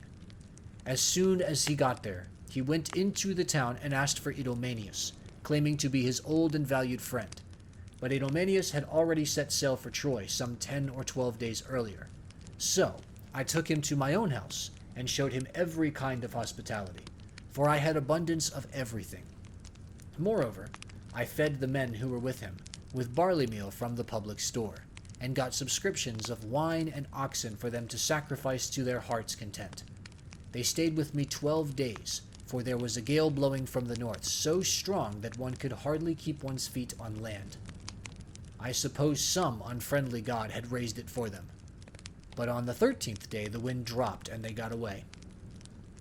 Many a plausible tale did Ulysses further tell, and Penelope wept as she listened, for her heart was melted.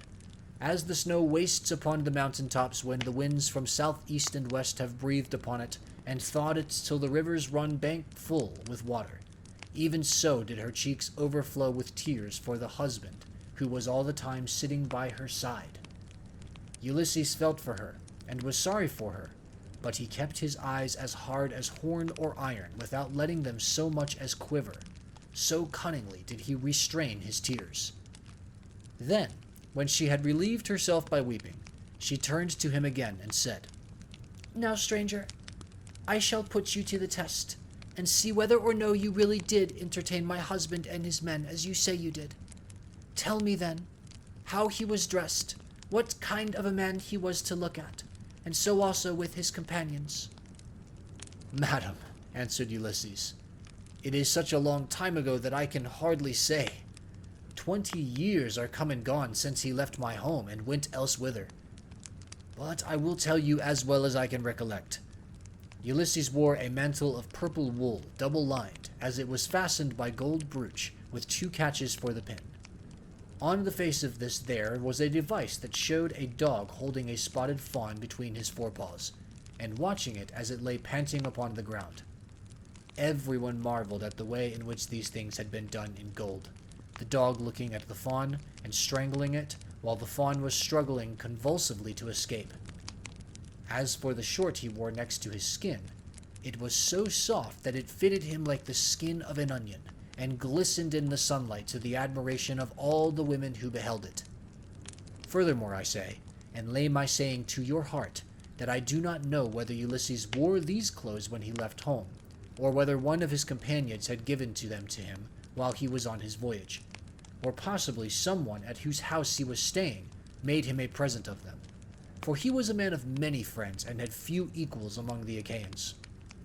I myself gave him a sword of bronze and a beautiful purple mantle, double-lined, with a shirt that went down to his feet, and I sent him on board his ship with every mark of honor. He had a servant with him, a little older than himself, and I can tell you what he was like. His shoulders were hunched, he was dark, and he had thick curly hair. His name was Eurybatus, and Ulysses treated him with greater familiarity than he did any of the others, as being the most like-minded with himself. Penelope was moved still more deeply as she heard the indisputable proofs that Ulysses laid before her. And when she had again found relief in tears, she said to him, "Stranger, I was already disposed to pity you, but henceforth you shall be honored and made welcome in my house. It was I who gave Ulysses the clothes you speak of. I took them out of the storeroom and folded them up myself, and I gave him also the gold brooch to wear as an ornament. Alas, I shall never welcome him home again. It was by an ill fate that he ever set out for that detested city, whose very name I cannot bring myself even to mention." Then Ulysses answered, "Madam, wife of Ulysses, do not disfigure yourself further by grieving thus bitterly for your loss, though I can hardly blame you for doing so. A woman who has loved her husband and borne him children would naturally be grieved at losing him, even though he were a worse man than Ulysses, who they say was like a god. Still, cease your tears and listen to what I can tell you. I will hide nothing from you, and can say with perfect truth that I have lately heard of Ulysses as being alive and on his way home. He is among the Thesprotians, and is bringing back much valuable treasure that he has begged from one and another of them. But his ship and all his crew were lost as they were leaving the Thrinacian island, for Jove and the sun god were angry with him because his men had slaughtered the sun god's cattle, and they were all drowned to a man. But Ulysses stuck to the keel of the ship and was drifted onto the land of the Phaeacians, who are near of kin to the immortals, and who treated him as though he had been a god, giving him many presents, and wishing to escort him home safe and sound. In fact, Ulysses would have been here long ago had he not thought better to go from land to land gathering wealth. For there is no man living who is so wily as he is. There is no one can compare with him. Phaedon, king of the Thesprotians, told me all this, and he swore to me, making drink offerings in his house as he did so, that the ship was by the waterside and the crew found who would take Ulysses to his own country. He sent me off first, for there happened to be a Thesprotian ship sailing for the wheat-growing island of Delusium. But he showed me all the treasure Ulysses had got together, and he had enough lying in the house of King Phaedon to keep his family for 10 generations. But the king, said Ulysses, had gone to Dodona, that he might learn Jove's mind from the high oak tree, and know whereafter so long an absence he should return to Ithaca openly or in secret. So you may know he is safe, and will be here shortly. He is close at hand, and cannot remain away from home much longer. Nevertheless, I will confirm my words with an oath, and call Jove, who is the first and mightiest of all gods, to witness, as also that hearth of Ulysses to which I have now come, that all I have spoken shall surely come to pass. Ulysses will return in this self-same year, with the end of this moon, and the beginning of the next he will be here. May it be even so, answered Penelope. If your words come true, you shall have such gifts and such goodwill from me that all who see you shall congratulate you. But I know very well how it will be. Ulysses will not return. Neither will you get your escort hence. For so surely as that Ulysses ever was, there are now no longer any such masters in the house as he was, to receive honorable strangers or to further them on their way home. And now, you maids, wash his feet for him, and make him a bed on a couch with rugs and blankets, that he may be warm and quiet till morning. Then, at daybreak, wash him and anoint him again, that he may sit in the cloister and take his meals with Telemachus. It shall be the worse for any one of these hateful people who is uncivil to him. Like it or not, he shall have no more to do in this house. For how, sir, shall you be able to learn whether or not I am superior to others of my sex, both in goodness of heart and understanding, if I let you dine in my cloisters squalid and ill-clad? Men live but for a little season. If they are hard and deal hardly, people wish them ill so long as they are alive, and speak contemptuously of them when they are dead. But he that is righteous and deals righteously, the people tell of his praise among all lands, and many shall call him blessed. Ulysses answered, Madam, I have forsworn rugs and blankets from the days that I left the snowy ranges of Crete to go on shipboard. I will lie as I have lain on many a sleepless night hitherto. Night after night have I passed in any rough sleeping place and waited for morning. Nor again do I like having my feet washed. I shall not let any of the young hussies about your house touch my feet. But if you have any old and respectable woman who has gone through as much trouble as I have, I will allow her to wash them. To this Penelope said, My dear sir, of all the guests who ever yet came to my house, there never was one who spoke in all things with such admirable propriety as you do. There happens to be in the house a most respectable old woman, the same who received my poor dear husband in her arms the night he was born, and nursed him in infancy. She is very feeble now, but she shall wash your feet. Come here, said she, Euryclea, and wash your master's age-mate. I suppose Ulysses' hands and feet are very much the same now as his are, for trouble ages us all dreadfully fast. On these words the old woman covered her face with her hands. She began to weep and made lamentation, saying, My dear child, I cannot think whatever I am to do with you. I am certain no one was ever more God-fearing than yourself, and yet Jove hates you. No one in the whole world ever burned him more thigh bones, nor gave him finer hecatombs, when you prayed you might come to a green old age yourself, and see your son grow up to take after you. Yet see how he has prevented you alone from ever getting back to your own home. I have no doubt the woman in some foreign place with Ulysses has got to are gibing at him, as all these sluts here have been gibing at you.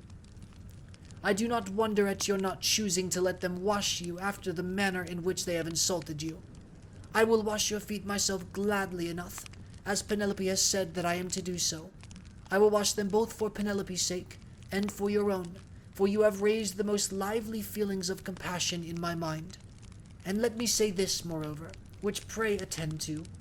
We have had all kinds of strangers in distress come here before now, but I make bold to say that no one ever yet came to who was so like Ulysses in figure, voice, and feet as you are." "Those who have seen us both," answered Ulysses, "have always said we are wonderfully like each other, and now you have noticed it too." Then the old woman took the cauldron in which she was going to wash his feet, and poured plenty of cold water into it, adding hot till the bath was warm enough. Ulysses sat by the fire, but ere long he turned away from the light, for it occurred to him that when the old woman had hold of his leg, she would recognize a certain scar which it bore, whereon the whole truth would come out. And indeed, as soon as she began washing her master, she at once knew the scar as one that had been given to him by a wild boar when he was hunting on Mount Parnassus with his excellent grandfather, Autolycus, who was the most accomplished thief and perjurer in the whole world, and with the sons of Autolycus. Mercury himself had endowed him with this gift, for he used to burn the thigh bones of goats and kids to him, so he took pleasure in his companionship. It happened once that Autolycus had gone to Ithaca and had found the child of his daughter just born. As soon as he had done supper, Euryclea set the infant upon his knees and said, "Autolycus, you must find a name for your grandson. You greatly wished that you might have one." "Son-in-law and daughter," replied Autolycus, "call the child thus. I am highly displeased with a large number of people in one place, and another both men and women. So name the child Ulysses, or the child of anger. When he grows up and comes to visit his mother's family on Mount Parnassus where my possessions lie, I will make him a present and will send him on his way rejoicing." Ulysses therefore went to Parnassus to get the presents from Autolycus, who with his sons shook hands with him and gave him welcome. His grandmother, Amphitheia, threw her arms about him and kissed his head and both his beautiful eyes, while Autolycus desired his sons to get dinner ready, and they did as he told them. They brought in a 5-year-old bull, flayed it, made it ready, and divided it into joints. These they then cut carefully up into smaller pieces and spitted them. They roasted them sufficiently and served the portions round. Thus through the livelong day to the going down of the sun they feasted, and every man had his full share, so that all were satisfied. But when the sun set and it came on dark, they went to bed and enjoyed the boon of sleep. When the child of morning, rosy-fingered Dawn, appeared, the sons of Autolycus went out with their hounds hunting, and Ulysses went too. They climbed the wooded slopes of Parnassus and soon reached its breezy upland valleys. But as the sun was beginning to beat upon the fields fresh risen from the slow still currents of Oceanus, they came to a mountain dull. The dogs were in front, searching for the tracks of the beast they were chasing, and after them came the sons of Autolycus, among whom was Ulysses, close behind the dogs, and he had a long spear in his hand. Here was the lair of a huge boar among some thick brushwood, so dense that the wind and rain could not get through it, nor could the sun's rays pierce it, and the ground underneath lay thick with fallen leaves. The boar heard the noise of the men's feet, and the hounds baying on every side as the huntsmen came up to him. So he rushed from his lair, raised the bristles on his neck, and stood at bay with fire flashing from his eyes. Ulysses was the first to raise his spear and try to drive it into the brute, but the boar was too quick for him, and charged him sideways, ripping him above the knee with a gash that tore deep, though it did not reach the bone. As for the boar, Ulysses hit him on the right shoulder, and the point of the spear went through him, so that he fell groaning in the dust until the life went out of him. The sons of Autolycus busied themselves with the carcass of the boar, and bound Ulysses' wound. Then, after saying a spell to stop the bleeding, they went home as fast as they could. But when Autolycus and his sons had thoroughly healed Ulysses, they made him some splendid presents and sent him back to Ithaca with much mutual goodwill. When he got back, his father and mother were rejoiced to see him, and asked him all about it, and how he had hurt himself to get the scar. So he told them how the boar had ripped him when he was out hunting with Autolycus and his sons on Mount Parnassus. As soon as Euryclea had got the scarred limb in her hands and had well hold of it, she recognized it and dropped the foot at once. The leg fell into the bath, which rang out and was overturned, so that all the water was split on the ground. Euryclea's eyes between her joy and her grief filled with tears, and she could not speak, but she caught Ulysses by the beard and said, "My dear child, I am sure you must be Ulysses himself. Only I did not know you till I actually had touched and handled you." As she spoke, she looked toward Penelope, as though wanting to tell her that her dear husband was in the house, but Penelope was unable to look in that direction and observe what was going on, for Minerva had diverted her attention. So Ulysses caught Euryclea by the throat with his right hand, and with his left drew her close to him and said, "Nurse, do you wish to be the ruin of me, you who nursed me at your own breast? Now that after 20 years of wandering I am at last come to my own home again? Since it has been borne in upon you by heaven to recognize me, hold your tongue, and do not say a word about it to anyone else in the house. For if you do, I tell you, and it shall surely be, that if heaven grants me to take the lives of these suitors, I will not spare you, though you are my own nurse, when I am killing the other women." "My child," answered Euryclea, "what are you talking about? You know very well that nothing can either bend or break me. I will hold my tongue like a stone or a piece of iron. Furthermore, let me say, and lay my saying to your heart, when heaven has delivered the suitors into your hand, I will give you a list of the women in the house who have been ill-behaved, and of those who are guiltless." And Ulysses answered, "Nurse, you ought not to speak in that way. I am well able to form my own opinion about one and all of them. Hold your tongue and leave everything to heaven." As he said this, Euryclea left the cloister to fetch some more water, for the first had been all but split. And when she had washed him and anointed him with oil, Ulysses drew his seat nearer to the fire to warm himself, and hid the scar under his rags. Then Penelope began talking to him, and said, "Stranger, I should like to speak with you briefly about another matter. It is indeed nearly bedtime. For those at least who can sleep in spite of sorrow. As for myself, heaven has given me a life of such unmeasurable woe, that even by day, when I am attending to my duties and looking after the servants, I am still weeping and lamenting during the whole time. Then when night comes, and we all of us go to bed, I lie awake thinking, and my heart becomes a prey to the most incessant and cruel tortures. As the dun nightingale, daughter of Pandareus, sings in the early spring from her seat in shadiest covert hid, and with many a plaintive trill pours out the tale how by mishap she killed her own child Itylus, son of King Zethus, even so does my mind toss and turn in its uncertainty whether I ought to stay with my son here and safeguard my substance, my bondsmen, and the greatness of my house, out of regard to public opinion and the memory of my late husband, or whether it is now time for me to go with the best of these suitors who are wooing me, and making me such magnificent presents. As long as my son was still young and unable to understand, he would not hear of me leaving my husband's house. But now that he is full grown, he begs and prays me to do so, being incensed at the way in which the suitors are eating up his property. Listen, then, to a dream that I have had, and interpret it for me if you can. I have 20 geese about the house that eat mash out of a trough, and of which I am exceedingly fond. I dreamed that a great eagle came swooping down from a mountain, and dug his carved beak into the neck of each of them, till he had killed them all. Presently he soared off into the sky, and left them lying dead about the yard, whereon I wept in my dream till all my maids gathered round me. So piteously was I grieving because the eagle had killed my geese.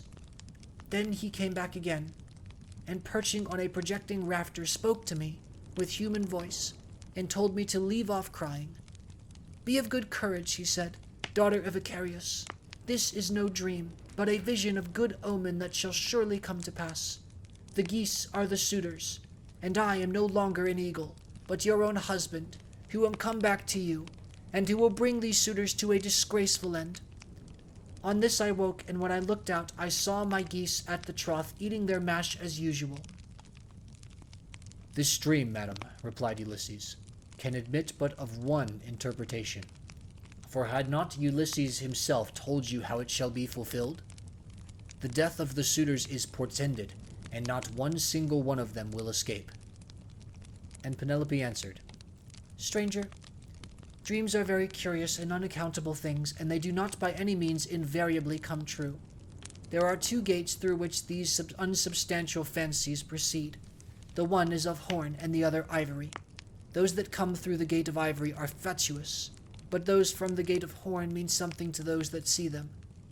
I do not think, however, that my own dream came through the gate of horn, though I and my son should be most thankful if it proves to have done so.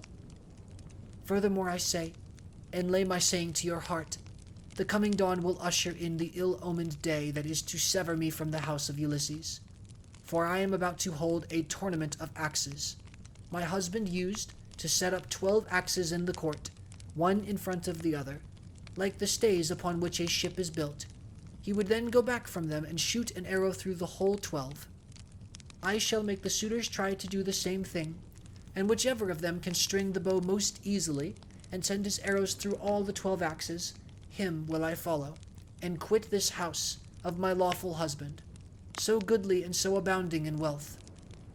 But even so, I doubt not that I shall remember it in my dreams.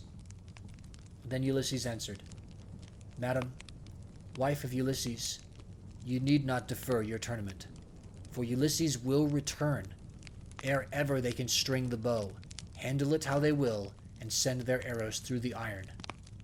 To this Penelope said, As long, sir, as you will sit here and talk to me, I can have no desire to go to bed.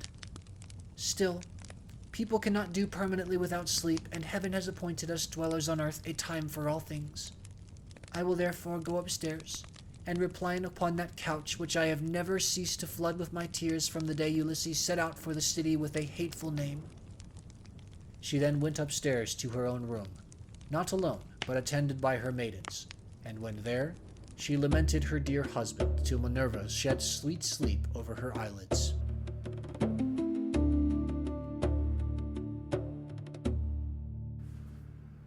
Book 20. Ulysses slept in the cloister upon an undressed bullock's hide, on the top of which he threw several skins of the sheep the suitors had eaten, and Eurynome threw a cloak over him after he had laid himself down. There then Ulysses lay wakefully brooding upon the way in which he should kill the suitors, and by the women who had been in the habit of misconducting themselves with them left the house, giggling and laughing with one another. This made Ulysses very angry, and he doubted whether to get up and kill every single one of them then and there, or to let them sleep one more and last time with the suitors. His heart growled within him, and as a bitch with puppies growls and shows her teeth when she sees a stranger, so did his heart growl with anger at the evil deeds that were being done. But he beat his breast and said, Heart, be still. You had worse than this to bear on the day when the terrible Cyclops ate your brave companions, yet you bore it in silence till your cunning got you safe out of the cave, though you made sure of being killed. Thus he chided with his heart and checked it into endurance, but he tossed about as one who turns a paunch full of blood and fat in front of a hot fire, doing it first on one side and then on the other, that he may get it cooked as soon as possible. Even so did he turn himself about from side to side, thinking all the time how single-handed he should contrive to kill so large a body of men as wicked as the suitors. But by and by Minerva came down from heaven in the likeness of a woman, and hovered over his head, saying, My poor unhappy man, why do you lie awake in this way? This is your house, your wife is safe inside it, and so is your son, who is just such a young man as any father may be proud of. Goddess, answered Ulysses, all that you have said is true, but I am in some doubt as to how I shall be able to kill these wicked suitors single-handed, seeing what a number of them there always are. And there is this further difficulty, which is still much more considerable. Supposing that with Jove's and your assistance I succeed in killing them, I must ask you to consider where I am to escape to from their avengers when it is all over. For shame, replied Minerva. Why anyone else would trust a worse ally than myself? even though that ally were only a mortal and less wise than I am. Am I not a goddess, and have I not protected you throughout in all your troubles? I tell you plainly that even though there are 50 bands of men surrounding us and eager to kill us, you should take all their sheep and cattle and drive them away with you. But go to sleep. It is a very bad thing to lie awake all night, and you shall be out of your troubles before long." As she spoke, she shed sleep over his eyes, and then went back to Olympus. While Ulysses was thus yielding himself to a very deep slumber that eased the burden of his sorrows, his admirable wife awoke, and sitting up in her bed began to cry. When she had relieved herself by weeping, she prayed to Diana, saying, "Great goddess Diana, daughter of Jove, drive an arrow into my heart and slay me, or let some whirlwind snatch me up and bear me through paths of darkness, till it drop me into the mouth of overflowing Oceanus, as it did the daughters of Pandorus. The daughters of Pandorus lost their father and mother, for the gods killed them, so they were left orphans. But Venus took care of them and fed them on cheese, honey, and sweet wine. Juno taught them to excel all women in beauty of form and understanding. Diana gave them an imposing presence, and Minerva endowed them with every kind of accomplishment. But one day, when Venus had gone up to Olympus to see Jove about getting them married, for well does he know what shall happen and what not happen to everyone, the storm winds came and spirited them away to become handmaids to the dread Erinyes. Even so I wish that the gods who live in heaven would hide me from mortal sight, or that fair Diana might strike me, for I would fain go even beneath the sad earth if I might do so, still looking towards Ulysses only, and without having to yield myself to a worse man than he was. Besides, no matter how much people may grieve by day, they can put up with it so long as they can sleep at night, for when the eyes are closed in slumber, people forget good and ill alike, whereas my misery haunts me even in my dreams. This very night methought there was one lying by my side who was like Ulysses as he was when he went away with his host, and I rejoiced, for I believed that it was no dream, but the very truth itself." On this the day broke, but Ulysses heard the sound of her weeping, and it puzzled him, for it seemed as though she already knew him and was by his side. Then he gathered up the cloak and fleeces on which he had lain, and set them on a seat in the cloister. But he took the bullock's hide out into the open. He lifted up his hands to heaven, and prayed, saying, "Father Jove, since you have seen fit to bring me over land and sea to my own home after all the afflictions you have laid upon me, give me a sign out of the mouth of some one or other of those who are now waking within the house, and let me have another sign of some kind from outside." Thus did he pray.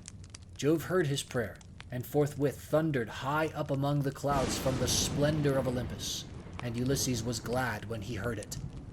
At the same time within the house, a miller woman from hard by in the mill room lifted up her voice and gave him another sign. There were 12 miller women whose business it was to grind wheat and barley, which are the staff of life. The others had ground their task and had gone to take their rest, but this one had not yet finished, for she was not so strong as they were. And when she heard the thunder, she stopped grinding and gave the sign to her master. "Father Jove," said she, "you who rule over heaven and earth, you have thundered from a clear sky without so much as a cloud in it, and this means something for somebody. Grant the prayer, then, of me, your poor servant who calls upon you, and let this be the very last day that the suitors dine in the house of Ulysses. They have worn me out with labor of grinding meal for them, and I hope they may never have another dinner anywhere at all." Ulysses was glad when he heard the omens conveyed to him by the woman's speech, and by the thunder, for he knew they meant that he should avenge himself on the suitors. Then the other maids in the house rose and lit the fire on the hearth. Telemachus also rose and put on his clothes. He girded his sword about his shoulder, bound his sandals onto his comely feet, and took a doughty spear with a point of sharpened bronze. Then he went to the threshold of the cloister and said to Euryclea, "Nurse, did you make the stranger comfortable both as regards bed and board, or did you let him shift for himself? For my mother, good woman though she is, has a way of paying great attention to second-rate people, and of neglecting others who are in reality much better men." "Do not find fault, child," said Euryclea, "when there is no one to find fault with. The stranger sat and drank his wine as long as he liked. Your mother did ask him if he would take any more bread, and he said he would not. When he wanted to go to bed, she told the servants to make one for him. But he said he was such a wretched outcast that he would not sleep on a bed and under blankets. He insisted on having an undressed bullock's hide, and some sheepskin put for him in the cloister, and I threw a cloak over him myself." Then Telemachus went out of the court to the place where the Achaeans were meeting in assembly. He had his spear in his hand, and he was not alone, for his 2 dogs went with him. But Euryclea called the maids and said, "Come, wake up, set about sweeping the cloisters and sprinkling them with water to lay the dust. Put the covers on the seats, wipe down the table, some of you, with a wet sponge. Clean out the mixing jugs and the cups, and go for water from the fountain at once. The suitors will be here directly. They will be here early, for it is a feast day." Thus did she speak, and they did even as she had said. 20 of them went to the fountain for water, and the others set themselves busily to work about the house. The men who were in attendance on the suitors also came up and began chopping firewood. By and by the women returned from the fountain, and the swineherd came after them with the 3 best pigs he could pick out. Then he let feed about the premises, and then he said good-humoredly to Ulysses, "Stranger, are the suitors treating you any better now, or are they as insolent as ever?" "May heaven," answered Ulysses, "requite to them the wickedness with which they deal high-handedly in another man's house without any sense of shame." Thus did they converse. Meanwhile, Melanthius, the goatherd, came up, for he too was bringing in his best goats for the suitors' dinner, and he had 2 shepherds with him. They tied the goats up under the gatehouse, and then Melanthius began jibing at Ulysses.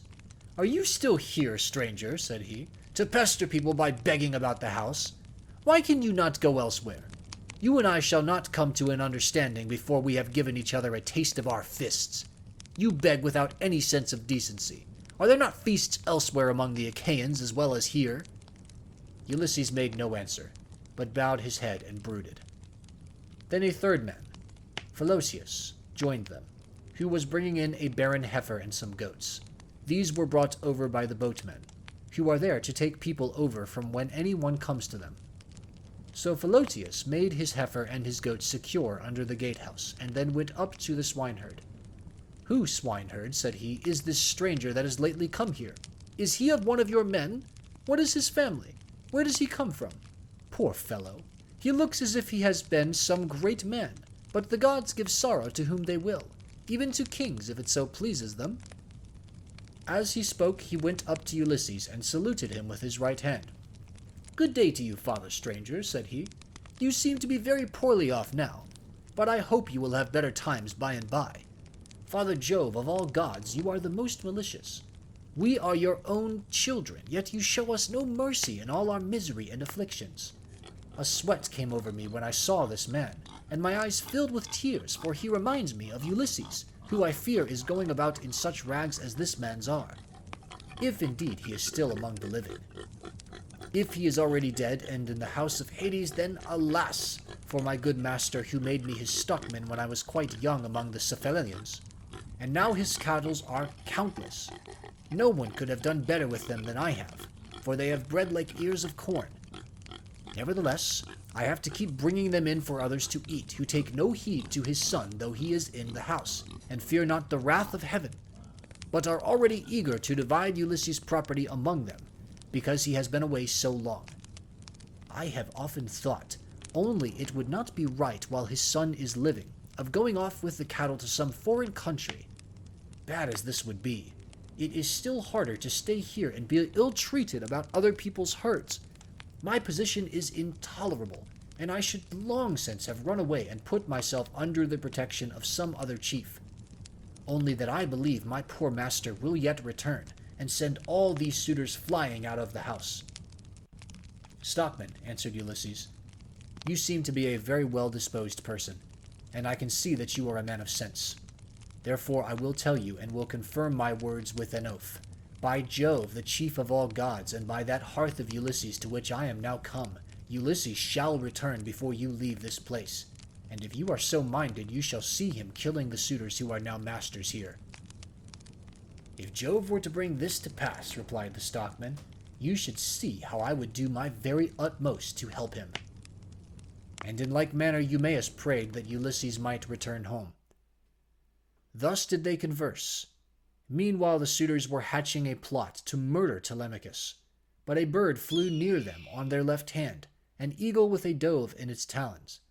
On this Amphinomus said, "My friends, this plot of ours to murder Telemachus will not succeed. Let us go to dinner instead."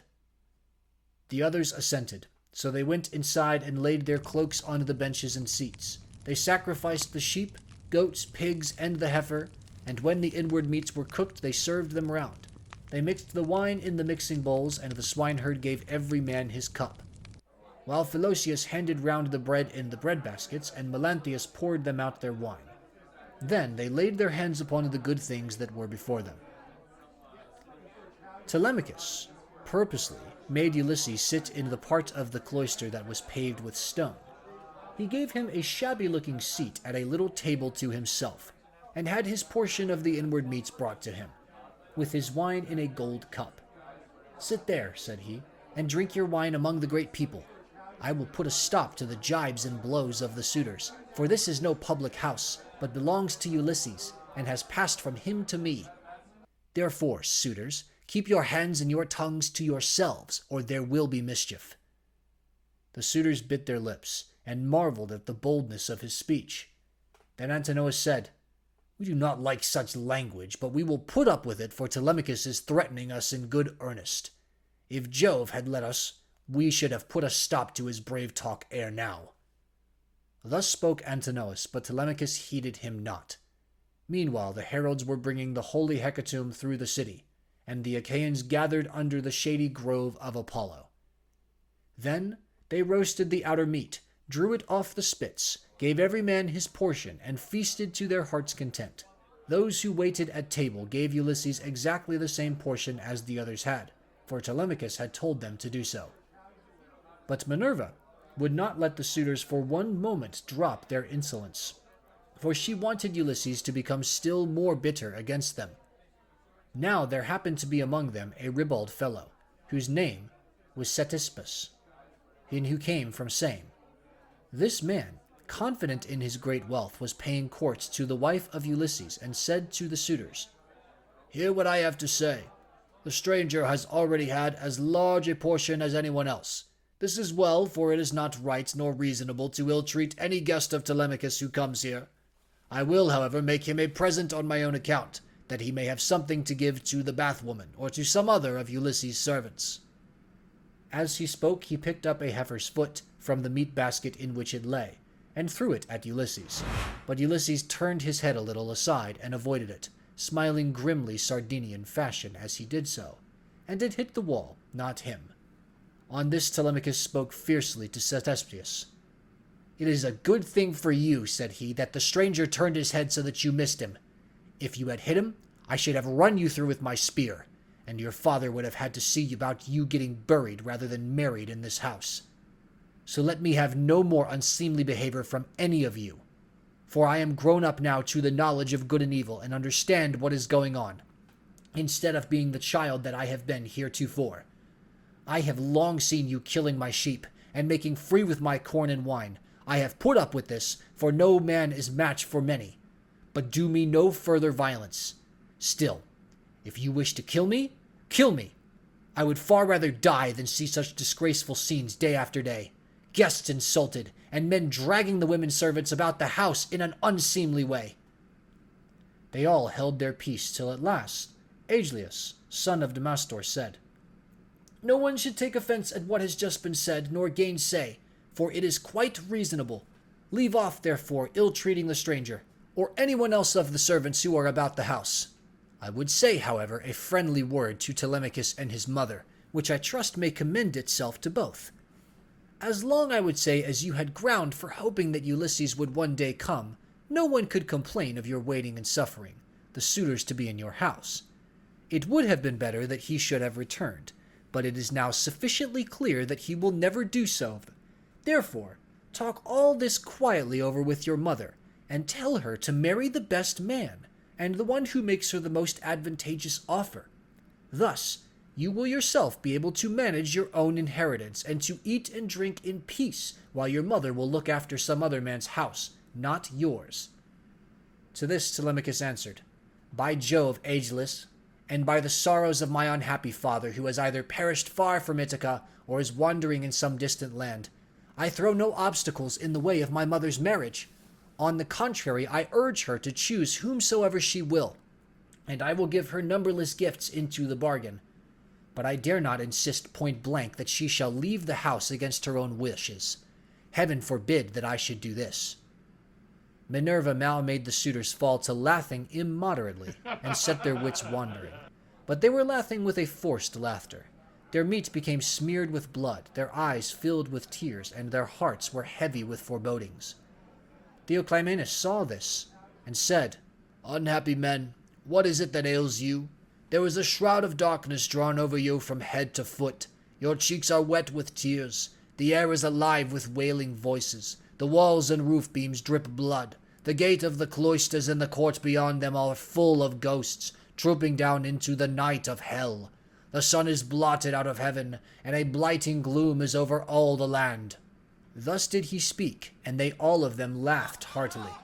Eurymachus then said, "The stranger who has lately come here has lost his senses. Servants, turn him out into the streets, since he finds it so dark here." But Theoclymenus said, "Eurymachus, you need not send anyone with me. I have eyes, ears, and a pair of feet of my own, to say nothing of an understanding mind. I will take these out of the house with me, for I see mischief overhanging you, from which not one of you men who are insulting people and plotting ill deeds in the house of Ulysses will be able to escape." He left the house as he spoke, and went back to Piraeus, who gave him welcome. But the suitors kept looking at one another, and provoking Telemachus by laughing at the strangers. One insolent fellow said to him, "Telemachus, you are not happy in your guests. First, you have this importunate tramp who comes begging bread and wine and has no skill for work or for hard fighting, but is perfectly useless. And now here is another fellow who is setting himself up as a prophet. Let me persuade you, for it will be much better to put them on board ship and send them off to the Sicels to sell for what they will bring." Telemachus gave him no heed, but sat silently watching his father, expecting every moment that he would begin his attack upon the suitors. Meanwhile, the daughter of Icarius, wise Penelope, had had a rich seat placed for her facing the court and cloisters, so that she could hear what everyone was saying. The dinner indeed had been prepared amid much merriment. It had been both good and abundant, for they had sacrificed many victims.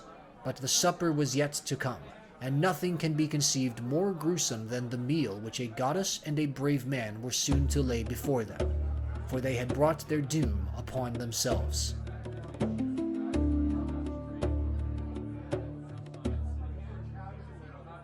Book 21.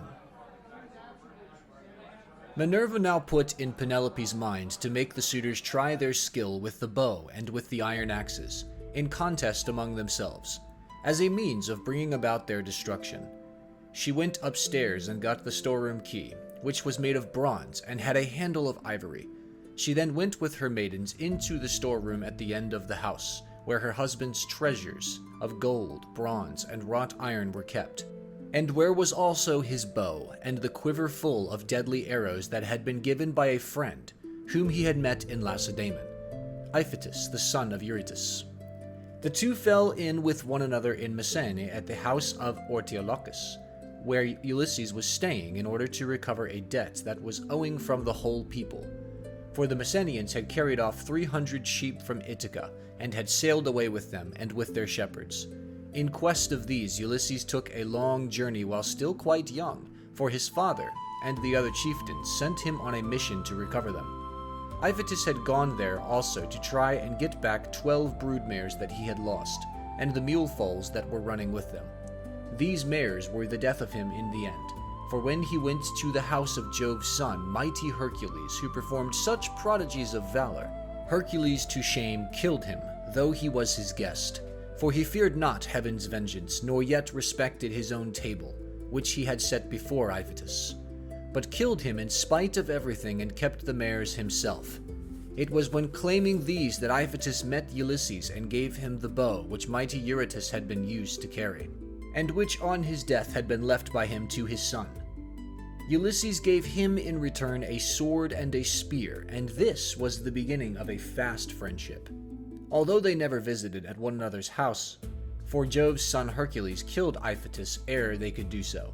This bow, then given him by Iphitus, had not been taken with him by Ulysses when he sailed for Troy. He had used it so long as he had been at home, but had left it behind as having been a keepsake from a valued friend. Penelope presently reached the oak threshold of the storeroom. The carpenter had planed this duly, and had drawn a line on it, so as to get it quite straight. He had then set the doorposts into it and hung the doors. She loosed the strap from the handle of the door, put in the key, and drove it straight home to shoot back the bolts that held the doors. These flew open with a wide noise like a bull bellowing in a meadow, and Penelope stepped upon the raised platform, where the chests stood in which the fair linen and clothes were laid by along with fragrant herbs.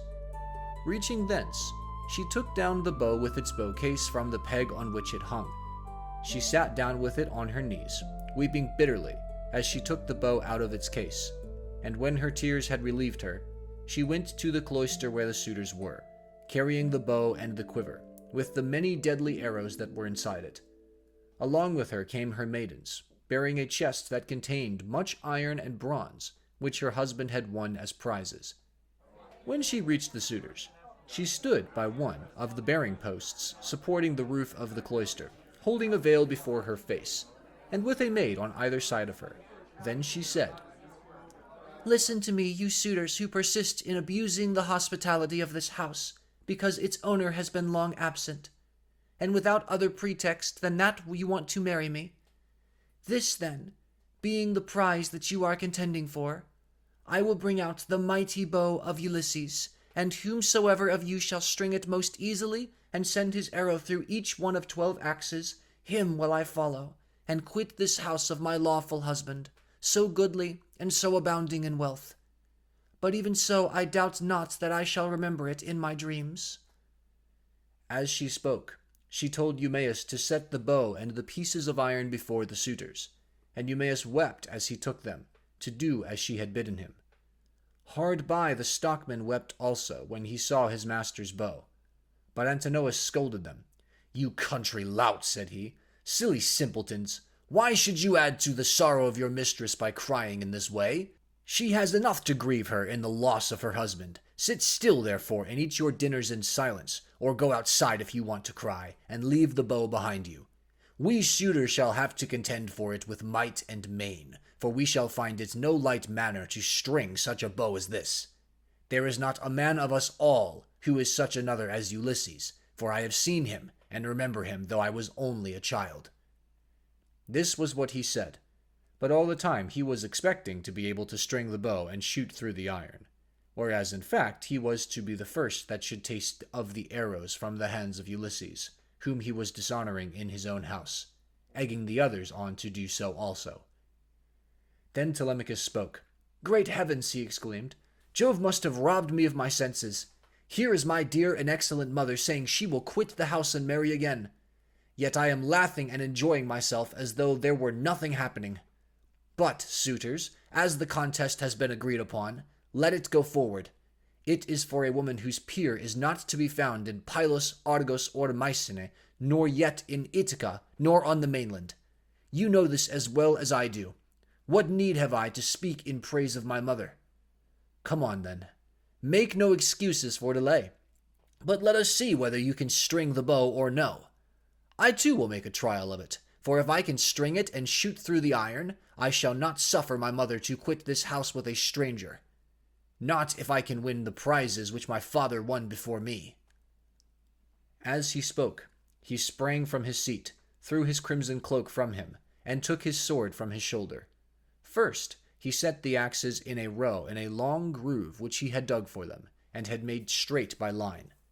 Then he stamped the earth tight round them, and everyone was surprised when they saw him set them up so orderly, though he had never seen anything of the kind before. This done, he went on to the pavement to make trial of the bow. Thrice did he tug at it, trying with all his might to draw the string, and thrice he had to leave off, though he had hoped to string the bow and shoot through the iron. He was trying for the fourth time, and would have strung it had not Ulysses made a sign to check him in spite of all his eagerness. So he said, "Alas! I shall either be always feeble and of no prowess, or I am too young and have not yet reached my full strength, so as to be able to hold my own if anyone attacks me. You others, therefore, who are stronger than I, make trial of the bow, and get this contest settled." On this he put the bow down, letting it lean against the door that led into the house, with the arrow standing against the top of the bow. Then he sat down on the seat from which he had risen, and Antinous said, "Come on, each of you in his turn, going towards the right from the place at which the cupbearer begins when he is hanging around the wine." The rest agreed, and Leodes, son of Onops, was the first to rise. He was sacrificial priest to the suitors, and sat in the corner near the mixing bowl. He was the only man who hated their evil deeds, and was indignant with the others. He was now the first to take the bow and arrow. So he went on to the pavement to make his trial. But he could not string the bow, for his hands were weak and unused to hard work. They therefore soon grew tired, and he said to the suitors, "My friends, I cannot string it. Let another have it. This bow shall take the life and soul out of many a chief among us, for it is better to die than to live after having missed the prize that we have so long striven for, and which has brought us so long together. Some one of us is even now hoping and praying that he may marry Penelope. But when he has seen this bow and tried it, let him woo and make bridal offerings to some other woman, and let Penelope marry whoever makes her the best offer, and whose lot it is to win her." On this he put the bow down, letting it lean against the door, with the arrow standing against the tip of the bow. Then he took his seat, again on the seat from which he had risen. And Antinous rebuked him, saying, "Leodes, what are you talking about? Your words are monstrous and intolerable. It makes me angry to listen to you. Shall then this bow take the life of many a chief among us, merely because you cannot bend it yourself? True, you were not born an archer, but there are others who will soon string it." Then he said to Melanthius the goatherd, "Look sharp! Light a fire in the court, and set a seat hard by with a sheepskin on it. Bring us also a large ball of lard, from what they have in the house. Let us warm the bow and grease it. We will then make trial of it again and bring the contest to an end." Melanthius lit the fire, and set a seat covered with sheepskins beside it. He also brought a great ball of lard from what they had in the house, and the suitors warmed the bow, and again made trial of it. But they were none of them nearly strong enough to string it. Nevertheless, there still remained Antinous and Eurymachus, who were the ringleaders among the suitors, and much the foremost among them all. Then the swineherd and the stockman left the cloisters together, and Ulysses followed them. When he had got outside the gates and the outer yard, Ulysses said to them quietly, "Stockman, and you swineherd, I have something in my mind, which I am in doubt whether to say or no, but I think I will say it. What manner of men would you be to stand by Ulysses, if some god should bring him back here all of a sudden? Say which you are disposed to do, to side with the suitors, or with Ulysses?" "Father Jove," answered the stockman, "would indeed that you might so ordain it, if some god were but to bring Ulysses back. You should see with what might and main I would fight for him." In like words Eumaeus prayed to all the gods that Ulysses might return. When therefore he saw for certain what mind they were of, Ulysses said, "It is I, Ulysses, who am here. I have suffered much, but at last in the 20th year I am come back to my own country. I find that you two alone of all my servants are glad that I should do so, for I have not heard any of the others praying for my return. To you too, therefore, I will unfold the truth as it shall be. If heaven shall deliver the suitors into my hand, I will find wives for both of you, will give you house and holding close to my own, and you shall be to me as though you were brothers and friends of Telemachus. I will now give you convincing proofs that you may know me and be assured. See, here is the scar from the boar's tooth that ripped me when I was out hunting on Mount Parnassus with the sons of Autolycus." As he spoke and drew his rags aside from the great scar, and when they had examined it thoroughly, they both of them wept about Ulysses, threw their arms round him and kissed his head and shoulders, while Ulysses kissed their hands and faces in return. The sun would have gone down upon their mourning if Ulysses had not checked them and said, "Cease your weeping, lest someone should come outside and see us, and tell those who are within. When you go in, do so separately, not both together. I will go first, and do you follow afterwards. Let this moreover be the token between us. The suitors will all of them try to prevent me from getting hold of the bow and quiver. Do you, therefore, Eumaeus, place it in my hands when you are carrying it about, and tell the women to close the doors of their apartment. If they hear any groaning or uproar as of men fighting about the house, they must not come out. They must keep quiet and stay where they are at their work. And I charge you, Philocius, to make fast the doors of the outer court, and to bind them securely at once." When he had thus spoken, he went back to the house and took the seat that he had left. Presently his 2 servants followed him inside. At this moment, the bow was in the hands of Eurymachus, who was warming it by the fire. But even so, he could not string it, and he was greatly grieved. He heaved a deep sigh and said, "I grieve for myself and for us all. I grieve that I shall have to forego the marriage. But I do not care nearly so much about this, for there are plenty of other women in Ithaca and elsewhere. What I feel most is the fact of our being so inferior to Ulysses in strength that we cannot string his bow. This will disgrace us in the eyes of those who are yet unborn." "It shall not be so, Eurymachus," said Antinous, "and you know it yourself. Today is the feast of Apollo throughout all the land. Who can string a bow on such a day as this? Put it on one side. As for the axes, they can stay where they are, for no one is likely to come to the house and take them away. Let the cupbearer go round with his cups, that we may make our drink offerings and drop this matter of the bow. We will tell Melanthius to bring us in some goats tomorrow, the best he has. We can then offer thigh bones to Apollo the mighty archer, and again make trial of the bow, so as to bring the contest to an end." The rest approved his words, and thereon men servants poured water over the hands of their guests, while pages filled the mixing bowls with wine and water, and handed it round after giving every man his drink offering. Then, when they had made their offerings and had drunk each as much as he desired, Ulysses craftily said, "Suitors of the illustrious queen, listen that I may speak even as I am minded. I appeal more especially to Eurymachus, and to Antinous, who has just spoken with so much reason. Cease shooting for the present, and leave the matter to the gods. But in the morning, let heaven give victory to whom it will. For the moment, however, give me the bow, that I may prove the power of my hands among you all, and see whether I still have as much strength as I used to have, or whether travel and neglect have made an end of it." This made them all very angry, for they feared he might string the bow. Antinous therefore rebuked him fiercely, saying, "Wretched creature, you have not so much as a grain of sense in your whole body. You ought to think yourself lucky in being allowed to dine unharmed among your betters, without having any smaller portion served you than we others have had, and in being allowed to hear our conversation. No other beggar or stranger has been allowed to hear what we say among ourselves. The wine must have been doing you a mischief, as it does with all those who drink immoderately. It was wine that inflamed the centaur Eurytion when he was staying with Pirithous among the Lepthi. When the wine had gone into his head, he went mad and did ill deeds about the house of Pirithous. This angered the heroes who were so assembled, so they rushed at him and cut off his ears and nostrils. Then they dragged him through the doorway of the house, so he went away crazed and bore the burden of his crime, bereft of understanding. Henceforth, therefore, there was war between mankind and the centaurs, but he brought it upon himself through his own drunkenness. In like manner, I can tell you that it will go hardly with you if you string the bow. You will find no mercy from anyone here, for we shall at once ship you off to King Echethus, who kills everyone that comes near him.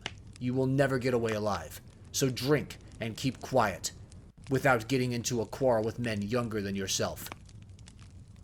Penelope then spoke to him. "Antinous," said she, It is not right that you should ill-treat any guest of Telemachus who comes to this house. If the stranger should prove strong enough to string the mighty bow of Ulysses, can you suppose that he would take me home with him and make me his wife? Even the man himself can have no such idea in his mind. None of you need let that disturb his feasting. It would be out of all reason." "Queen Penelope," answered Eurymachus, "we do not suppose that this man will take you away with him. It is impossible. But we are afraid lest some of the baser sort, men or women among the Achaeans, should go gossiping about and say, 'These suitors are a feeble folk. They are paying court to the wife of a brave man whose bow not one of them was able to string. And yet a beggarly tramp who came to the house strung it at once and sent an arrow through the iron.' This is what will be said, and it will be a scandal against us." "Eurymachus," Penelope answered, "people who persist in eating up the estate of a great chieftain and dishonoring his house must not expect others to think well of them.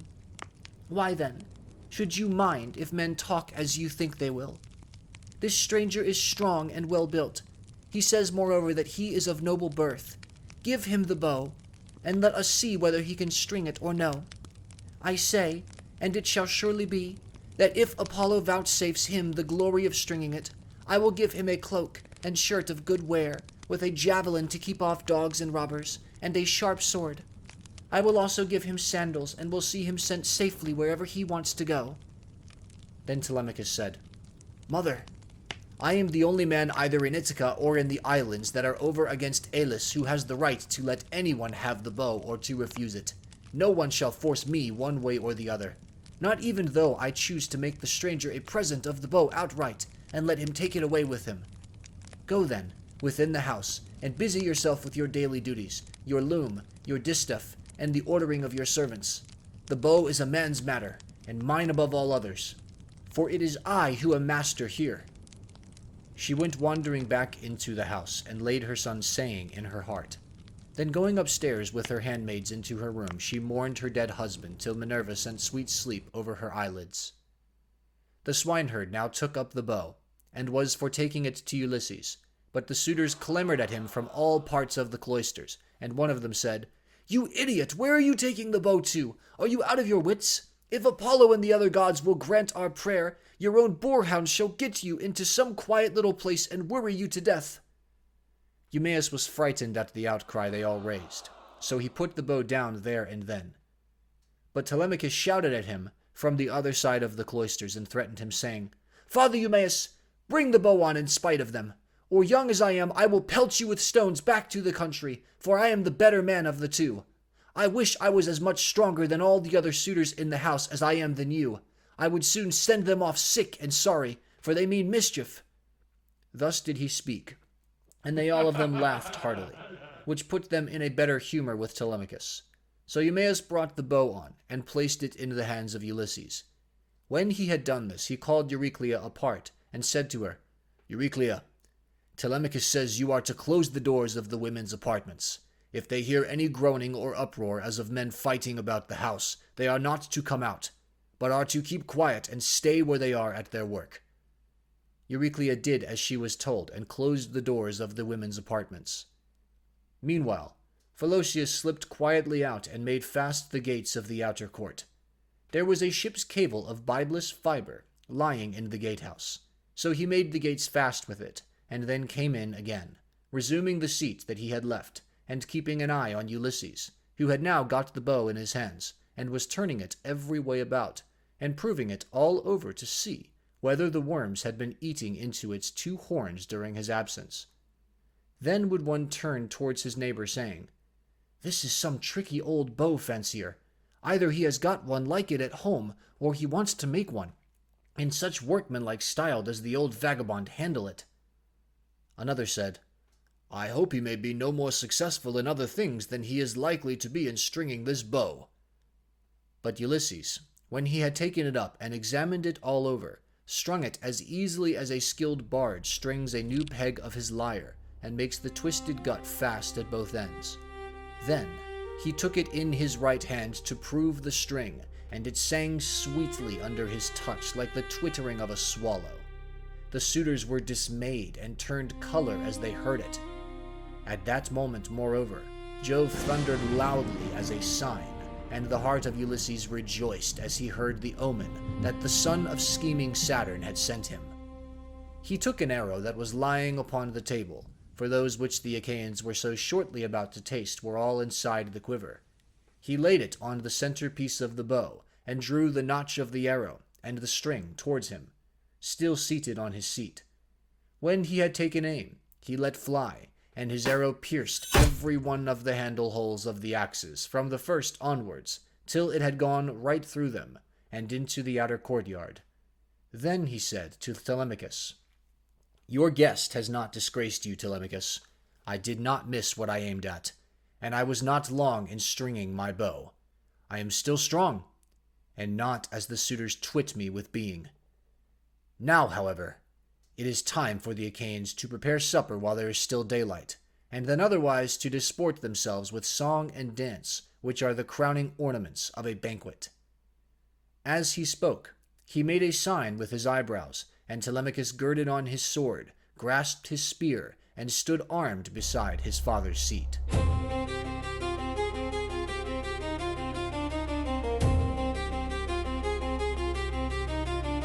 Book 22. Then Ulysses tore off his rags and sprang onto the broad pavement with his bow and his quiver full of arrows. He shed the arrows onto the ground at his feet and said, "The mighty contest is at an end. I will now see whether Apollo will vouchsafe it to me to hit another mark which no man has yet hit." On this, he aimed a deadly arrow at Antinous, who was about to take up a two-handled gold cup to drink his wine, and had already had it in his hand. He had no thought of death. Who amongst all the revelers would think that one man, however brave, would stand alone among so many and kill him? The arrow struck Antinous in the throat, and the point went clean through his neck, so that he fell over, and the cup dropped from his hand, while a thick stream of blood gushed from his nostrils. He kicked the table from him, and upset the things on it, so that the bread and roasted meats were all soiled as they fell over onto the ground. The suitors were in an uproar when they saw that a man had been hit. They sprang in dismay, one and all of them from their seats, and looked everywhere towards the walls. But there was neither shield nor spear, and they rebuked Ulysses very angrily. "Stranger," said they, "you shall pay for shooting people in this way. You shall see no other contest. You are a doomed man. He whom you have slain was the foremost youth in Ithaca, and the vultures shall devour you for having killed him." Thus they spoke, but they thought that he had killed Antinous by mistake, and did not perceive that death was hanging over the head of every one of them. But Ulysses glared at them and said, "Dogs! Did you think that I should not come back from Troy? You have wasted my substance, have forced my women servants to lie with you, and have wooed my wife while I was still living. You have feared neither God nor man, and now you shall die." They turned pale with fear as he spoke, and every man looked round about to see whether he might fly for safety. But Eurymachus alone spoke. "If you are Ulysses," said he, "then what you have said is just. We have done much wrong on your lands and in your house, but Antinous, who was the head and front of the offending, lies low already. It was all his doing. It was not that he wanted to marry Penelope. He did not so much care about that. What he wanted was something quite different, and Jove has not vouchsafed it to him. He wanted to kill your son, and to be chief man in Ithaca. Now, therefore, that he has met the death which was his due, spare the lives of your people. We will make everything good among ourselves, and pay you in full for all that we have eaten and drunk. Each one of us shall pay you a fine worth 20 oxen, and we will keep on giving you gold and bronze till your heart is softened. Until we have done this, no one can complain of your being enraged against us." Ulysses again glared at him and said, "Though you should give me all you have in the world both now, and all that you ever shall have, I will not stay my hand till I have paid all of you in full. You must fight or fly for your lives, and fly not a man of you shall."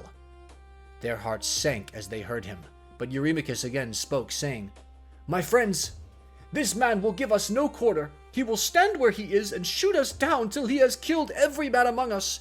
Let us then show fight. Draw your swords and hold up the tables to shield you from his arrows. Let us have at him with a rush to drive him from the pavement and doorway. We can then get through into the town and raise such an alarm as shall soon stay his shooting." As he spoke, he drew his keen blade of bronze and sharpened on both sides, and with a loud cry sprang towards Ulysses. But Ulysses instantly shot an arrow into his breast that caught him by the nipple and fixed itself in his liver. He dropped his sword and fell doubled over his table.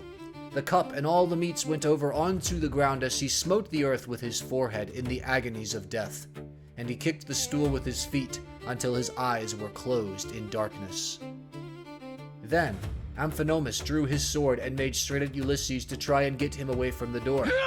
But Telemachus was too quick for him and struck him from behind. The spear caught him between the shoulders and went right through his chest, so that he fell heavily to the ground and struck the earth with his forehead. Then Telemachus sprang away from him, leaving his spear still in the body, for he feared that if he stayed to draw it out, some one of the Achaeans might come up and hack at him with his sword, or knock him down. So he set off at a run, and immediately was at his father's side. Then he said, "Father, let me bring you a shield, 2 spears, and a brass helmet for your temples. I will arm myself as well, and will bring other armor for the swineherd and the stockman, for we had better be armed." "Run and fetch them," answered Ulysses, "while my arrows hold out, or when I am alone they may get away from the door." Telemachus did as his father said, and went off to the storeroom where the armor was kept. He chose 4 shields, 8 spears, and 4 brass helmets with horsehair plumes. He brought them with all speed to his father and armed himself first, while the stockman and the swineherd also put on their armor, and took their places near Ulysses. Meanwhile, Ulysses, as long as his arrows lasted, had been shooting the suitors one by one, and they fell thick, one on another.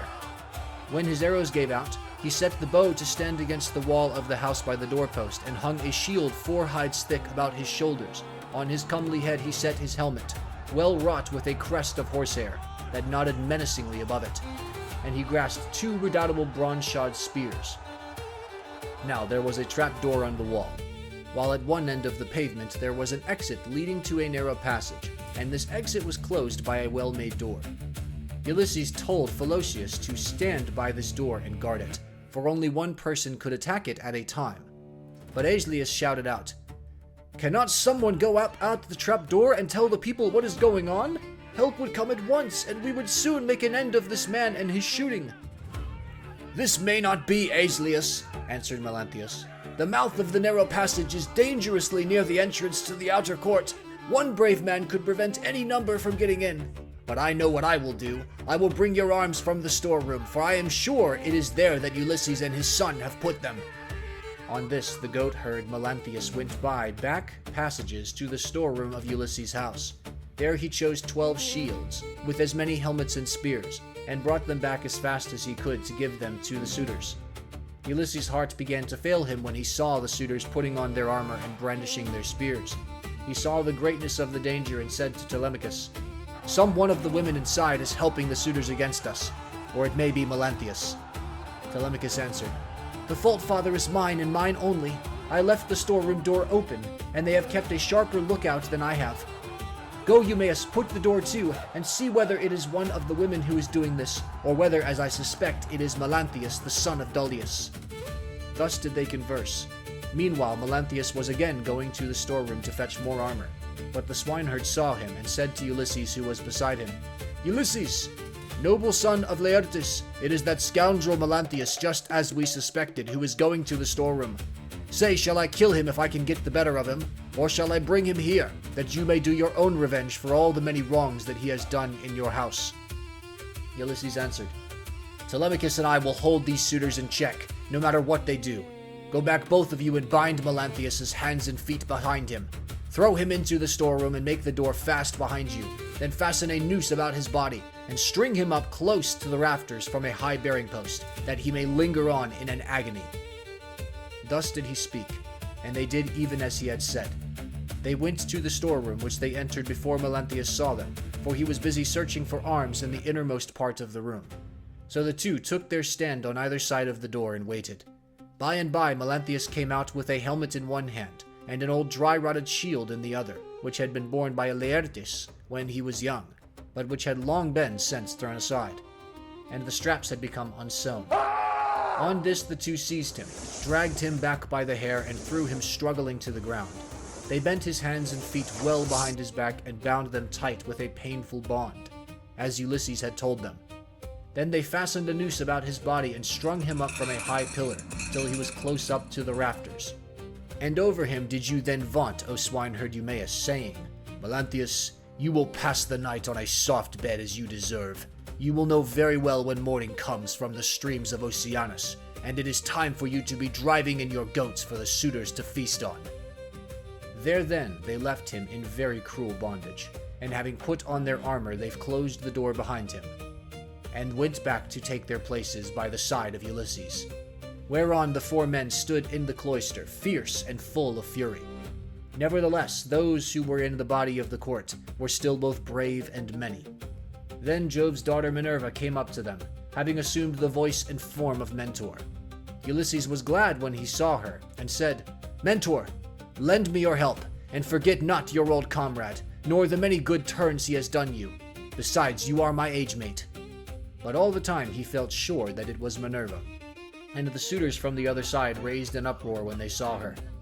Aeschylus was the first to reproach her.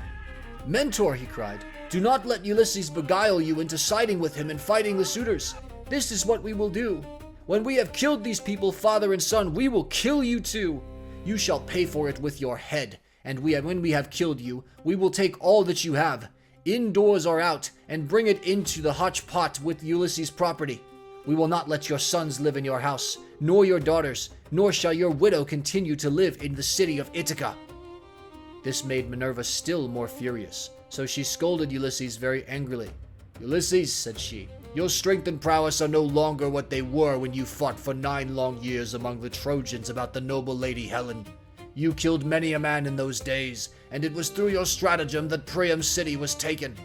How comes it that you are so lamentably less valiant now that you are on your own ground, face to face with the suitors in your own house? Come on, my good fellow, stand by my side and see how Mentor, son of Alcimus, shall fight your foes and requite your kindness conferred upon him.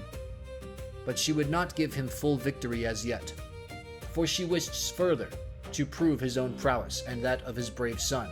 So she flew up to one of the rafters in the roof of the cloister, and sat upon it in the form of a swallow.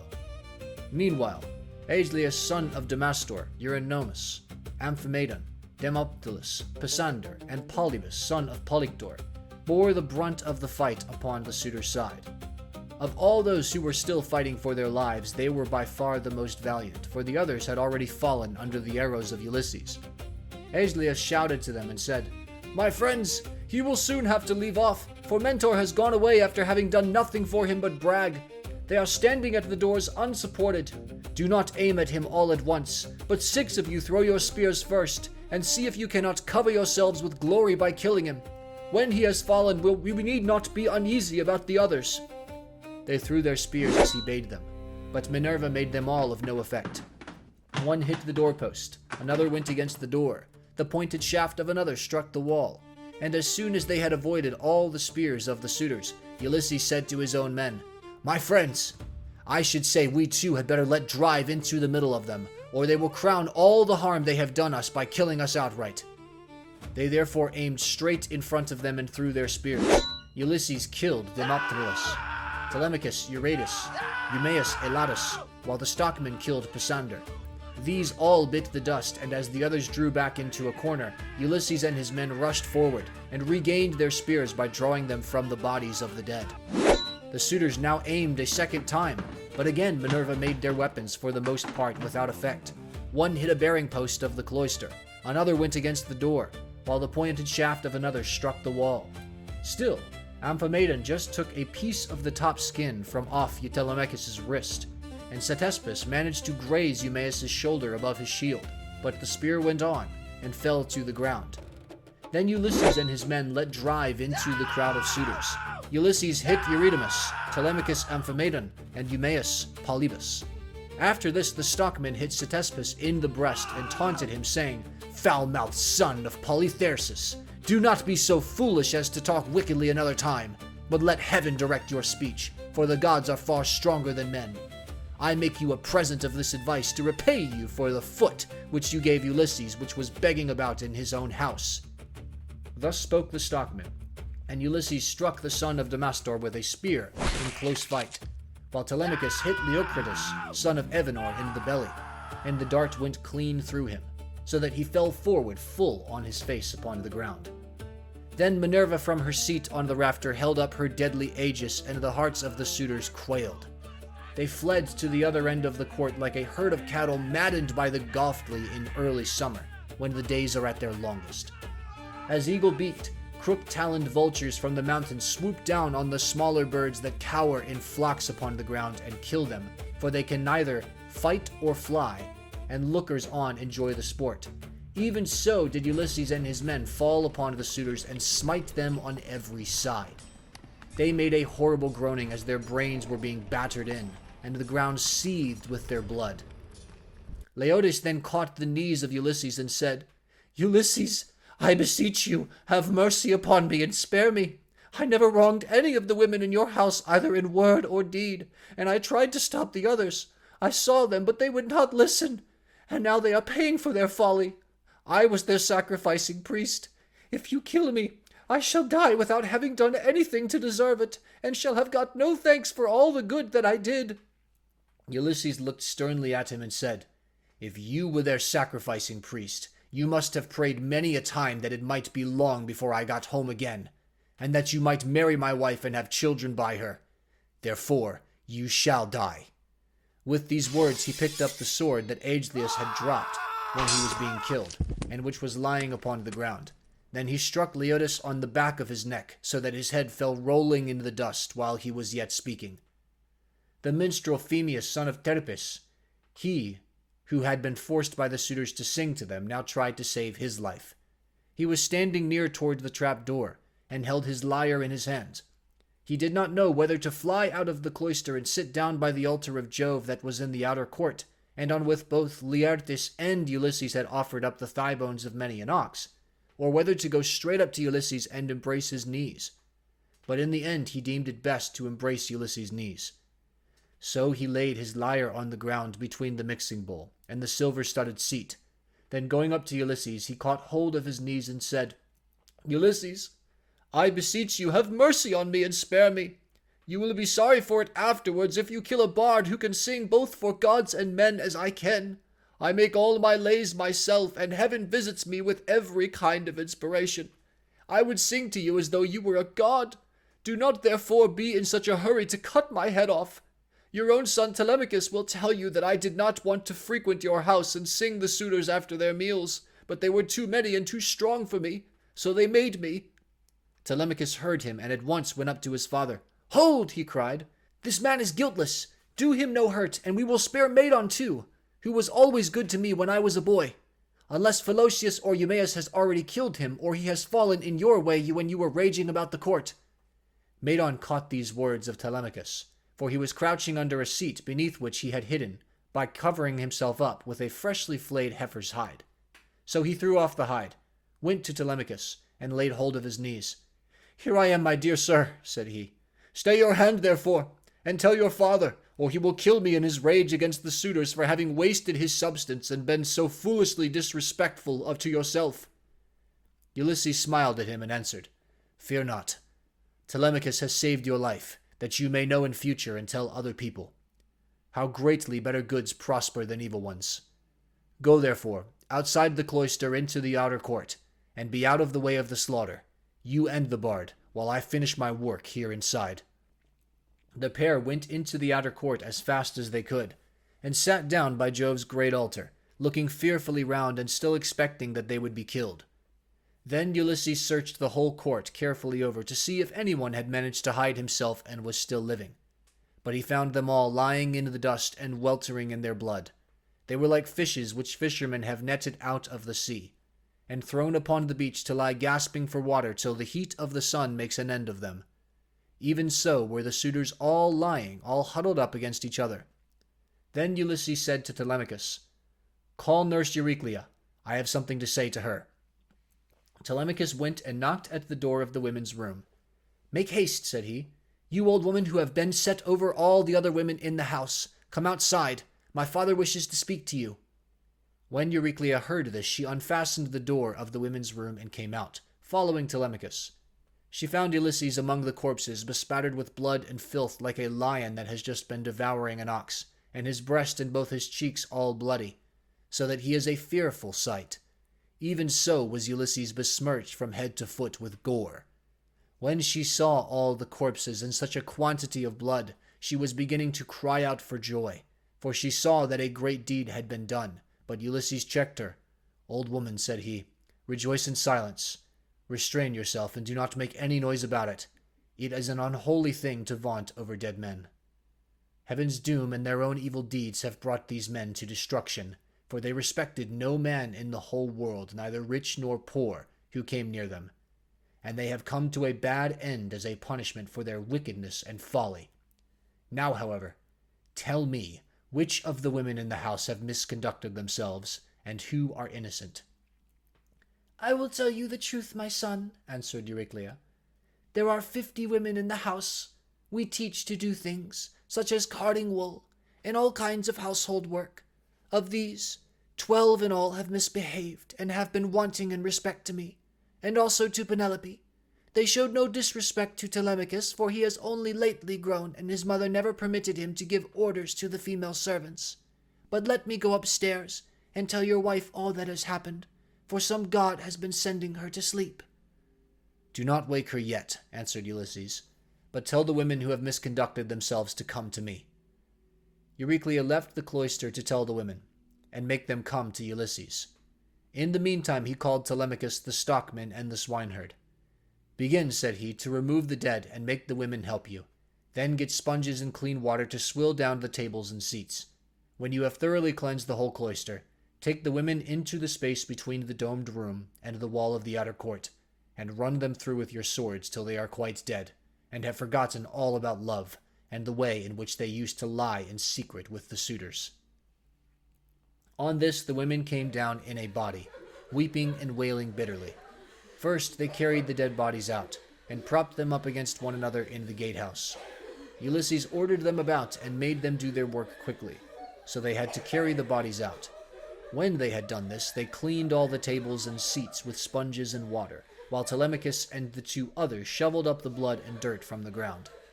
And the women carried it all away and put it out of doors.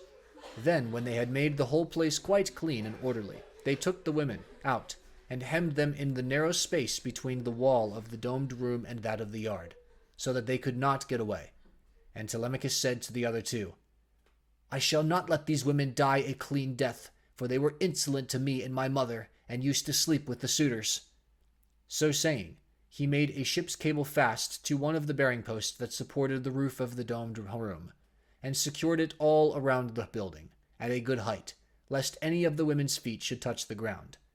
And as thrushes or doves beat against a net that has been set for them in a thicket, just as they were getting to their nest, and a terrible fate awaits them, even so did the women have to put their heads in nooses, one after the other, and die most miserably.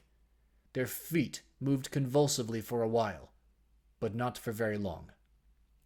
As for Melanthius, they took him through the cloister into the inner court. There they cut off his nose and his ears. They drew out his vitals and gave them to the dogs raw, and then, in their fury, they cut off his hands and his feet. When they had done this, they washed their hands and feet and went back into the house, for all was now over. And Ulysses said to the dear old nurse Euryclea, "Bring me sulphur which cleanses all pollution, and fetch fire also that I may burn it, and purify the cloisters. Go, moreover, and tell Penelope to come here with her attendants, and also all the maidservants that are in the house."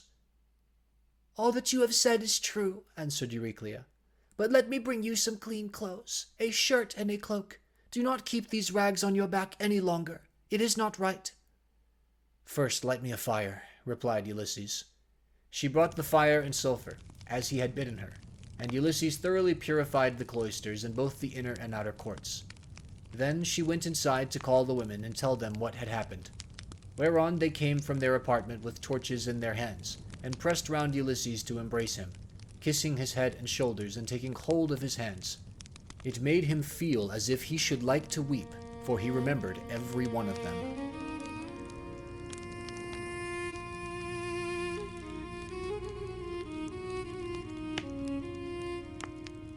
Book 23. Euryclea now went upstairs, laughing to tell her mistress that her dear husband had come home. Her aged knees became young again, and her feet were nimble for joy as she went up to her mistress and bent over her head to speak to her. "Wake up, Penelope, my dear child," she exclaimed, "and see with your own eyes something that you have been wanting this long time past. Ulysses has at last indeed come home again, and has killed the suitors who were giving so much trouble in this house, eating up his estate and ill-treating his people." "My good nurse," answered Penelope, "you must be mad. The gods sometimes send very sensible people out of their minds, and make foolish people become sensible. This is what they must have been doing to you, for you always used to be a reasonable person. Why should you thus mock me when I have trouble enough already, talking such nonsense and waking me up out of a sweet sleep that had taken possession of my eyes and closed them? I have never slept so soundly from the day my poor husband went to that city with the ill-omened name. Go back into the women's room, for it had been anyone else who had woke me up to bring me such absurd news, I should have sent her away with a severe scolding, as it is your age shall protect you." "My dear child," answered Euryclea, "I am not mocking you. It is quite true as I tell you that Ulysses is come home again. He was the stranger whom they all kept on treating so badly in the cloister. Telemachus knew all the time that he was come back, but kept his father's secret that he might have his revenge on all these wicked people." Then Penelope sprang up from her couch, threw her arms round Euryclea, and wept for joy. "But, my dear nurse," said she, "explain this to me. If he has really come home as you say, how did he manage to overcome the wicked suitors single-handed, seeing what a number of them there always were?" "I was not there," answered Euryclea, "and do not know. I only heard them groaning while they were being killed. We sat crouching and huddled up in a corner of the women's room with the doors closed, till your son came to fetch me because his father sent him. Then I found Ulysses standing over the corpses that were lying on the ground all around him, one on top of the other. You would have enjoyed it if you could have seen him standing there all bespattered with blood and filth, and looking just like a lion. But the corpses are now all piled up in the gatehouse that is in the outer court, and Ulysses has lit a great fire to purify the house with sulphur. He has sent me to call you, so come with me that you may both be happy together after all, for now at last the desire of your heart has been fulfilled. Your husband is come home, to find both wife and son alive and well, and to take his revenge in his own house on the suitors who have behaved so badly to him."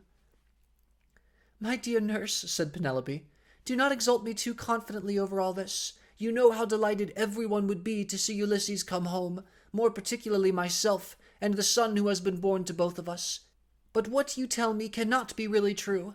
It is some god who is angry with the suitors for their wickedness, and has made an end of them. For they respected no man in the whole world, neither rich nor poor, who came near them, and they have come to a bad end in consequence of their iniquity. Ulysses is dead, far away from the Achaean land. He will never return home again." Then nurse Euryclea said, "My child, what are you talking about? But you are all hard of belief and have made up your mind that your husband is never coming, although he is in the house and by his own fireside at this very moment. Besides, I can give you another proof. When I was washing him, I perceived the scar which a wild boar gave him, and I wanted to tell you about it, but in his wisdom he would not let me, and clapped his hands over my mouth. So come with me, and I will make this bargain with you. If I am deceiving you, you may have me killed by the most cruel death you can think of." "My dear nurse," said Penelope, "however wise you may be, you can hardly fathom the counsels of the gods. Nevertheless, we will go in search of my son, that I may see the corpses of the suitors, and the man who has killed them." On this she came down from her upper room, and while doing so she considered whether she should keep at a distance from her husband and question him, or whether she should at once go up to him and embrace him. When, however, she had crossed the stone floor of the cloister, she sat down opposite Ulysses by the fire, against the wall at right angles, to that by which she had entered, while Ulysses sat near one of the bearing posts, looking upon the ground, and waiting to see what his brave wife would say to him when she saw him. For a long time she sat silent, and as one lost in amazement. At one moment she looked him full in the face, but then again directly she was misled by his shabby clothes and failed to recognize him. till Telemachus began to reproach her and said, "Mother, but you are so hard that I cannot call you by such a name. Why do you keep away from my father in this way? Why do you not sit by his side and begin talking to him and asking him questions?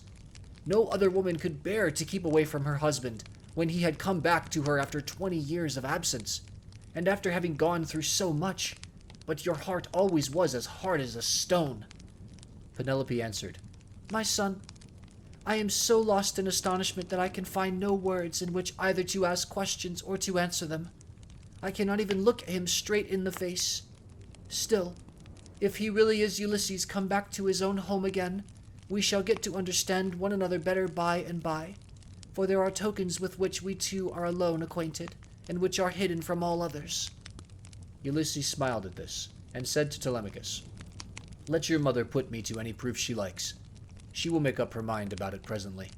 She rejects me for the moment and believes me to be somebody else, because I am covered with dirt, and have such bad clothes on. Let us, however, consider what we have better do next, when one man has killed another, even though he was not one who would leave many friends to take up his quarrel. The man who has killed him must still say goodbye to his friends and fly the country, whereas we have been killing the stay of a whole town, and all the picked youth of Ithaca. I would have you consider this matter." "Look it to yourself, father," answered Telemachus, "for they say you are the wisest counselor in the world, and that there is no other mortal man who can compare with you. We will follow you with right good will, nor shall you find us fail you in so far as our strength holds out." "I will say what I think is best," answered Ulysses. "First, wash and put your shirts on. Tell the maids also to go to their own room and dress. Phemius shall then strike up a dance tune on his lyre, so that if people outside hear, or any of the neighbors, or someone going along the street happen to notice it, they may think there is a wedding in the house. And no rumors about the death of the suitors will get about into the town, before we can escape to the woods upon my own land. Once there, we will settle which of the course heaven vouchsafes us shall seem wisest." Thus did he speak, and they did even as he had said. First they washed and put their shirts on, while the women got ready. Then Phemius took his lyre, and set them all longing for sweet song and stately dance. The house re-echoed with the sound of men and women dancing, and the people outside said, "I suppose the queen has been getting married at last. She ought to be ashamed of herself for not continuing to protect her husband's property until he comes home." This was what they said, but they did not know what it was that had been happening. The upper servant, Eurynome, washed and anointed Ulysses in his own house and gave him a shirt and cloak, while Minerva made him look taller and stronger than before.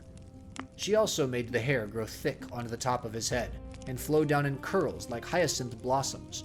She glorified him about the head and shoulders, just as a skillful workman who has studied art of all kinds under Vulcan or Minerva, and his work is full of beauty, enriches a piece of silver plate by gilding it.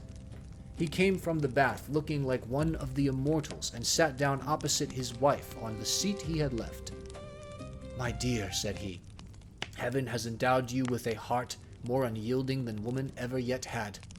No other woman could bear to keep away from her husband when he had come back to her after 20 years of absence, and after having gone through so much.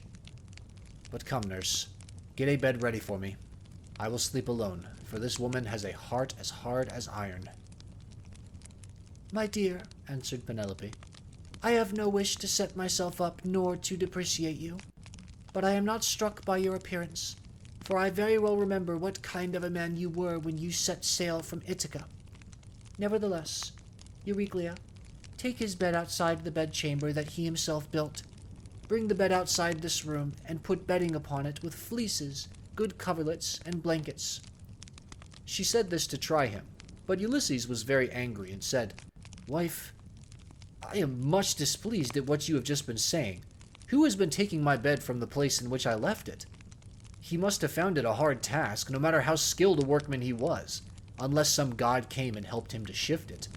There is no man living, however strong and in his prime, who could move it from its place, for it is a marvelous curiosity which I made with my very own hands. There was a young olive growing with the precincts of the house in full vigor, and about as thick as a bearing post. I built my room round this with strong walls of stone, and a roof to cover them. and I made the doors strong and well-fitting. Then I cut off the top boughs of the olive tree and left the stump standing. This I dressed roughly from the root upwards, and then worked with carpenter's tools well and skillfully, straightening my work by drawing a line on the wood, and making it into a gold and silver. After this I stretched a hide of crimson leather from one side of it to the other. So you see, I know all about it, and I desire to learn whether it is still there, or whether anyone has been removing it by cutting down the olive tree as it roots." When she heard the sure proofs Ulysses now gave her, she fairly broke down. She flew weeping to his side, flung her arms about his neck, and kissed him. "Do not be angry with me, Ulysses," she cried. "You who are the wisest of mankind, we have suffered, both of us. Heaven has denied us the happiness of spending our youth and of growing old together. Do not then be aggrieved or take it amiss that I did not embrace you thus soon as I saw you. I have been shuddering all the time through fear that someone might come here and deceive me with a lying story, for there are many very wicked people going about.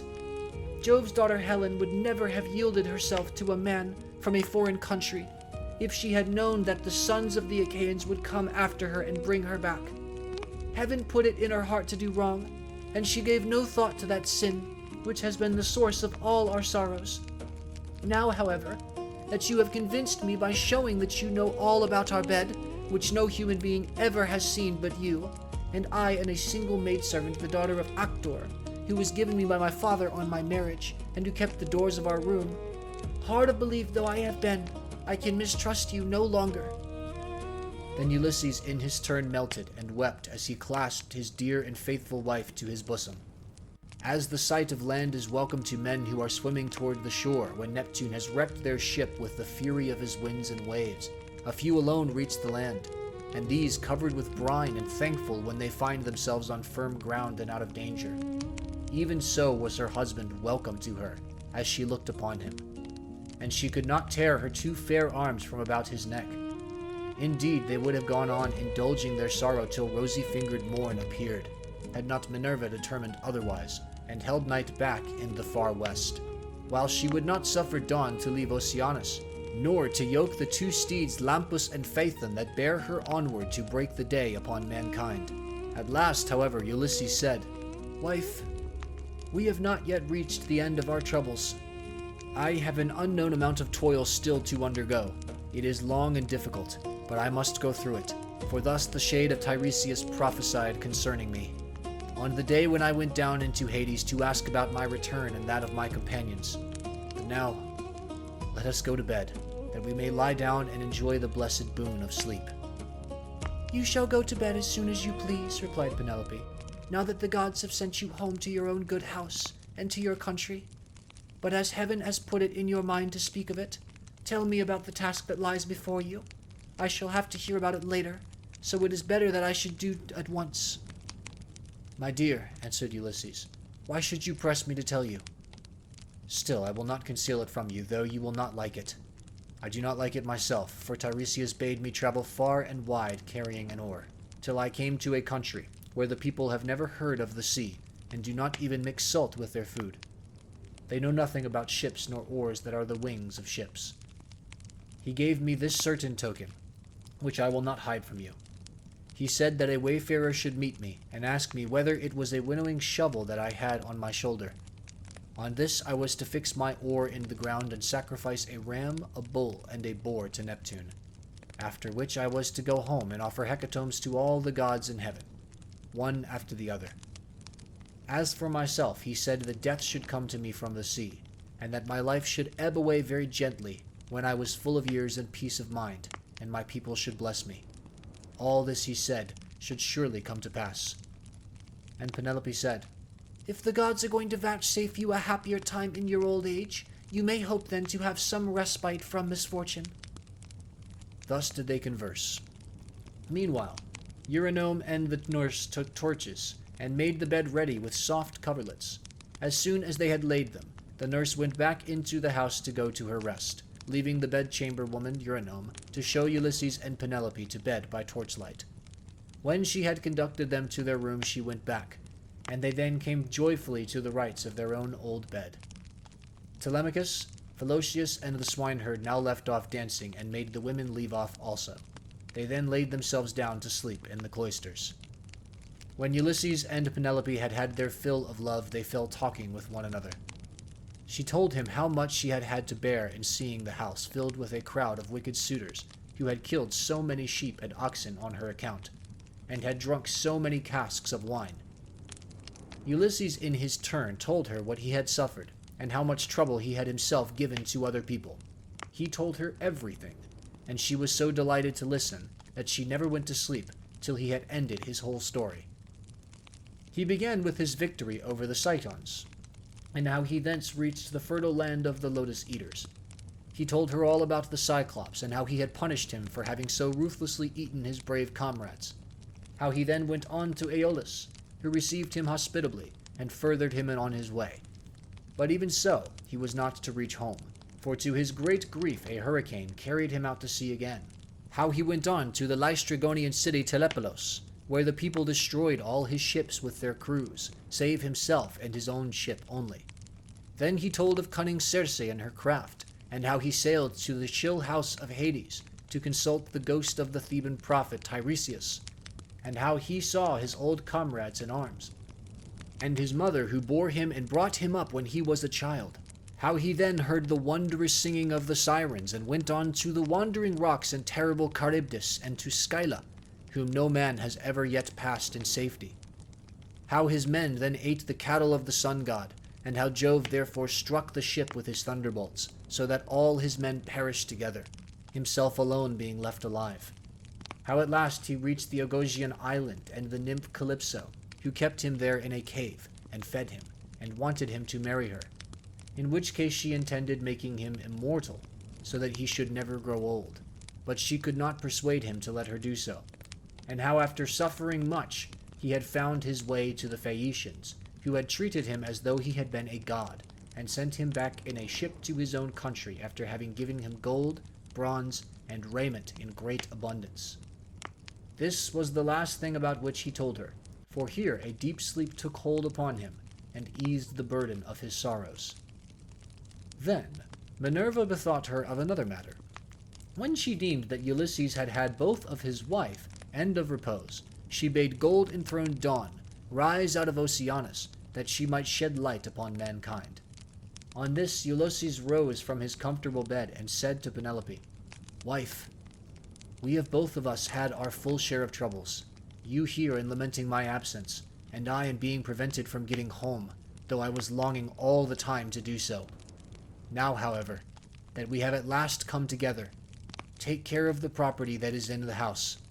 As for the sheep and goats which the wicked suitors have eaten, I will take many myself by force from other people, and will compel the Achaeans to make good the rest, till they shall have filled all my yards. I am now going to the wooded lands out in the country to see my father, who has so long been grieved on my account. And to yourself, I will give these instructions, though you have little need of them. At sunrise it will at once get abroad that I have been killing the suitors. Go upstairs, therefore, and stay there with your women. See nobody, and ask no questions." As he spoke, he girded on his armor. Then he roused Telemachus, Philocius, and Eumaeus, and told them all to put on their armor also. This they did, and armed themselves. When they had done so, they opened the gates and sallied forth, Ulysses leading the way. It was now daylight, but Minerva nevertheless concealed them in darkness, and led them quickly out of the town.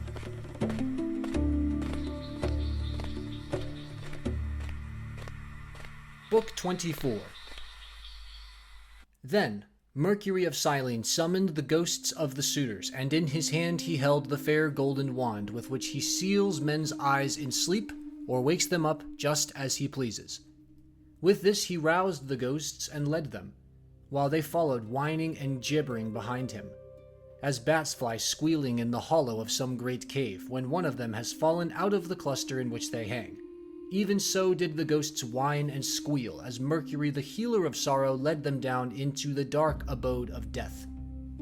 When they had passed the waters of Oceanus and the rock Leucus, they came to the gates of the sun and the land of dreams, whereon they reached the meadow of Asphodel, where dwell the souls and shadows of them that can labor no more. Here they found the ghost of Achilles, son of Peleus, with those of Patroclus, Antilochus, and Ajax, who was the finest and handsomest man of all the Danaans after the son of Peleus himself. They gathered round the ghosts of the son of Peleus, and the ghost of Agamemnon joined them, sorrowing bitterly. Round him were gathered also the ghosts of those who had perished with him in the house of Aegisthus, and the ghost of Achilles spoke first. "Son of Atreus," it said, "we used to say that Jove had loved you better from first to last than any other hero, for you were captain over many and brave men, when we were all fighting together before Troy. Yet the hand of death which no mortal can escape was laid upon you all too early.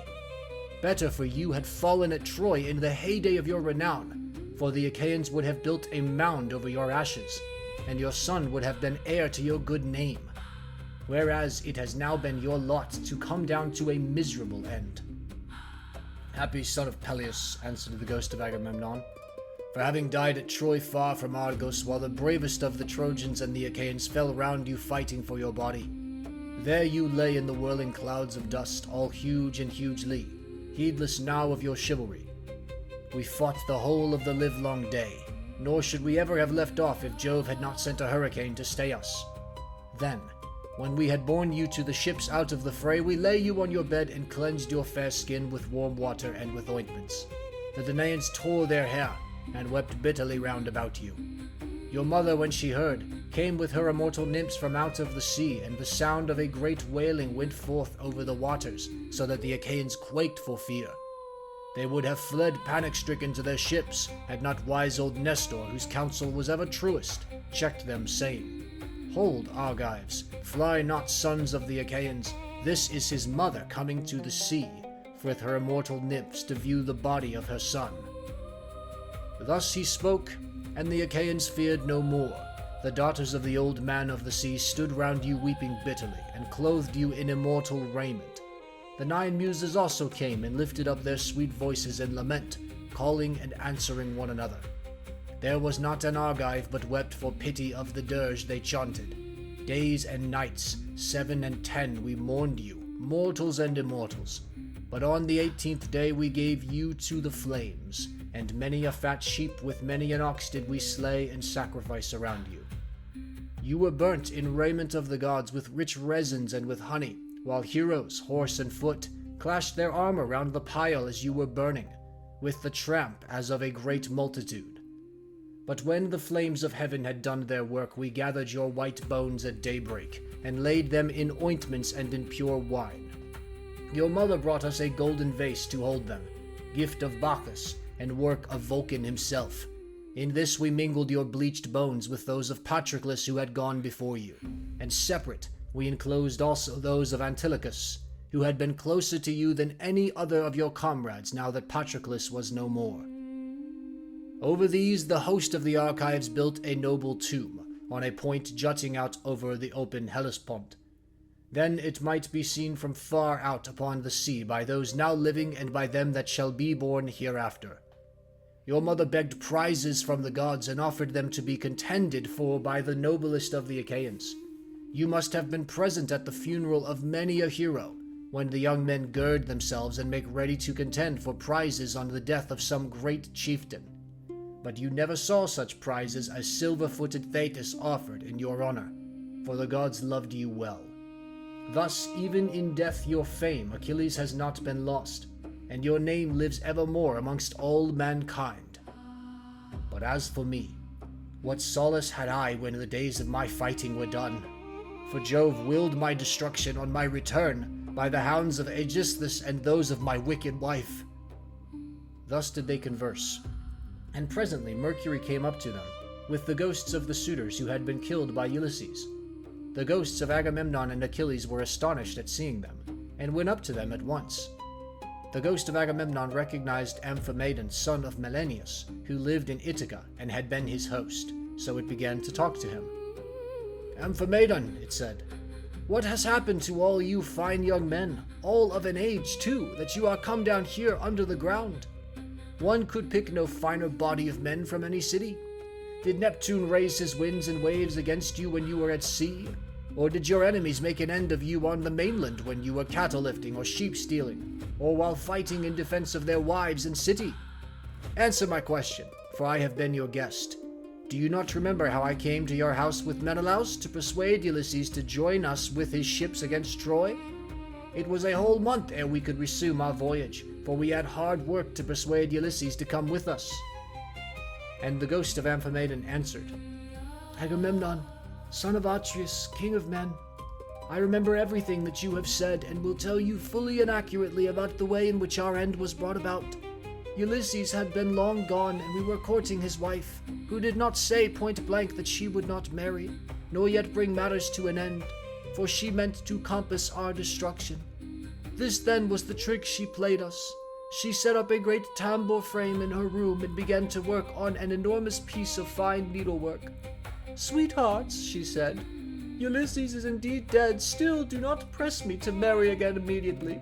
Wait, for I would not have my skill in needlework perish unrecorded, till I have completed a pall for the hero Laertes against the time when death shall take him.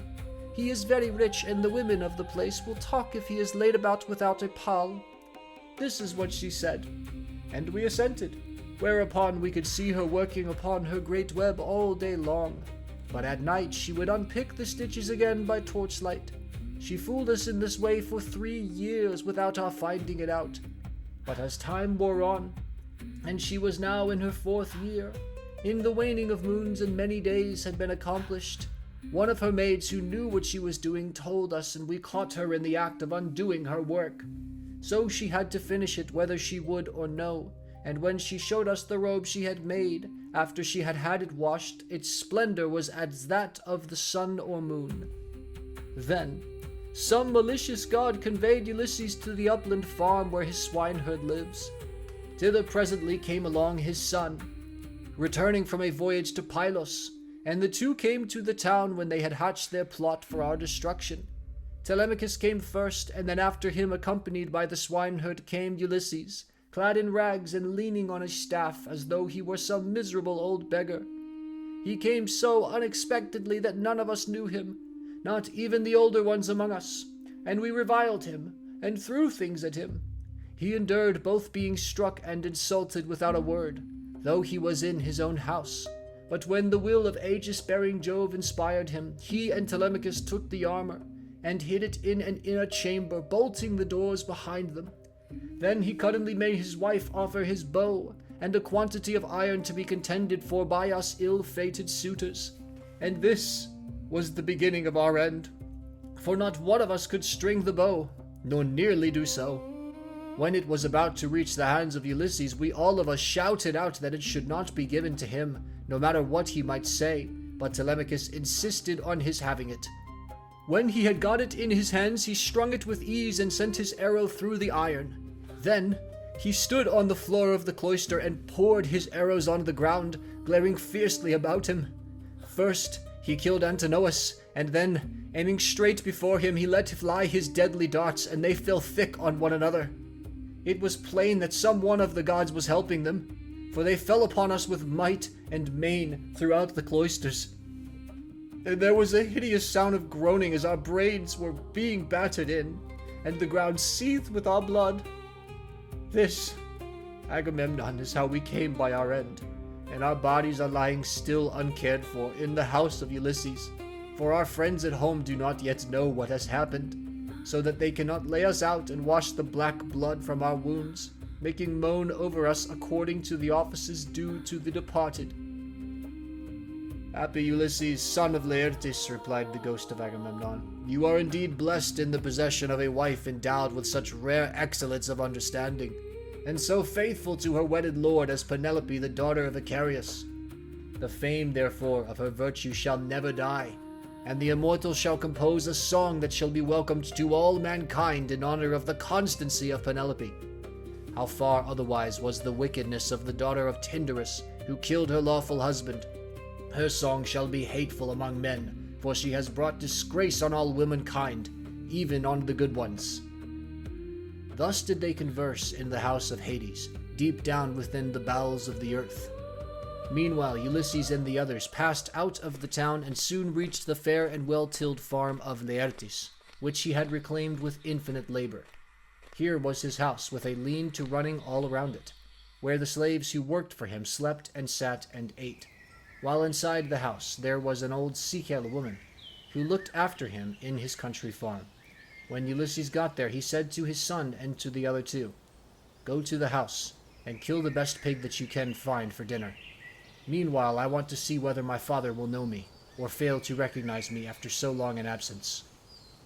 He then took off his armor, and gave it to Eumaeus and Philocius, who went straight on to the house, while he turned off into the vineyard to make trial of his father. As he went down into the great orchard, he did not see Dolius, nor any of his sons, nor of the other bondsmen, for they were all gathering thorns to make a fence for the vineyard, at the place where the old man had told them. He therefore found his father alone, hoeing a vine. He had on a dirty old shirt, patched and very shabby. His legs were bound round with thongs of oxhide to save him from the brambles, and he also wore sleeves of leather. He had a goatskin cap on his head, and was looking very woe-begone. When Ulysses saw him so worn, so old, and full of sorrow, he stood still under a tall pear tree, and began to weep. He doubted whether to embrace him, kiss him, and tell him all about his having come home, or whether he should first question him and see what he would say. In the end he deemed it best to be crafty with him. So in this mind he went up to his father, who was bending down and digging about a plant. "I see, sir," said Ulysses, "that you are an excellent gardener. What pains you take with it, to be sure. There is not a single plant, not a fig, tree, vine, olive, pear, nor flower bed, but bears the trace of your attention. I trust, however, that you will not be offended if I say that you take better care of your garden than of yourself. You are old, unsavory, and very meanly clad. It cannot be because you are idle that your master takes such poor care of you. Indeed, your face and figure have nothing of the slave about them, and proclaim you of noble birth. I should have said that you were one of those who should wash well, eat well, and lie soft at night, as old men have a right to do. But tell me, and tell me true, whose bondman are you, and in whose garden are you working? Tell me also about another matter. Is this place that I have come to really Ithaca? I met a man just now who said so, but he was a dull fellow, and had not the patience to hear my story out, when I was asking him about an old friend of mine, whether he was still living, or was already dead and in the house of Hades. Believe me when I tell you that this man came to my house once when I was in my own country, and never yet did any stranger come to me whom I liked better. He said that his family came from Ithaca, and that his father was Laertes, son of Arcesius. I received him hospitably, making him welcome to all the abundance of my house. And when he went away, I gave him all customary presents. I gave him 7 talents of fine gold, and a cup of solid silver with flowers chased upon it. I gave him 12 light cloaks, and as many pieces of tapestry. I also gave him 12 cloaks of single fold, 12 rugs, 12 fair mantles, and an equal number of shirts. To all this I added 4 good-looking women skilled in all useful arts, and I let him take his choice." His father shed tears and answered, "Sir, you have indeed come to the country that you have named, but it has fallen into the hands of wicked people. All this wealth of presents has been given to no purpose. If you could have found your friend here alive in Ithaca, he would have entertained you hospitably, and would have requited your presents amply when you left him, as would have only been right considering what you had already given him. But tell me, and tell me true, how many years is it since you entertained this guest, my unhappy son, as ever was? Alas, he has perished far from his own country. The fishes of the sea have eaten him, or he has fallen a prey to the birds and wild beasts of some continent. Neither his mother nor I his father, who were his parents, could throw our arms about him and wrap him in his shroud, nor could his excellent and richly dowered wife Penelope bewail her husband, as was natural upon his deathbed, and close his eyes according to the offices due to the departed. But now, tell me truly, for I want to know, who and whence are you? Tell me of your town and parents.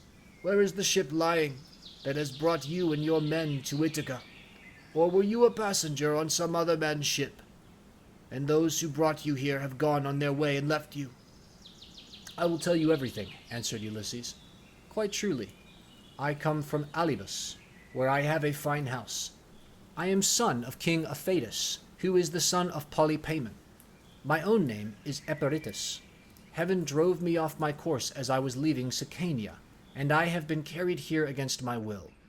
As for my ship, it is lying over yonder, off the open country outside the town, and this is the 5th year since Ulysses left my country. Poor fellow! Yet the omens were good for him when he left me.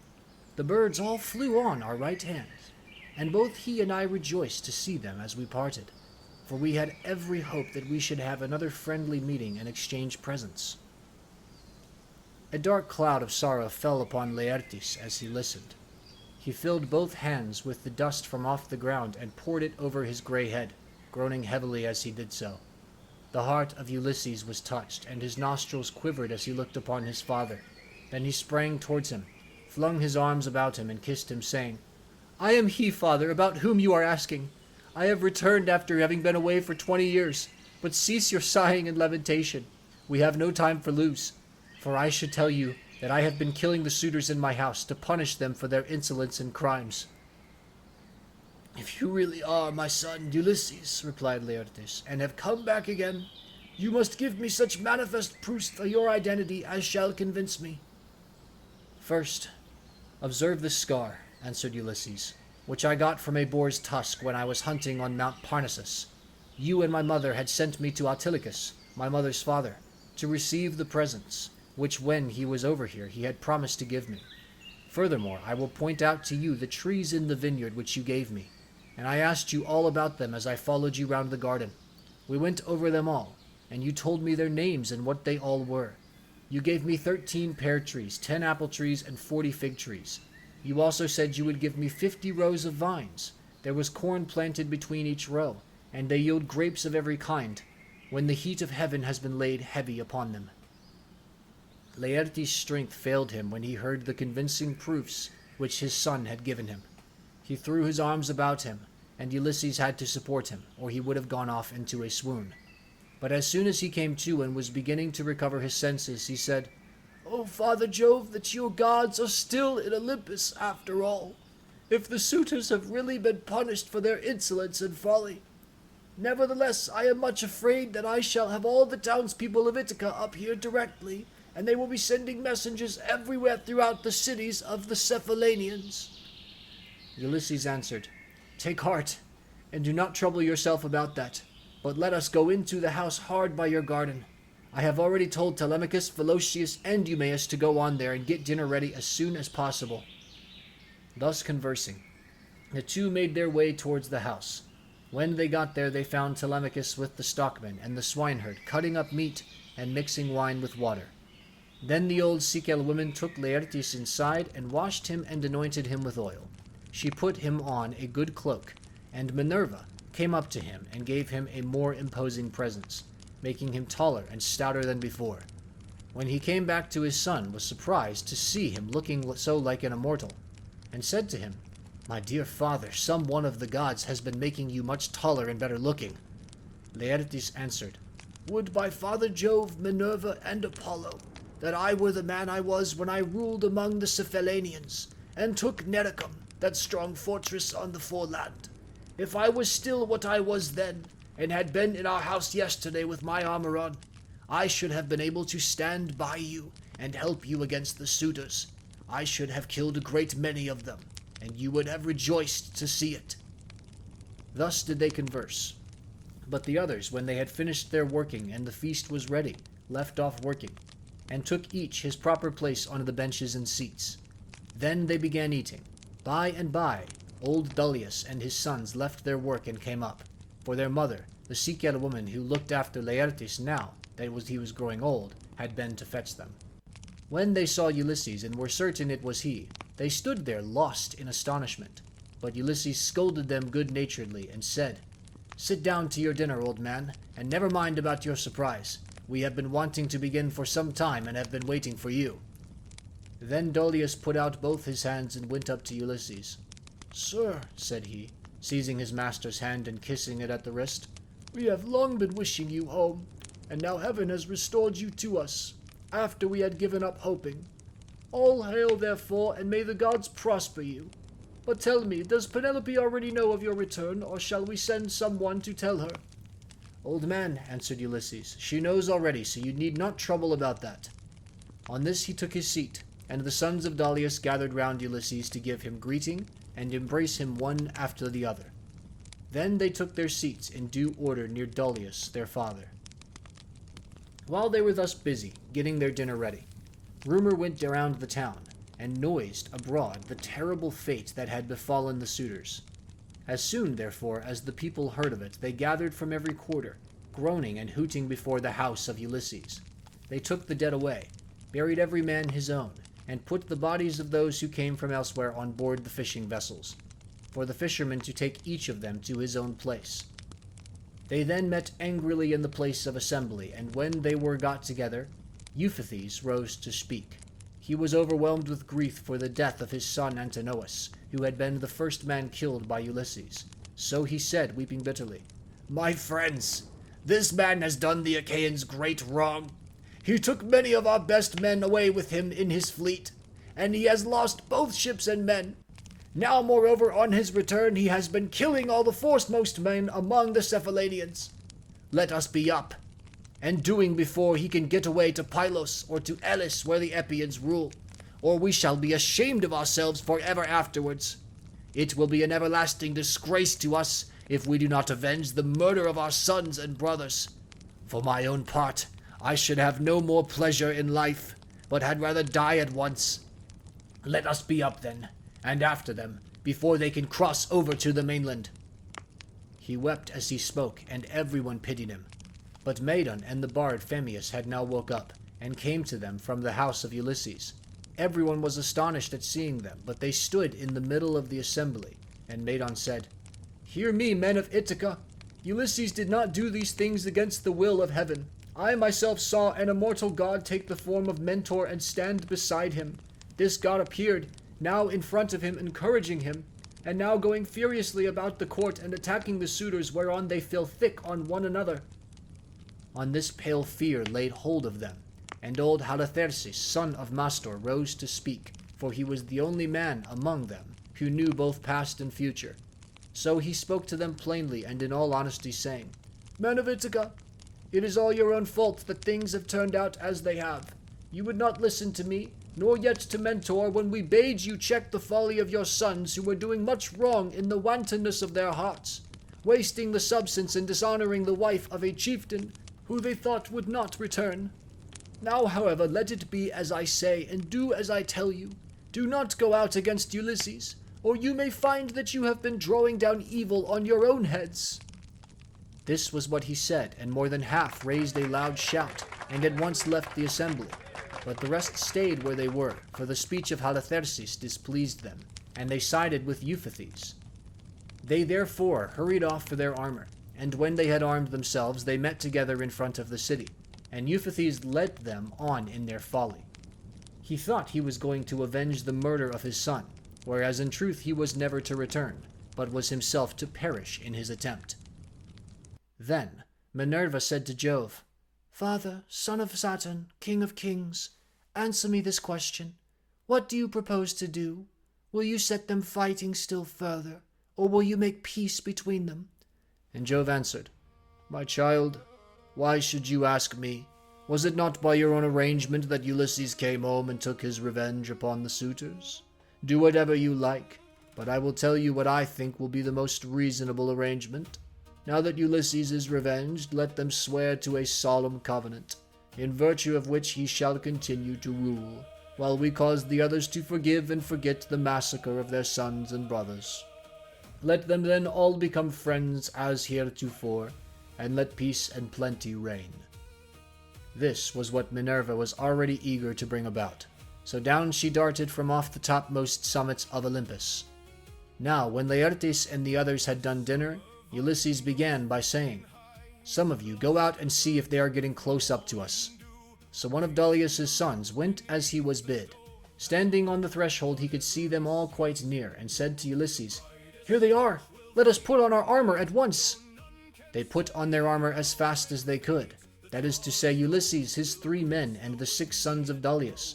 Laertes also and Dolius did the same. warriors by necessity in spite of their gray hair. When they had all put on their armor, they opened the gate and sallied forth, Ulysses leading the way. Then Jove's daughter Minerva came up to them, having assumed the form and voice of Mentor. Ulysses was glad when he saw her and said to his son Telemachus, "Telemachus, now that you are about to fight in an engagement which will show every man's mettle, be sure not to disgrace your ancestors, who were eminent for their strength and courage all the world over." "You say truly, my dear father," answered Telemachus, "and you shall see, if you will, that I am in no mind to disgrace your family." Laertes was delighted when he heard this. "Good heavens," he exclaimed, "what a day I am enjoying! I do indeed rejoice at it. My son and grandson are vying with one another in the matter of valor." On this, Minerva came up close to him and said, "Son of Arcesius, best friend I have in the world, pray to the blue-eyed damsel and to Jove her father, then poise your spear and hurl it."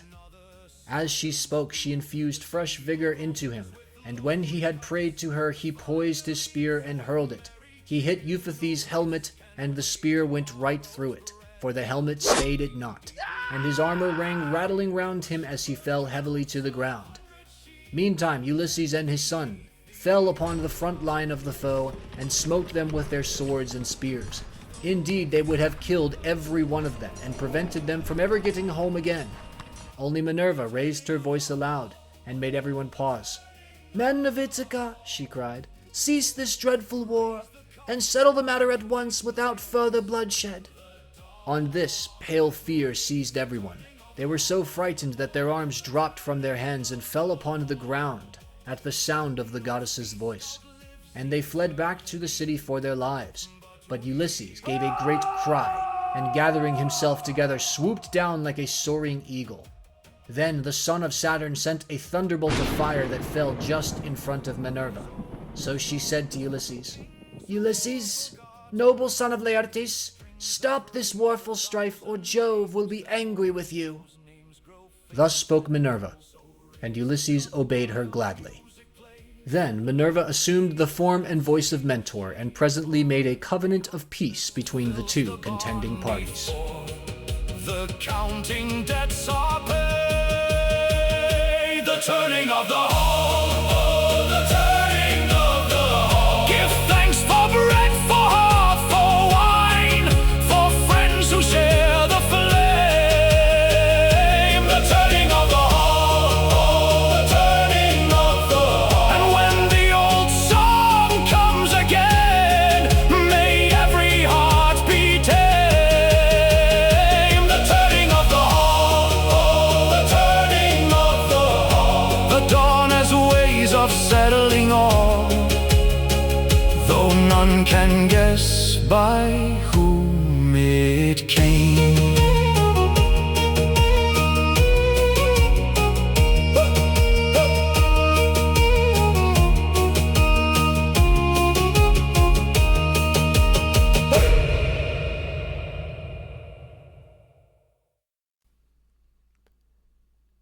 The End.